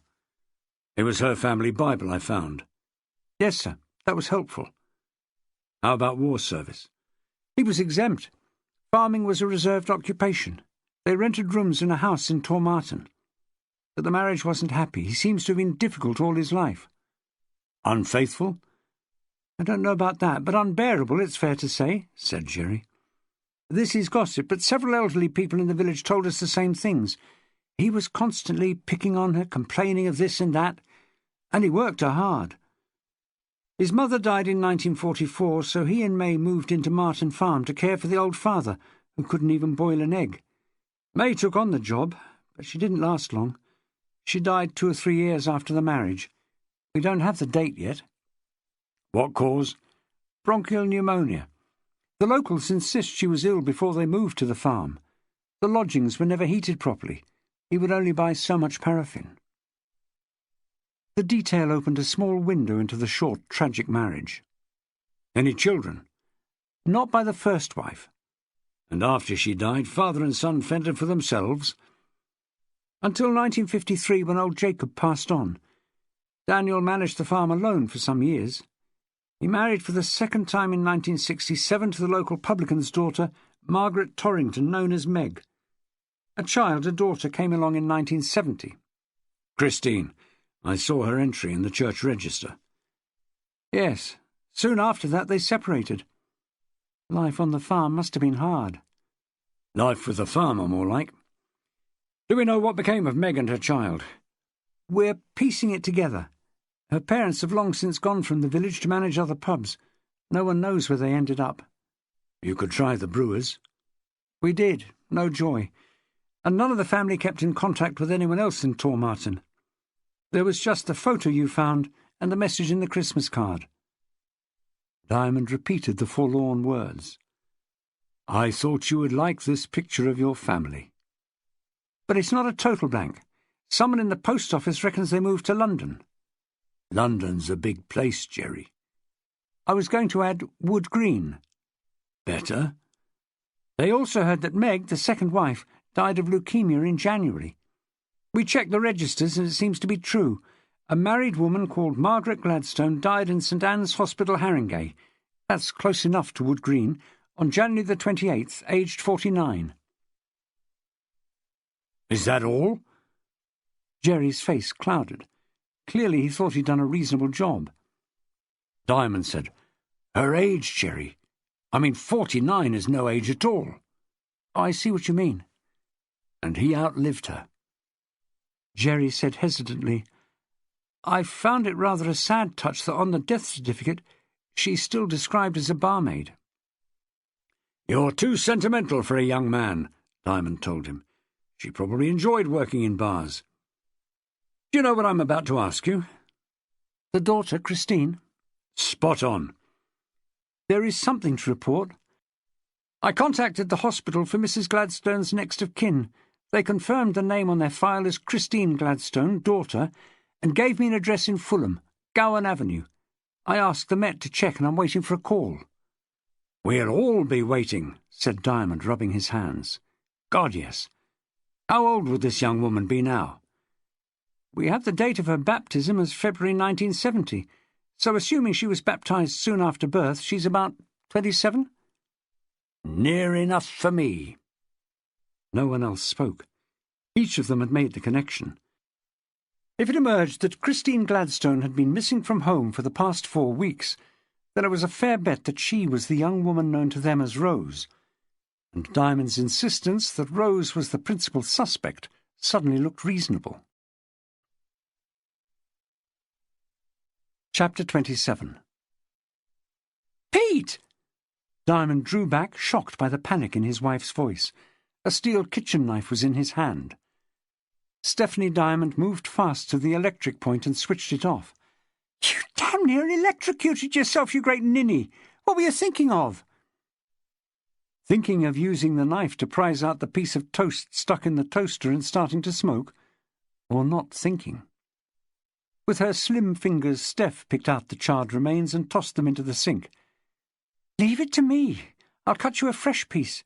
You've never been able to cut bread evenly, he said. If we used a cut loaf. You know why we don't, she said, trimming off the overhang he'd left on the loaf. What's the matter with you? I nearly had a corpse of my own to deal with. Thinking of other things. She cut an even slice and dropped it into the toaster and switched on again. She didn't ask any more. If he wanted to tell her, he would. Other things probably meant the details of his work that Steph preferred not to know. On the whole, she was happier being given gossipy news of the Manvers Street staff. Wigful, The ambitious one Peter called Mr. Clean, making it sound like a term of abuse, or Winking, Blinking and Nod, the 3 assistant chief constables, and Julie Hargreaves, the plucky young inspector who smoothed the way, dealt with the murmurings in the ranks, and made it possible for her brilliant but testy and brutally honest boss to function at all. "I'm sleeping better, Steph." You don't have to tell me that. "I reckon the tension isn't hyper anymore. Things are humming nicely again." You're doing an honest day's work.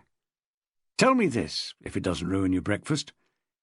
Why would a woman murder her father of 71, who she hasn't seen since she was a small child? Ruin breakfast? Lunch as well, she thought. But he seemed to need her advice. This is the one whose picture is in the local paper. He nodded. Insanity? His eyebrows popped up. That's a theory no one has mentioned up to now. She looks confused. She is. She lost her memory, allegedly. But people who met her say she's rational. And you think she shot that old man in Tormarton? Now he looked at her in awe. She'd just made a connection it had taken him days to arrive at. Crosswords getting too easy, are they? You're having to read the rest of the paper? She smiled faintly. You're spot on, he said. She's the daughter, and she was found wandering a mile or so from the scene on the day of the murder. Today I expect to get the proof that she was present in the farmhouse. I'm still uncertain as to her motive. What does it take for a woman to tie her father to a chair and fire a shotgun at his head? Did he abuse her as a child? Don't know. That's something you might consider, Steph said. Anger surfacing after many years. She's supposed to have lost her memory. That could be due to repression. She blocks it all out after killing him. She wants to cleanse herself. The mind can act as a censor. Is it a possibility here? Could be. The mother left him only a few years after they married. Steph spread her hands. If the mother found out... But then she sent him a Christmas card with a photo of herself and the child. I thought you would like this picture of your family. God's blessings to us all at this time. Would an angry mother do that? She thought for a moment and said, I doubt it. Maybe she never knew of the abuse. He tried his own pet theory on Steph. This woman, the mother, she died in January of leukemia. This is speculation, but I wonder if Rose, the daughter, sorting through her mother's things as she would, being next of kin, found something, a letter, say, or a diary, that revealed some family secret. Such as? Cruelty to her mother is the best bet. A history of violence or meanness that outraged her when she discovered it. She'd watched her mother die prematurely at 49.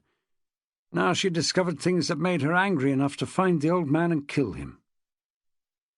You could be onto something there. You really think so? But you're not going to know the answer until you find her. True. Instead of trying to work out why she killed him, isn't it better to focus on finding her? You mean she'll roll over and tell all? Oh, I guess you're right, as ever. He spread marmalade on his beautifully even piece of toast and left for work soon after. The Metropolitan Police confirmed overnight that Christine Gladstone had not used her flat in Gowan Avenue, Fulham, since at least the last week in September. They'd found a heap of unopened mail waiting for her. Her landlord knew nothing about her absence because she paid her rent by banker's order. The people in the other flat thought she was on a foreign holiday. Diamond handed the fax back to Halliwell. We're closing in, Keith. I'll get up to London today and look at the flat. Julie can drive me. You're in charge here at the cutting edge. Halliwell grinned. Expecting results from our press conference? Diamond was determined to be upbeat. I said we're closing in, Keith. It's all coming together. For example, I'm about to get the latest from Jim Marsh. But Jim Marsh, the pathologist, wasn't about. He wasn't at the lab either. Undaunted, Diamond asked the exchange to get his home number. Who's this? The voice of a man on temazepam. Or gin. Shouldn't you be in work like the rest of us? I'm sitting here like a Buddha waiting for results from you. Gave them to Julie? Couldn't get hold of you last night. Called her at home. She isn't in yet. Have we come up trumps? Marsh was becoming more coherent, and he didn't sound like a man with a winning hand. Worked until bloody late. 3 of us. And? I took a sleeper when I got home. If I work late, I can't get off to sleep. He was off on a tangent. What about the hares, Jim? Hares? The tests you were doing. Tests, yeah. I told you I found how many specimens of hair? 17. 17. 11 from the owner of the car. Imogen Starr. That left 6. 6. And when we analysed them, they came from 3 subjects. You're going to be pissed off, Mr. Diamond. None of them matched the 2 hairs we found in the farmhouse. He couldn't believe it. You drew a complete blank? It doesn't prove a thing either way. She could have sat in the car without losing her hair. What do I do now? Find the lady, I reckon. Oh, cheers! We still have the 2 hairs from the scene, Marsh reminded him. That's the good thing about NAA. We don't destroy the evidence in the test. Those hairs will be useful at the trial. What trial? After he'd slammed the phone down, he realised he had not actually thanked Marsh and his team for working overtime. For once he remembered his manners, pressed the redial button and rectified that. Marsh listened and said, "Mr. Diamond." "Yes." "Would you get off my phone now?" He gave the disappointing news to the others in the incident room and then added, "It's not all gloom and doom. With the Met's help, we've confirmed that Christine Gladstone, alias Rose Black, the victim's daughter, has been missing from home since the end of September. I'm off to London shortly to search her flat. Meantime, Keith will take over here. Since we went public yesterday, a number of possible sightings have come in." Halliwell summed up the paltry results. 7 reported sightings and 2 offers of help from psychics. The missing woman had apparently shopped in Waitrose and Waterstones, cycled down Widcombe Hill, eaten an apricot slice in Scoffs, appeared at a bedroom window in Lower Weston, studied Spanish in Trowbridge, and walked 2 Afghan hounds on Lansdowne. One of the psychics thought she was dead, buried on the beach at Weston-super-Mare, and the other had a vision of her with a tall, dark man in a balloon. All of it, however unlikely, was being processed into the filing system and would need to be followed up. The squad heard the results in silence. Appeals for help from the public had predictable results. You had to hope something of substance would appear. As yet, it had not. "Do we go national now?" Halliwell asked. "No. We knock on doors in Tormarton," said Diamond. "House to house. Someone up there knows about the digging, if nothing else. There were 7 large holes, for God's sake, and they didn't have a JCB. It took days. They were tidy. They filled in after, covered over any footprints. Get a doorstepping team together, Keith, and draw up some questions that we can agree." "Is it worth targeting the metal detector people, the guys who spend their weekends looking for treasure?" He snapped his fingers. "Of course it is. Good. Send someone to Gary Paternoster, the lad who runs the shop in Walcott Street, the Treasure House, and get a list of his customers, plus any clubs that function locally. Julie and I are off to London shortly to—" He looked around the room. "Where the hell is Julie?" "Haven't been in yet," said Halliwell. "Any message?" Halliwell shook his head. "What time is it?" Diamond asked. "She would have called in by now if she's ill." Shortly after 9 that morning, William Allardyce came out of the house in the Royal Crescent and looked for the blue BMW. It wasn't in its usual place. Then his attention was caught by a fat man dressed in eccentric clothes and behaving oddly, and he was reminded of the filming of Pickwick. All the residents had been paid to park elsewhere the previous night. His BMW was in the circus. Annoyed with himself, he set off at a canter along Brock Street. He didn't like being late for appointments. he hadn't allowed for the extra 10 minutes this would add to his short journey. He was due to meet an important client at the Bath Spa Hotel. When he reached his car, it was already 9:15. He unlocked and got in. The moment he sat down, he realized something was wrong. A crunch, a solid sensation when the springs took his weight. He got out. As he feared, he had a flat, one of the rear tires. He kicked it, and the casing gaped. This wasn't a simple puncture. Some vandal had slashed it. So far as he could see, other cars nearby had not been damaged. His was singled out. There was no time to change the tire, and he was without his mobile phone. The nearest taxi rank was at the bottom of Milsom Street. He decided to return home and phone the hotel to say the earliest he could manage was 9:45. While he was waiting for a taxi, he would also phone for the police. Julie's non-arrival at the incident room was the result of a night without much sleep. Late last evening, Jim Marsh had called her at home to report the disappointing result of the hair analysis. People who knew Diamond's volatile moods tended to take the soft option and give Julie the bad news and ask her to relay it to him. She had decided to save it for the morning. About 1:30 a.m., her brain churning over the day's events for the umpteenth time, still fretting at the lack of progress, she reached for the light switch and sat up to read, hoping some science fiction would engage her mind more than hair samples that didn't match. Charlie was away on duty in Norfolk. She opened Dune, a book she was rereading and enjoying even more the second time. Soon the chill in the room got uncomfortable. She reached for a drawer and took out a thick cardigan and wrapped it around her shoulders. As she brought the sleeves across her chest, she happened to notice a hair attached to the ribbing. Automatically, she picked it off and dropped it over the edge of the bed. She carried on reading. Some minutes passed before this unthinking action was replayed in her mind. Then an idea came to her that kept her from sleeping for another 2 hours. In the morning it still seemed worth following up. She hoped she could deal with it before Peter Diamond got into work. By 9 she was at the social services office, just along the street from the Nick. Unluckily, Imogen's star had also had a disturbed night and didn't turn up until almost 9:30. Julie told her that the hair samples from the car had proved negative. "We're still hoping to find one of Rose's, and I had a thought last night. When you brought her back from the hospital, what was she wearing?" "Her own things," said Imogen.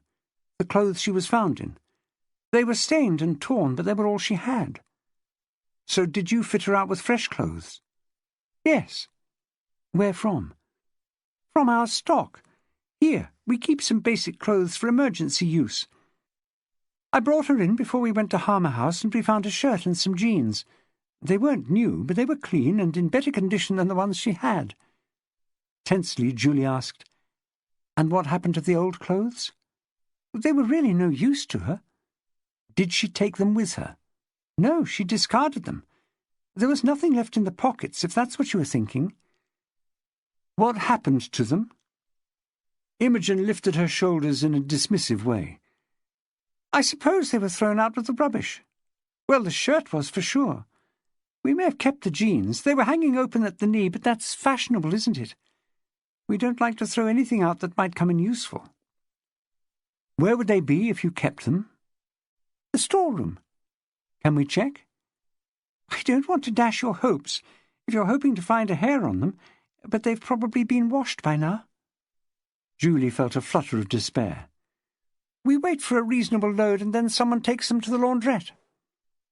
"But I'd like you to check, please," Julie insisted.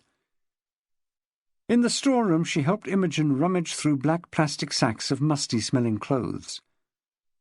"Most of these haven't been to the laundry?" "Yes, we've obviously been stockpiling." Eventually, Imogen looked into a bag and said, "This could be them." "Careful," Julie warned. "Don't lift them out." "How can we tell if they're hers if we don't lift them out?" "Look at them in the sack. Spread it open. Keep your head back if you can. We don't want to catch one of your hairs." Imogen found the rip in the knee she remembered. Resisting the temptation to see if she'd really got lucky, Julie tied a knot in the top of the bag and carried it through the street to the police station. She went in search of Jim Marsh. Eventually she arrived at the incident room at 10:20. The meeting was over and people were going about their business with a quiet sense of purpose, so each word of what followed was heard by most of the squad. "It looks nice," Diamond said in his heavy-handed way. I beg your pardon? "The do. Been to the hairdresser's, have you?" There was an awkward interval. Then Julie said, "Obviously I should have called earlier, but I didn't think it would take so long." "The highlighting?" She'd had enough. "Will you listen? I don't fix personal appointments in police time. As a matter of fact, the last time I was due to have my hair done, you put me on overtime, so I had to cancel. If you want to know where I was first thing this morning, it was on police business on my own initiative. Is that allowed?" "All right, I'm out of order," he said without sounding as if he meant it. "Where were you?" She told him about her last-ditch idea of tracking down Rose's rejected clothes and of locating the jeans in the storeroom. His entire approach altered. "I hardly dare ask. Have you shown them to Marsh yet?" "That's why I'm so late. He was still at home." "I know, but did he find anything?" "He said it had to be examined in a controlled situation or some such phrase." "Here?" "In the Sockos section, I think." He picked up a phone and pressed the internal number. He was through to Marsh directly. "You have? With what result?" "Brilliant! I know, you don't have to tell me that. Just rush it to the lab and see if we're in business, will you?" He put down the phone and smiled at Julie. "One dark hair, 9 centimetres long.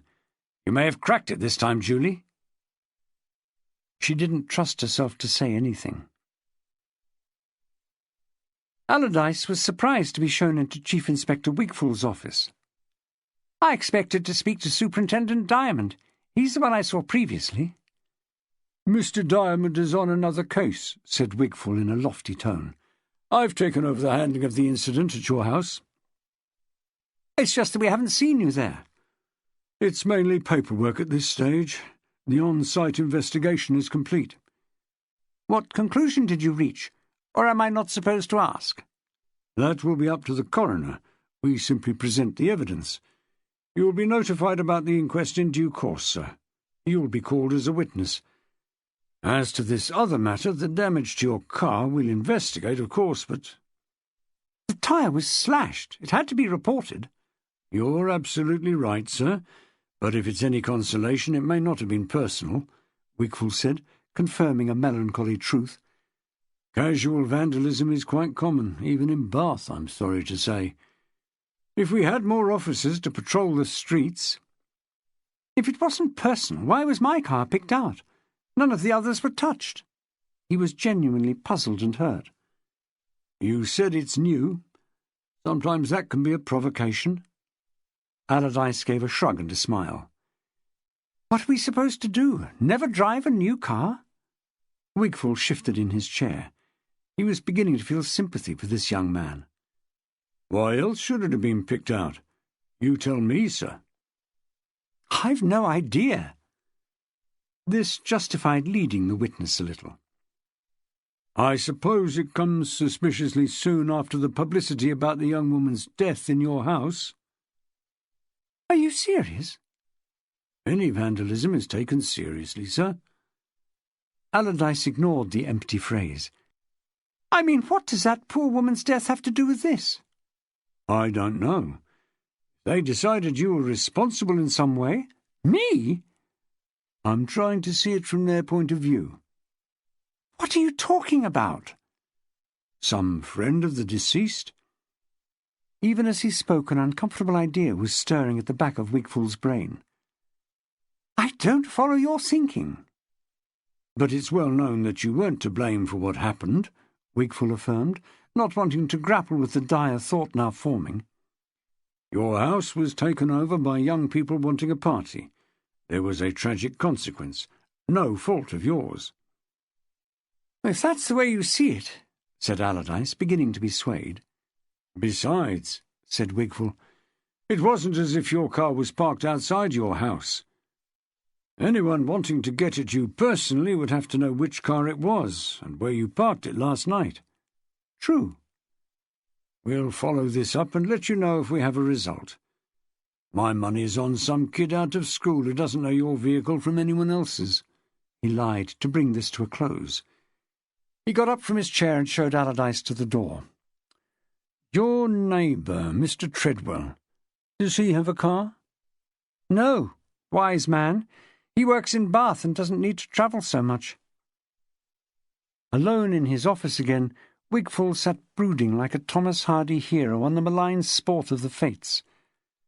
Finally he sighed, pressed the intercom, and spoke to the control room. "Send someone round to Harmer House, would you, and bring in Ada Shaftesbury?" "Yes, I repeat, Ada Shaftesbury." Chapter 28. Somewhere east of Reading on the M4, Diamond said to Julie, "We've got some fences to repair, you and me." She didn't speak, so he amended it. "I've got some fences to repair." They drove another half-mile in silence. "I said I was out of order, didn't I? Meant it too. You know me by now, Julie. Things start going wrong and I get stroppy. That's all it was back there. Jim Marsh had just been on the line telling me his tests were negative." She was driving as if she had a sleeping cobra on her lap. "That's the difference between you and me," Diamond talked on. "I take my disappointment out on other people, anyone in the firing line, while you get on and sort out the problem." Not a flicker. He opened the glove compartment. "There were some polos in here last time I looked. Fancy a mint?" She mouthed the word no without even a glance towards him.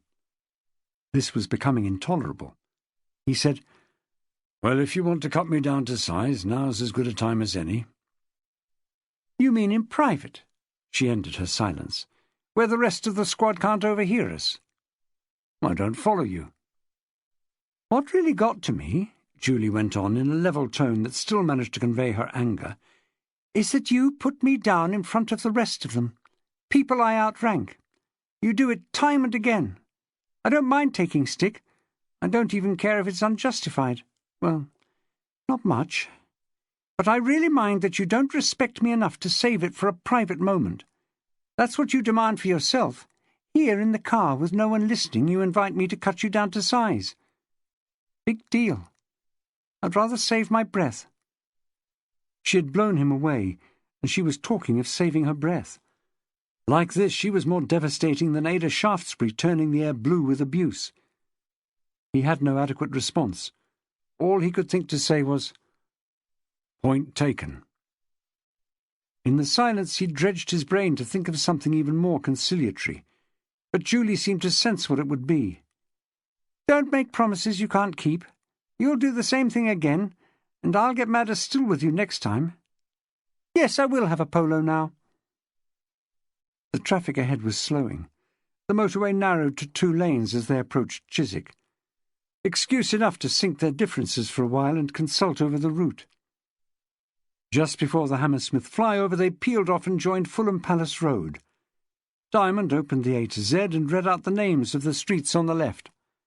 Gowan Avenue came up in a little over a mile, long, straight and dispiriting, the kind of drab terraced housing that obliterated the green fields of West London in the housing boom at the start of the 20th century. The landlord had been tipped off that they were coming and had the door open. He was Rajinder Singh, he told them, and his property was fully registered, documented, and managed in accordance with the law of the land. Diamond put him right as to the purpose of their visit, and asked if he knew his tenant, Christine Gladstone, personally. "Personally? My word, yes," Mr. Singh said, eager to please. "We have very close relations, Miss Gladstone and I. She is living in my house more than 2 years, hand in glove. Very charming young lady." Diamond thought he knew what was meant. "Pays her rent by banker's order, I understand." "Midland Bank, yes, the listening bank. No problem."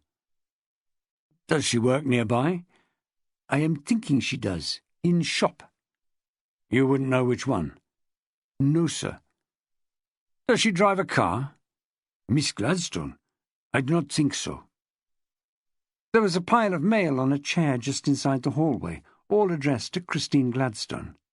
Diamond riffled through it. Mostly circulars and bills, a couple of bank statements from the Midland.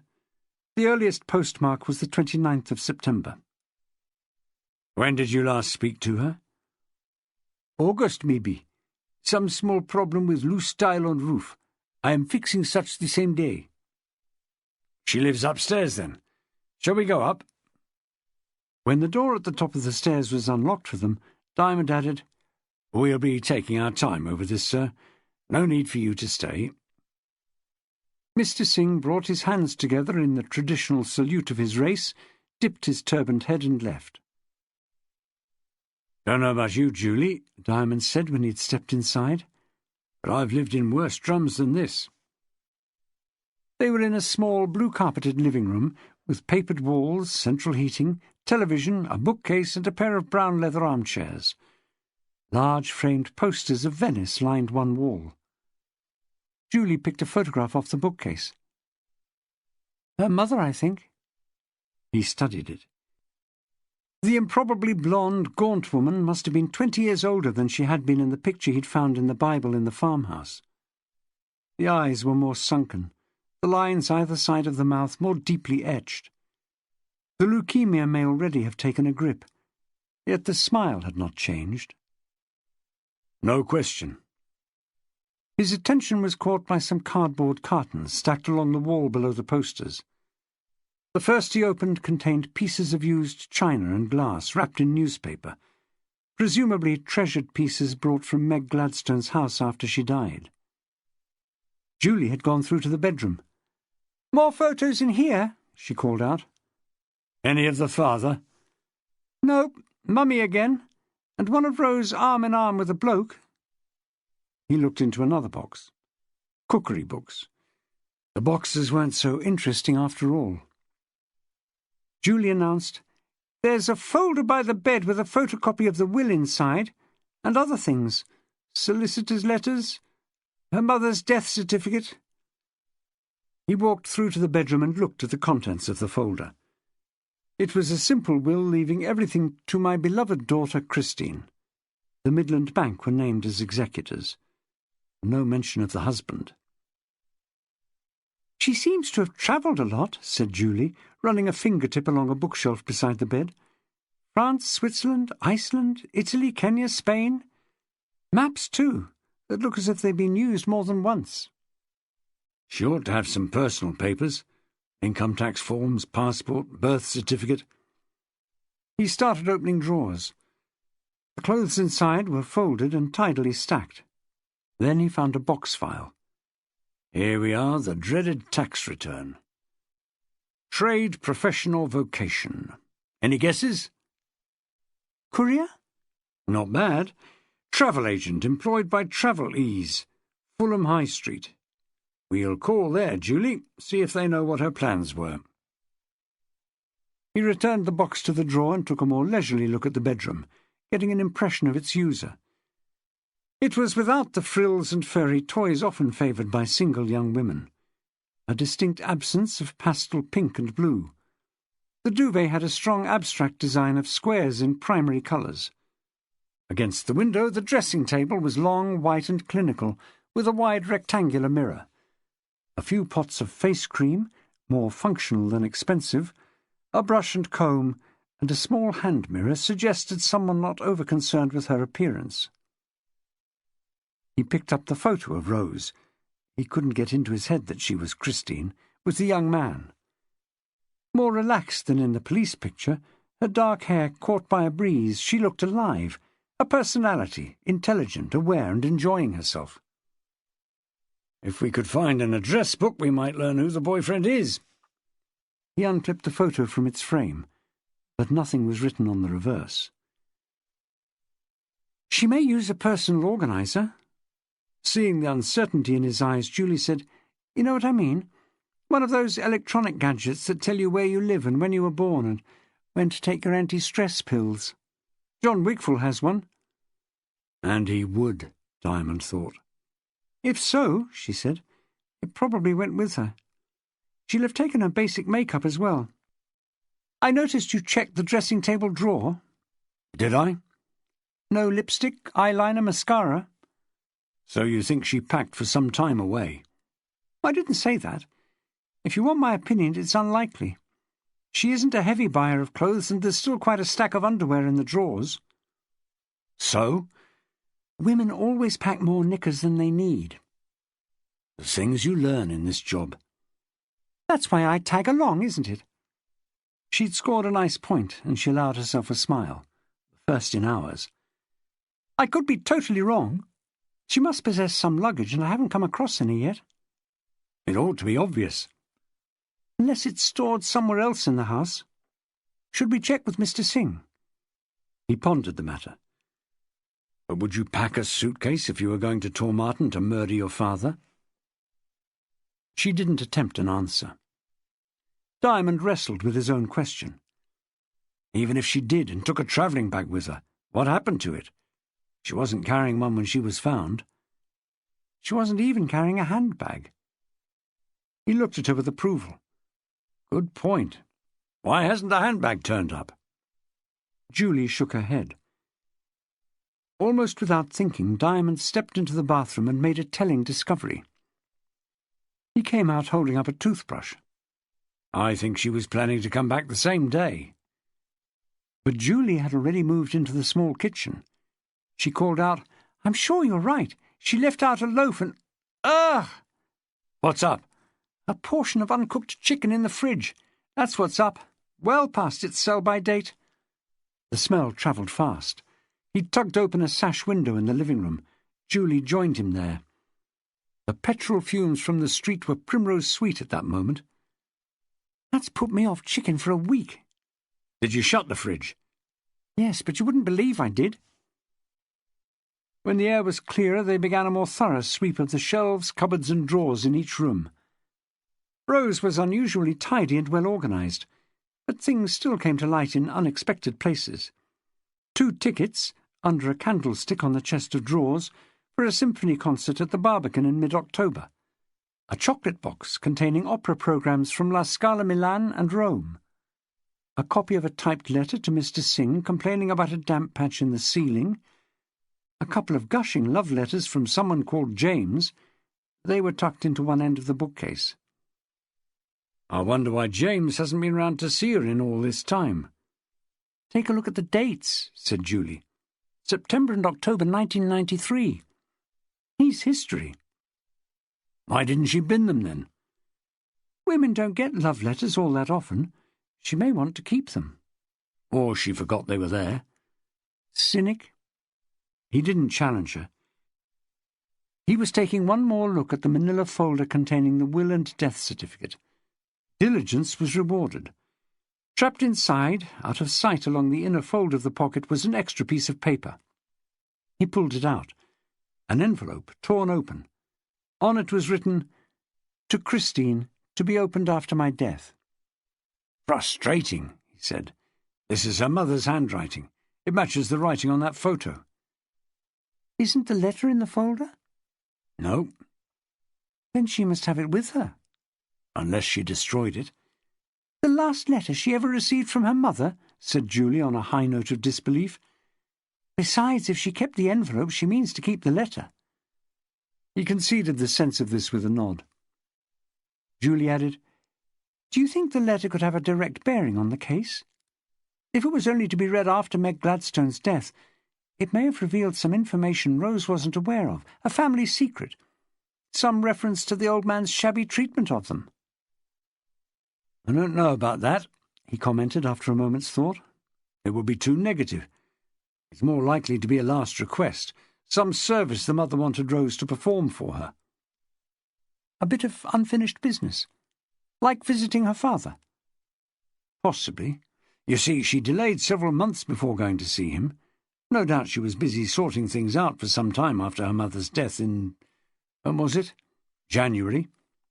She probably wanted to get down to Tormarton before the end of the year. That's my feeling about it. But of course it's all speculation without the damned letter. They spent another half hour in the flat before he called time. On their way out, downstairs in the hall, they were treated to the sight of Mr. Singh's scarlet turban behind a door that was drawn shut as they approached. "Good day to you, landlord," Diamond called out. The door opened again and he looked out. "All satisfactory, is it?" "Thanks, yes." "She is in trouble, Miss Gladstone." "We hope not. If she comes back, you'll inform us, I expect." "Indeed, yes, sir, I will." "You live downstairs, do you, Mr. Singh?" No. He emerged fully from behind the door and held it open. "This is store cupboard. I live across the river. Detached house, Putney Hill. 5-bedroom. I show you if you like." The store cupboard held more interest for them than Mr. Singh's detached house. "This is where the tenants keep their luggage." "Just so." He flicked on a light and they saw a stack of suitcases. One uncertainty at least had been cleared up. Travel Ease, where Rose was employed, was crowded with people booking winter sunshine. It wasn't easy attracting the attention of the manager, and even when they got to his desk, he assumed they were planning a holiday together. Diamond disillusioned him with a few pithy words and asked about Miss Gladstone. "Yes," the young man said. "I've been concerned about Christine. She hasn't been in for weeks. I wrote letters and tried phoning with no result. It's so out of character. She's always been reliable up to now." "Did she say if she was going away?" "She said nothing. You can ask any of my staff. She simply didn't turn up after one weekend. You don't think something dreadful's happened to her?" They got back to Bath soon after 4. Diamond commented to Julie that the incident room had all the fevered activity of a town museum on a hot day in August. One civilian computer operator was on duty. She said she thought Inspector Halliwell might have slipped out to the canteen. "Only just," she added loyally.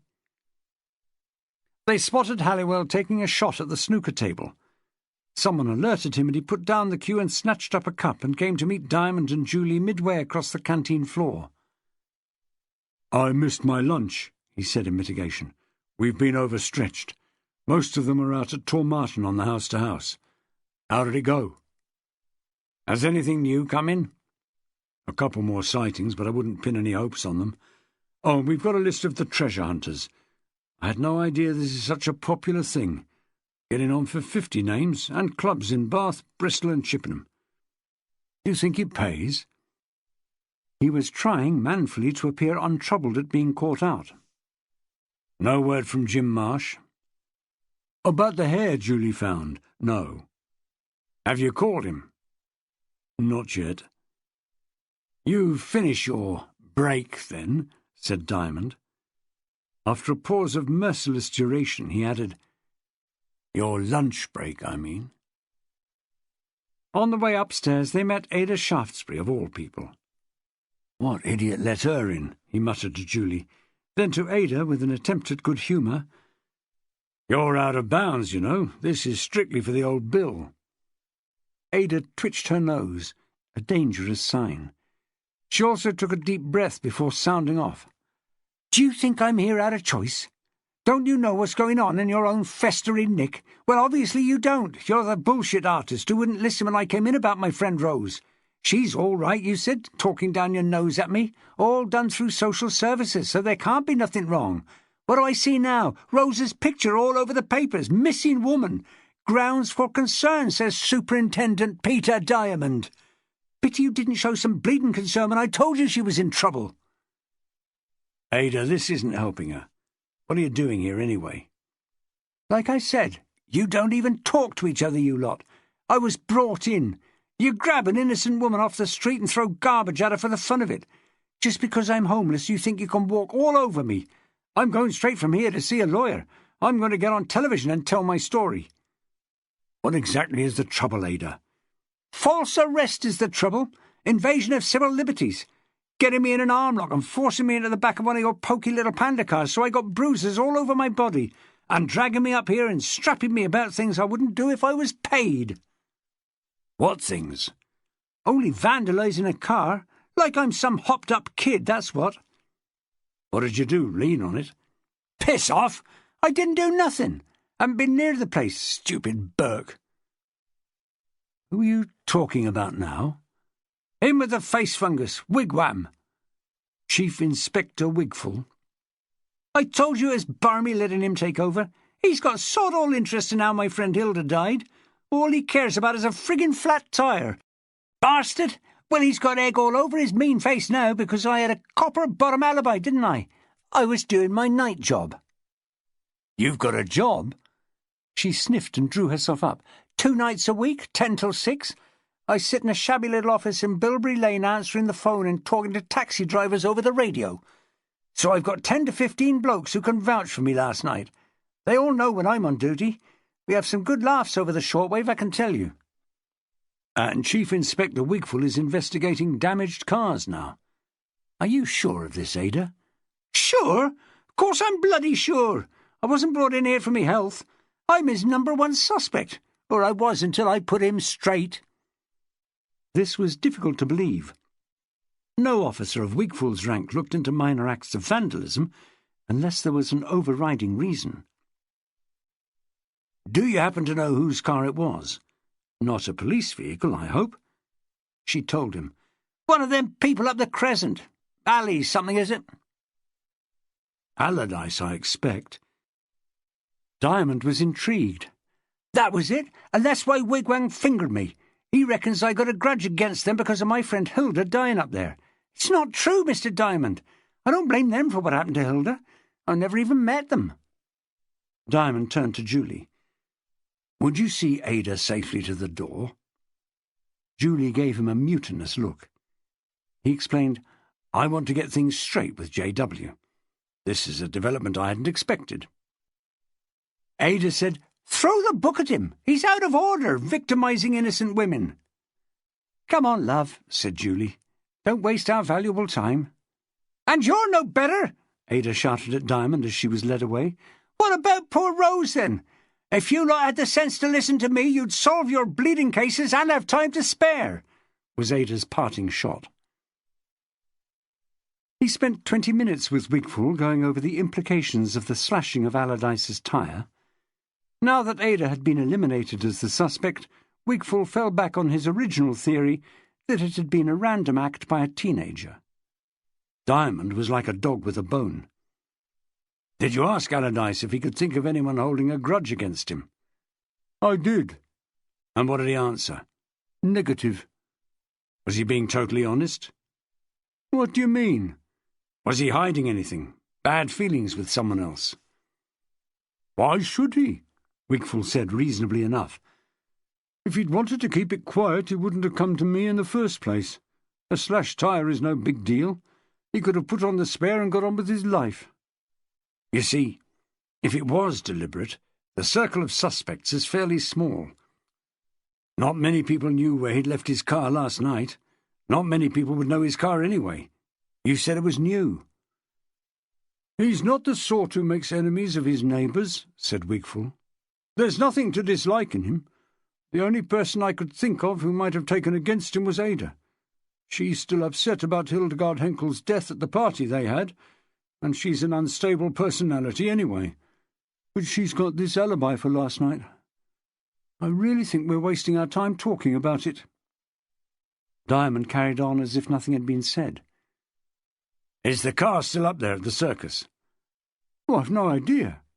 Did you go to see it? What would have been the point? He picked up Wigful's phone. Get me William Allardyce, will you? The Crescent, yes.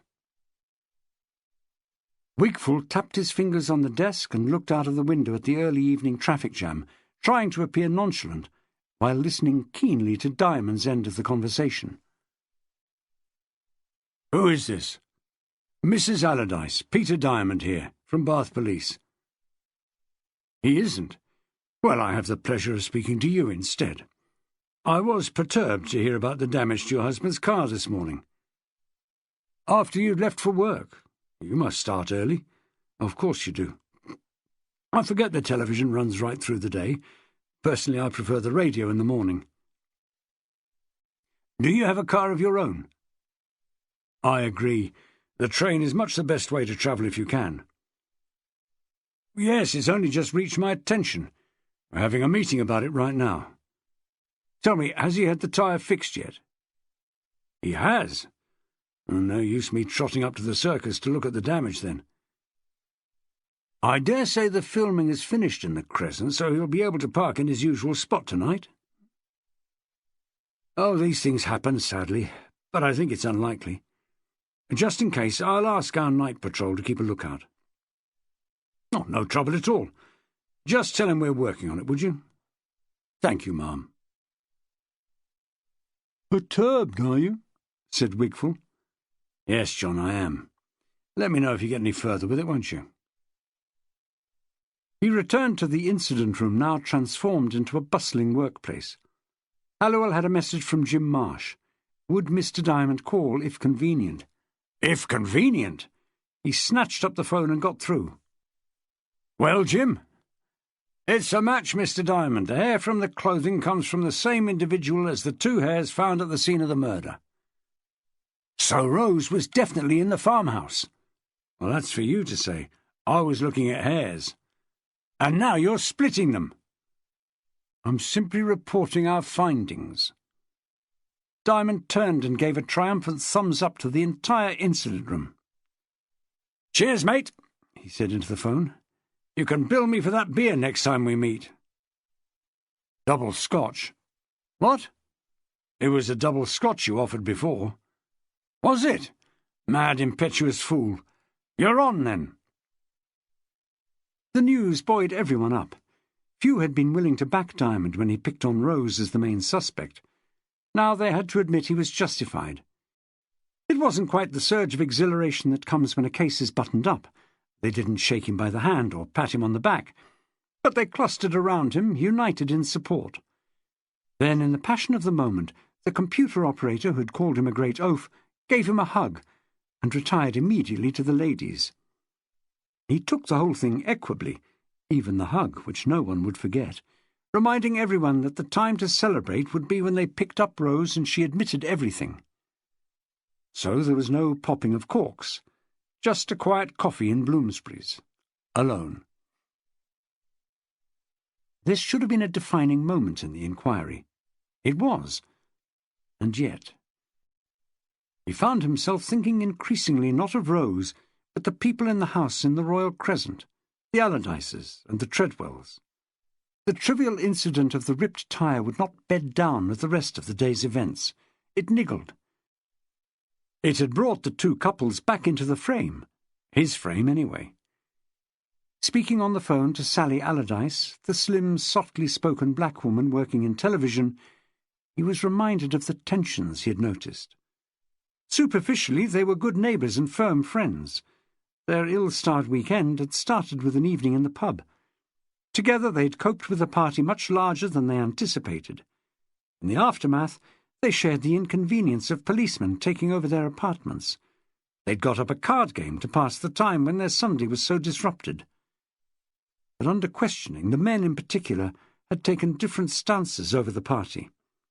Treadwell, agitated and resentful, while Allardyce was more tolerant.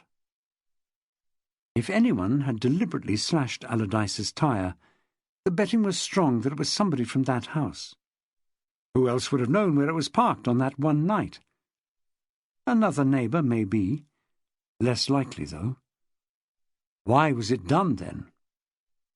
Out of malice, sheer frustration, or for a practical reason? In his mind he could cast Guy Treadwell as a tyre slasher with no difficulty. The young man bristled with resentment. Exactly why it should be directed at his neighbour was another question, except that people like Treadwell rarely get on with their neighbours. Emma Treadwell? A woman could rip a tyre with a sharp blade as easily as a man. If anything, she was a more forceful personality than Guy.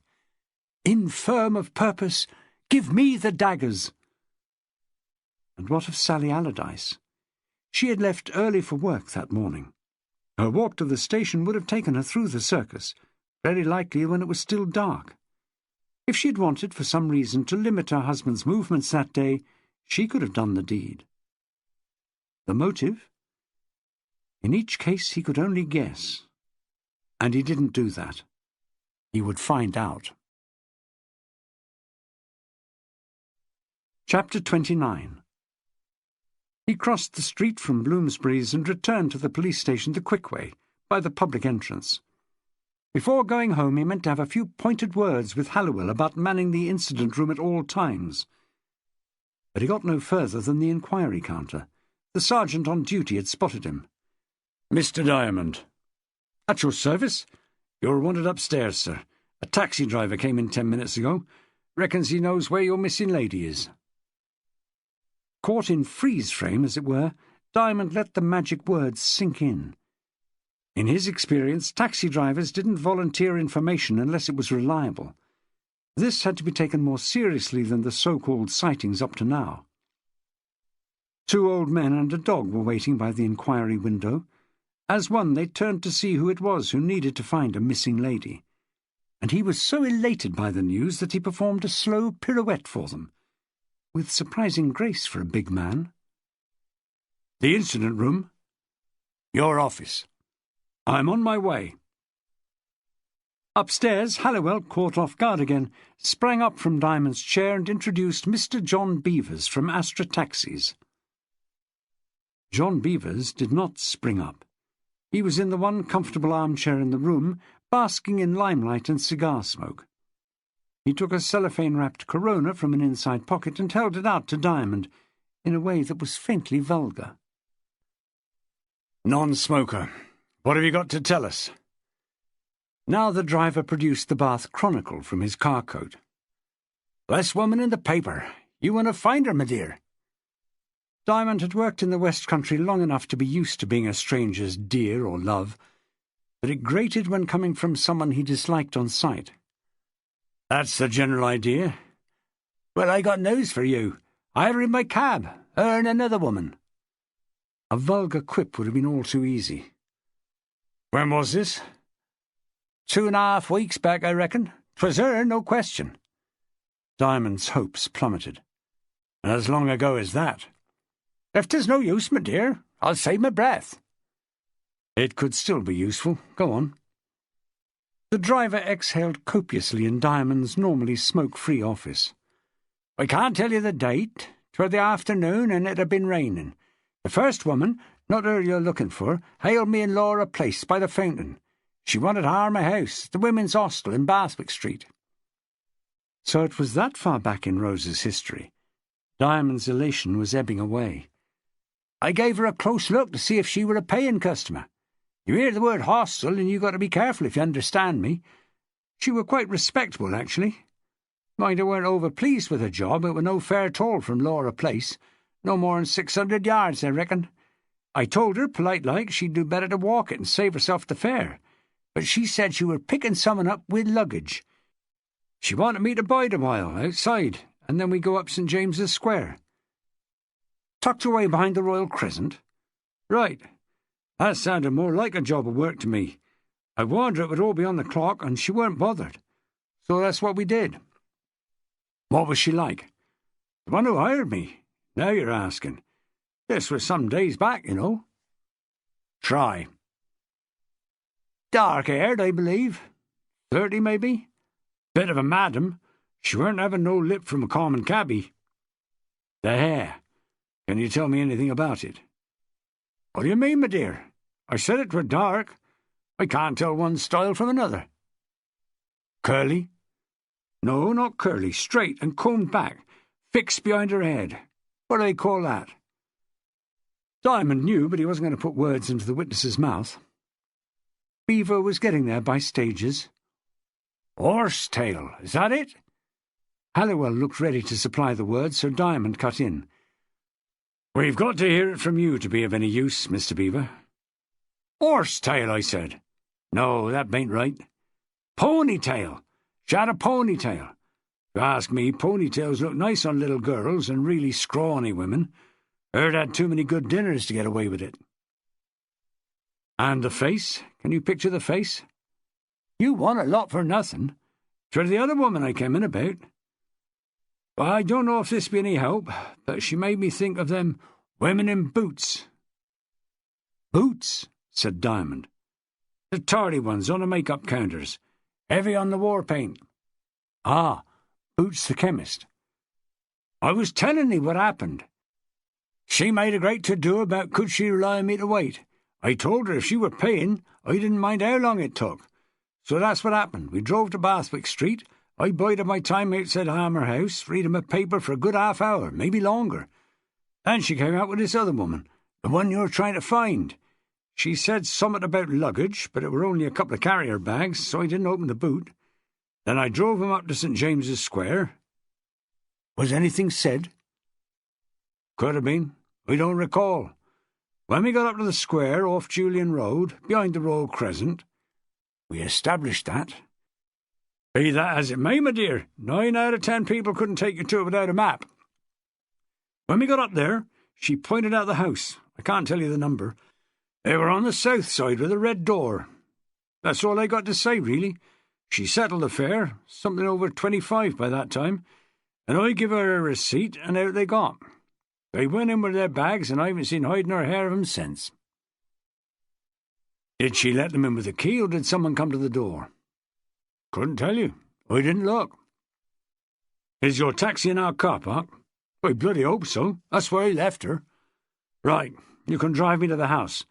One of our patrol cars will meet us there. St. James's Square is one of Bath's tucked-away Georgian jewels, located on the slope above the Royal Crescent and below Lansdowne Crescent. You come to it from the scrappy end of Julian Road, where pastel-coloured housing from the 1960s cuts it adrift from the dignified end of the city. But the spirit soars again when you come upon John Palmer's charming square, dating from the 1790s. Noble buildings with Venetian windows and Corinthian pilasters, facing across a large lawned garden with mature trees. John Beaver said, as he double-parked outside the house with the red door, "It'd be too much to hope they can charge this to the police, I reckon." "I reckon too," said Diamond, and added, "Nice try, my dear." "Do we have to stay?" A patrol car was entering the square on the far side, so he was content to let John Beaver drive away in search of a paying passenger. There were lights at the windows of the 2 upper floors. The bell-push gave names for all 4 flats. He pressed the top one first, Angus Little. Meanwhile, the patrol car had pulled up. 2 uniformed constables got out and joined him. "You know what this is about?" They did not. He explained succinctly. There was ample time before anyone came to the door. This house was not equipped with an answer phone.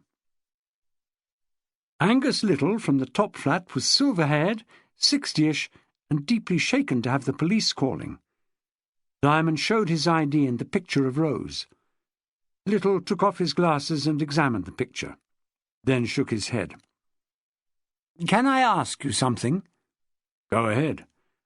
"Would you mind terribly turning off the flashing light on your car? It's a bit of a poppy show, if you know what I mean." "Can't do that, sir," said the driver. "We're blocking the street."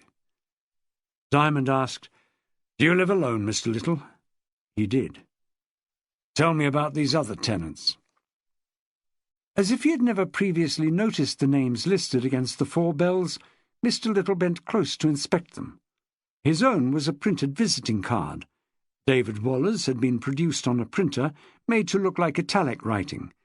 Adele Paul's was a peel-off address label, and Leo and Fiona, no surnames, had typed theirs on pink card. "What do you want to know?"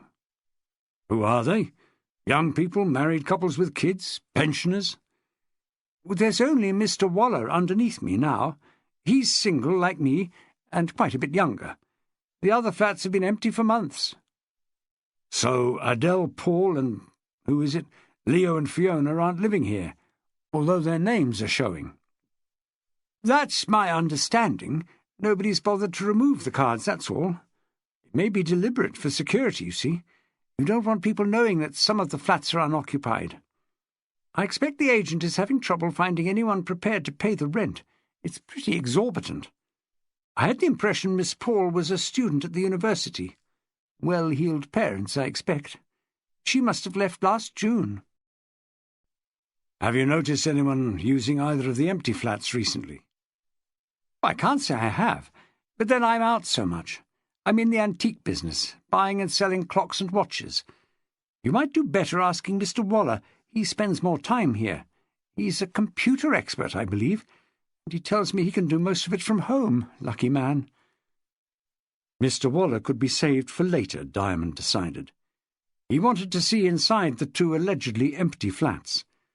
The door to the ground floor one was just ahead.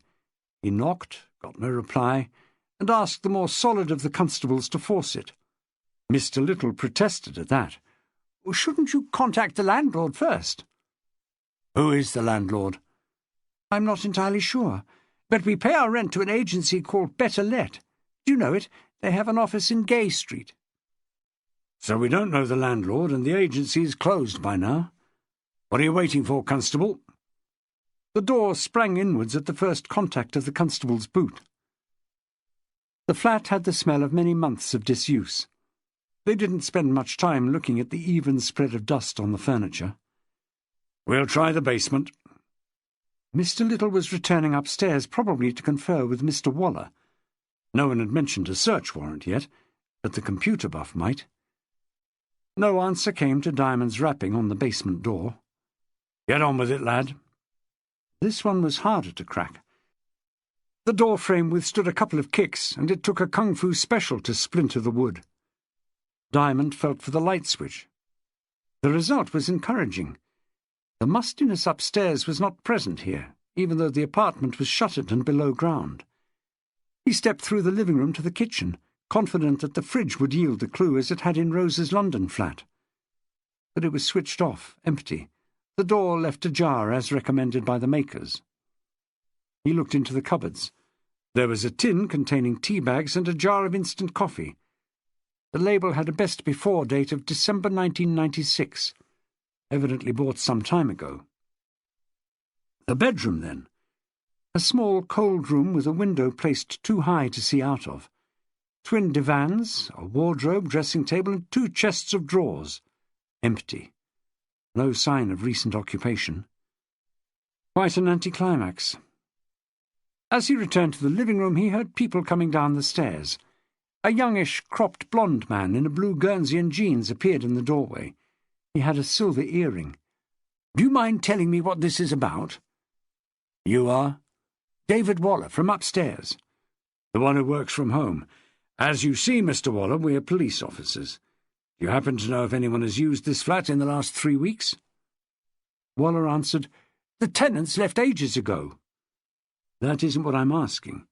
This doesn't have the look of a flat that's been empty for months. Where's the dust?"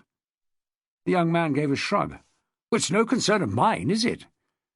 "You seem to think it is, coming downstairs to check what we're doing. I'm not blaming you. It's the responsible thing to do. I just wonder if you've caught anyone else letting themselves in here." "Squatters, you mean?" "This is potentially more serious than squatting," Diamond told him. 2 women were seen entering this building some 2 weeks ago. We're anxious to question them both. Did you see them?" "No." "So they weren't visiting you?" Waller rolled his eyes as if to say it was obvious that he didn't entertain women. "Nor me," said Mr. Little, stepping from behind the door, where he must have been waiting unseen, but more out of discretion than deceit. "Do you think you might have come to the wrong house?" Diamond concentrated on Waller. "You're in here, working most days, I gather. Are you sure you didn't hear anyone downstairs?" "Have you ever lived in a well-built 18th-century building? I'm 2 floors up, aren't I? It's solidly constructed. I don't hear much at all, except when Mr. Little uses a hammer or some such. You could have a rave up in here, and I don't think the sound would travel up to me." He paused, fingering his earring. "But there was something that struck me as strange a couple of weeks ago. We put out our rubbish on Mondays, black plastic sacks, by the front door. Mine was out the night before, and on Monday after breakfast I found I had some other items to throw out, so I went downstairs intending to chuck it in the sack. I unfastened the sack, and much to my surprise it was practically full. I was certain I hadn't filled it up. There were food cans and a cereal packet and some magazines that I knew hadn't belonged to me. Very odd, because it was the only sack there. Mr. Little hadn't brought his downstairs at that stage." "What magazines were they?"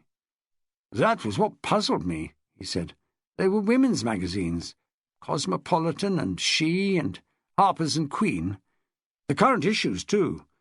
Someone had gone to all the trouble of unfastening the wire tag on my sack, adding their rubbish to it and fastening it up again.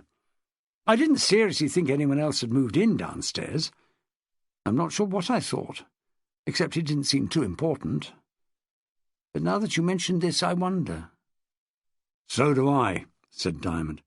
But you don't remember seeing anyone in the building? No. They'd have needed keys, wouldn't they? One for the front door and one for the flat. Unless they were experts at picking locks. Tell me about the people who were here before. Leo and, Fiona. Well, they didn't stay long. Leo was an ex-prisoner, I heard. He did 18 months in Shepton Mallet for stealing underwear off washing lines. Fiona worked for the Theatre Royal, didn't she? He asked Little. She was in the box office, the older man confirmed. I hinted that I wouldn't say no to some complimentary tickets, but it didn't work. Would their keys have been returned to the agent when they gave up the flat?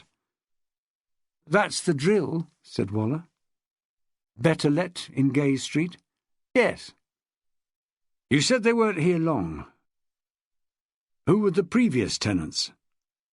Oh, an old couple, the Palmers. Mr. Palmer died last year and his wife went into a retirement home. After that the place was redecorated and let to Leo and Fiona. What was their surname? Leo and Fiona. I didn't inquire. Nor I, said Little. Were they married? I never inquired. Did you? David Waller asked his neighbour. They were only ever Leo and Fiona to me. Whether they were married is their business. Such is the innate respect of the British for their neighbours, Diamond mused. They give you their prison records straight off.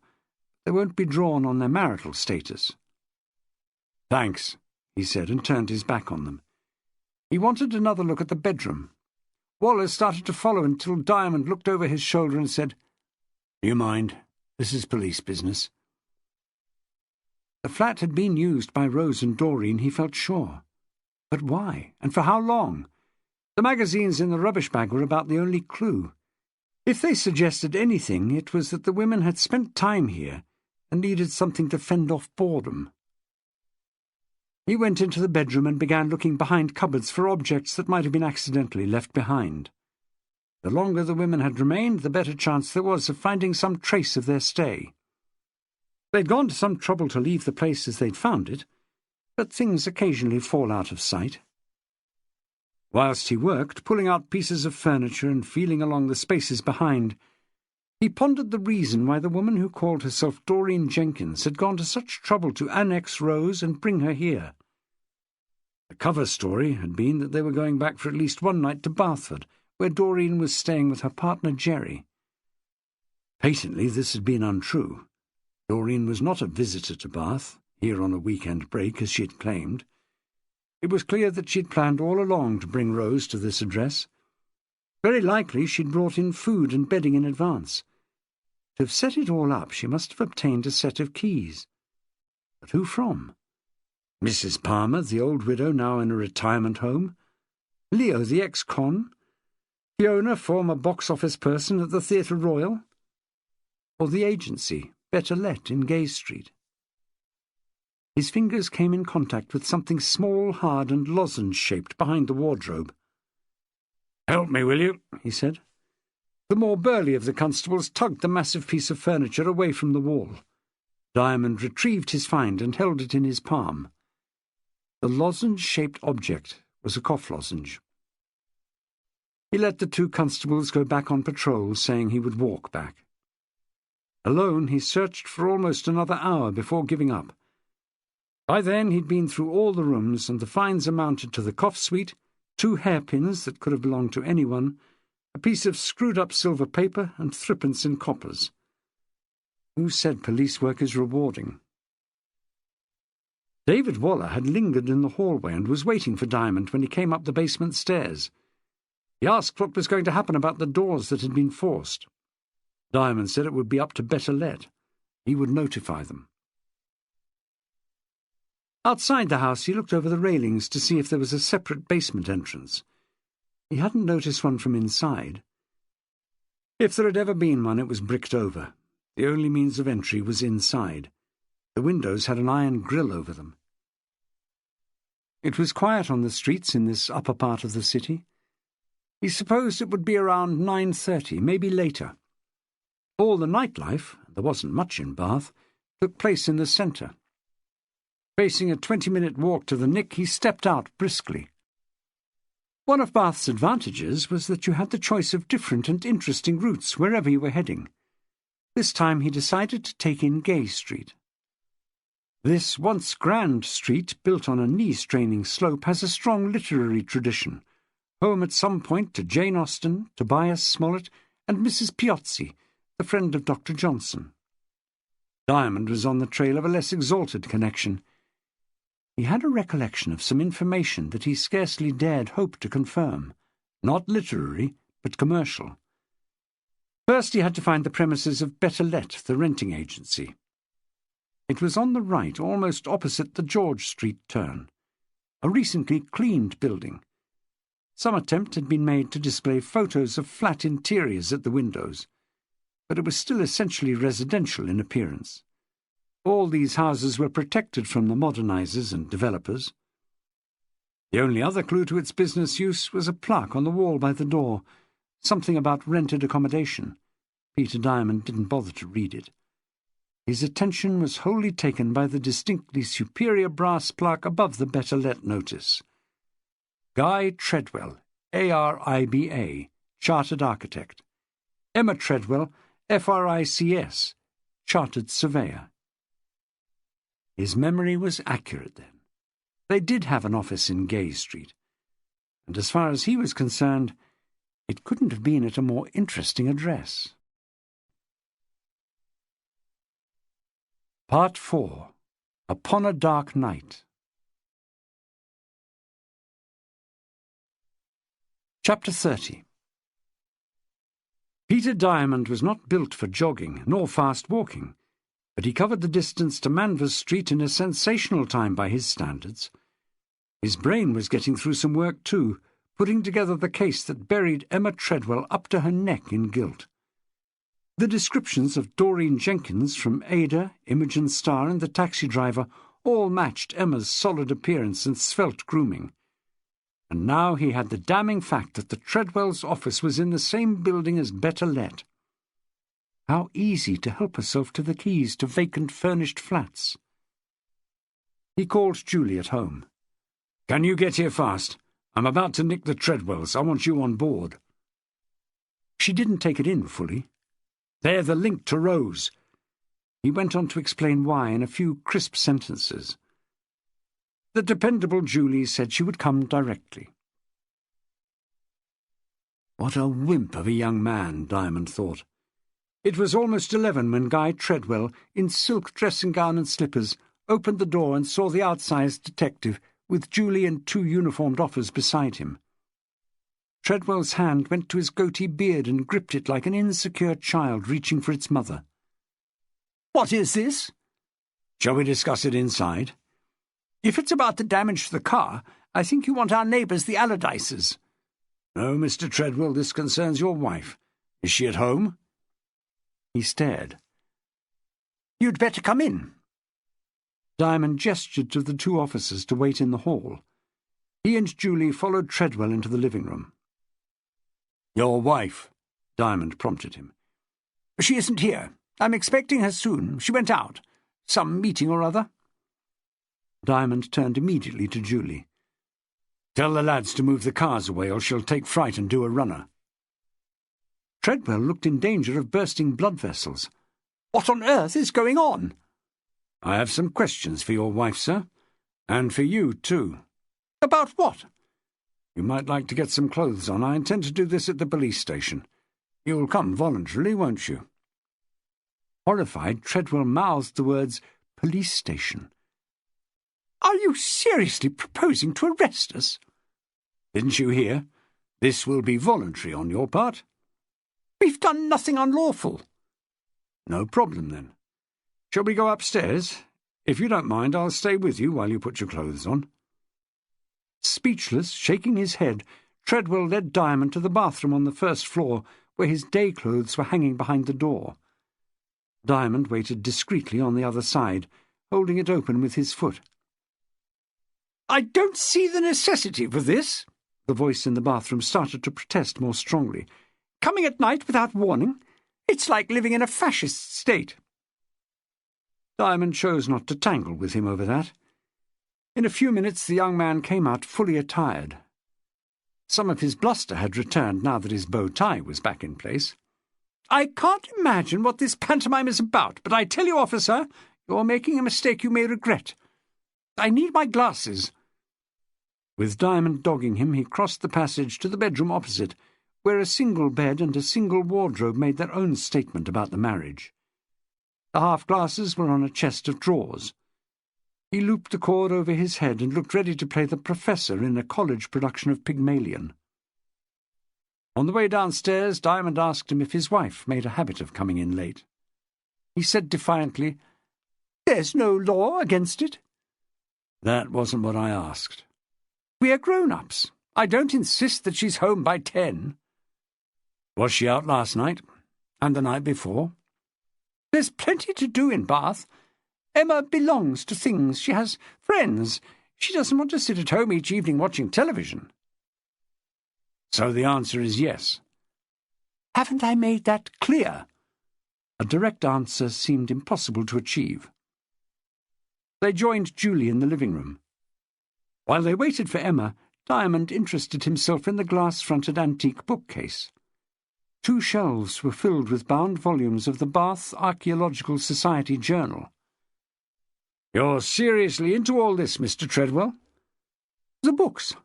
I got those for next to nothing at a sale. I don't have the time to be serious." "I remember someone telling me you're a whiz at digging up relics." "They were exaggerating." "I'm sure. We were talking about this good luck you seem to be favoured with.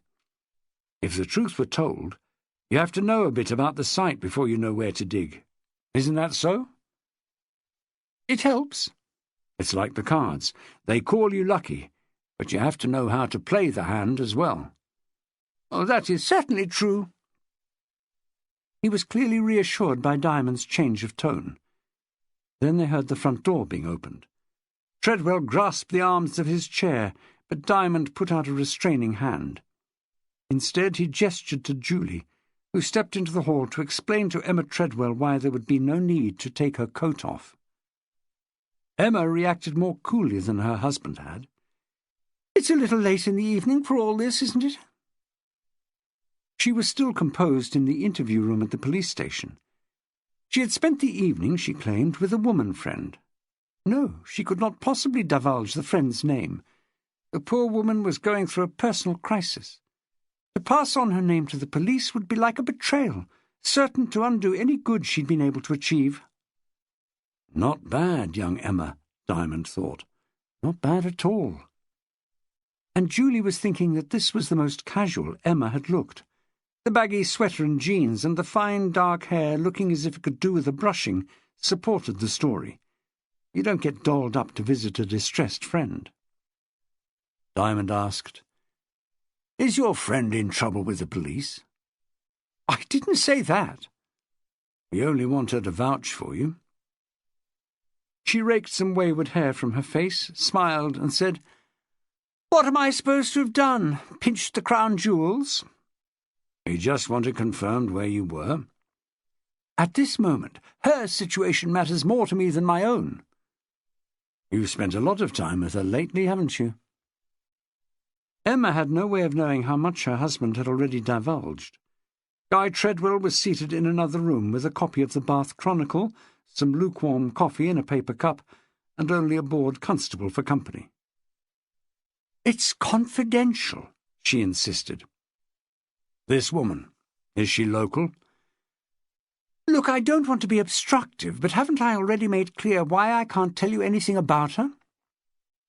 Reasonable as she appeared to be, she was rapidly sacrificing any rapport with Diamond. What Ada called the la-di-da voice grated on him. No doubt she could keep stonewalling ad infinitum. He changed tack. "You have an office in Gay Street?" "Yes." "Above the agency that lets flats. Better let, isn't it?" She nodded. Obviously you're on good terms with the people in Betrayal. Is there a business tie-in? Do you mean are we connected with them? No. You understand why I'm asking this? She said without even blinking, "No, I don't." One of their flats, a furnished basement in St. James's Square, was used by two women a couple of weeks ago. An unofficial arrangement. The place is supposed to be vacant. The women must have acquired a set of keys. There was no break-in. The pause that followed didn't appear to unnerve Emma Treadwell. One of the women fitted your description, Diamond resumed. The other is called Christine Gladstone, known to some people as Rose or Rosamond Black. She was in the care of Avon's social services until recently, suffering from some form of amnesia. Do you have any comment? She said, as though the subject bored her, "I did see something in the local paper about a woman who lost her memory." She was seen in the company of this woman who's a dead ringer for you. We have 3 independent witnesses. We can hold an identity parade in the morning if you insist on denying that it's you. "All right," she said, still without betraying the least concern in her still brown eyes. "Let's do that. May I go home now?" As neat a handoff as he'd met, and he was an ex-rugby forward. You don't seem to realise how serious this is. He found himself falling back on intimidation. It isn't just a matter of illegally occupying a flat.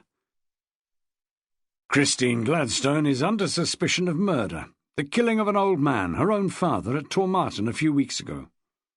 If you've been harbouring her, this makes you an accessory. He watched for her reaction, and it was negligible. So? If there's another explanation, now isn't a bad time to give it. Her response was to look up at the ceiling. He said, I can arrest you and detain you here until we get that identification. That sounds like a threat. He paused and then tossed in casually, Did you get the fuses you were looking for in Rossiter's? She blinked twice. For a fleeting moment her guard seemed to be down. Then she recovered. What did you say? The fuses. You were seen in Rossiter's yesterday afternoon asking for electric fuses. They don't sell them. She managed to smile. I know that. You don't deny you were there? She gave Julie a glance, as if to invite contempt for this man's stupid questions. It must have been someone else, mustn't it? But he was certain he'd hit the mark. You were seen there by Ada Shaftesbury, who was in the same hostel as Christine Gladstone. She recognised you as the woman who presented herself at Harmer House and claimed she was the sister. I really think you ought to consider your position. I can bring Ada in tomorrow morning. That look of indifference remained, so he heaped on everything he had. I can bring in Miss Starr, Christine's social worker.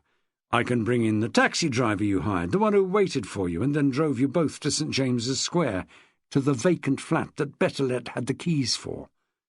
St. James's Square, that's just behind the Royal Crescent, isn't it? 5 minutes from where you live. Unperturbed, she rose from the chair. Let me know what time you want me tomorrow, then. You can't leave. Why not? We haven't finished. Still in control, she said, Well, the hell with that. I'm not sitting here any longer being put through the hoop about things that don't concern me. I know my rights, Mr. Diamond. I'd like to go home now. She managed to seem convincing, whatever she'd done. He said, and it sounded like a delaying tactic even to him, We haven't talked to your husband yet. Well, that's your business. You wouldn't want to leave without him. And that's mine. The flip response revealed more than she intended. Working together as you do, you must see a lot of each other. So? Puts a strain on your relationship, I reckon. She gave him a glare. You're getting personal, aren't you? From what he was saying, you don't share many evenings out. Nettled now, she said, Oh, for pity's sake! I've heard enough of this garbage. She moved to the door, but the constable on duty barred her way. What is this? Tell this woman to let me pass. Diamond said in his most reasonable manner, "Emma, you may think this is over, but it's hardly begun. I'm going to have more questions for you presently after we've spoken to your husband." You can't keep me here against my will. "We can if we arrest you." That would be ridiculous. He gave her one of his looks. "And that's exactly what I'm about to do. Emma Treadwell, you are under arrest on suspicion of being an accessory after the fact of murder." He turned to Julie and asked her to speak the newfangled version of the caution he'd never had the inclination to learn. She had it off pat, even if she spoke it through gritted teeth. He supposed she felt put upon. But outside the interview room, Julie had more than that to take up with him. You won't like this, but I'm going to say it. I don't think we can justify holding her. "Have a care," he warned. "This has been a long day." It's a house of cards, isn't it? The case against Rose isn't proved yet, and now you're pulling this woman in as an accessory. She's obstructing us, Julie. All you've got is the fact that she works above the agency. She matches the descriptions of Jenkins, mid to late 20s, sturdy build with dark long hair, posh voice. She sighed and said, I could find you 500 women like that in Bath. Carry on in this vein, Julie, and I may take you up on that. We may need an identity parade. She'll go on ducking and weaving until someone fingers her. Who would do that? Ada? The husband is worth trying first. He's brittle. But how much does he know?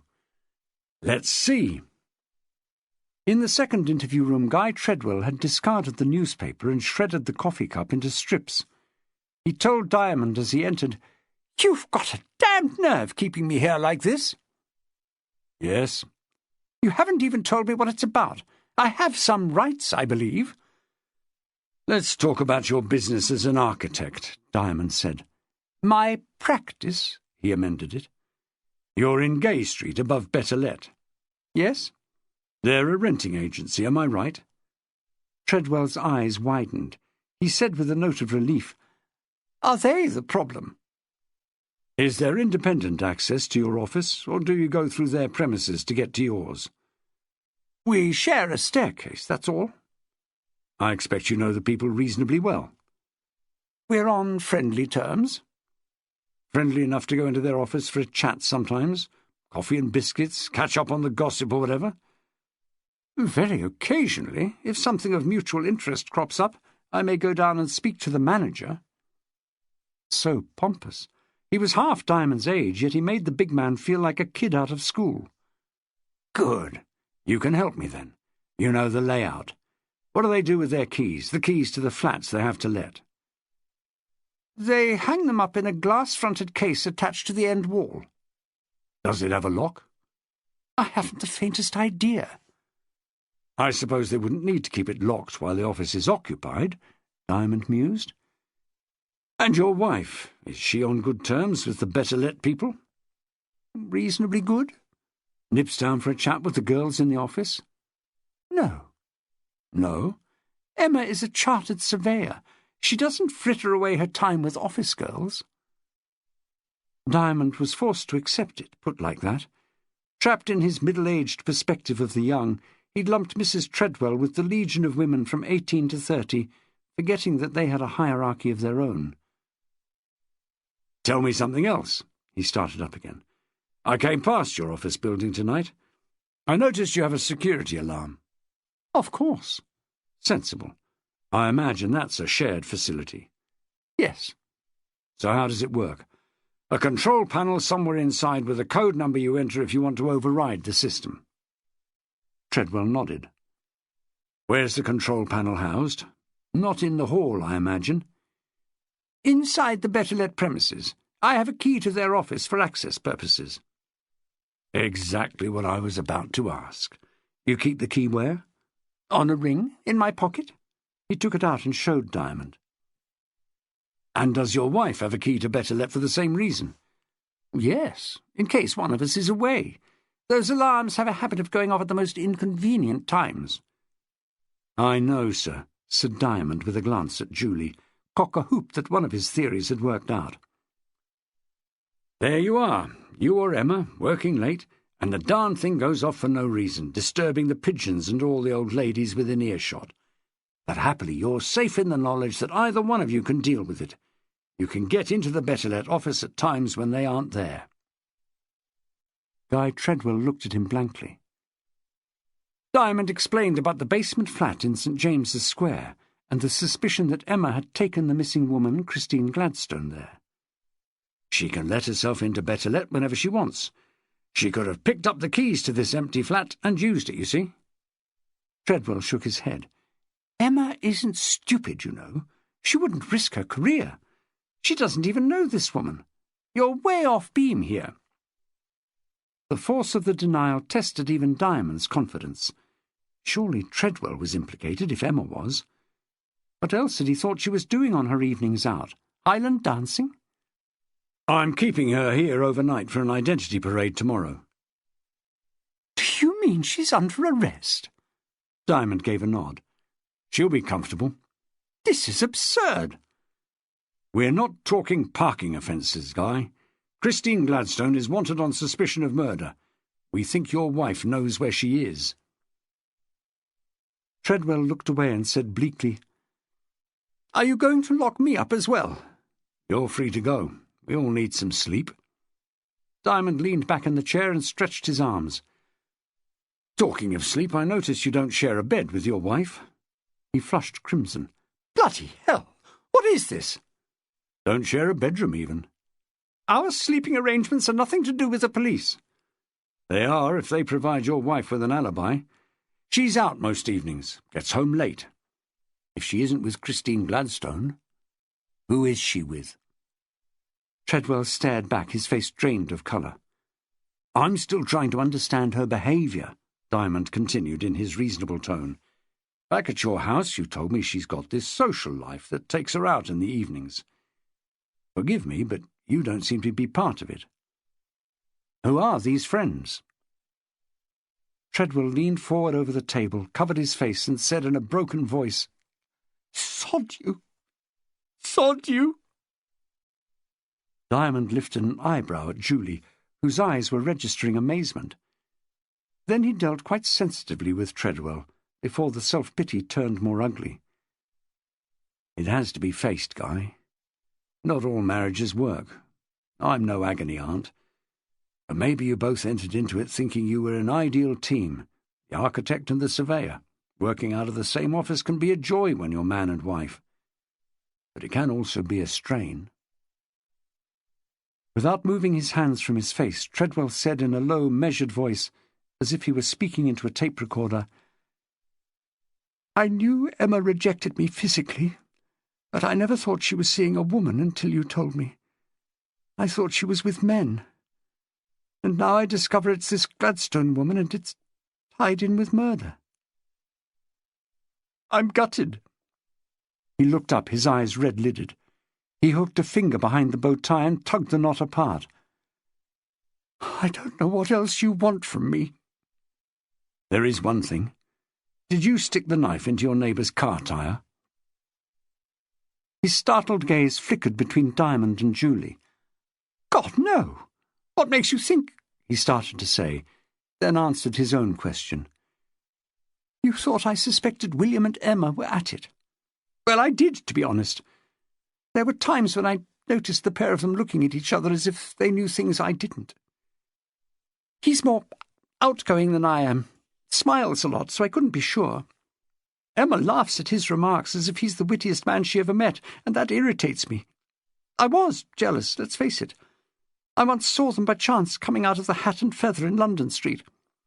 And quite often she'd come in at the end of an evening, and a few minutes later I'd hear the front door open quietly again, and he'd creep upstairs to his flat. You can torture yourself imagining things, but I wouldn't do anything so sneaky as to take it out on his car." "Who did, then?" said Diamond, more to himself than Treadwell. "Sally," suggested Julie. Chapter 31. Treadwell had been silent during the short ride. Diamond left him locked in his own misery until the patrol car swung onto the cobbles in front of the Crescent, jerking them all out of semi-slumber. In the morning, we'll put your wife on an identity parade. These things take hours to set up, so it can't be much before noon. I advise you to get your solicitor there." Troubled questions welled up again. "What's Emma really supposed to have done? You don't think she was involved in the deaths of these people?" "Will you sleep any better if I give you an answer?" "I don't know," he said, unable to decipher such a Delphic utterance. "How's your cooking?" "What?" "Cooking. Pretty basic, is it? Boiled eggs and baked potatoes?" "I don't follow you." "Go out in the morning and buy a decent cookbook. She's not coming home for a long time." The wretched man trudged towards the front door like the closing shot of a sombre East European film. Inside the car, Diamond yawned.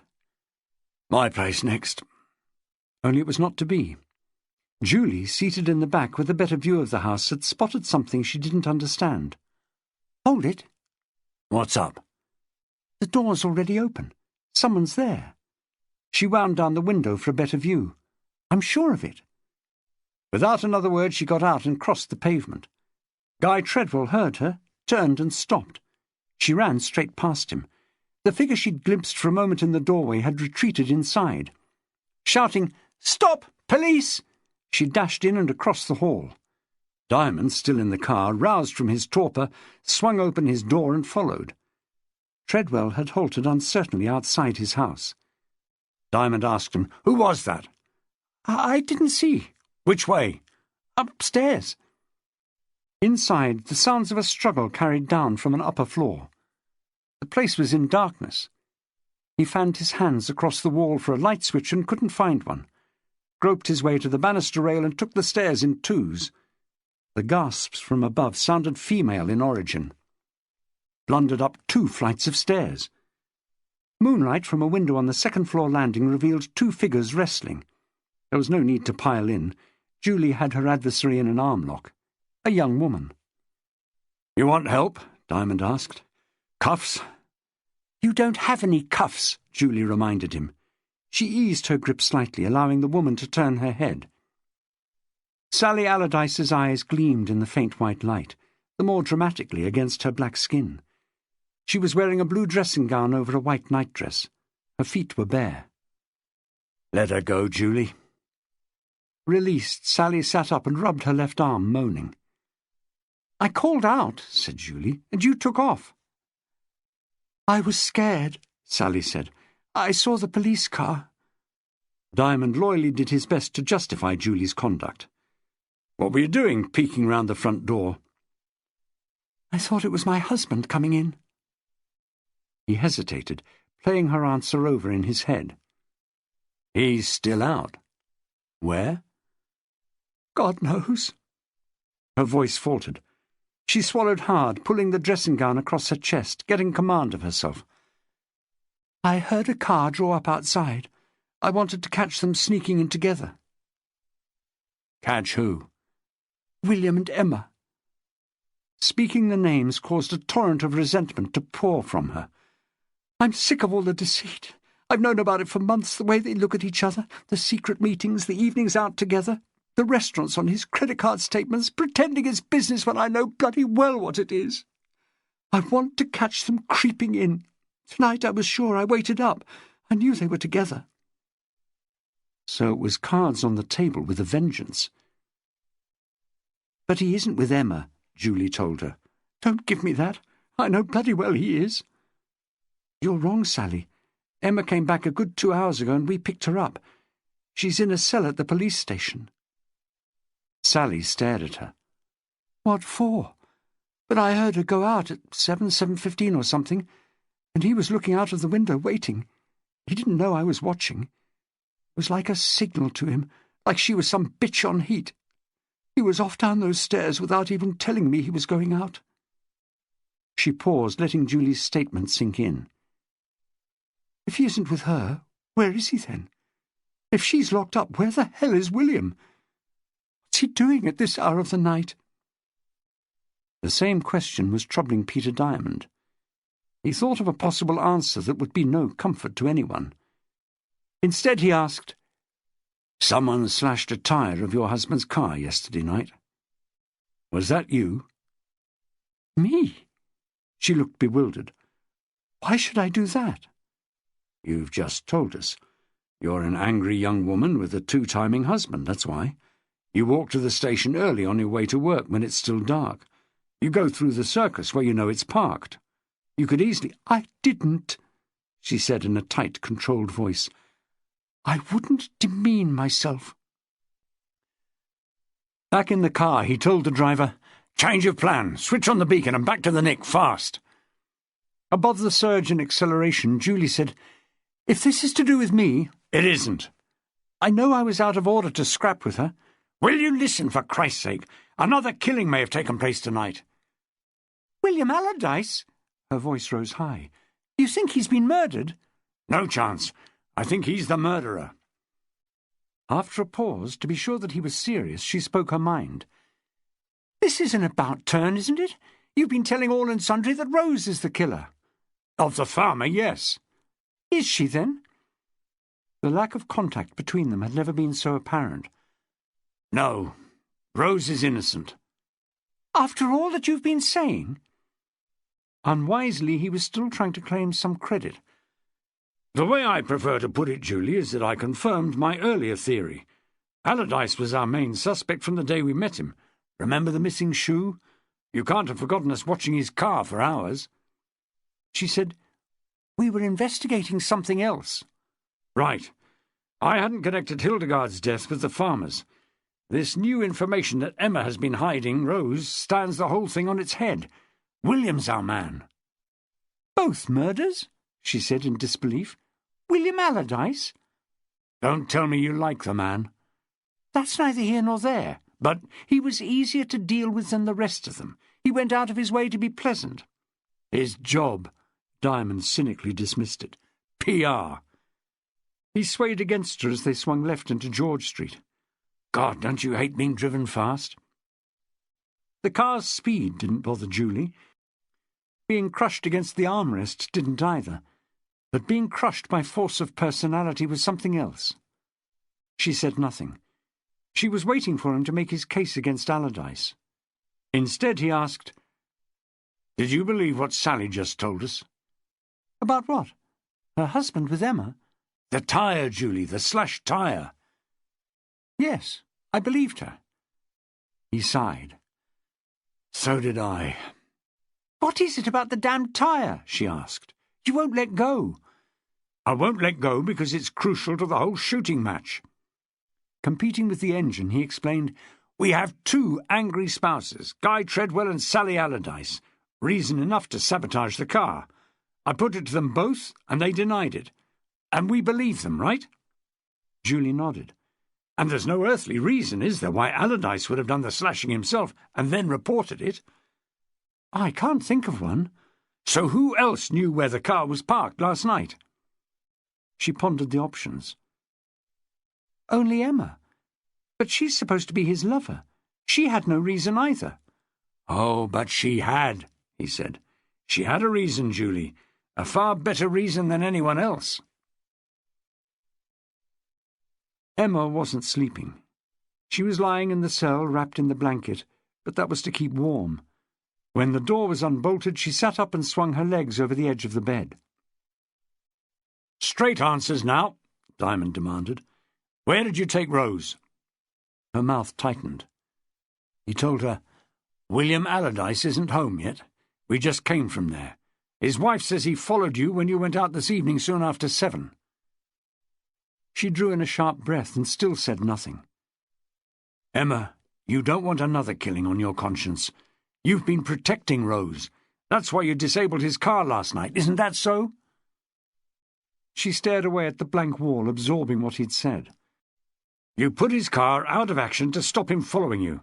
But he's out there now, and he came after you tonight. How long is it since you left Rose?" Now, giving way to emotion at last, her face creased in anguish.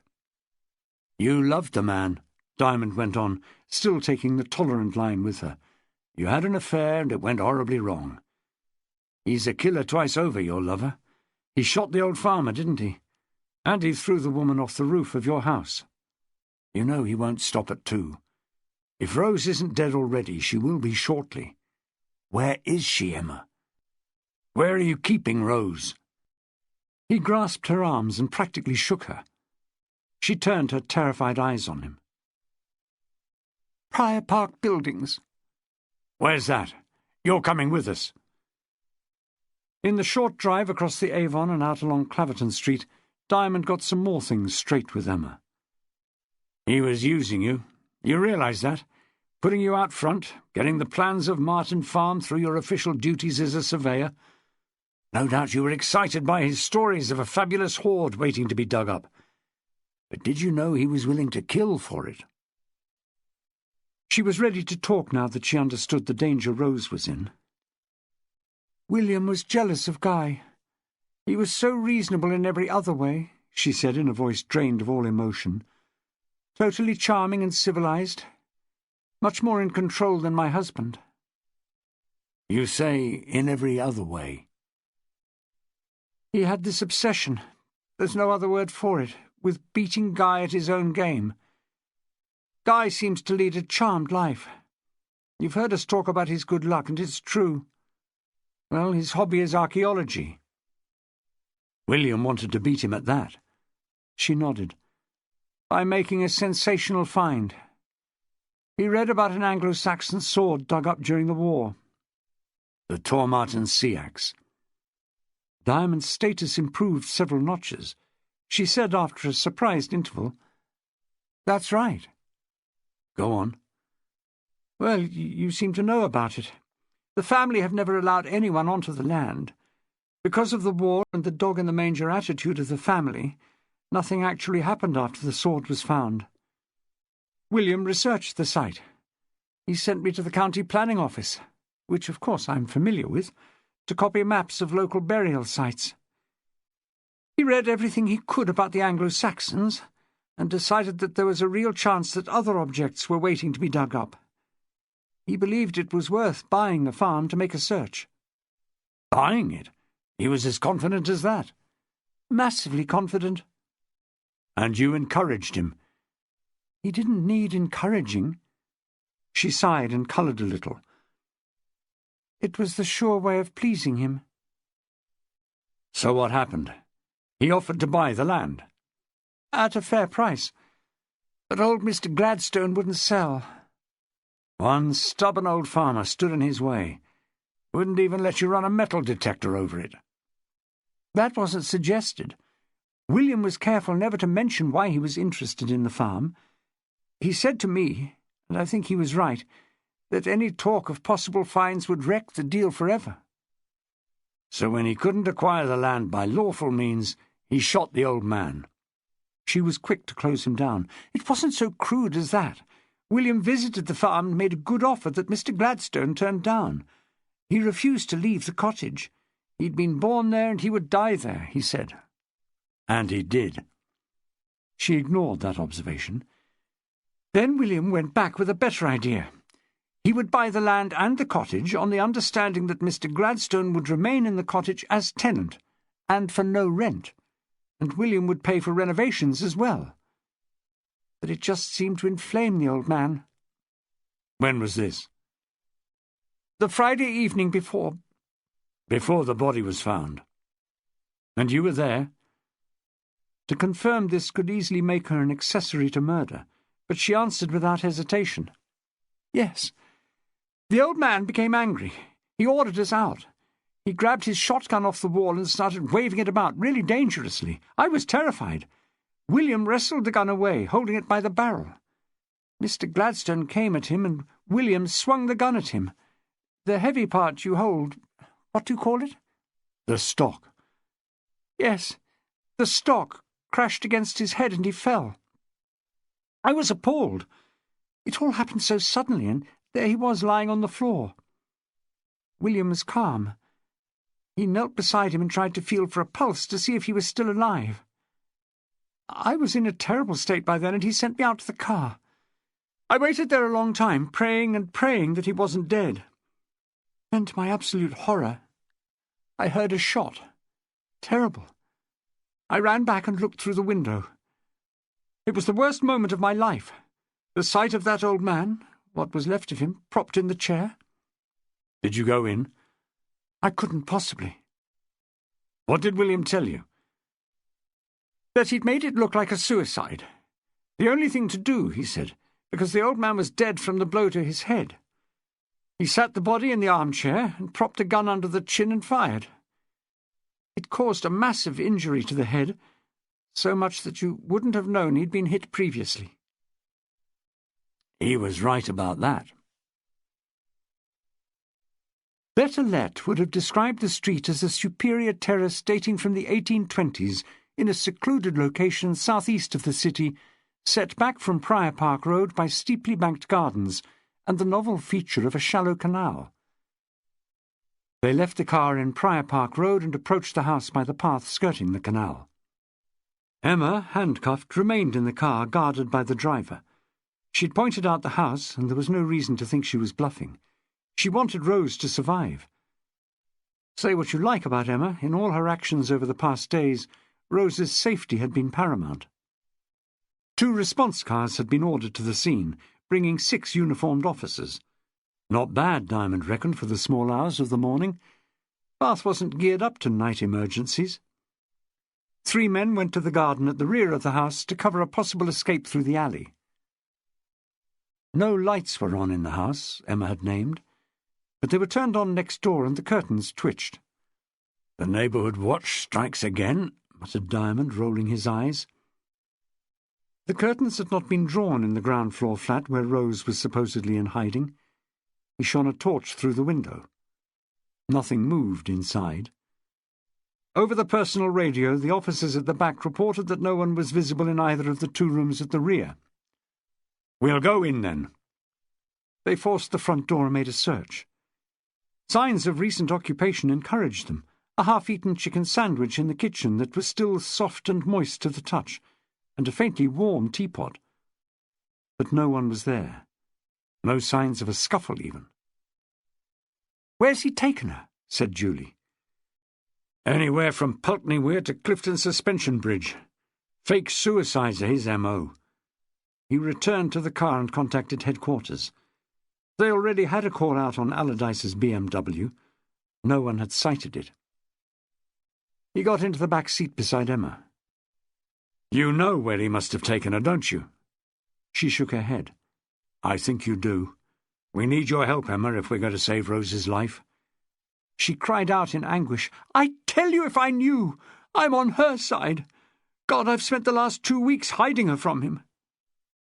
"What state is she in mentally? Is her memory back?" "Hardly at all. I've told her some things I thought she should know. She knows what happened to her father, but I don't think she remembers finding him." "She found him dead?" "A couple of days later, yes." "So she knows her father was murdered?" "No, I simply said he was found dead with a shotgun beside him. I was trying to be truthful without saying everything." "She still thinks you're her stepsister?" "Yes." "And William? She has no suspicion that he killed her father?" "She doesn't know who William is. I told her a little about the farm being a possible Anglo-Saxon site. I said the man who tried to force her into the car the other day must be a treasure hunter who thinks she knows about precious objects her father may have unearthed." "And that was Allardyce, of course?" "Yes." "Who was driving?" Julie asked. "I was." "You?" said Diamond. "Wearing a baseball hat." "Nobody got a look at the driver," said Julie. "There's something wrong here," Diamond said. "That car wasn't the BMW Allardyce uses. It was a red Toyota, according to Ada." "A Toyota Previa. It took a dent in the side from Ada. He had to get it off the road until it was repaired, so he rented the BMW until yesterday when he got his regular car back," Emma said. He hesitated. "You're telling me the BMW isn't his damned car? Julie, we're looking for the wrong motor. What's the Toyota's number?" Emma told him, and he radioed Central Communications. He turned back to her. "You say she doesn't know who William is, but she knows a man is pursuing her. She knows he's dangerous." "He terrifies her." He leaned back in the seat and closed his eyes. The tension was getting to him. He was striving to second-guess the outcome of this meeting between the terrified young woman and the double murderer. If she isn't killed straight off, and I don't think she has been because you'll want to dress it up as a suicide, her only chance is to bluff him. Does she have the self-control to do it? He'd been speaking his thoughts and he didn't expect an answer, but Emma said, "To do what?" You say he's obsessed with the idea of finding a hoard. You mean really obsessed? It's taken over his life. Does Rose know he's so fanatical? She's in no doubt about that. I had to get her to understand why I was trying to protect her. Diamond leaned forward and grasped the driver's shoulder. Tor Martin, we're going up to the farm. He lowered the window and shouted to Julie to get in. In seconds, all three cars were moving at speed in convoy, with beacons flashing, up Pulteney Road, heading north. She's bright enough to have thought of it, but is she cool enough? He said to no one in particular. Julie turned to look at him. He said, the surefire way to buy time from a killer like this is to offer him the thing he craves, an Anglo-Saxon hoard. She tells him what? What would I tell him? What would either of you tell him in desperation? She bluffs. She says it's a family secret, that the stuff was dug up years ago and stored away in the house. Yes, inside the house. She's willing to show him. It's all his if he'll spare her life. Julie digested this. It's asking a lot for her to think up a story as good as that. If she hasn't come up with something, we might as well get some sleep and drag the river in the morning.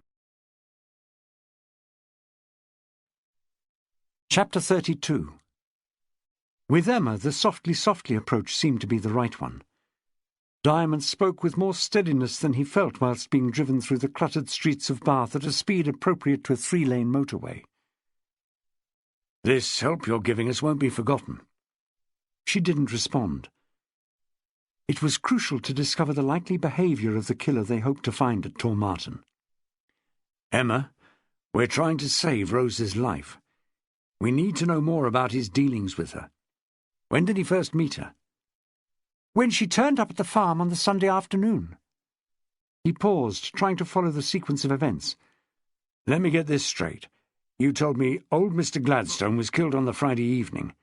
Now you're talking about Sunday afternoon. She nodded. A couple of days after. You say William went back to the farm? He went back on the Saturday and the Sunday. What for? To go over the ground, use the metal detector, dig for gold or silver or whatever is buried there. He breathed out audibly, vibrating his lips. With the old man lying dead in the house? He was taking one hell of a risk. Emma beside him spread her hands. That's how fixated he is. I told you it's an obsession. There's no other word for it. The chance to get rich quick. Does he have money problems? They live beyond their means, but it's more personal than that. He's desperate to prove something. To you? To himself. Oh, he started out wanting to impress me, to show me that he's a winner, much smarter than Guy. By stealing you from your husband? She was silent a moment. I haven't thought of it like that. I was carried along by the passion he put into it. Stupidly, I thought he was doing it all for me. A treasure hunt, with just the two of us sharing a secret. Flattered, yes. Any woman would be to have a man care so much about her. I let him make love to me. But it's been brought home to me that I'm of secondary importance. He'll carry on regardless of anything I say. An old-fashioned lust for gold. She shook her head. It goes much deeper with William. It's about his self-esteem. He has this terrific opinion of himself, and very little to show for it. His public relations business is going nowhere. If he could discover a new planet or an unknown element, and have his name on it, he would. He's sure he's on the brink of a brilliant discovery. You have to know someone as single-minded as that. He thinks about nothing else but the finds he's going to make at that site. With the old man dead, he could get onto the land at last and use his metal detector. That's how blinkered he is. Diamond understood. It was the kind of all-or-nothing motive that made a man into a hero or a crook. Certain individuals had this supreme belief in themselves that in the right conditions produced great art, huge discoveries, and inspiring leadership. But the same self-importance spawned dictators and murderers. "So he spent the weekend at the farm searching," he said. "Worth the risk, I suppose. It would have been weeks before anyone else turned up there. Old Gladstone didn't welcome visitors." "Believe me," Emma stressed, "if it had been Queen Square in the centre of Bath, he would still have been there with his metal detector."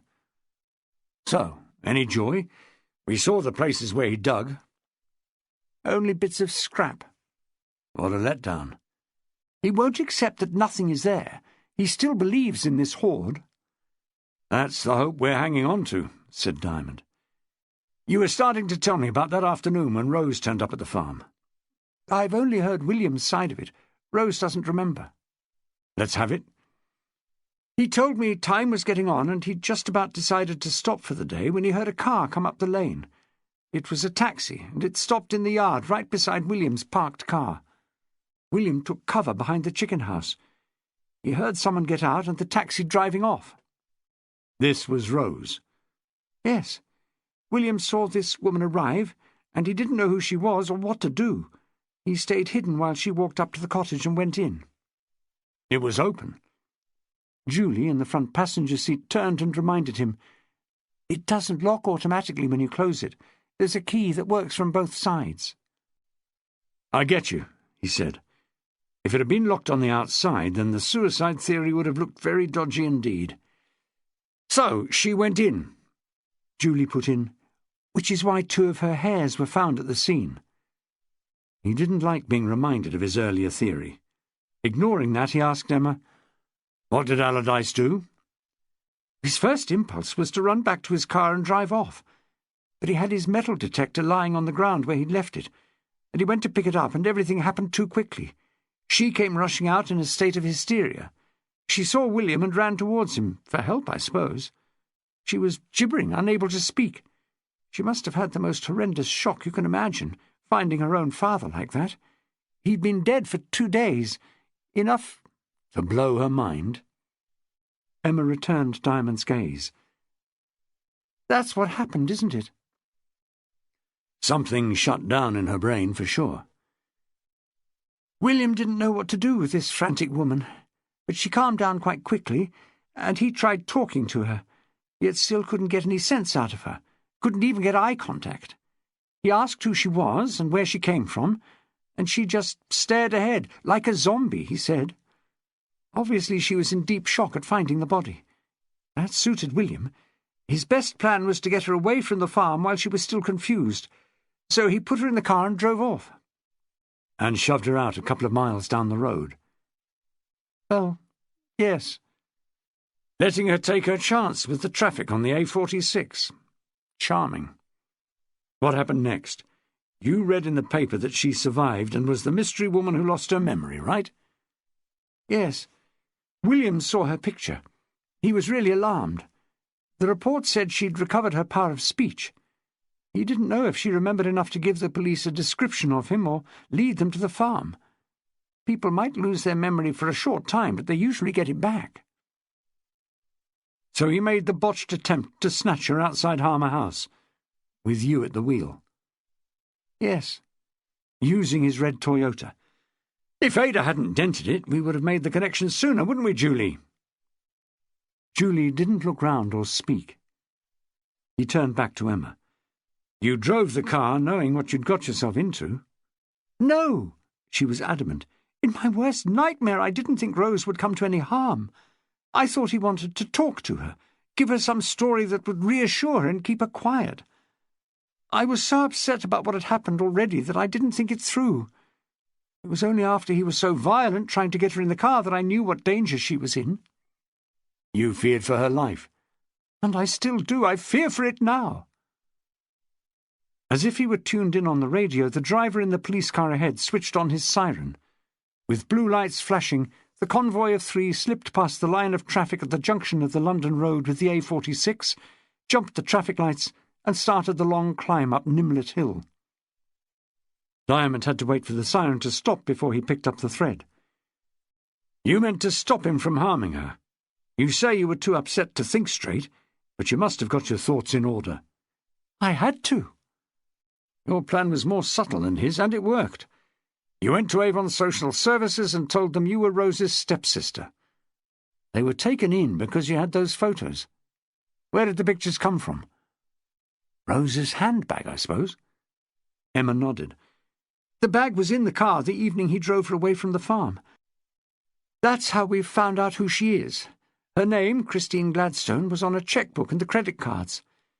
William asked me to get rid of it for him. He kept involving me at each stage. Going through the bag, I found the pictures and kept them. Old photos are precious. Everything else is at the bottom of the river. You won over the social worker with those pictures. She was the crucial person. Yes, the others were uneasy, I could see, but they weren't taking the decision. So you had to hide her away. You nicked a set of keys from Betrayal and took her to the basement flat in St. James's Square. But you moved her soon after. Why? William spotted her in the street. He said in surprise, You let her out? I wasn't capable of keeping her hidden all the time. She thought I was family and she cooperated. It was just bad luck that William saw her. I suppose it was good luck that he didn't see me with her. Anyway, he followed her to St. James's Square. He appeared at the window. Of course, Rose recognized him as the man who tried to snatch her outside Harmer House. She heard someone let him into the house and she panicked, climbed out of the kitchen window at the back. Those houses are built on a steep gradient, and it was a long drop, longer than she expected in the dark. When I found her next morning, she'd spent the night lying in pain in the yard. I had to get her to hospital. Hospital? His voice piped high. Are you saying she's injured? A broken ankle. Oh, that's all we need, Julie said. In plaster? Yes. All that softly stuff went out of the window. Diamond clenched a fist and brought it down hard on his thigh. Jesus Christ, you're telling us she's immobile. She has crutches. Terrific. He was temporarily lost for words, so it was Julie who asked, Didn't the nurses find out who she is? They're terribly overstretched. In the triage room, all they wanted was her name and date of birth. I gave it. Yes, but in casualty reception, Julie knew the procedures at the RUH. I told them we were sisters visiting Bath and made up an address and the name of a GP in Hounslow, and they were satisfied. Rose didn't speak up, said Julie. She didn't know any different. They must have asked how the accident happened. I told the truth, or most of it, a fall from a window. I said she was trying to hide from someone and underestimated the drop. Accidents often sound stupid when they have to be explained. And Rose went along with this. She was feeling pretty bad at the time and was happy for me to do the talking. She trusted you. I hadn't been unpleasant to her.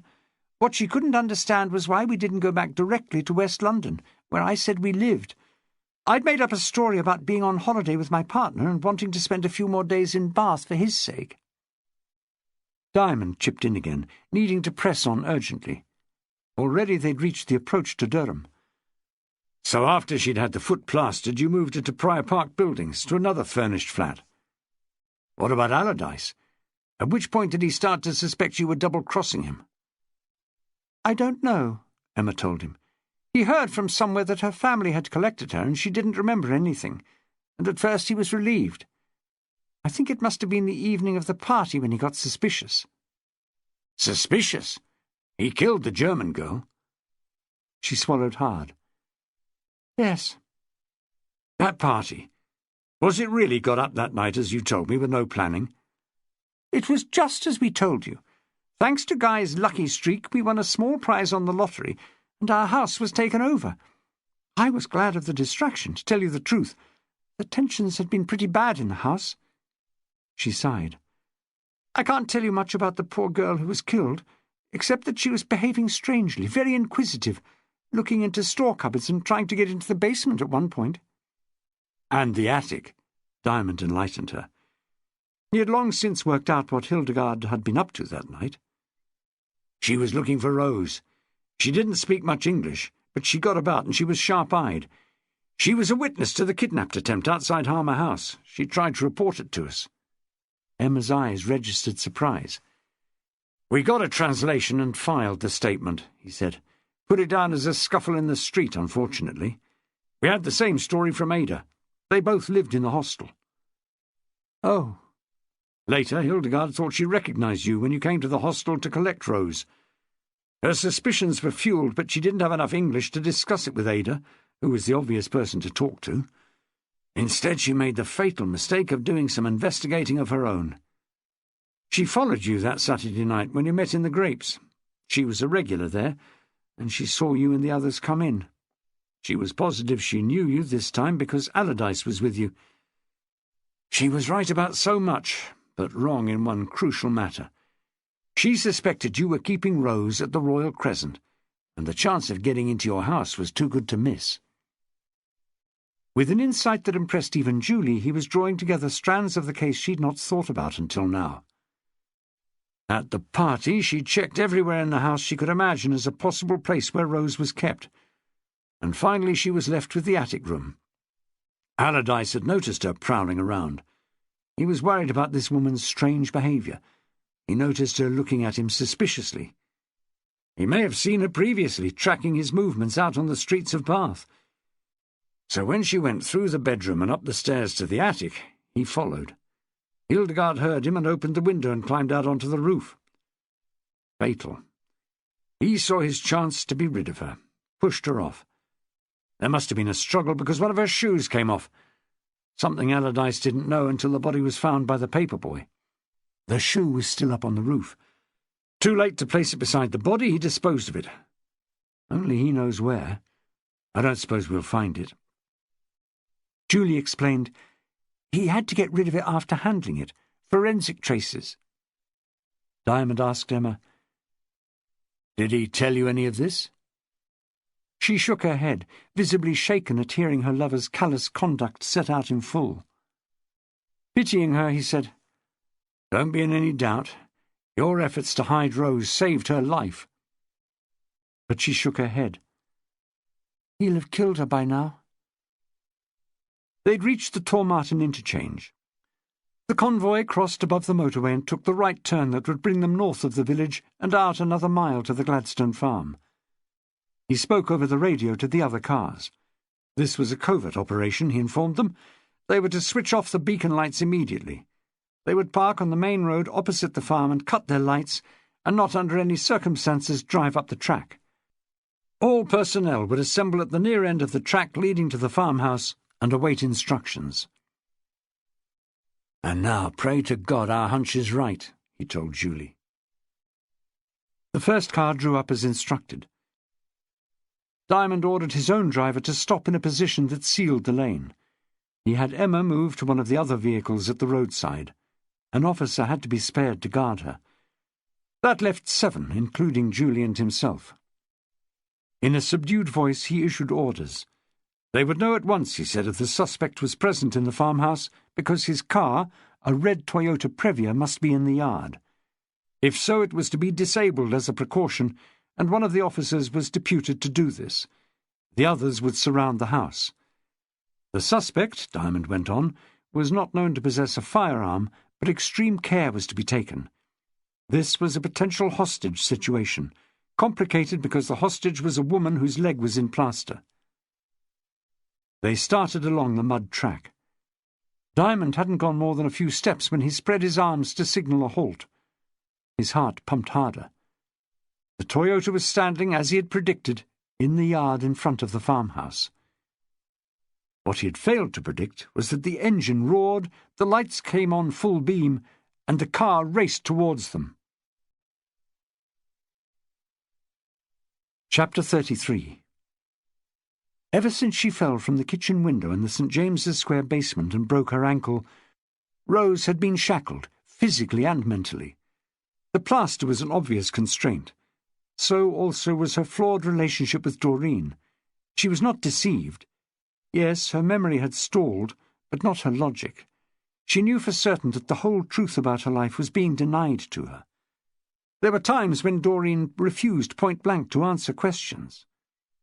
Her actions, The daily shopping, the care for her comfort and safety were decent, sisterly, genuine. But whenever Rose asked for more freedom, more space, Doreen was rigid and unforthcoming. She wasn't malicious. Rose would have detected that.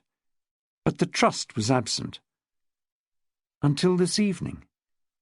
Doreen's entire manner had been different when she had arrived at the flat in Prior Park Buildings. Usually so well defended, she seemed uneasy, as if her strength were undermined. When Rose had asked for the umpteenth time about her family, Doreen had spilled it out, confiding astonishing things to her. The truth was deeply distressing, so painful that she could appreciate why Doreen had delayed discussing it with her. Her father, an elderly farmer living alone, had recently been found dead with half his head blown away by a shotgun. Rose had visited the farm expecting to find him alive. The dreadful scene had affected her brain. In effect, she was denying her own existence to shut out the horror. She heard all this with the sense that it must be true, but still without remembering any of it. She had no recollection of being at the farm, or walking in on the bloodbath within, or what happened after. She was left emotionally drained. After a while, Doreen had told her other things. She had talked of the family's unusual claim to fame, her grandfather's discovery of the Tormart and Seax during the war. 2 generations of Gladstones had resisted all requests to excavate the ground. They wanted only to be left alone to earn their living from farming. But now her father was dead, there was renewed interest in the site, even rumours that other objects had been recovered by the family. The smiling man who tried to abduct her was almost certainly acting on the rumours. Rose was white-knuckled, thinking about that evil predator. Thank God Doreen had moved her to another flat. This place seemed even more tucked away than St. James's Square. Unless you knew it was here, masked by trees and up the steps from Prior Park Road, you would probably go straight past. Doreen had stayed with her until late. She left about 10:30. Afterwards, horrid images churned in Rose's brain, and she knew she wouldn't sleep. For distraction, she switched on the TV. An old black-and-white film was on, with James Mason looking incredibly boyish as an Irish gunman on the run from the police. She watched it intermittently while clearing the table. Everything she did was slowed by the crutches, but she liked to be occupied, and she'd insisted Doreen left the things for her to carry out. On about the 4th journey between kitchen and sitting room, she happened to notice 2 slips of paper lying on the armchair. They must have fallen out of Doreen's pocket when she took out a tissue. At a glance, they were only shop receipts. She left them there. When you depend on crutches, there's a limit to the number of things you stoop to pick up. She finished washing up and went back to the armchair. The film was reaching a climax. The girlfriend had found James Mason in the snow, surrounded by armed police. She would surely draw their gunfire onto both of them. Involved in the drama, Rose gripped the underside of her thigh, and her hand came into contact with one of those scraps of paper. When the film ended, Doreen's receipts were lying in small pieces in her lap. While watching the last tragic scene, she must have been shredding them. Stupid. They didn't belong to her. They might have been needed for some reason. To make sure they were only receipts, she spread the pieces on the table and put them together, jigsaw fashion. Astra taxis, the first said, from Bath Station to St. Jas Square, and waiting, with thanks, £30. She had seen the transaction herself, watched the receipt being handed across after the drive from Harmer House to St. James's Square. Her short-term memory couldn't be faltered. The other was a credit card slip for the lunch at Jolly's. Doreen had settled that one at the till. She stared at the name. But it ought to read Doreen Jenkins. The date was the correct one. 2 lunches, it said. The name of the cardholder was Mrs. Emma Treadwell. Emma? Frowning, she stared at the name for some time. There was only one conclusion. Her so-called stepsister was caught out. Here was proof that she'd been lying about her real identity. She was crushed by the betrayal. If Doreen concealed her own name, could anything she said be trusted? The story about her father and his horrible death could be pure fabrication. as could the stuff about the Tormarton sea axe. Soon after, the doorbell rang. Her first thought was that Doreen must have come back. No one else knew who was staying here. That would be it. She'd just discovered she'd mislaid the receipts and she was back in a panic. She called out, "Coming!" and hastily scooped up the bits of paper and put them in her own pocket, hoisted herself up and onto the crutches, and picked her way across the floor to the hall. There was no second ring. She knows I'm slow, she thought. She unfastened the door and opened it the few inches the safety chain allowed. A mistake. A metal cutter closed on the safety chain and severed it. The door swung open, practically knocking her down, and Smiling Face walked into the flat and slammed the door closed. She gripped the crutches, terrified. "Move," he ordered, pointing to the armchair. She hobbled across the room. She was turning to make the awkward manoeuvre of lowering herself when he grabbed one of the crutches away and pushed her in the chest, slamming her into the chair. He kicked the other crutch out of her reach. As if she were no longer there, he walked through and checked the kitchen and the bedroom. Satisfied, he sat opposite her, resting a brown paper carrier on his knees. He was in a suede jacket, white sweater and black jeans. In a shaky voice she asked him what he wanted. "You don't know?" It was an educated voice, no more comforting for that. His mouth curved in that crocodile smile. "Come now, Miss Gladstone, you're not stupid. You know you've got to be dealt with, and it needn't hurt. You swallow the sleeping tablets I give you, helped down with excellent cognac, which I also happen to have in my bag, and you don't wake up. It's the civilized way to go, and it works." "You want to kill me?" "Not at all." The smile widened. "I want you to commit suicide." From the carrier he produced some cheap plastic gloves, the sort garages provide free at the pumps, and put them on. "Oh, and so that no one is in any doubt, I'll fix a new safety chain before I leave, reassuring anyone with a suspicious mind that you must have been alone here." Rose hadn't listened to any of it. He took out and placed on the low table between them a silver flask and a brown bottle full of prescription capsules. 15 should do it. 20 will make certain. Terrified as she was, her brain went into overdrive. This man would snuff out her life unless she found some way of outwitting him. Why? Why what? What have I done, that you want to kill me? He unscrewed the bottle and tipped some capsules onto the table. Take a few. If anything Doreen had said could be believed, the man was a treasure hunter. She knew nothing else about him, so she would have to gamble on its being true. She said, "It's revenge, isn't it?" "For what?" She held his glance and began to unfold a story worthy of Scheherazade. "Because you didn't find the necklace and the other things that belonged to my family."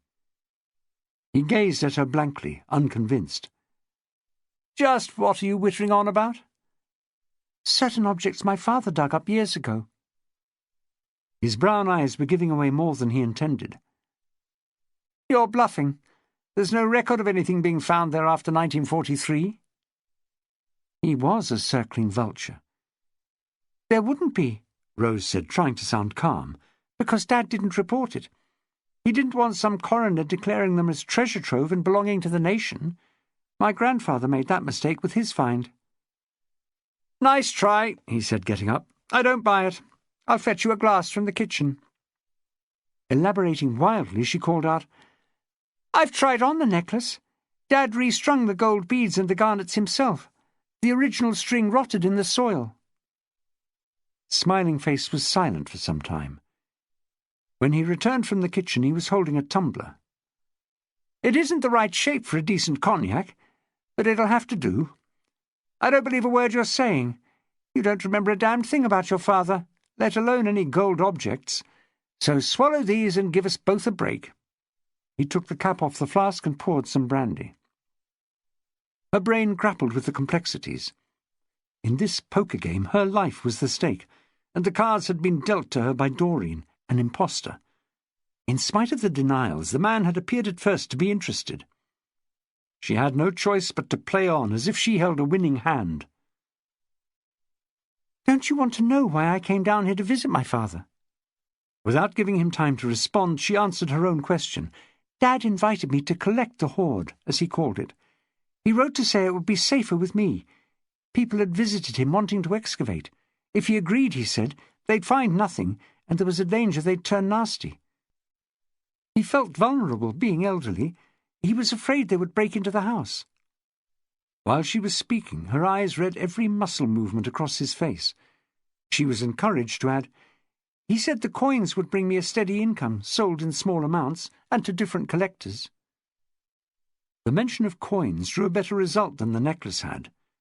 His grin lost a little of its upward curve. "What coins?" "The ones he dug up." "You mean old coins?" "I don't know how old they are. Silver and gold, mostly. They must have been in a pot originally, because they were mingled with tiny fragments of clay." His facade was crumbling, even if he tried to sound sceptical. "And where are these fabulous coins kept now? In a bank vault?" "No, he wouldn't trust a bank. They're in the farmhouse." "Oh, yes? Where precisely?" If she named a hiding place, he wouldn't be able to resist checking. He might disbelieve her, but he was too committed to let any chance slip by, however remote. The challenge was to keep him interested, without telling him enough to let him believe he could go alone. "He didn't tell me exactly where." He was contemptuous. "Convenient. But there can't be more than 4 or 5 places they could be. I knew the farmhouse as a child." "Now you're lying through your teeth," he said. "It's common knowledge that your memory is gone. You know sweet F.A. about what happened when you were a kid." Rose harangued him with the force of Joan of Arc in front of her accusers. "Wrong. It came back a couple of nights ago. I woke up in the small hours and remembered who I am and everything about me." A huge claim that she would find impossible to justify if put to the test. But how much did Smiling Face know of her life? She started talking at the rhythm of a sewing machine, stitching together a patchwork of what Doreen had told her and what sprang to mind. "I'm 28 and I live in Hounslow and I work in a bookshop. My parents separated when I was very young and I've seen very little of my father since. I came down from London the other day at his request, and when I got to the farmhouse I found him dead, shot through the head. The rest you know." He reached for the brandy and drank some, caught in indecision. "If you like," she offered in a more measured tone, squeezing her hands between her knees to stop them trembling, "we could go to the farmhouse and find the hoard. You can have the coins and all the other things, except the necklace." Trying to do a deal over the non-existent necklace was an inspiration. "Dad always promised me the necklace," he said tersely, getting in deeper. "You're in no position to bargain. If I believed you for one moment, I could go there and turn the place over. I don't need your help." "Believe me, you do. Cottage hiding places are really cunning. People centuries ago needed to keep all their valuables secure. The places they used were incredibly clever. You have to live there to know where to look." He passed a gloved hand uncertainly through his black hair. At the limit of her invention, she added, "We can go there now. I'll show you where to look." She pointed at the plastered ankle. "I'm not going to run away." In the Toyota, he said, with his habitual grin, "If your memory is back, I'm surprised you want to get into a car with me." She didn't know what he meant and didn't care to think about it. She said with disdain, "It's better than the alternative." "I wouldn't count on it." They had been on the road about 20 minutes, going further and further from the lights of Bath, past places with strange, discomforting names like Swainswick, Cold Ashton, Nimlet, and Pennsylvania. How this would end, Rose didn't dare think. With her injury, she had no chance of running away. Her plan, such as it was, amounted to no more than delaying action. But for what? The cavalry wouldn't come riding to her rescue. The car swung right and up a bumpy track. A stone building, pale in the headlamp beam, appeared ahead. It was essential to pretend this was familiar ground. She felt her mouth go dry. The bluffing was over. He would expect her to deliver now. "Out!" "I can't move without my crutches." He got out and took them off the back seat and handed them to her. He produced a heavy-duty rubber torch and lit the way across the yard to the house. Strips of yellow and black police tape were plastered across the front door. Smiling Face kicked it open and clawed the tape away. He told her, "There's no electricity. We'll have to do this by torchlight. Where first?" She'd spent the last 20 minutes asking herself the same question. Without any memory of this house, it required swift decisions. She had to put up a show of familiarity. "Could I hold the torch a moment?" He handed it to her. She cast the beam rapidly around the kitchen. "There used to be a loose brick against the wall there," she improvised, training the torch on one section. "But it seems to have been cemented in." She hobbled out of the kitchen, hoping the floors might be of wood for loose floorboards. But they were flagstoned. This was the living room. She shone the torch over a wooden armchair and a small table, a chest of drawers and a bed against the wall. One other hope was dashed. The place had no phone. On the walls and ceiling were a number of stains encircled with chalk. Her own father's blood? She made a huge effort to put death out of her mind. Then she spotted the faint outline of a pair of footprints in chalk, and a shudder passed through her. "There used to be a special flagstone with a cavity under it. I'm trying to remember which one." Smiling Face kicked the mat, uncovering most of it. He wasn't saying anything, but his impatience was obvious. "It definitely wasn't one of these," she said. "Perhaps if you rolled the mat right back." "And you cracked me over the head with the torch?" "No thanks," he said. "Your time has run out." Even so, he moved the mat with his foot and exposed more flagstones. It was obvious from the dirt impacted in the cracks that none of them had been disturbed for years. "I wonder if the stone I'm thinking of was in the back room," she speculated, switching the torch beam to the door at the end. "Full of junk," he told her acidly. "No one has been in there for years." Undaunted, she crossed the room and shone the torch over a forest of furniture and household objects. "Well, I'm beginning to wonder if it's at the back by the wardrobe." To reach the wardrobe, he would have to remove a rocking chair, a table, a dog basket and a hat stand, all coated with an even layer of dust. "Let's face it," he said. "This has been a total waste of time. You haven't any more knowledge than I have about this place. Give me that." He grabbed back the torch. She started to say, "I didn't promise to." He swung the torch viciously and cracked it against her head. She felt her skull implode. Briefly she saw fireworks, brilliant multicoloured points of light. Then they went fuzzy and faded away. The darkness was absolute, but some of her sensations returned. Shallow breathing. She was cold, freezing cold. There was a roaring in her ears, and she was being buffeted. The uniform blackness was scary. Her eyes were open. She could feel them blink, and she could see nothing, not the faintest grey shading at the edge of her vision. Blind? "I won't panic," she thought. "Try to work out a rational explanation." She seemed to be lying on her right side in a hunched position. Her foot, the one not in plaster, was in contact with something solid that made it impossible for her to stretch. And there was a smell that made her nose itch and her eyes water. Petrol fumes. I'm in a car. It's an engine that I'm hearing. I'm being driven at high speed. By degrees she remembered the incident immediately prior to blacking out. This, she deduced, must be the red Toyota. Smiling Face is at the wheel, driving at a terrifying speed, and only he knows where. I'm locked in the boot.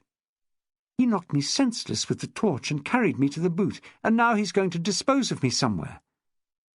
He wants me to die. He made that clear. He may even think I'm dead already. The strange thing about it is that I'm beginning not to care. I'm freezing and uncomfortable, and I want to be sick. Some instinct for survival insisted that she do something about it. Car boots had linings. If she could wrap some of the lining around herself, she would get some insulation. She reached out in the dark, probing with her fingertips for the edge of the felt she was lying on. Some of her fingernails broke. The effort was almost too much. But a strip of the material came away from the bodywork. More followed. She drew it to herself like a blanket. Or a shroud. Chapter 34. Diamond's physique had thickened and, it has to be said, slackened since he gave up rugby, but his reactions were still quick. He grabbed Julie and dived out of the path of the advancing car. It whooshed by so close that he felt the rush of air on the back of his neck. Scratched and winded, but basically unhurt because his colleague's soft flesh had cushioned his fall, he hauled himself off her and out of a hedge that was mainly bramble. "You okay?" She thought she was. He helped her up. "See if Rose is in the farmhouse." Leaving Julie, he started running up the lane after the Toyota, confident that a patrol car was blocking the exit to the road. From up ahead, a screech of brakes pierced the air, but the expected impact didn't happen. There was the high note of the engine in reverse, then a change of gear. He was in time to see the Toyota mount the verge to avoid the police car, rip through the hedge, advance into the field, rev again, switch back over the uneven turf, and bear down like a tank on a wooden gate at the edge nearest to the road. Like a tank, it smashed through. "Get after him, then!" One of the cars was already turning to give chase, its blue light pulsing. Diamond hurled himself through the open door of another, and they were moving before he slammed it. The rear lights of the Toyota were not in sight. "He'll make for the motorway," Diamond told the driver. "Can you radio ahead?" On an undulating stretch north of Tormartin, the skyline momentarily glowed in the high beam of headlights. At a rough estimate, Allardyce was a quarter of a mile ahead. There was no chance of catching him before the M4 interchange. A message came through from headquarters. Diamond could just make out through the static that Julie had radioed in from the farmhouse to say no one was in there, but she had found Rose's crutches. "I don't like the sound of that. I didn't see her in the car, did you?" he asked his driver. "No passengers, sir. I had a clear look." "What's your name?" "P.C. Roberts, sir." There was a hairy moment when they rattled the wing mirror in passing a stationary car. They were doing 80 along country lanes. "Been driving long, Roberts?" "Since my 17th birthday, sir." "How old are you now?" 18, sir." The problem at the approach to the motorway was how to divine which direction Allardyce had taken. At the roundabout, Diamond watched the patrol car ahead speed up the first slipway eastwards. "Then we go west," he told P.C. Roberts. They swung with screaming tyres around the long turn and presently joined the Bristol-bound carriageway. At this time of night the traffic would be sparse. Diamond was trying to hold down the nausea he always felt at high speed. It was compounded by concern over Rose. If she wasn't at the farmhouse, and her crutches were there, what had Allardyce done with her? "No sign of him, sir," Roberts said. "I reckon he took the other route." "Is this thing as fast as the Toyota?" "Should be. He should be in sight by now." "Keep going." This stretch of motorway had no lighting whatsoever. They had the main beam probing the 3 lanes. In the next minute, Diamond thought he could discern a dark shape ahead. "Isn't that something?" "You're right, sir. He's switched off his lights, bloody idiot. He's all over the road." As they got nearer, they could make out the outline of a car without lights veering erratically between the lanes. Roberts said, "I think his electrics are buggered. He braked just then and the brake lights didn't come on." "Flash him. Let him know we're here." "He knows that, sir. My God, he's going!" They watched the car sheer towards the crash barrier in the centre, hit it in a shower of sparks, and skew left across 3 lanes and the hard shoulder. It thudded into the embankment, reared up like a whale, rolled over, and slid upside down with a sickening metallic sound, spinning back across 2 lanes of the motorway. In trying to avoid it, they got into a skid themselves. Their vehicle did a 3/4 turn before coming to a halt. Diamond hurled open the door, got out, and sprinted towards the upended Toyota on legs that didn't feel like his own, only to discover that the impact had pancaked the superstructure to the level of the seats. The driver and anyone inside must have been mangled. P.C. Roberts joined him and warned, "You can't do anything. It could easily catch fire, sir. I've radioed for help." It was good advice which he ignored, for he had noticed something Roberts had not. The force of the crash had ripped open the Toyota's luggage compartment. The lid was hanging open under the upturned wreck, and a dark form wrapped in a roll of fabric was lying in the angle. Projecting from it was a white tubular object, shaped like an angled section of drainpipe. But it was patently not a drainpipe, because just visible at the end were 5 toes. "It's her," he said. "She's wrapped in something." Steam was rising from the wreck, but it had not yet caught fire. On his knees, Diamond reached into the darkness and got his arm around the body. Roberts was beside him. "I've got her leg, sir." Diamond tried talking to Rose and got no response. The hope was that the limited size of the compartment had restricted her movement as the car somersaulted. She was wrapped in the felt lining. They prized her out and carried her to a place of relative safety on the grass embankment. Diamond gently removed part of the felt that was covering her face. She had a bloody nose, but she was breathing. Her eyes opened. "You'll make it, love," he told her. "Allardyce. The fire service got him out eventually, sir, what there was of him," he told the Assistant Chief Constable next morning. "Looking at it from a cost-effectiveness standpoint," said the ACC, who usually did look at things that way, "I suppose it saves the community the expense of a long trial and keeping him in prison for a life term. And the woman?" "Do you mean Emma Treadwell? We're still holding her. We'll send a report to the CPS, but I can't see them proceeding on any of the more serious charges." "I meant the woman you rescued." "Christine Gladstone. They kept her overnight in the RUH. She escaped with some ugly bruises. Being in the luggage compartment where Allardyce put her, she was in the one reasonably secure part of the car." "Secure? I'd say she was damned lucky." "Some people are, sir. You're right. Considering she caused the crash, she was bloody lucky." "She caused it, you say?" "Being in the boot, she grabbed the wiring and ripped it out. His lights went, and the next thing he hit the barrier."